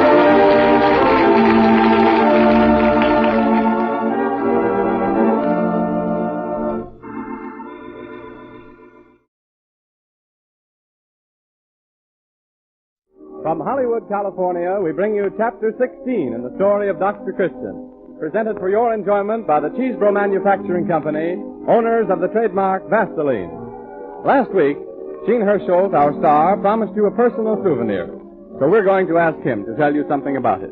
Here he is, Gene Hersholt, who plays the title role of Dr. Christian and who has been a headliner in Hollywood and the screen world for 25 years. Ladies and gentlemen, when I started the Dr. Christian series 3 months ago, I made a little speech in which I told you how much I liked the idea of the Dr. Christian character and how much I liked being on the program of a company whose products are so well known and which have been so highly regarded for so many years. Well, since then I've come to love the character of Dr. Christian more, perhaps, than any character I've ever played. During the Christmas and the New Year's holidays, I made a trip to New York, where for the first time I met the board of directors of the Cheeseball Manufacturing Company, my sponsors. Well, let me tell you, it was a great pleasure becoming acquainted with those fine gentlemen. During one of our many conversations, I told him that on March 7th, 1938, it'll be my 25 years since I made my first picture in Hollywood, and that during these years I've collected photographs from every film I've been in. I pointed out that today many of these thousands of photographs are without duplicates. And it was suggested that a book with photos of some of the most outstanding pictures in which I have appeared during these 25 years be made up for admirers of the Dr. Christian series. Well, the book is now ready, and Art Gilmore, your announcer, will tell you how to get it. It's really been a lot of fun to selecting these still pictures for my collection. Together they constitute a cavalcade of Hollywood. And so I hope you'd enjoyed looking at these photographs as much as I've enjoyed playing in the pictures. And I'm sure they'd bring back to you many fond memories. Thank you. You can secure a copy of Gene Hersholt's album of Hollywood stars simply by sending your name and address to Vaseline Products, 17 State Street, New York, together with 10 cents to cover the cost of preparing and mailing the book to you. The album contains stills from some of the greatest pictures ever made, with many of the top-flight stars of Hollywood in it. Sonia Henney, Shirley Temple, Marie Dressler, Anne Harding, Clark Gable, Greta Garbo, Robert Taylor, Rudolph Valentino, Douglas Fairbanks Sr., Norma Shearer, Mary Pickford, and a host of other famous players. Picture fans are going to get the thrill of their lives out of this book. And for the thousands who have been clamoring for Gene Hersholt's picture, there are pictures of him at all ages and in all stages of his career. But this is not all. Included with the album is a first aid chart for your medicine cabinet. Every household should have one. It is prepared for you by Dr. Shirley Wynn, former health commissioner of New York City. There is no extra charge for the chart. Let me repeat. To get your copy of Gene Hersholt's album of Hollywood stars and the first aid chart, simply send your name and address, together with 10 cents to cover postage and handling, to Vaseline Products, 17 State Street, New York. We're expecting a big rush on this album offer, so get your letter in the mail today. Let us see now what Dr. Christian's story is for this afternoon. We find his office warm and brightly lighted, with Judy closing up her typewriter for the day and Bill Conway waiting for her. Roy Davis enters. Oh, hello, Conway. Evening, Mr. Davis. Where's Doc, Judy? He had to make a call, but when he comes back, he has to go over some figures with me, so there'll be no checkers tonight. She tried to get rid of me, too. But I was suddenly taken sick. So now I'm a patient, and she can't do anything about it. Say, come to think of it, I don't feel so well myself. Oh, I just got to get these figures ready. They're for Dr. Christian's income tax return. In fact, I'm certain I have a cold coming on. Oh. Cold? Look at me. Pneumonia. Oh, that's nothing. I've got double pneumonia. I never do things by half. Now listen. Well, what is this? A meeting or something? Dr. Christian. Look, Doctor. Don't you know that having an unsympathetic office girl is the quickest way to lose a patient? Who's losing the patient? I am. Waiting for Judy to finish that work. Yes, Doc, I'm surprised at the way you make Judy slave. Keeping her here all evening. It isn't cricket. You mean it isn't checkers? After all, Dr. Christian, she's only young once. She ought to be out with some nice, proper young man. Oh, well, maybe Judy is working too hard. Dr. Christian, if we don't get at those figures... And don't forget I'm a patient too, Doc. I've got to take my medicine. Don't worry, you will. Just as soon as I find a checkerboard. Oh, all right, I give up. Only I thought you were sick, Bill. I was, but I'm feeling better already. Well, so long, everybody. Good night. All right. So it's Conway now, eh? I thought Jerry Turner was the fair-haired young man. Oh, I guess it's 50-50. Sit down, Roy. What do you have? Black checkers or red? I'll take the red this time, just to show how versatile I am. So you still have the idea you can hand me a trimming, eh? I thought you'd given that up. No, but I've got a little formula. You hang on to an idea firmly enough and long enough, you can make it come true. Yeah? You ever see it work out? Well, not exactly. I saw something very much like it once, but I never found out whether it worked out or not. Well, what was it? Oh, it happened during the war. I was a captain in the medical corps, and at the time I have in mind attached to a unit stationed in a little French village about 20 kilometers behind the lines. In a village shop one evening, I happened to...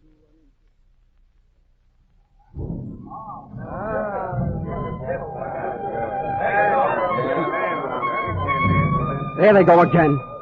Keep your shirt on, Slim. You ought to be glad they ain't dropping them on us. I always figure if a shell's got their name on it, it'll find you, and if it hasn't, it won't. Hey, Garcon, cognac. Late too sweet.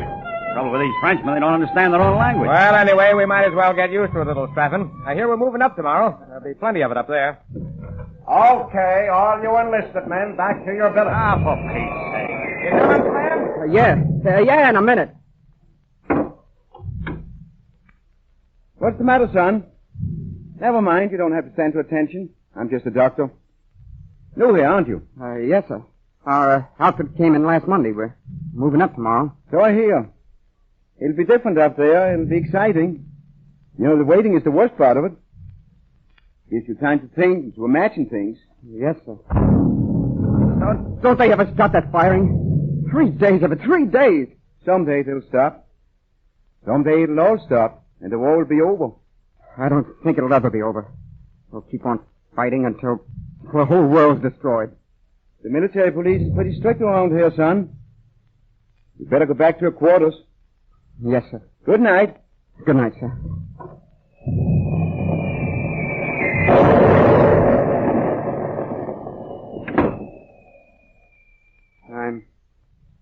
I'm not going back. Oh, there's no danger. Those shells are dropping miles away from here. I'm not afraid of the shells. I'm not going back to the billet. I'm not going to the front tomorrow. I'm not going through with all this. Now, hold on. Fighting a war is one job you can't quit. Why should I fight? Because you're a soldier. Oh, no, I'm not. I'm a farmer. I didn't want any war. I haven't any reason for going out and killing somebody. There's no sense to it. War doesn't make sense. But just the same, you have to do what they tell you to do. But we're all fools. The smart coward can always get a fool to do his fighting for him. When it's over, it's the fool who lies out there in the mud, blown to a mess of bloody rags, so the coward can dress up in a fancy uniform and make a speech. Well, I'm not going. Now, look here. They can't make me do it. If you run away, you'll be deserter. They'll catch you and shoot you. Right, let them. Let them shoot me. All I ask is to get it over with quick. Get it over with quick. Here. You're an officer. You've got a gun. All right. I'm a deserter. I'm refusing to fight. I'm going to run away. I'm going out through that door there. And the only way you can stop me is to shoot me. You hear me? Shoot me. Because I'm running away. All right? Why don't you shoot? Why don't you... Here. Sit down.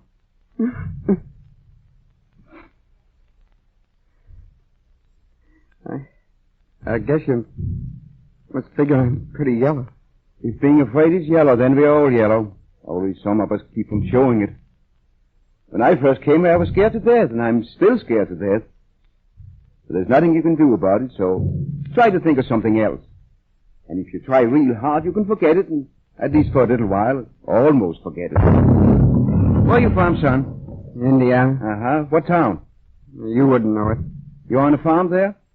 Yeah. Here with my folks. I was born on a farm. Tell me about it. Well, it's on the Wabash River. Our place runs right down to the water. Well, that makes it pretty handy for swimming. Yeah. Especially in the summer when you're working in the field. If I ever own a farm, it'll be along the river, just like the Wabash. How's the fishing? Pretty good. I used to do a lot of fishing when I was a kid. All day sometimes. I remember how it used to be. Cutting across the fields on my way home. Sun would be going down, and It'd get kind of dark. And lightning bugs would be flicking in and out among the sycamore trees. And pretty soon I'd come to the lane. You could see the house. There'd be smoke coming up out of the chimney. And I'd know Ma was getting supper ready. Gee, you are going back there. You are going back. Oh, you mustn't let that idea out of your mind for one instance. You see, son, sometimes if you can hang on to an idea firmly enough and long enough, you can make it come true. Yeah, I kind of get what you mean, Doc. And I won't forget. You go back to your billet now. See this thing through. And when you get a little bit scared, remember that the man alongside of you is just as scared as you are. We're all in the same boat. Well, I don't feel so scared now. You see? My little formula is working already. I'm quartered here upstairs over the shop. If you have time in the morning before you leave, come in. All right. Any men in here? Hey, why aren't you in your quarters? It's my fault, Sergeant. I detained him. Okay, sir. All right, buddy. Back to your quarters and fall in with your company under arms. We're moving up. Tonight? Yeah, right now. So you better make it snappy. Good luck, son. Goodbye, Doctor.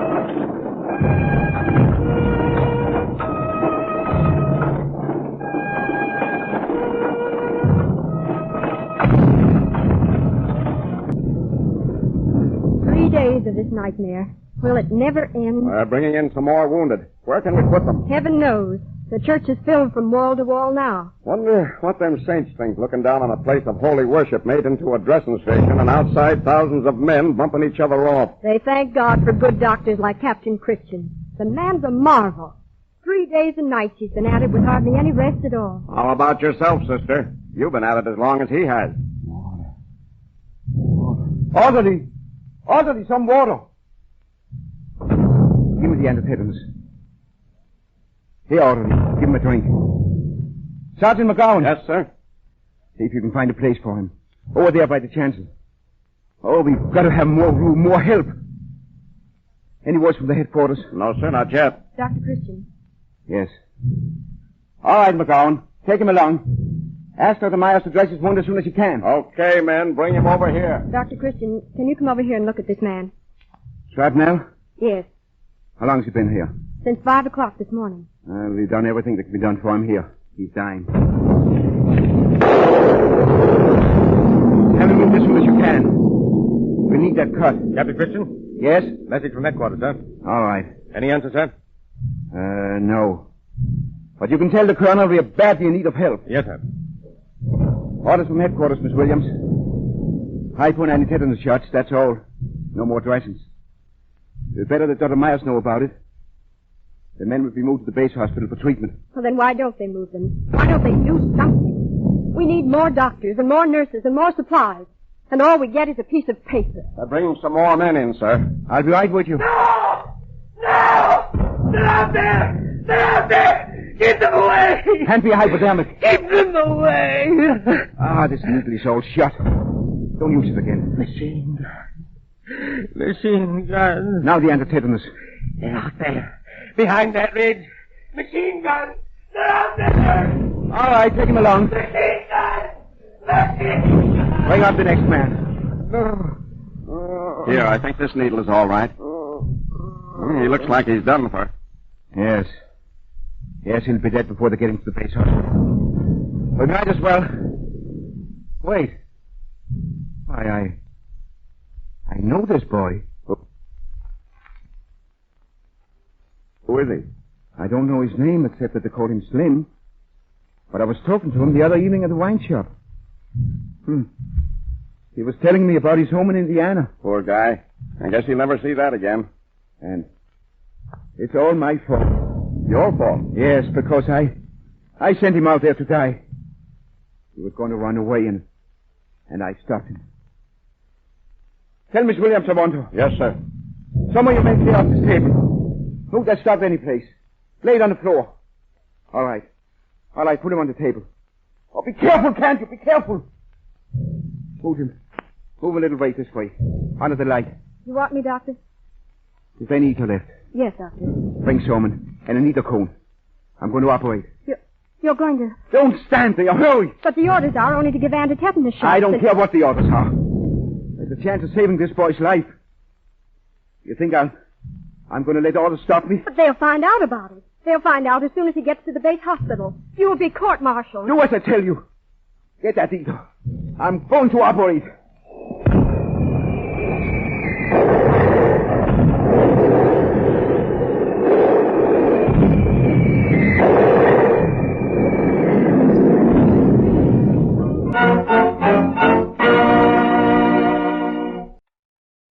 The fellow pulled through, Doc?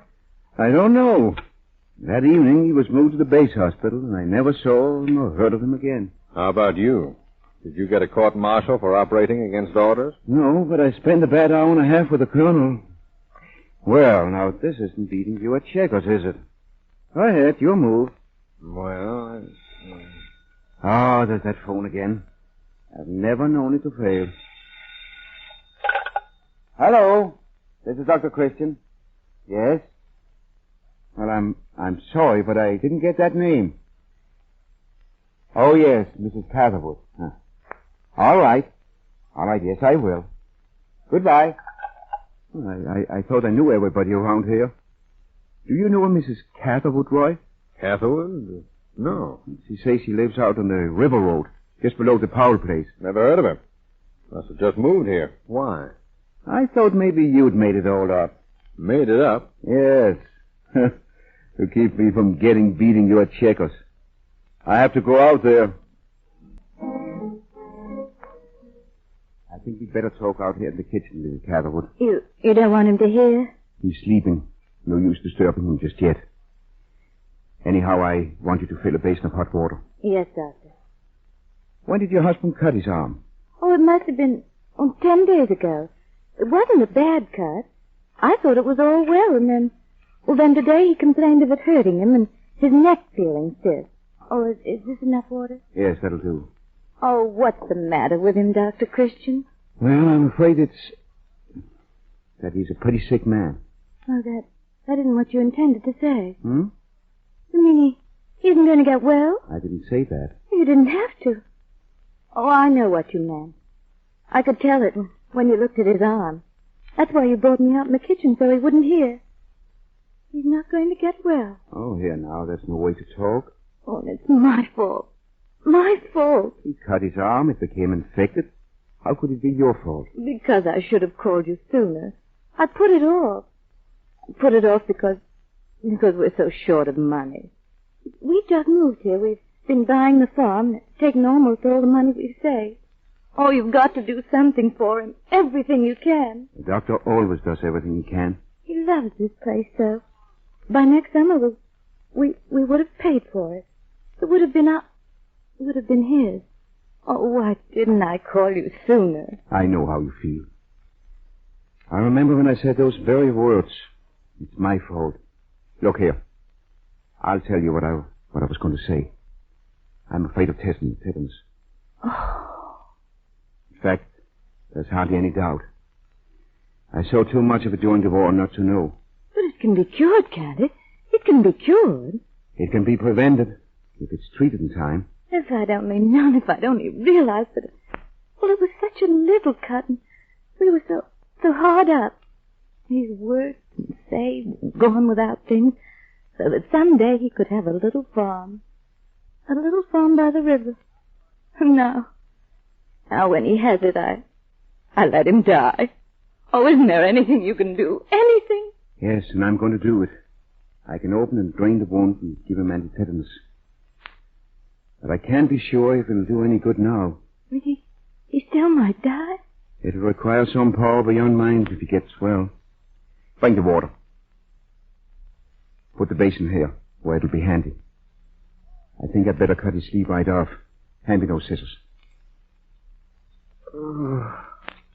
Oh, He's waking up.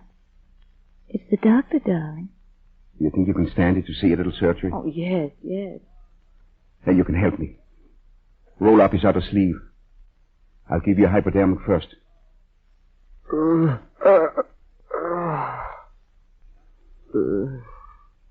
There. Oh, let me have that eagle. In the corner of my kit. Mr. Catherwood. Yeah? I'm going to give you a little whiff of eagle. There's nothing to it at all. I'm going to hold this cone over your face. I just want you to take a few deep breaths. Here. Now just try it once. That's right. Now some more. Just breathe deeply. Now that wound will drain freely. 3 days. 3 days of it. Will they ever stop? He's coming out of the eagle. They want war. Let them do the fighting themselves. What's he saying? It isn't anything. It's just the eagle. I'm not going. You're an officer. You've got a gun. All right. I'm refusing to fight. You're gonna run away. Why don't you shoot me? Why don't you shoot? Why, Slim. I'm going through that door. Why don't you shoot? Slim. Oh. It's you, Doc. Yes. It's funny. Seeing you again. I haven't forgotten now what you told me that night in the village shop. Of course you haven't. And now you have your farm, just as you pictured it. The fields running down to the river, and the lane and the house at the end of it. You hung on to that idea pretty well, Slim. You made it come true. You can't go away and leave it now. You've got to get well. You must keep hanging on to it. You've got to get well. Dr. Christian's office? Oh, hello, Bill. When? Well, if you're going to be in town, how can I stop you from seeing you? Hello, Judy. Oh, about 6 o'clock?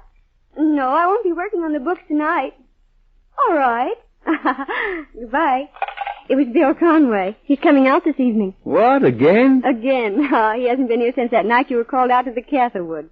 Oh, say, how's Slim Catherwood doing? Fine. He'll be back at work before long. Oh, I forgot to tell you something. He paid his bill yesterday. Oh, that's a break. But why the big rush? Oh, he just wanted to pay up and get it settled. You'd better put it down to books. How much was it? Well, you see, he was a little short of money, so I might have known. Cutting your bills again, All right, out with it.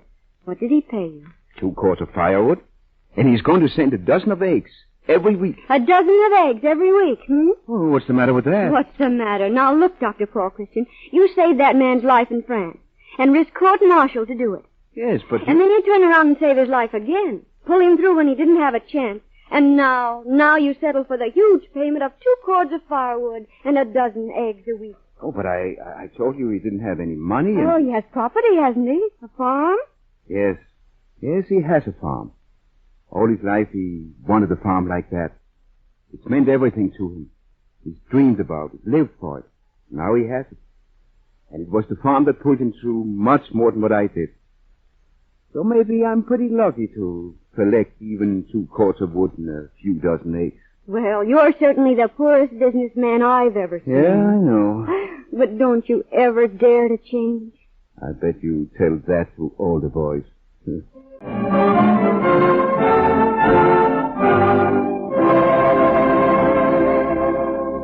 Gene Hersholt, starred in the title role of these Dr. Christian stories, has prepared for you a unique and interesting souvenir.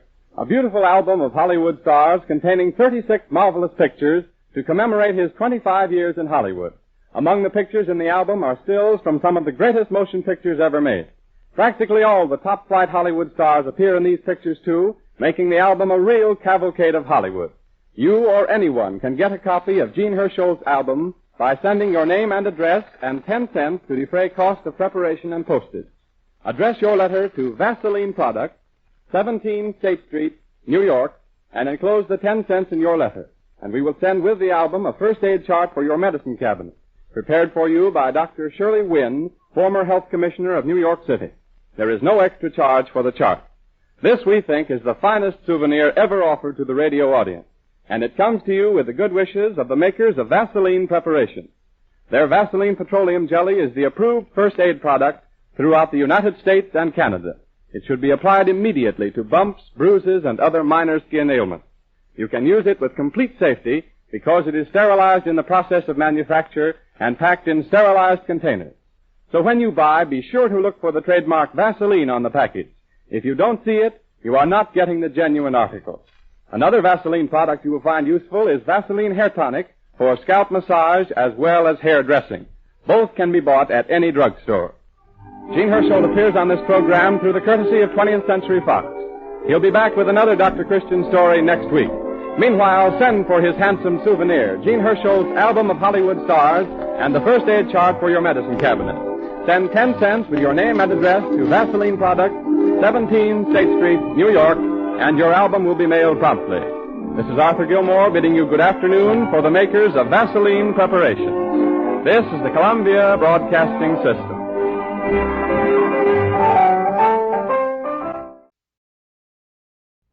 From Hollywood, California, we bring you Chapter 17 in the story of Dr. Christian, presented for your enjoyment by the Cheesebro Manufacturing Company, owners of the trademark Vaseline, and starring Gene Hersholt. Gene Hersholt has been a headliner in Hollywood and the screen world for 25 years. His 25th anniversary occurs on March 7th of this year. To celebrate, he has prepared for you a souvenir book called Gene Hersholt's Album of Hollywood Stars. From his own private collection of stills taken from some of the greatest motion pictures made in the last quarter century, Gene Hersholt has selected the most interesting ones for this book. Stars such as Sonia Henney, Clark Gable, Myrna Loy, Marie Dressler, Robert Taylor, Shirley Temple, Mary Pickford, Warner Oland, Joan Crawford, Rudolph Valentino, and a host of others of your favorite screen luminaries appear in these stills. Together, the set constitutes a real cavalcade of Hollywood. Everybody who attends motion pictures should have this souvenir book. And thanks to Gene Hersholt, who provided the pictures, and the makers of Vaseline Products, who sponsor this show, the album is available to everybody for the nominal cost of 10 cents for preparation and postage. You don't have to bother with box tops. Just write a letter addressed to Vaseline Products, 17 State Street, New York, enclose 10 cents and say, I want Gene Hersholt's Album of Hollywood Stars. Be sure your own name and address are clearly written so there will be no delay in forwarding your book. Along with the album, we will send you our first aid chart prepared for you by Dr. Shirley Wynn, former health commissioner of New York City. Every family needs this chart, which tells you what to do in emergencies before the doctor comes. There is no extra charge for the chart. You send 10 cents to Vaseline Products, 17 State Street, New York, with your own name and address, and you get back Gene Hersholt's Album of Hollywood Stars containing 36 marvelous pictures, and the first aid chart will be included. There's just one thing, though. Do get your letter in the mail at once. We've had such a big run on our first edition of the album that unless you act quickly, you may have to wait for the reprint. And so to another chapter in the story of the Doctor of River's End, starring Gene Hersholt. Our opening scene is a stretch of lonely, dark highway. Over it, roaring through the night, comes a motor truck. In the truck, the shadowy figures of two men.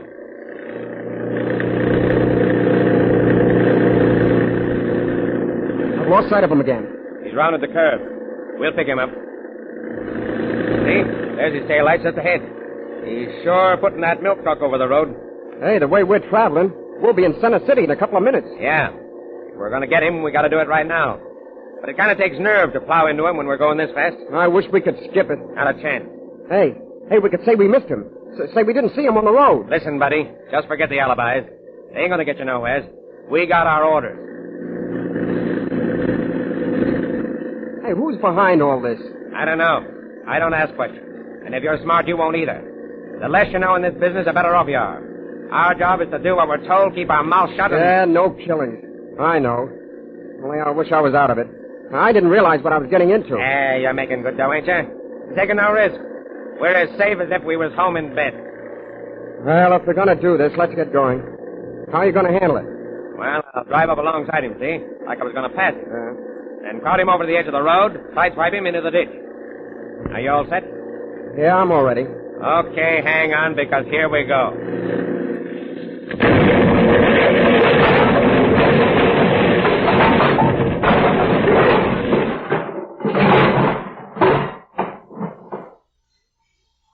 Yeah.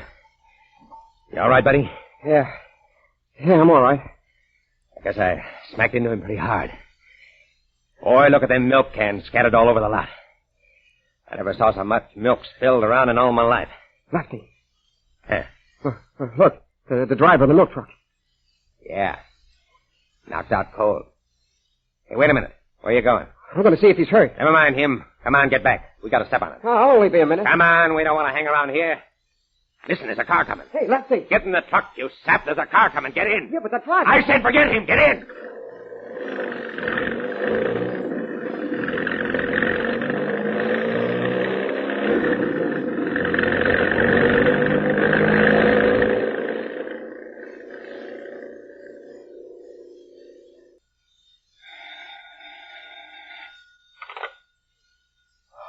Hello?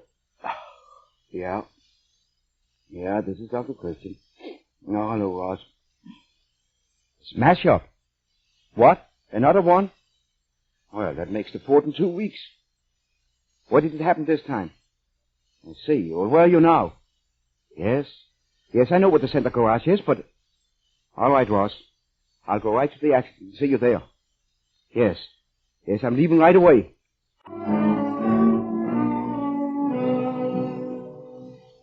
How long do you think it'll take Dr. Christian to get here? Not more than 10 minutes. Seems to me it's been more than 10 minutes since we left the garage. That poor guy certainly looks like he's in a bad shape. Yeah. I got here a couple of minutes after it happened. The other truck was just pulling away. When I saw the poor fella there, I figured the best thing for me to do was to get to a phone and call the doctor. Uh-huh. Lucky your garage was open. Well, whose truck ran into him? I don't know who was driving it, but Bob Marvin was with him. Bob Marvin of River's End? He was standing in the road as I drove up. My headlights were right on him. As the truck pulled out, he hopped on. Well, don't you think we ought to do something Wait. to... That must be Dr. Christian's car now.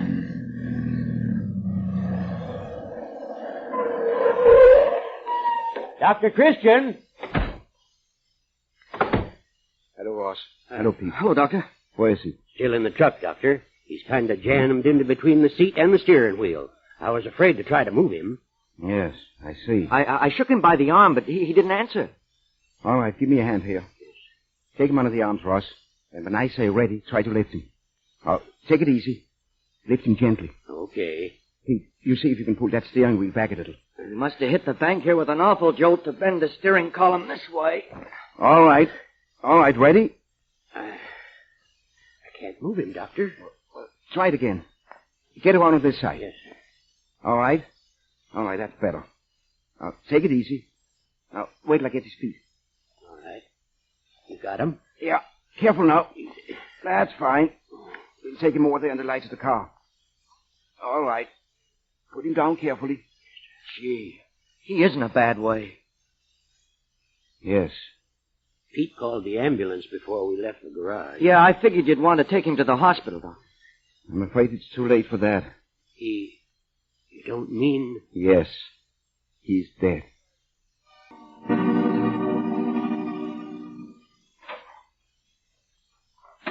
Oh, back already? Yes, I only had one call to make. I just met Ross Whittaker. He feels pretty badly about Bob Marvin being arrested. Everybody does. Yes, I know, but Ross was the one who reported Bob to police. He feels he's brought an awful lot of trouble on Bob and his mother. But Russ saw Bob at the accident. He had to tell the police. Well, put yourself in Ross Whittaker's place. Suppose the grand jury indicts Bob, and he has to stand trial for manslaughter. And is convicted. Oh, but I... Well, the maximum penalty is 10 years. If Bob is sent up, Ross will always feel he's responsible for it. Oh, Bob won't be sent up. The grand jury won't even hold him for trial. Bob didn't have anything to do with the smash-up. He wasn't driving the truck that did the damage. He doesn't even know who the driver was. No, that driver seems to have completely disappeared. And the truck, too. Why didn't Russ Whitaker get the truck's license number? He should have, but he didn't.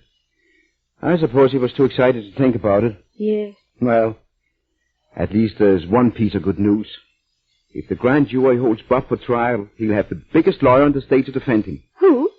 James Benson Clark. Not the James Benson Clark. Yes, the one and only.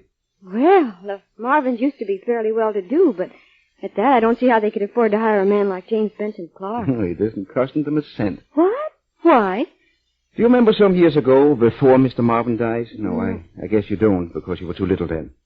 But Clark was in the state senate, and Marvin, well, he did him some sort of a favor. Well, Clark remembered it. Who told you? Roy Davis. You know, he went Bob Marvin's bail. Yes. Well, anyway, when Clark heard about Bob being in trouble, he wired Mrs. Marvin and offered his services. I understand Clark's in town right now. Left all his affairs in the city and came down here just to defend Bob? Yes, and for nothing. That's one of the finest things I've ever heard. Yes, once every so often someone does something which makes you believe the human race isn't so bad after all. Oh, good morning, Mrs. Marvin. Good morning. Dr. Christian was just telling me about James Benson Clark. Wasn't it fine of him, Judy? Yes. Why, I scarcely know him. But he was a friend of Mr. Marvin. Oh, what I came in for, Dr. Christian, I was wondering if you had my medicine ready. I gave Roy Davis that prescription last night and intended to pick it up this morning. Well, I forgot all about it. Judy, you are no one get it, will you? Oh, I can get it. Oh, no. You sit down, Mrs. Marvin. I'll get it. It won't take me a minute. Well, with James Benson Clark taking care of things, it looks as if your worries were over, Mrs. Marvin. I wish I could feel that way about it. Oh, in the first place, the grand jury might not indict Bob. And even if they do, Clark will get him off. You haven't a thing to worry about. But what about Robert's job? After all this trouble, I'm afraid they'll let him go. And we need that income, Dr. Christian. Who's he working for? The Farmers Protective Organization. Is that something new here? Well, Bob says it's all over the state. It's a big concern. Their headquarters are in the city. He's been with them for 2 months now and getting along so well. Oh, I do hope they won't hold this against him. Well, if the law doesn't blame him for the accident, I don't see why the Farmers Protective Organization would. Yes, I know that's true, but... Oh, I suppose I shouldn't say this, but I don't believe Robert's told all he knows about that accident. What makes you think that? Well, Dr. Christian, I've tried to bring Robert up to tell the truth. He just isn't used to telling lies. He isn't good at it. And his story about being on that truck, it doesn't sound right. You'll have to tell the truth if the case goes to court. Doesn't he understand that? That's what I'm afraid of. If his story isn't true, they'll soon find it out. And if he has to stand trial, they're bound to trip him up. Clark will see that he tells the truth. Clark wouldn't take the case if Bob were not telling the truth. Well, what if Robert doesn't dare to tell the truth? Why? How do you mean? Oh, I don't know. The way he's been acting lately, I sometimes think that... I mean, he isn't at all like he used to be. Oh, I haven't noticed anything. Except that he was a little disappointed at having to give up college. Yes, he was. I simply couldn't afford to send him any longer. But when he went to work for the organization, he seemed quite reconciled. As I told him, there aren't many boys of his age, even college graduates, who could start in at a job at $125 a week. Oh, that is a good salary. What does he do for the organization? He's a salesman for the River's End district. But what I started to tell you, at first he seemed very happy over his job. I should think he would be. But lately he's been, I don't know exactly how to put it because he hasn't said anything, but he seems dissatisfied and morose. Well, I couldn't let him give up a good job, and I persuaded him not to. Here you are, Mrs. Marvin. Thank you, Judy. Well, I guess I've taken up enough of your time, Dr. Christian. Goodbye, Mrs. Marvin. I'm sure you can depend on Mr. Clark. Yes, I know, Doctor. Goodbye, Judy. Goodbye. I certainly feel sorry for her. Even if Bob isn't brought to trial, it must be pretty hard to have an only son accused of manslaughter. Oh, yes. Judy, have we a city telephone directory? Yes, I have one on my desk. Here. Well, look up the number of the... What was it again? The Farmers Protective Organization.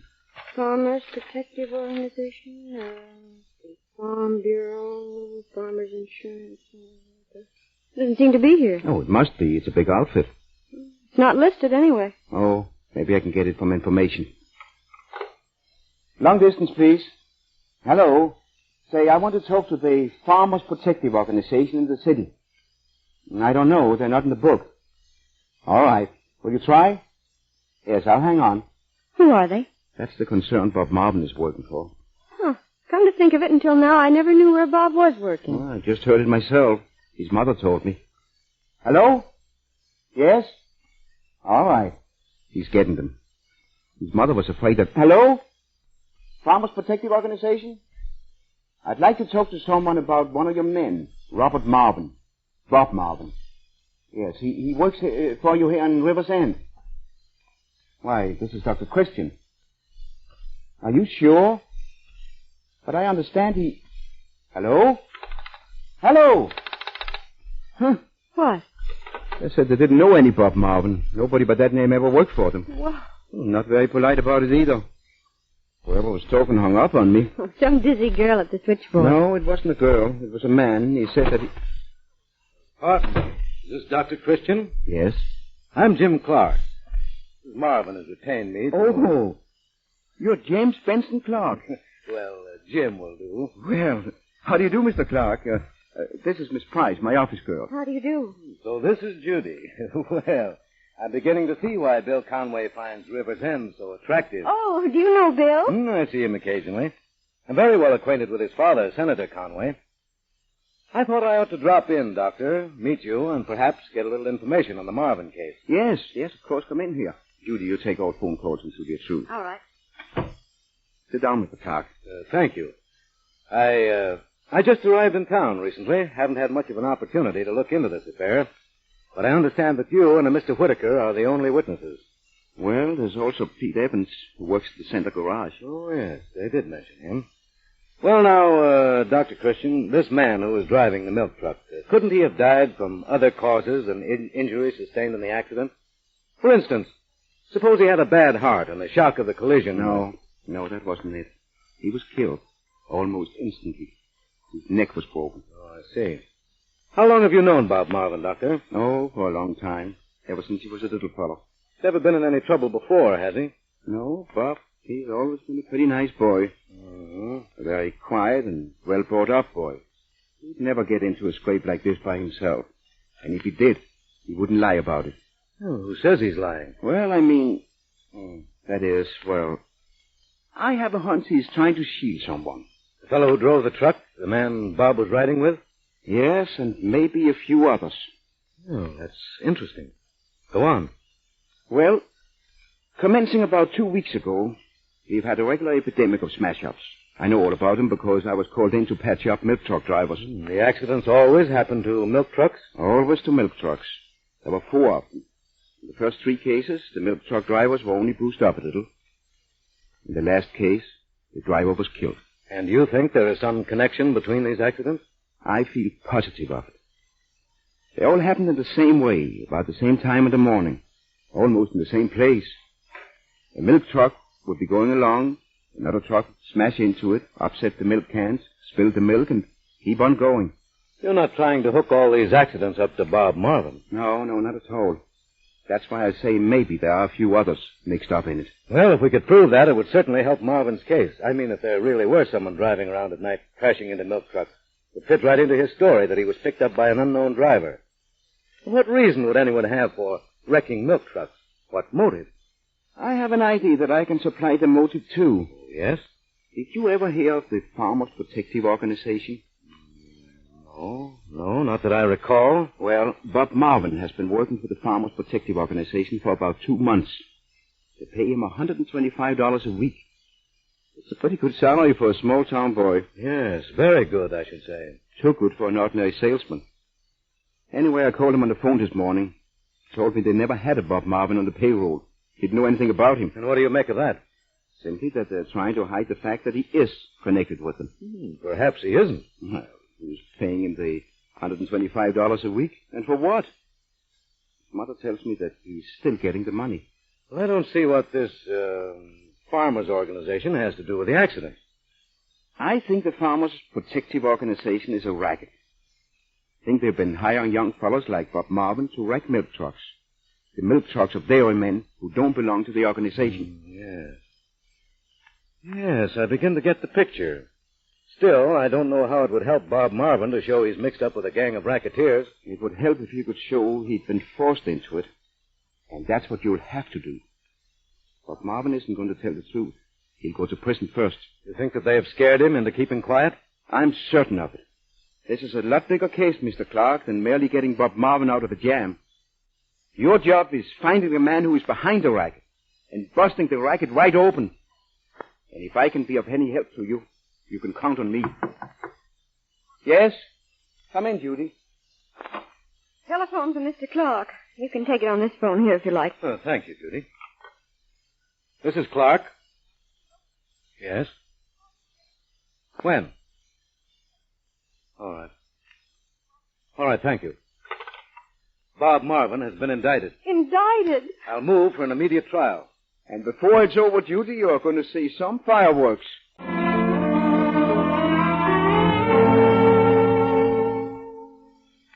More accidents happen in the home than on the highways. Most of them, fortunately, are not serious, and prompt attention will result in quick recovery.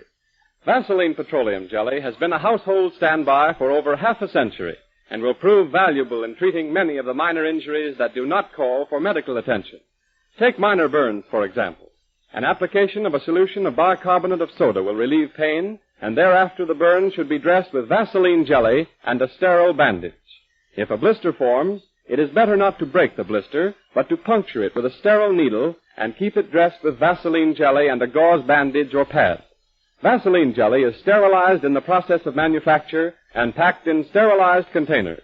It is harmless and safe, and it costs only 10 cents a bottle at any drugstore. When you buy Vaseline jelly, Vaseline hair tonic, or any other Vaseline preparation, be sure to look for the trademark Vaseline on the package. If you don't see it, you are not getting the genuine article. Prices of Vaseline products mentioned on this program, by the way, apply only to the United States. We take you back now to Dr. Christian's office. Hello? Oh, yes. Hello, Mr. Clark. That's right. Well, I've collected quite a bit of information on the Farmers Protective Organization. And before the trial next Tuesday, I'll have a lot more. You bet there'll be fireworks. Say, there's someone at the door. May I call you back? Fine. What's your number? 333? All right, as soon as I see who this is. Is this Dr. Christian? Yes? I hope I'm not disturbing you at this time of night. No, that's all right. Come right in. But I've just arrived in town, and I thought if I could see you this evening, I could be on my way back. My name's Freeman. I'm glad to know you, Mr. Freeman. Won't you sit down? Oh, yes, thank you. Oh, here, have a cigar? No, thanks. I prefer my pipe. Well, Dr. Christian, no use taking up time with a lengthy preamble, so I'll come right to the point. My firm's been looking for a man to make an inspection of certain dairies. Dairies? Yes, we want someone who has a rather close knowledge of the dairy business, as well as a thorough and sound scientific background. Frankly, the right man has been hard to find, so we've come to you. To recommend someone? No, to undertake the job. Oh, but I wouldn't be free to... Now, wait a moment, Dr. Christian. This won't require a great deal of your time. Many of the dairies are right here in this vicinity, so you can inspect them at your leisure. We wouldn't think of putting any pressure on you. Well, what is this inspection? What do you want me to do? Simply visit them and make a report on sanitary conditions, quality of milk, equipment, and so on. Working at odd times, you should be able to complete the job within a month or 6 weeks. Don't you think you could manage it? Well, I don't know. I've been authorized to offer you a salary of $10,000. $10,000? Yes, we think it's worth that much to get the right man. Just who is this firm you represent? The Farmers Protective Organization. Oh. Yes, one thing I should explain. The first group of dairies to be inspected is outside of the state. You'll be away, possibly a week. I see. And we'd like to have you start next Sunday. Next Sunday, to be out of the state an entire week. Your offer wouldn't, of course, have any connection with the Marvin trial set for next Tuesday. I don't know what you're talking about, Doctor. We're making you a straightforward business proposition. If I should go away for a week, I'd have to get another doctor to take my place. Yes, naturally. And we'd be willing to reimburse you for what that might cost. There'd be traveling expenses, too. Well, lumping it all together, including your salary, let's call it $20,000. Payable when? Well, as long as I'm here, I might as well hand it to you right now, in cash. You know, Mr. Freeman, the Farmers Protective Organization must be a very profitable racket to be able to pay me $20,000. Racket? I'm afraid I don't understand. You understand, and so do I. You offer me a bribe of $20,000 not to testify at the Marvin trial. Oh, my dear doctor, Well, you're wasting your time. I'll be at the trial next Tuesday, and I'll testify. And I'll have plenty to say about the Farmers Protective Organization. On second thought, Dr. Christian, we'll make that offer $30,000. $30,000 is a lot of money. More than you'll make in this burg in several years. Get out of this office. You're a physician, Dr. Christian. You know the value of health. For the sake of your own health, I'd advise you to take this dough and be out of the state all next week. My health is perfect. You're the one who needs a vacation, and what's more, you're going to get it. A nice long vacation. I was wondering who was behind this milk racket. Well, you'd better keep right on wondering. Now listen, we've tried to play nice with you, but if you don't want to play nice, we can play rough. Maybe I can play just as rough as you can. Or a little rougher. Yeah? You know, it's funny. There was a certain milk truck driver who had that same idea. They buried him the other day. Well, that's very interesting. I'll remember it when I get on the witness stand. You won't be on the witness stand, Dr. Christian. You'll either be out of the state inspecting dairies or else. Will you get out of this office? Why, sure. But if I were you, Dr. Christian, I'd think it over.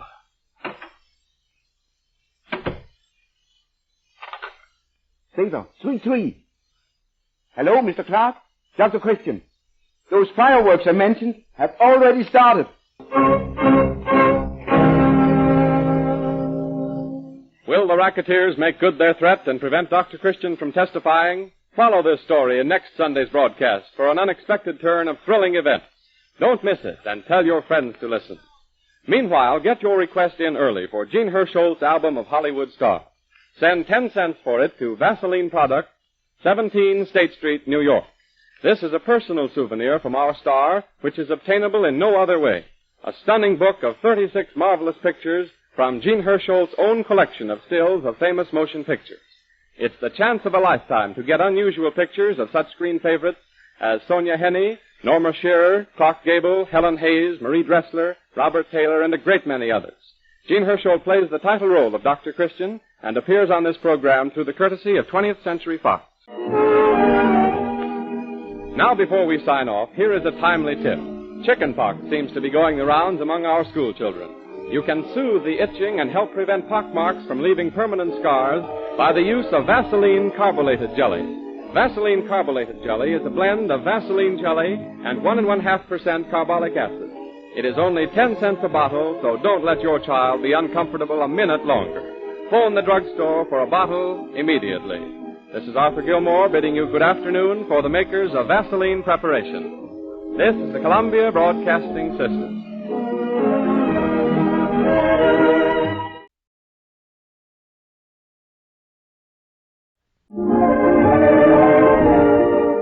From Hollywood, California, we bring you Chapter 18 in the story of Dr. Christian, which stars Gene Hersholt and is presented for your enjoyment by the Cheesebro Manufacturing Company, owners of the trademark Vaseline. Tomorrow, March 7th, Hollywood celebrates the 25th screen anniversary of Gene Hersholt. His is an enviable record. He came to Hollywood in 1913 when pictures were still in their early stages. Though he was experienced in screen acting in his native Denmark, he says he got his first Hollywood job because he possessed a wardrobe that boasted of a white tie outfit. It was soon evident that here was a great character actor, and so he was in demand to play in one after another of the films that have made screen history. He collected still pictures from all these films, and from this remarkable collection, he has selected some of the finest to put in his album of Hollywood stars, which he offers now as his personal souvenir so that all his radio and film fans may celebrate his screen anniversary with him. Here's what you do to get a copy. Send your name and address and 10 cents to defray cost of preparation and postage to Vaseline Products, 17 State Street, New York. Let me repeat. If you want Gene Hersholt's album of Hollywood stars, send 10 cents and your name and address to Vaseline Products, 17 State Street, New York. Among the most popular of all the Vaseline preparations is Vaseline Hair Tonic, and its use is increasing every day as more and more people learn the importance of scalp health. Listen to the voice of one authority. Before shampooing the hair, it is advisable to rub Vaseline Hair Tonic into the scalp, massaging thoroughly. In massaging the scalp, work it round and round with a fingertip so as to keep it normally loose. Tincture of green soap may be used as a shampoo, though any good soap will answer the purpose. After you have shampooed your hair, brush on a little of the Vaseline Hair Tonic to keep it in place and give the well-groomed look that is so much admired. Vaseline Hair Tonic supplements the natural oils and helps you get rid of a dry scalp condition. It comes in 40 and 70-cent bottles at all drugstores. And now we give you Gene Hersholt as Dr. Paul Christian and resume the story of the Doctor of River's End. There has been a series of motor accidents in River's End, all occurring under about the same circumstances, all happening to milk trucks. In each case, the milk truck was wrecked by another truck, and in each case, that other truck got away without being identified. Finally, a milk driver was killed, and the River's End boy, Bob Marvin, was recognized as a passenger on the truck which caused the smash-up. Bob Marvin is now facing trial for manslaughter.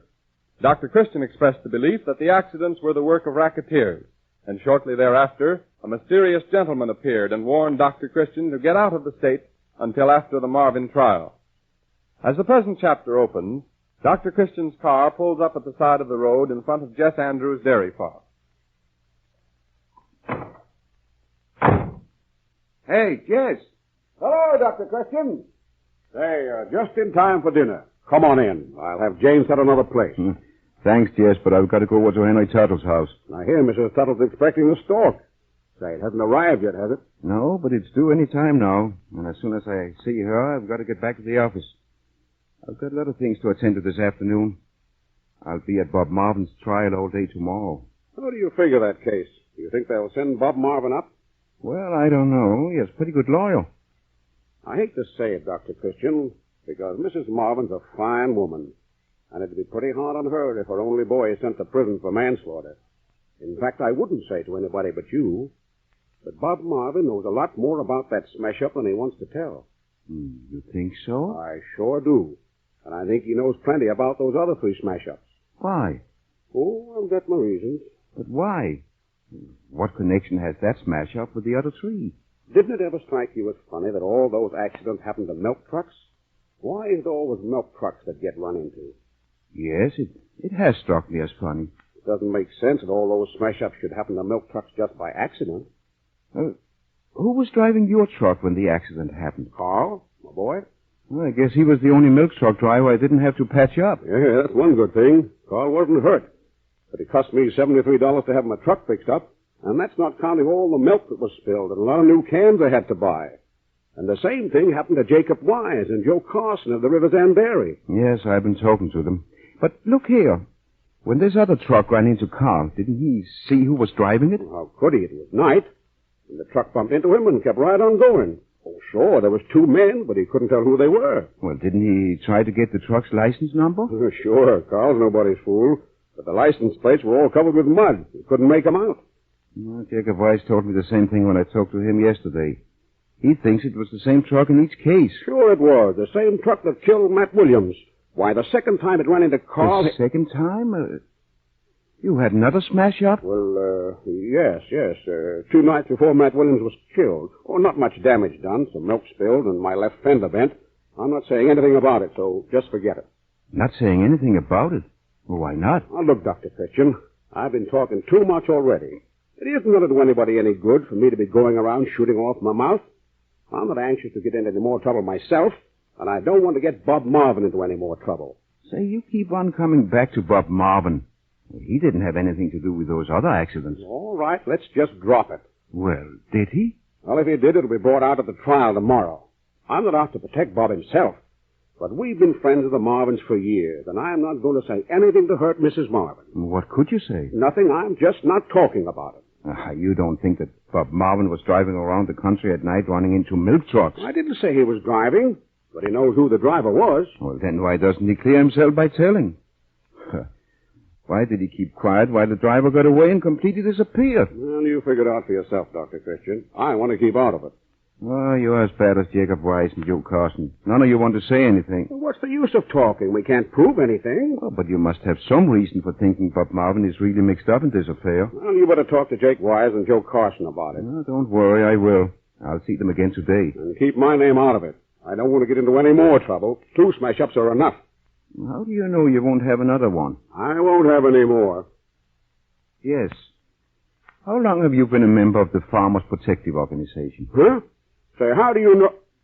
Who told you I was a member? You did? Well, I didn't say anything of the sort. Not in so many words, but you told me just the same. After your second smash-up, you decided it would be a pretty good idea to join, didn't you? Now you're sure you won't have any more smash-ups. I don't see how you figure that out. Well, it was a half a guess, but I think it was a pretty good guess at that. You are a member, aren't you? Well, yes. Yes, I joined up. Thought it'd be a good thing. Now, what does the organization do for you? Well, it's a kind of an insurance proposition. In other words, you thought it would be cheaper to bribe them to let you alone than to go on having smash-ups. No, I didn't say that, Dr. Christian. I didn't say that at all. It's the truth, whether you said it or not.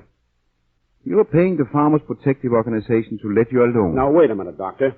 If I think the organization can help me, and I take out a membership, it's my own business. No, you're wrong. It's the whole community's business. If you let them whip you into line, it's just as much easier for them to whip the next airman into line. Well, it's my own affair, and nobody's got a right to interfere. Well, if you had smallpox, it would be your own affair, too. But if you're having it endangered other people, they'd not only have the right to interfere, they would interfere. This is the same thing. Now, my belonging to the organization doesn't hurt anyone. I'm running a dairy business here, and I've got to keep out of trouble. I don't want what happened to Matt Williams to happen to my boy. What about Mrs. Marvin's boy? Oh, the organization isn't going to do anything to him. Oh, yes, they are. They've got him scared, too. Scared so he won't talk. They're going to railroad him to prison. Let him be sent up for 10 years, maybe, for something he didn't do. Dr. Christian, if I told what I know, it wouldn't help Bob Marvin one bit. It'd make things worse for him. Why? Because Bob's mixed up in that racket as much as anyone else. He's the one who asked me to join the organization. Bob did? Yes. He came around here to see me a couple of times. Well, did he get tough with you? No, we just talked things over, nice and polite.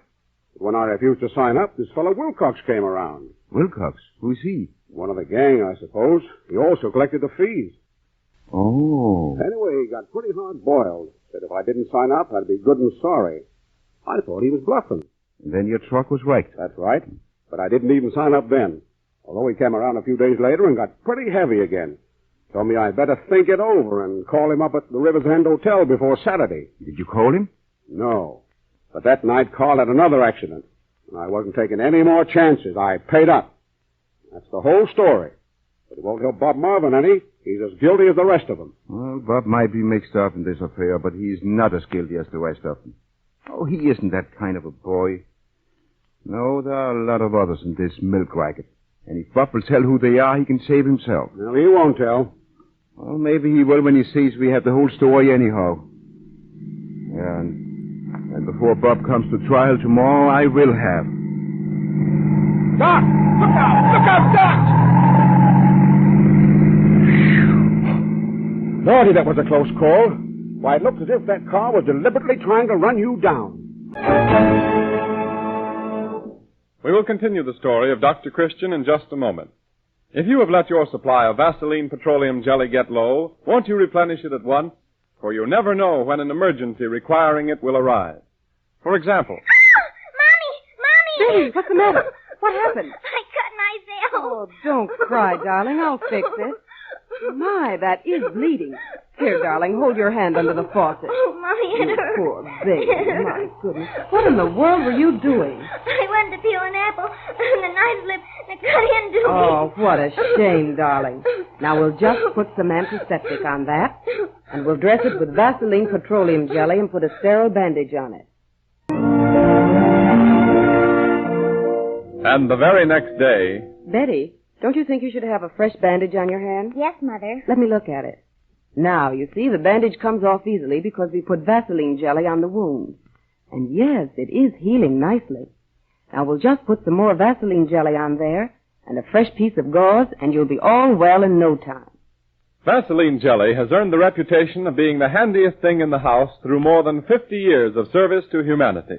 It is manufactured with skillful care, sterilized in the process of manufacture, and packed in sterilized containers. No household should be without this valuable aid for treating minor injuries like Betty's, for it costs only 10 cents a bottle at any drugstore. When you buy, be sure to look for the trademark Vaseline on the package. If you don't see it, you are not getting the genuine article. And by the way, prices mentioned on this program apply only to the United States.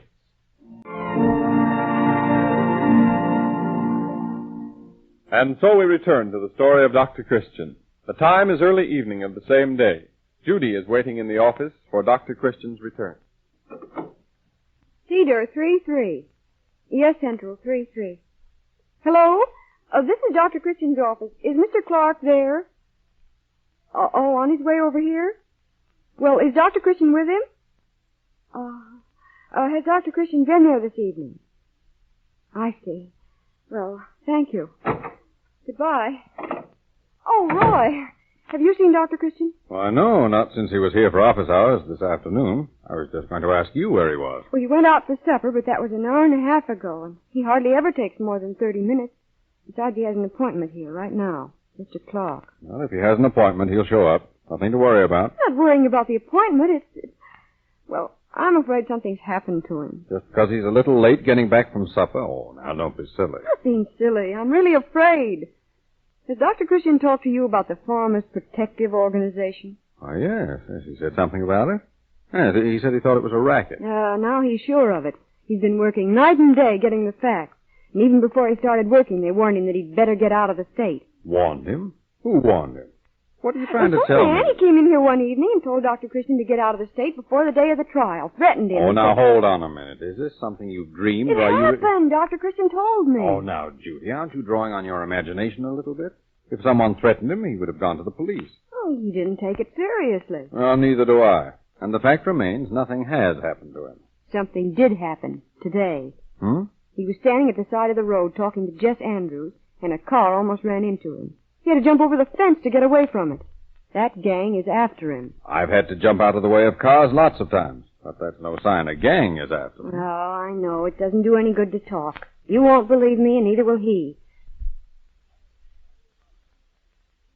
But just the same... Well, and why should a gang be after him? Because he knows too much about this milk racket, and he's going to tell what he knows on the witness stand tomorrow.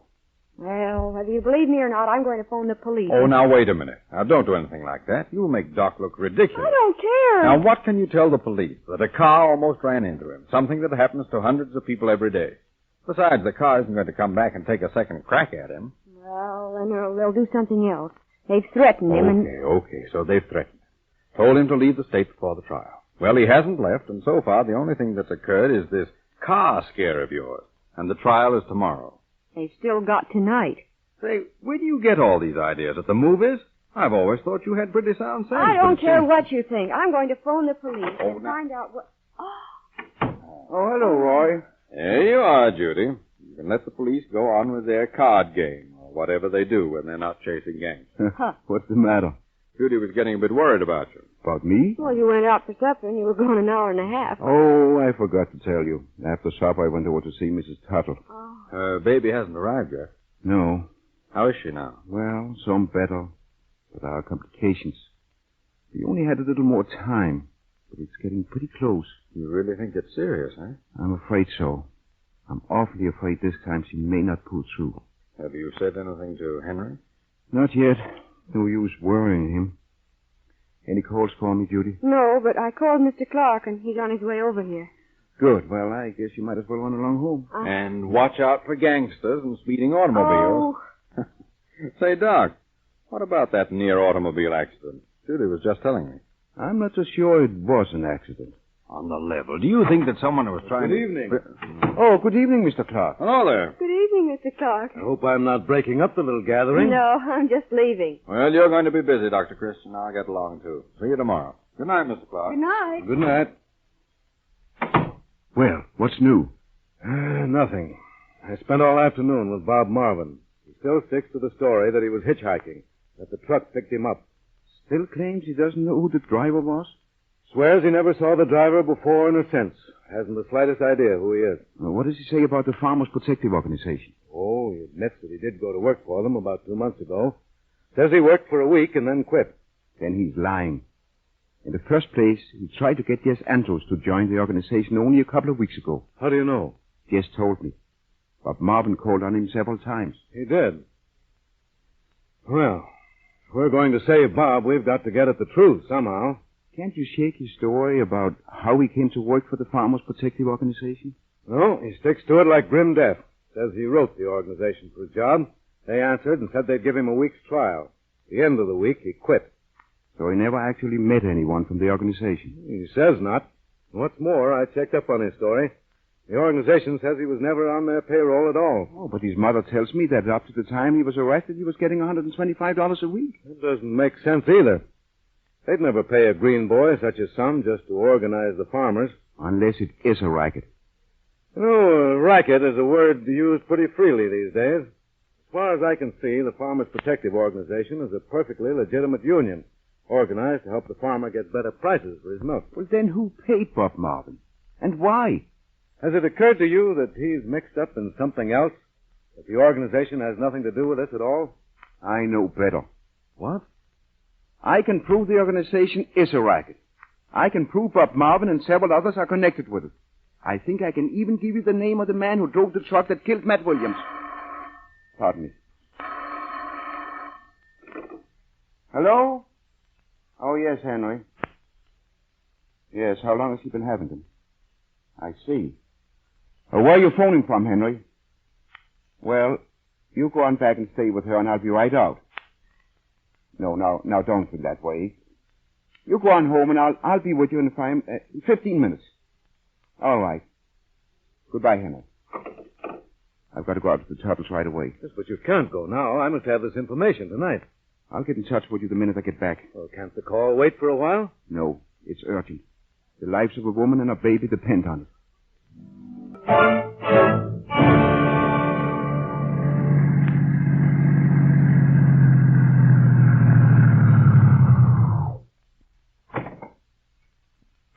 Just a minute, Dr. Christian. We want to see you. Yeah, you're going with us. Why? What are you talking about? What do you want? We'll have plenty of time to talk that over later, Dr. Christian. And you'd better come along quiet. Oh, but I can't go with you. I'm calling on a patient. The patient can wait. It's an emergency case. She's going Come on, cut out the talk and get in this car. Will you listen to me just a minute? The woman in there is going to have a baby. They can call another doctor. There isn't another doctor on River's End. The nearest one is in Center City. And these people are poor. They haven't a telephone. They expect me. They'll wait for me. Yeah, and when they wait long enough, they'll find out you ain't coming. They'll get somebody else. I'll get in the car here. If they wait long enough, it'll be too late. This isn't an ordinary case. The woman will die. Well, ain't that too bad? Get in the car before... Wait a second, Mac. If you have something to say to me, I'll talk to you afterwards. I'll give you my word of honor. But now you've got to let me go. Don't you see I'm not thinking about myself or about you? It's that woman and the baby. We're going to stand here and... Shut up. Whatever business you have with me, it has nothing to do with her. She hasn't harmed you. If you don't let me go in, she'll die. She has 2 other little children. You can't take her mother away from them. But I don't care who you are or what you want me for. You can't be that cruel. You can't do it. And I promise you, I'll go with you as soon as I'm through. It's about 9 o'clock now. How long will you be in there? I don't know, but whenever I'm through, I'll go with you. Okay. Say, are you nuts? You're going to let him... Shut up. Now listen, Christian. I'm going in with you. You can tell him you brought me along to run errands or something. I'll be watching you every second if you try to telephone. They haven't any telephone. All right. But don't try to tip off anyone who I am or try to get any help. If you do, you'll be dead before the help gets there. Do you understand that? Yes, I give you my word of honor I won't. You stay here with the car, Mac. Go ahead, Doctor. I'll be right behind you.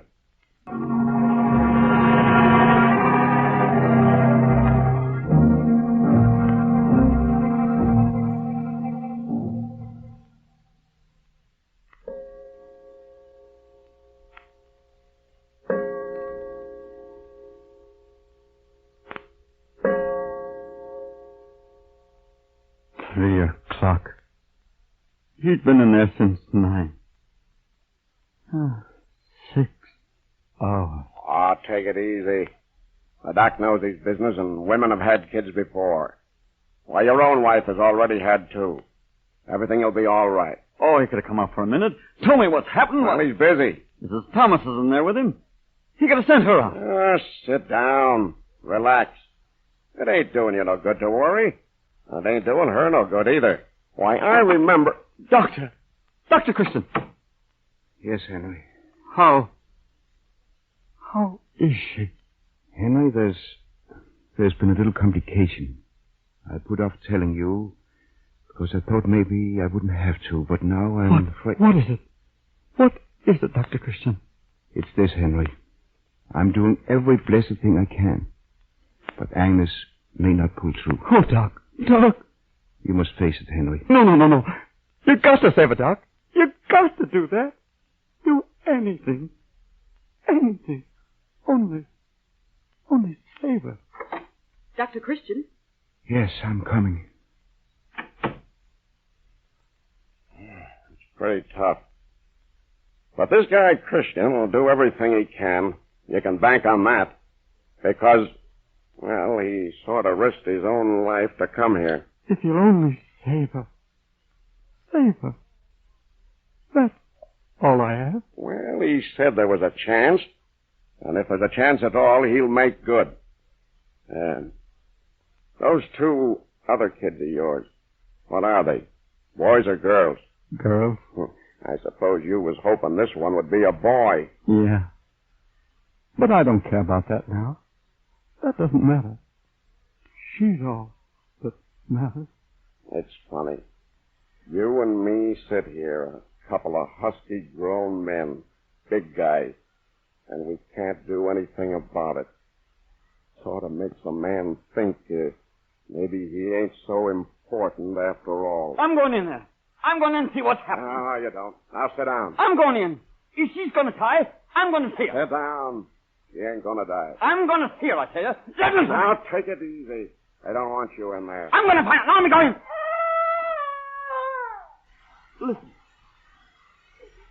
Listen. The baby. He's safe. The baby. You know, I'm kind of hard-boiled, but I know how you feel. Of course, there ain't much a fella can say at a time like this. But one thing, you can be certain the doc did what was best. I know he did, because he's that kind of a guy. You only have to see him and talk to him a little while to know he's tops. Well, Henry. What about Agnes, Doc? Agnes is all right. She's not dead? No, she came through it much better than I dared hope. She's going to be fine. And, Henry, you've got a husky son, too. Oh, Doc, thank God. Thank God she's alive. Can I see her? Just a look at her.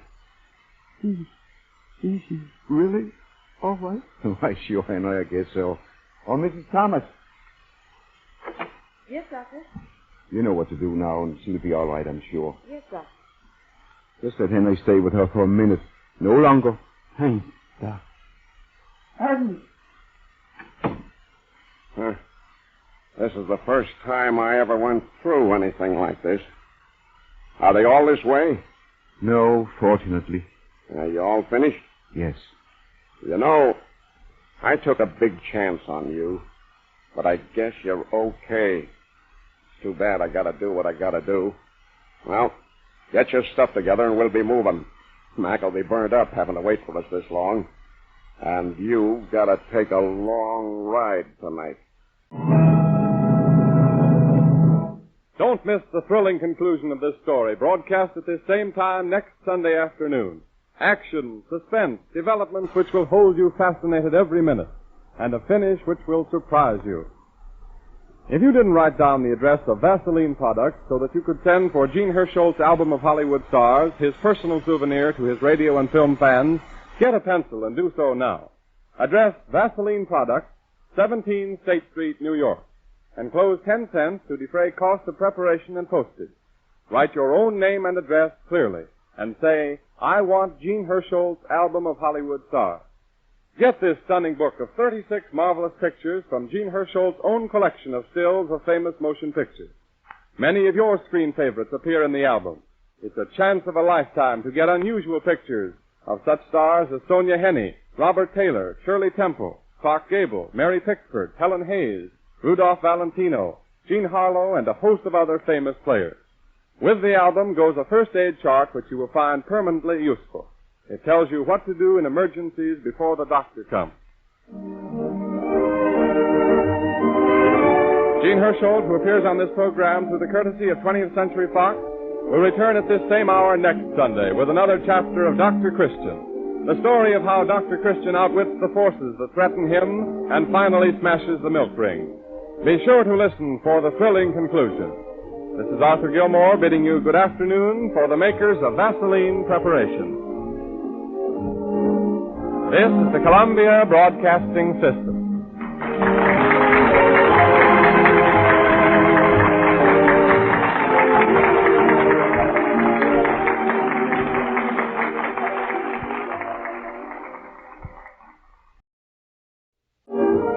From Hollywood, California, we bring you Chapter 19 in the story of Paul Christian, the Doctor of River's End, which stars Gene Hersholt in the title role and is presented every Sunday afternoon for your enjoyment by the Cheesebro Manufacturing Company, owners of the trademark Vaseline. The past week in Hollywood has marked the 25th screen anniversary of our star, Gene Hersholt. To commemorate this notable achievement, the makers of Vaseline Preparations published a book of still pictures taken from the famous motion pictures in which Gene Hersholt has played. The book is called Gene Hersholt's Album of Hollywood Stars because it is filled with unusual pictures of your screen favorites. And here is Gene Hersholt himself. Good afternoon, ladies and gentlemen. I could have received no greater present on this anniversary than the public response which we received the offer of my album of Hollywood stars. I take it not only as an interest in the album itself, but also in my screen work over the past 25 years. And for that I wish to thank all of you and the Cheesebro Manufacturing Company who made this album possible. The pictures in Gene Hersholt's album of Hollywood stars really are priceless. But thanks to the generosity of our star and our sponsor, the makers of Vaseline products, anyone can secure the book by sending 10 cents to cover the cost of preparation and postage. With the album goes a first aid chart prepared for you by Dr. Shirley Wynn, former health commissioner of New York City. Address your request for the album and chart to Vaseline Products, 17 State Street, New York. And be sure to write your own name and address clearly in your letter. This album offer will not be made again, so if you've put off writing for it, get your request in today. And so to our story of Dr. Christian, as played by Gene Hersholt. Last week, you will recall, we left Dr. Christian in the hands of two strangers who had pursued him to the lonely farm home of a patient. There have been mysterious happenings in River's End for some weeks, where an attempt is being made to organize the dairy farmers into a group called the Farmers Protective Organization. Dairymen who refuse to join have had their delivery trucks wrecked. One driver even was killed, and a local boy, Bob Marvin, is awaiting trial as the killer. Dr. Christian suspects there is more behind the organization than appears on the surface, and evidently there is foundation for his opinion, because they are making every effort to keep him from testifying at the Marvin trial. As the scene opens, we find the doctor in the car of the strangers. In the front seat is the driver, in the back the other man, and Dr. Christian, who has been blindfolded.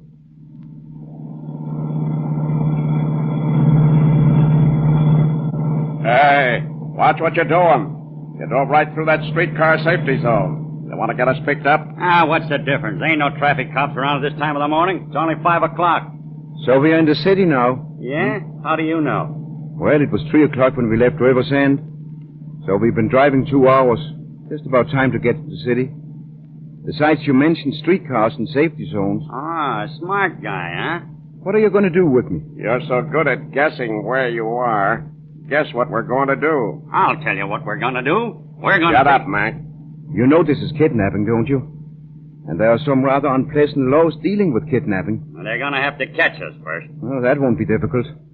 As soon as they discover I'm gone and find my car outside of Henry Tuttle's house, they'll start looking for me. Maybe we're dumb, but not that dumb. Your car isn't parked outside of Henry Tuttle's house. Mac took care of that. Yeah. It'll be a long time before they find your car. Well, at least they'll discover I've disappeared. They'll think you've taken your car and gone someplace, that's all. Well, that might be true any other time, but not today.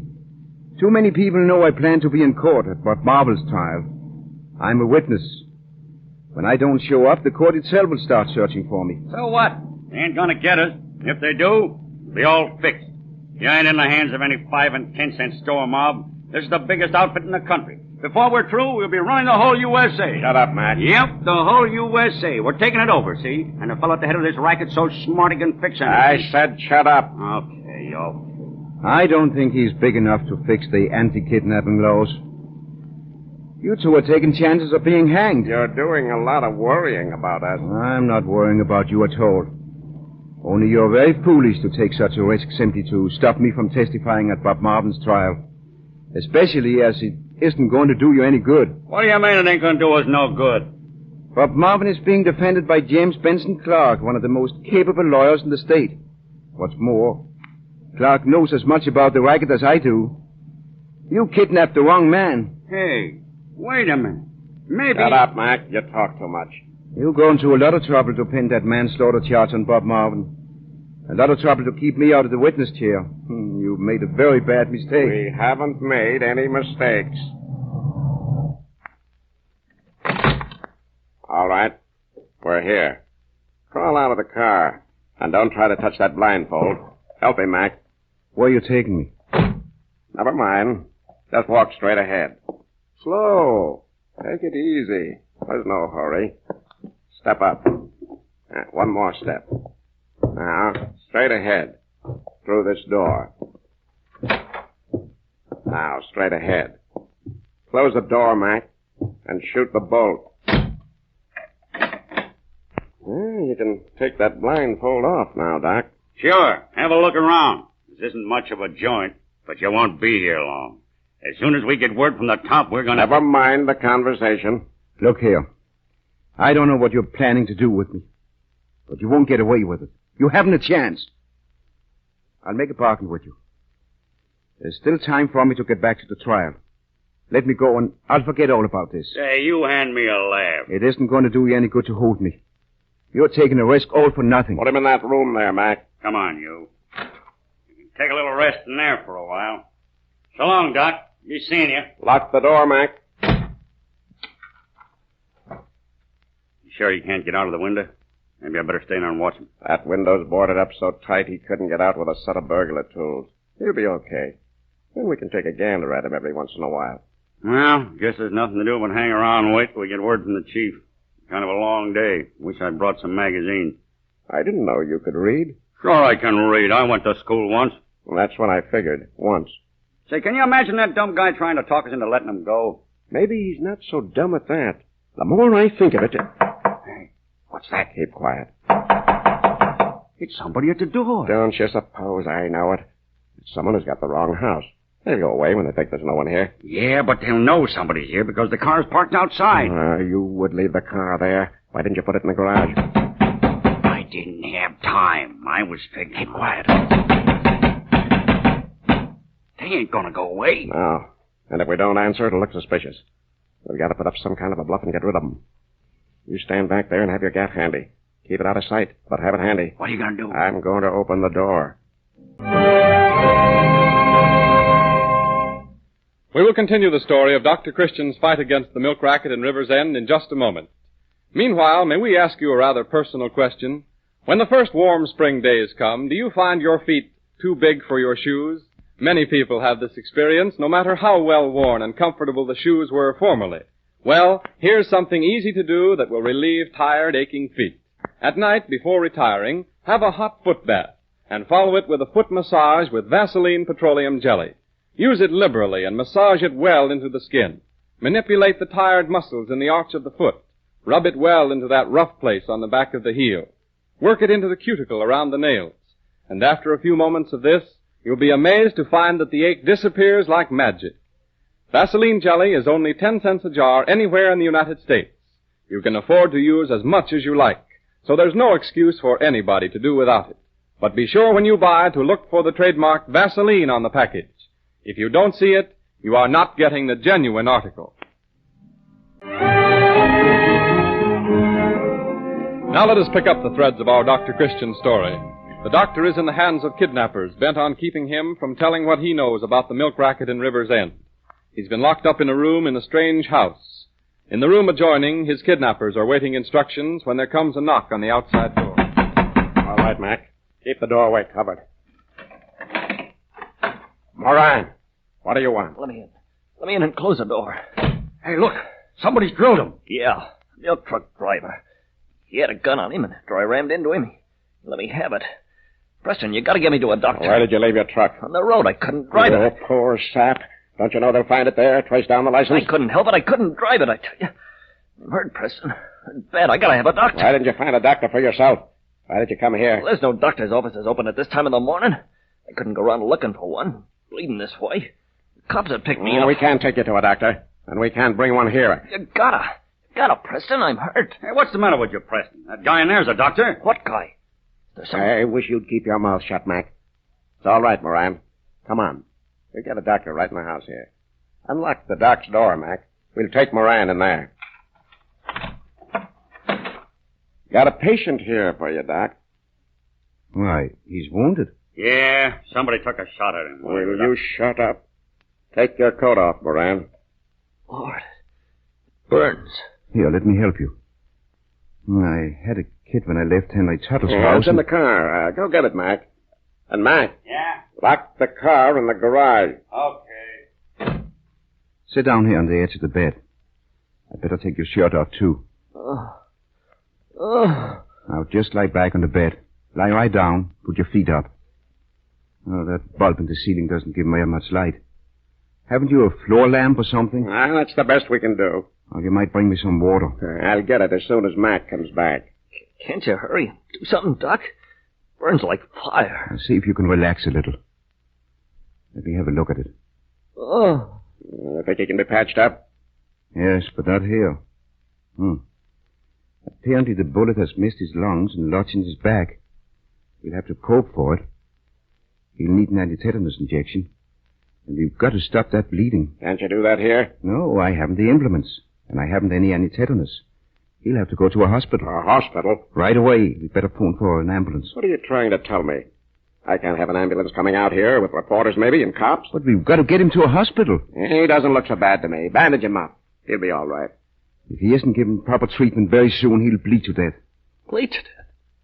Bleed to death? You can't work a gag like that on me. You know what would happen if I called an ambulance. I'd have to let you go. Well, if that's what you're figuring on, you can forget it. I'm simply telling you the man's condition is serious. If you don't want to call an ambulance, take him to a hospital in your car. I'll leave you alone here, huh? There are two of you. One can stay here with me. And what's going to happen when I get to the hospital and they start asking me questions? What am I going to say? That I picked him up on the street? And what's he going to say? I'll keep Mum. I'll keep Mum, Preston. Only get me there. I don't want to die. How are you going to keep Mum? You've got to tell them some kind of a story, and whatever it is, they're going to investigate. But you gotta get me there. Me driving up to a hospital at 5:30 in the morning, delivering a guy with a bullet hole in him. Anyhow, our orders are to stick here till we get the word. Then this man will be dead before night. Okay, so he'll be dead. You can't let me die. Listen, Preston. I can't do anything about it. I have to carry out orders the same as you. If you don't get him to a hospital, it'll be the same as murdering him. You've got enough to answer for already, Preston. Maybe. But you won't have the fun of hearing me answer. Listen, Preston, you've always been a good guy. I'm tired. Tired. It's going to be all over with me. All over. Give me a break. Is this what you want, Doc? Yes, that's it. You're going up for kidnapping, Preston, just as sure as you're standing here. And your boss, whoever he is, won't be able to get you off. Well, I'm offering you a chance to clear yourself. That bargain still stands. If you let me... You heard what I said. All of you. It's out. And if Moran's going to die, well, he's going to die.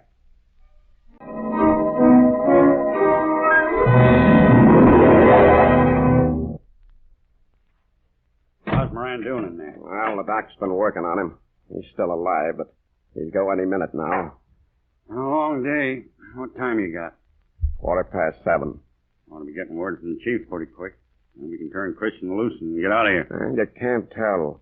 That trial might drag on, and we'll be stuck here for days. That's what bothers me. I don't see nothing to be bothered about. You wouldn't. But an hour from now, Moran will be dead. Suppose somebody finds him here. So what? We didn't kill him. No. All we gotta say is the guy staggered in and died here, and we just let him lay. They'll believe that, won't they? Oh, yeah. Yeah, I begin to get it. Marvelous. Looks kind of bad. But the chief can fix it. He's got the political setup of this state in the palm of his hand. All he's got to do is say what he wants and he gets it. Yeah, I know. He can make 'em all lay down and roll over. And what's more, he's got brains. Well, I wish I was out of it, that's all. Out of it? You gone nuts? Well, we're just starting. Another year, we're going to control the milk business over the whole state. And after that, we'll move in on some other business. They can't stop us. No? No. Because we're all in the clear, inside the law. We got a right to organize a farmers' protective organization, ain't we? And we got a right to charge dues. Nothing wrong with that. If some farmer takes a notion he don't want to join up and his truck gets wrecked in the road, well, it's just an accident. If it's inside the law, why does the boss keep us here and keep out of sight himself? Why does he keep under cover? We don't have to bother about what the chief does. He knows his business. He's smart. Well, he'll have to be plenty smart to get us out of a kidnapping charge. Doc Christian was right. The chief can get us out of anything. Yeah? Well, here's something to try out on that marvelous set of brains of yours. Why have these orders always been no killings? Well... And don't strain yourself. Well, why? Well, because nobody can beat a murder rap forever. That's why. Here, wait a minute. I'll get that. Hello? Yeah? Yes? Who is it? Yeah, I get it. Yeah, we're all through then, huh? Okay. What was it? Word from the boss. Marvin's been acquitted. Yeah? Hey, say, look. Then he must have talked. He must have spilled the whole works. I wouldn't be surprised. Where does that leave us? You tell me. All the dope I got was to let Christian go. We'd better lamb out of here before they get a line on us and lamb fast. What good'll that do? They've already got a line on us. Doc Christian knows who we are. Yeah, that's right. Well, anyway, there's no use sticking around here any longer, huh? Wait a minute. Take it easy. I've got an idea. Dr. Christian gave us his word of honor last night and kept it. Maybe he'll keep it again. It's worth trying. Come on, we're wasting time. I said take it easy. Now get this and get it straight. Don't say anything about Marvin being acquitted. Don't say anything about Marvin at all. Just keep your mouth shut. Okay. Never mind. I'll lock the door and tell the doc to come out here. Hey, Doc, will you come in here a second? How's Moran getting along, Doctor? He's pretty low. It's only a matter of time now. Well, look. I'm kind of sorry for that guy. And Mac and me have been talking it over. A while ago, you offered to make a bargain with us. You said if we'd let you go, you'd promise to forget all about this. Does that still stand? I said if you'd let me go so I could get back to the trial. You can get back to the trial. Maybe it isn't over yet. It's certain to run a couple of days, and then you'll have time to take care of Moran, too. It's pretty late to do anything for Moran. Well, you can do what you can. Honest, I didn't think Moran was that bad. I thought you were bluffing, but now that I see he's... What do you want me to promise? Just what you said. Forget you've been kidnapped. Forget all about us. Fix things up by sending a wire to your office and tell them you've been called out of town. How do you know I'll keep my word if I do promise? If we didn't think you'd keep it, we wouldn't be making you this proposition. We're willing to give you a break if you'll give us a break. Well, what do you say? All right.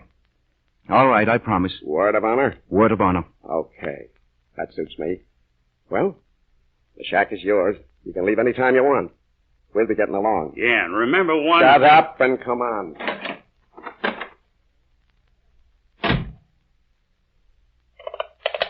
Hello? Hello?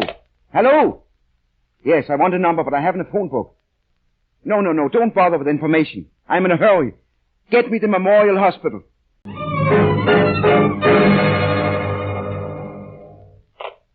Hello? Hello? Hello? Oh, hello, Judy. Now, wait. Nothing's happened to me. No, I'm all right. Yes, I'm all right. I'm in the city on an important case. Yes, I'm right here at the Memorial Hospital. I couldn't call you any sooner. I've been in the operating room. Yes, an operation. Emergency case. That's why I couldn't get to the trial. How's it going? Acquitted? Well, that is news. Listen, Judy. I've got to go back to my patient. Everything's all right. I'll call you tomorrow or the next day.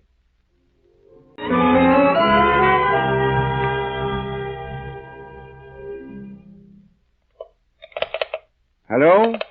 Hello, Judy. Yes, I'm still at the Memorial Hospital. I forgot to phone you yesterday. I was pretty busy. Oh, he's getting along all right. Going to pull through. Listen, Judy, I want you to come to the city tomorrow. I've got a little work for you. Yes, you meet me at the hospital. And say, Judy, bring Bob Marvin along with you. I've got a little job for both of you.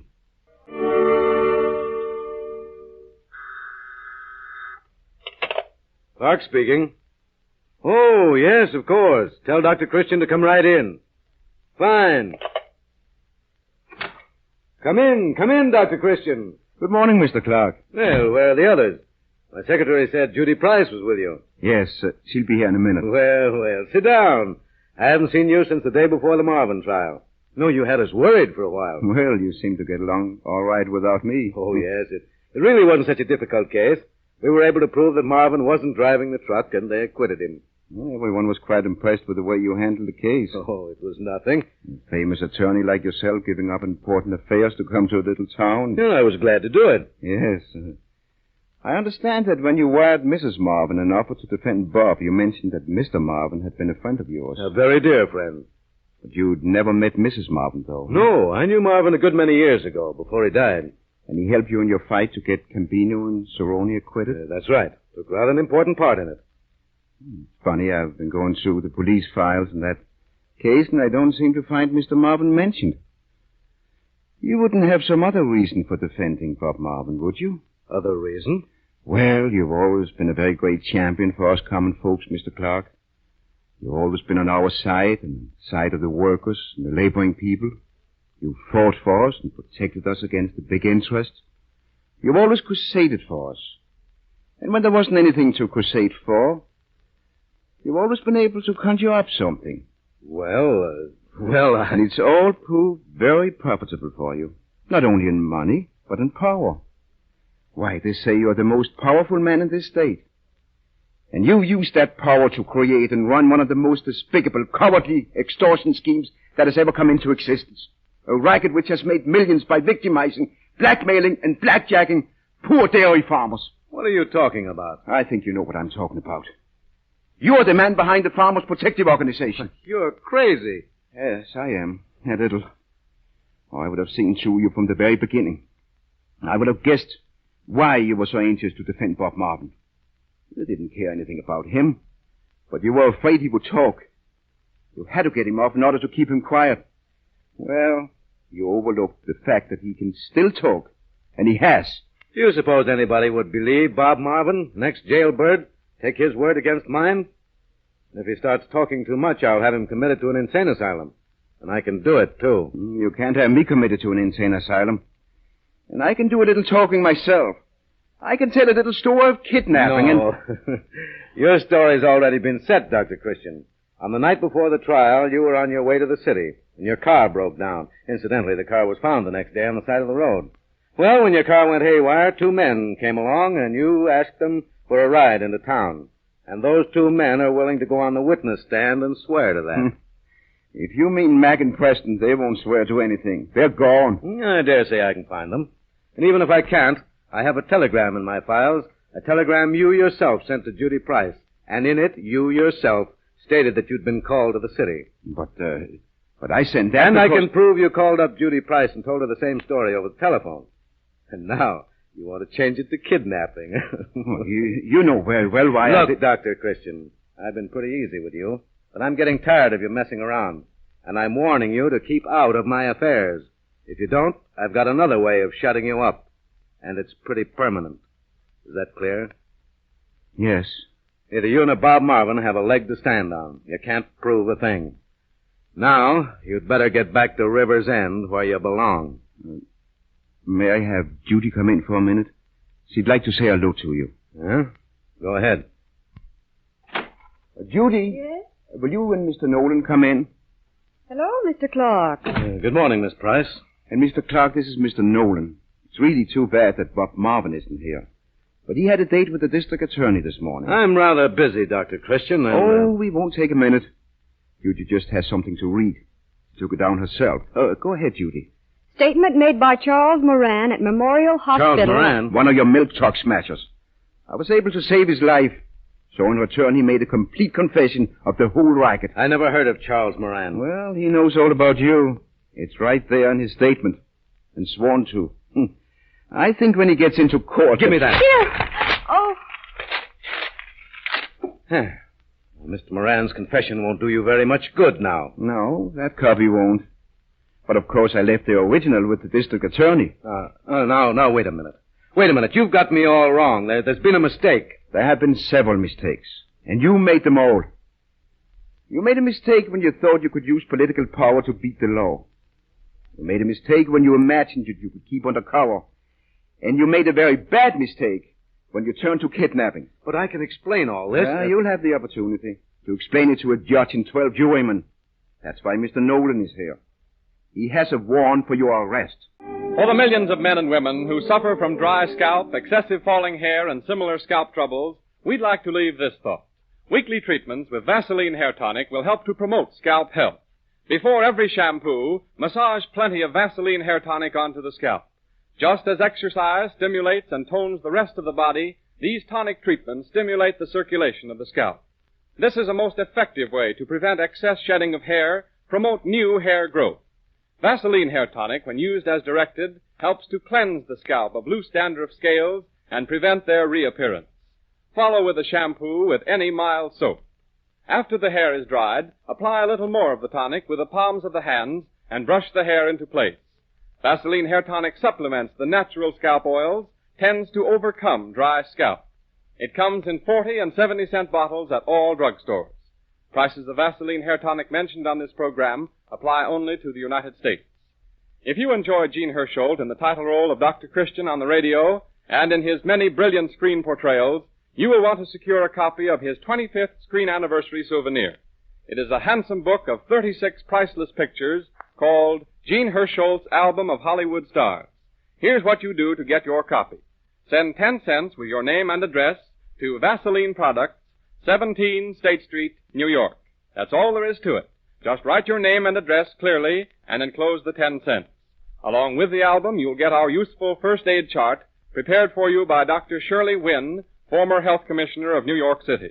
Every family should have this chart because it tells you what to do in emergencies before the doctor arrives. This is your last chance to get the album, so get your request in this week. Gene Hersholt appears on this program through the courtesy of 20th Century Fox. The selection Hi-Ho is from Snow White. This is Arthur Gilmore bidding you good afternoon for the makers of Vaseline Preparation. This is the Columbia Broadcasting System.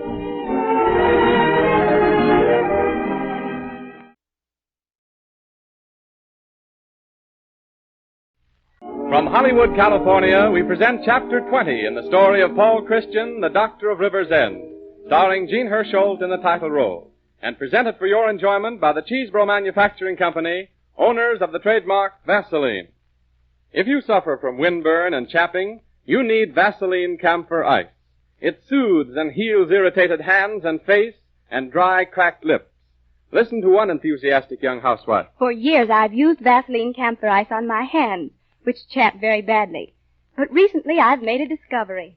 Vaseline Camphor Ice is simply marvelous for that place along my shin that seems to chap so easily, and to prevent the cracking of that spot just above my heel that gets so dry. I use it regularly every day. Vaseline Camphor Ice is a combination of soothing Vaseline jelly and healing camphor. And there's Vaseline Lip Ice, a handy pomade in lipstick form that takes the sore, rough feeling out of cracked and chapped lips, cold and fever sores. Carry Vaseline Lip Ice with you in your purse. Keep Vaseline Camphor Ice in your medicine cabinet. Each one costs only 10 cents. Anybody can afford them. Be sure you ask for Vaseline Camphor Ice and Vaseline Lip Ice. The trademark Vaseline is your assurance that you are getting the genuine article. Now for today's Dr. Christian story. The first scene takes place in the office where we find Judy Price, the doctor's secretary, finishing her day's work. Dr. Christian's office? No, I'm sorry, Mrs. Simmons. He hasn't returned yet. But I'm expecting him any minute now. Oh, I won't forget to tell him. I'll tell him the moment he comes in. Yes, he'll be there. Goodbye, Mrs. Simmons. About ready to leave? Oh, hello, Jerry. Hello. No, Dr. Christian isn't back from the city yet, and as soon as he gets here, he has to go out to Walt Elliott's house. Walt Elliott? Say, Walt isn't out of... No, it's Patty. She's been sick for a long time. Mrs. Simmons, the housekeeper, just phoned. She says Patty's worse. Gee, that's a kind of heartbreaking situation, isn't it? A little kid sick, no mother, and her father in prison. It's pretty tough all around. What's the matter with Patty? Dr. Christian hasn't said. I never could really believe the story about Walt Elliott taking money from that firm in Chicago. Why, I've known him ever since he moved here, and the guy's as honest as the day is long. I wouldn't have believed it either if he hadn't confessed. He did, you know. He went to the police and gave himself up. Yeah, I think he was crazy to do it. All right, you clock watchers. You can go now. Good evening, Dr. Christian. What's new in the city?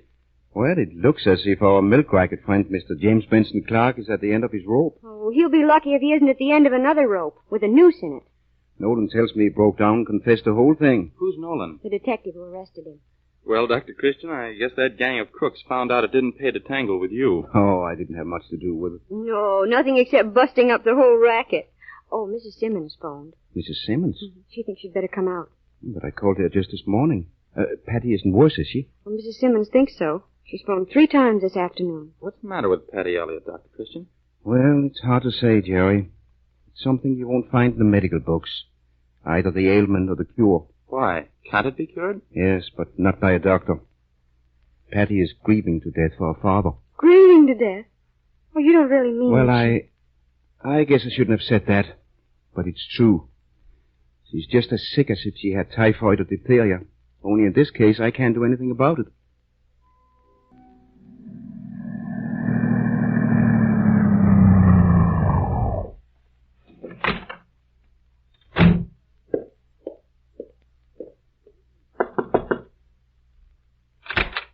Good evening, Mrs. Simmons. Oh, good evening, Dr. Christian.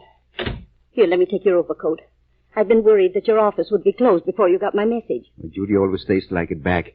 But what's happened? Oh, it isn't anything that just happened today, only. Well, Dr. Christian, I don't want to be telling you your business, but it's been 6 weeks now, and Patty isn't any better.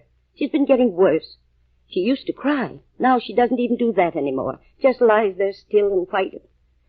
I'm afraid, Dr. Christian. You're doing everything we can. You'd better write to Mr. Elliott. Oh, it's no use bothering him. He has enough to worry about. And telling him won't help Patty. Well, just the same, you'd better write. We'll wait a little while. I don't want to worry Walt. I'll go in and see her now. Dr. Christian is here, Patty. Hello, Patty. Well, haven't you got a smile for me? Not just a little smile? When is my daddy coming home? Well, you wouldn't want him to come home now, would you? And find you sick in bed? You've got to get well first, so you can run out and meet him. If I get well by Saturday, will he come home? Will he, Dr. Christian? Saturday's a long way off. It's only Tuesday. You better not make any plans yet. Oh, I remember what I promised you when I was here this morning. I said I was going to the city and I'd bring something back for you. Well, I have. There you are. Oh, why, look. What a funny doll. See? He can open and close his mouth just as if he were talking. Watch now. Look.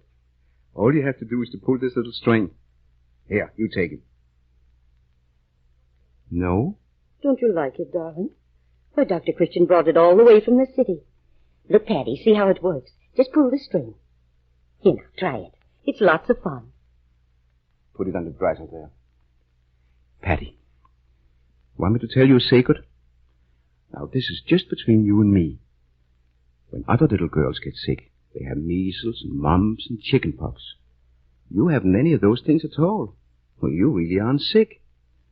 There really isn't anything the matter with you. Then, can I be well by Saturday? And then to meet my daddy? Well, you've been in bed so long I don't think you'll be able to run right away. You've got to eat all the nice things that Mrs. Simmons cooks for you and get strong. And I've got something especially nice for supper. Well, say, here's an idea. Instead of having an ordinary supper, let's have a party. You can invite Mrs. Simmons and me. Would you like that, Patty? I think they're tiring her. Better let her alone. Maybe she'll go to sleep. Goodbye, Patty. Not even going to say goodbye? Goodbye, Dr. Christian. Now, you see, she's worse. Worse even than she was this morning. Yes. Well, what are you going to do? I've told you she isn't sick in the ordinary sense. Theoretically, there's nothing the matter with her. There isn't anything I can do. Well, you're a doctor, and I'm just an ordinary woman, but I know what's the matter with her. And I know what will cure her. She's got to have her father. And if he doesn't come back, she isn't going to get well. Don't you suppose I realize that? The father is in prison. Then write to the prison and tell them... Oh. Don't pay any attention to me. Well, what do you know? If you told them Patty was dying, they might let him. There isn't a chance. Well, why don't you write and find out? Ah. Oh, no, you won't do that, will you? Well, if you won't, I will. I'll write to Mr. Elliot, too, and I'll tell him exactly what's happening here. That you won't do a thing, won't make any effort to help her. You're not going to write? Oh, yes, I am. And I'm going to ask the prison to let Mr. Elliot come home. I'm going to tell them that he... You don't know what you're talking about. Walt Elliot's serving a sentence. You don't think they're going to release him simply because you or I write a letter? Well, I know this much. You're letting Patty die. Yes, die. And when Mr. Elliot does come back, you'll have to explain that to him. You'll have to tell him you stood by and did nothing. Did nothing. Will you please get my overcoat? Oh, I can't understand you, Dr. Christian. I can't believe it. Such an easy thing, such a simple thing, just writing a letter. And you won't do it. Not even to save her life. I put off writing to Walt, Mrs. Simmons, because I've been hoping that Patty would show some improvement. I see now she won't. You're right. She isn't going to get well. Oh. But our writing to the prison and asking them to let Walt come home, that won't help. I've already put the case before the governor a long time ago, and I haven't even received an answer. Even if we could get the governor to pardon him, it would take a long time, weeks maybe. And that would be too late. Too late? Patty is... Well, unless something happens, it's only a matter of days. By the end of the week, she... Oh, Dr. Christian. We couldn't get Walt home by that time. And when he does come, she won't be at the gate to meet him. He won't hear the patter of her feet running through the hall when he opens the door. The house will be all quiet. Still. Still forever. I'll get your overcoat. Wait a minute. I said we couldn't get him back, but we will. Why? Somehow, some way. I'm going to get him and bring him home. You can tell Patty. Tell her that her daddy will be home Saturday.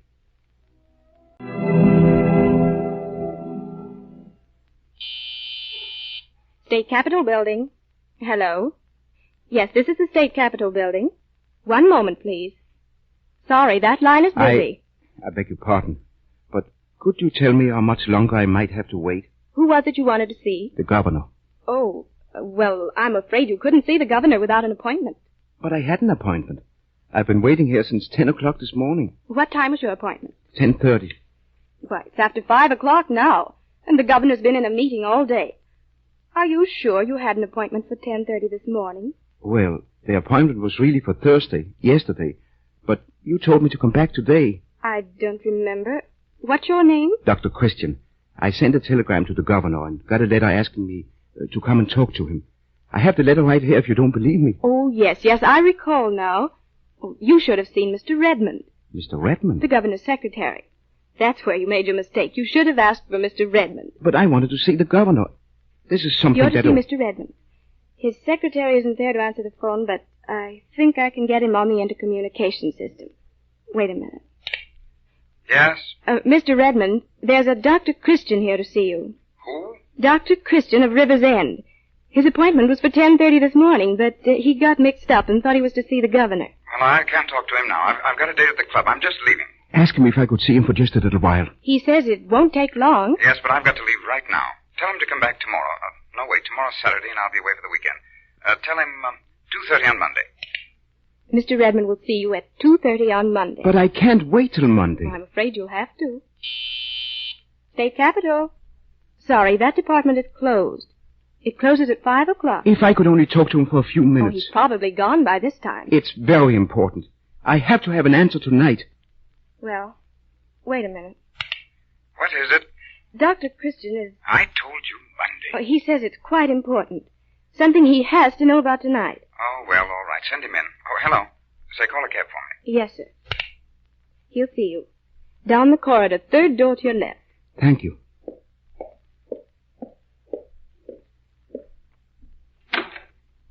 Mr. Redmond? Yes, come in.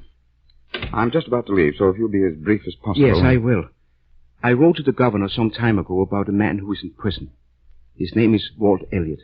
The other day I wired the governor and he said... Yes. You wanted to talk about a pardon. The governor's passed your correspondence on to me, but it's in the file now. My secretary is gone. But I could tell you what the letter said. No, wait. Here it is, in my basket. It hadn't been filed yet. You see, Walt Elliott took some money, but that was a long time ago. Oh, never mind. It's all here in the letter. Yes, sir. Well, Doctor, the governor has attached a memo to the effect that he sees no reason to interfere. But there is a reason. Huh? The money was stolen 8 years ago. Since then, Walt Elliott has become a respected and useful citizen. And after 8 years, he's had the honesty to go to the police and give himself up. There isn't any use in keeping him in prison. Wait a moment. Are you trying to tell the governor what to do? Oh, no, of course not. I only wanted to give the facts. The facts are in the letter. If Elliott's prison record warrants it, an application for parole may be made at the proper time. Until then, the matter is closed. If I could only see the governor himself, I'm sure I could convince him. The governor has reviewed the case, and I can assure you he'll not change his mind. But couldn't I see him anyhow? He's in a meeting, and he won't be through until late this evening. I don't mind waiting. After the meeting, he's due at a dinner. If you want to come back next week, well, perhaps I can... Next week would be too late. I've got to get Walt Elliott released tonight. Oh, so you've got to get him pardoned tonight. You work fast, don't you? I know that sounds funny, but... Yes. Your taxi is here, Mr. Redmond. All right. I'm very sorry, but I'll have to ask you to go now. Mr. Redmond, will you listen to me for a minute? Just one little minute. It won't do any good. I haven't any authority in the matter, and my taxi is waiting... Mr. Redmond, Walt Elliott has a little girl. When she was 2 years old, her mama died. Walt took care of her and brought her up. She's 7 now. All these years, she's been very close to her father. Has never been separated from him. If you please, Dr. Christian, I'm dying. Dying of something you don't hear about very often, but which happens lots of times. Dying of a broken heart. She needs her father. He's the only one who can save her. I promise to bring him back with me tomorrow. If you'll only let me talk to the governor... I tell you, the governor is in a meeting with some important people. Now, will you please... Important? Why are they important? Because they wear silk hats and ride in limousines? Are they more important than a little girl's life? Makes you think they are more precious to this scheme of things than she is. Mr. Redmond. My cab is waiting. I promised I would bring her father home with me. I can't go back and let her know I've failed. I won't do it. I've heard enough of this. Now get out of here. No, I'm not going. Neither are you until you call the governor and... Get out of my way and get away from that door. No. You're not going to leave this office. Monsieur? Yes? Will you call the police? This man is either drunk or crazy. Our Dr. Christian story, starring the famous Hollywood character actor Gene Hersholt, will be continued shortly, because I want to take a moment now to tell you something about one of the products that makes these programs possible. Vaseline Petroleum Jelly is perhaps the most widely known of the Vaseline family. It was developed more than half a century ago by Robert A. Cheesebro, founder of the company. Since that time, it has become one of the most commonly used first aid products in the world. As one woman wrote us, as well tell us to buy salt as to buy Vaseline jelly. Of course we use it. Everybody does. Now we consider that analogy a great compliment, for salt is essential to human comfort and even to human life. Vaseline jelly is made to an exacting standard of measurement, sterilized in the process of manufacture, and packed in sterilized containers. It should be used for all minor skin abrasions, such as cuts, wounds, bruises, bumps, scratches, and minor burns. It costs only 10 cents a bottle, so everybody can enjoy the comfort it brings. We return you now to the story of Dr. Christian. The scene is the police lineup, where the beloved doctor of River's End unexpectedly finds himself associating with a lot of felons and jailbirds.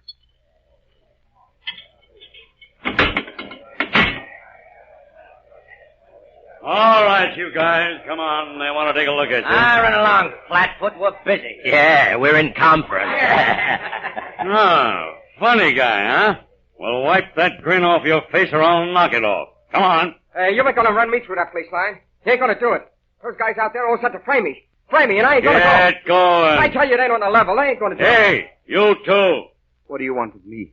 Listen, we ask the questions around here. You stick to the answers. I didn't mean any offense. You see, I'm Dr. Christian of River's End. The governor sent for me and Well, wasn't that nice of him? Well, I had a letter from him. Yeah? Where is it? The young lady in his office kept it. Oh, she did, huh? Say, just out of curiosity, what's your racket? Who are you? I told you I'm Dr. Christian. Oh, still sticking to that, huh? When you get in the police line out there, they'll sweat the truth out of you. And they won't be too gentle about it either. If you'll only call the hotel where I'm staying, they'll identify me. You'll be identified soon enough. Go on. Wait, please. What are you going to do with me? Well, if you ain't wanted for something else, you'll draw 30 days for being drunk and disorderly. But that's a whole month. I ain't heard of it being changed. Go on, get going. I'm trying to save a little girl's life. If you let me explain... You hurt me. Get going. Oh, so you were just standing there, Costello. Just looking on. Yeah, that's all I was doing. You ain't got nothing on me. Where you been for the last month, Costello? I've been in Chicago. What did you go there for? I went to see my mother. Where does she live? Why, my mother, she lives... Come on. You know where your mother lives, don't you? She lives on Lomas Street. So you were out of town on the 10th of last month. I was in Chi. You wouldn't know about that grocery store that was robbed on the night of the 10th. I don't know nothing about it. How does it happen we find your fingerprints on the cash register? I don't know nothing about it. It's a frame-up. I didn't do it. You guys are framing me. You better spill it, Costello, if you know what's good for you. That's a frame-up. I don't know nothing. We'll see you later, Costello. Take him along. Go on. All right, you. Hey, who's that? That guy says his name's Christian. Claims he's a doctor. Wait a minute. Dr. Christian. Why, Nolan. What in the name of Kingdom Come are you doing here? What's the charges against this man? Far as I know, plain drunk. You're nuts. This is the man who busted the milk racket. You can release him. I ain't got orders to release him. You'd better see the sergeant. I'm giving you your orders, and I'll see the sergeant. Come on, Dr. Christian. Hello. Hello. Yes, I'm still waiting to talk to the governor. Well, hurry up. Hello.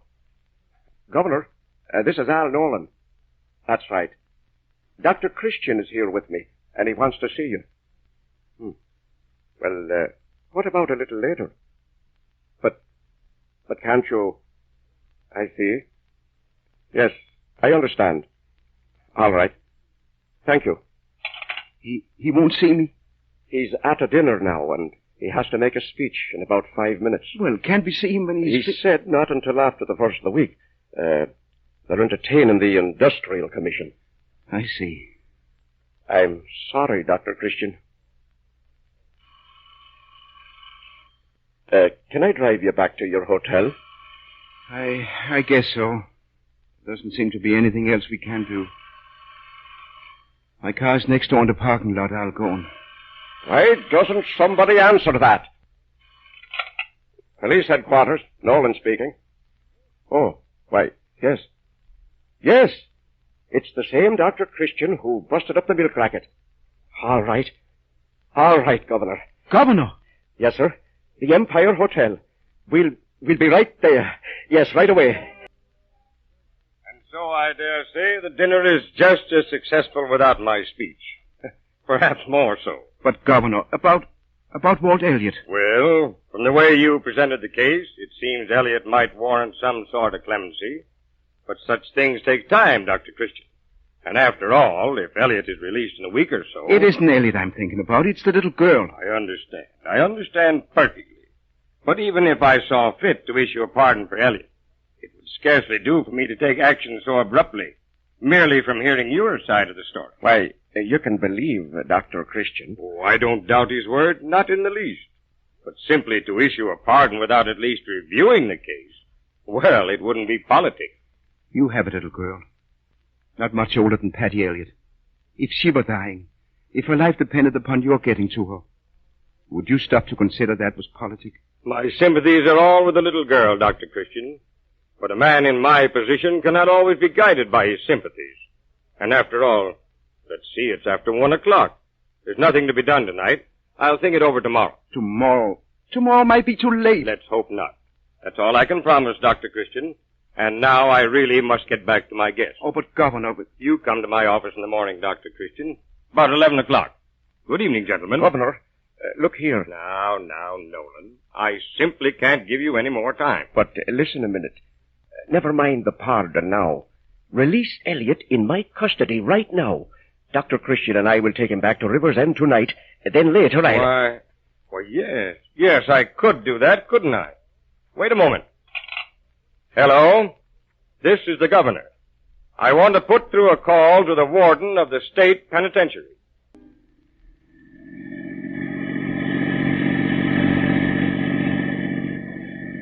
What time is it, Dr. Christian? 5:45, Walt. It's beginning to get light. We only get there in time. Oh, we will, Walt. We're almost there now. There isn't any traffic on the road. Can't you step on it? I've had the accelerator pushed clear down to the floor ever since we left. Well, keep it there. It's a good thing this is a police car. I bet every trooper on the road is on our trail. The next turn to the left, Nolan.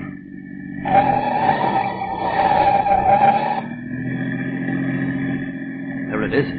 There's the house. There's a light in it. What's that light for? Why are they up at this time of morning? I don't know, Walt, but... We're too late. I know we're too late. You go ahead with him, Dr. Christian. I'll wait here. I wonder whose car that is parked there. Never mind. Come on.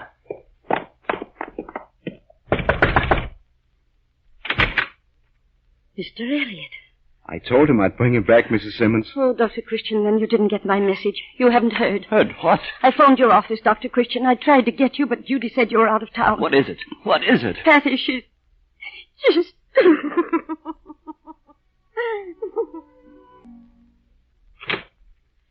Dr. Christian!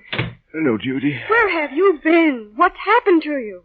I called your hotel a half a dozen times, and they said you hadn't been there since early morning. I was away. Well, when I couldn't locate you, I phoned for Dr. Berkshire in Center City. It was Patty Elliott. He said she couldn't live through the morning. Yes, I've just come from the Elliots. I saw Dr. Berkshire. He was right. And Patty, she's sitting up in bed eating her breakfast. sitting up in bed. Yes. Well, I don't understand what you're talking about. If Dr. Berkshire was right, what... Well, things are different now, you see. Oh, I'm so tired, Judy. Well... I'll tell you about it some other time. But if she was that bad... She's better now. I brought Walt Elliott back with me. That's all she needed. But... Now, please let me alone. Walt Elliott, you brought him back? Well, when? How did you... I haven't had any sleep for 24 hours. No, please. But how did Walt get out of prison? You can at least answer that question, if you know the answer. Judy, after what happened to me in the last 24 hours, I know all the answers. And I'll go to bed.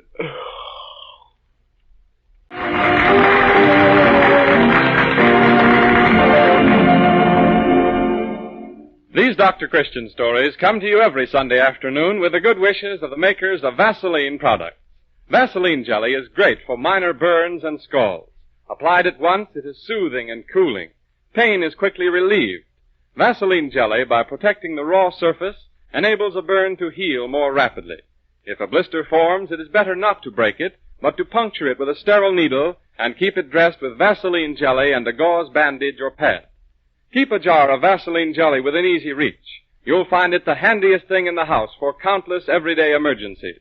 And by the way, take a tip from me. You couldn't invest 40 cents to better advantage than to purchase a bottle of Vaseline hair tonic.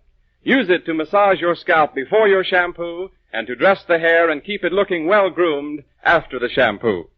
Prices of Vaseline products mentioned on this program apply only to the United States. Gene Hersholt, who appears on this program through the courtesy of 20th Century Fox, will be back next Sunday with another heartwarming story of Dr. Christian. Until then, this is Arthur Gilmore bidding you good afternoon for the makers of Vaseline Preparation.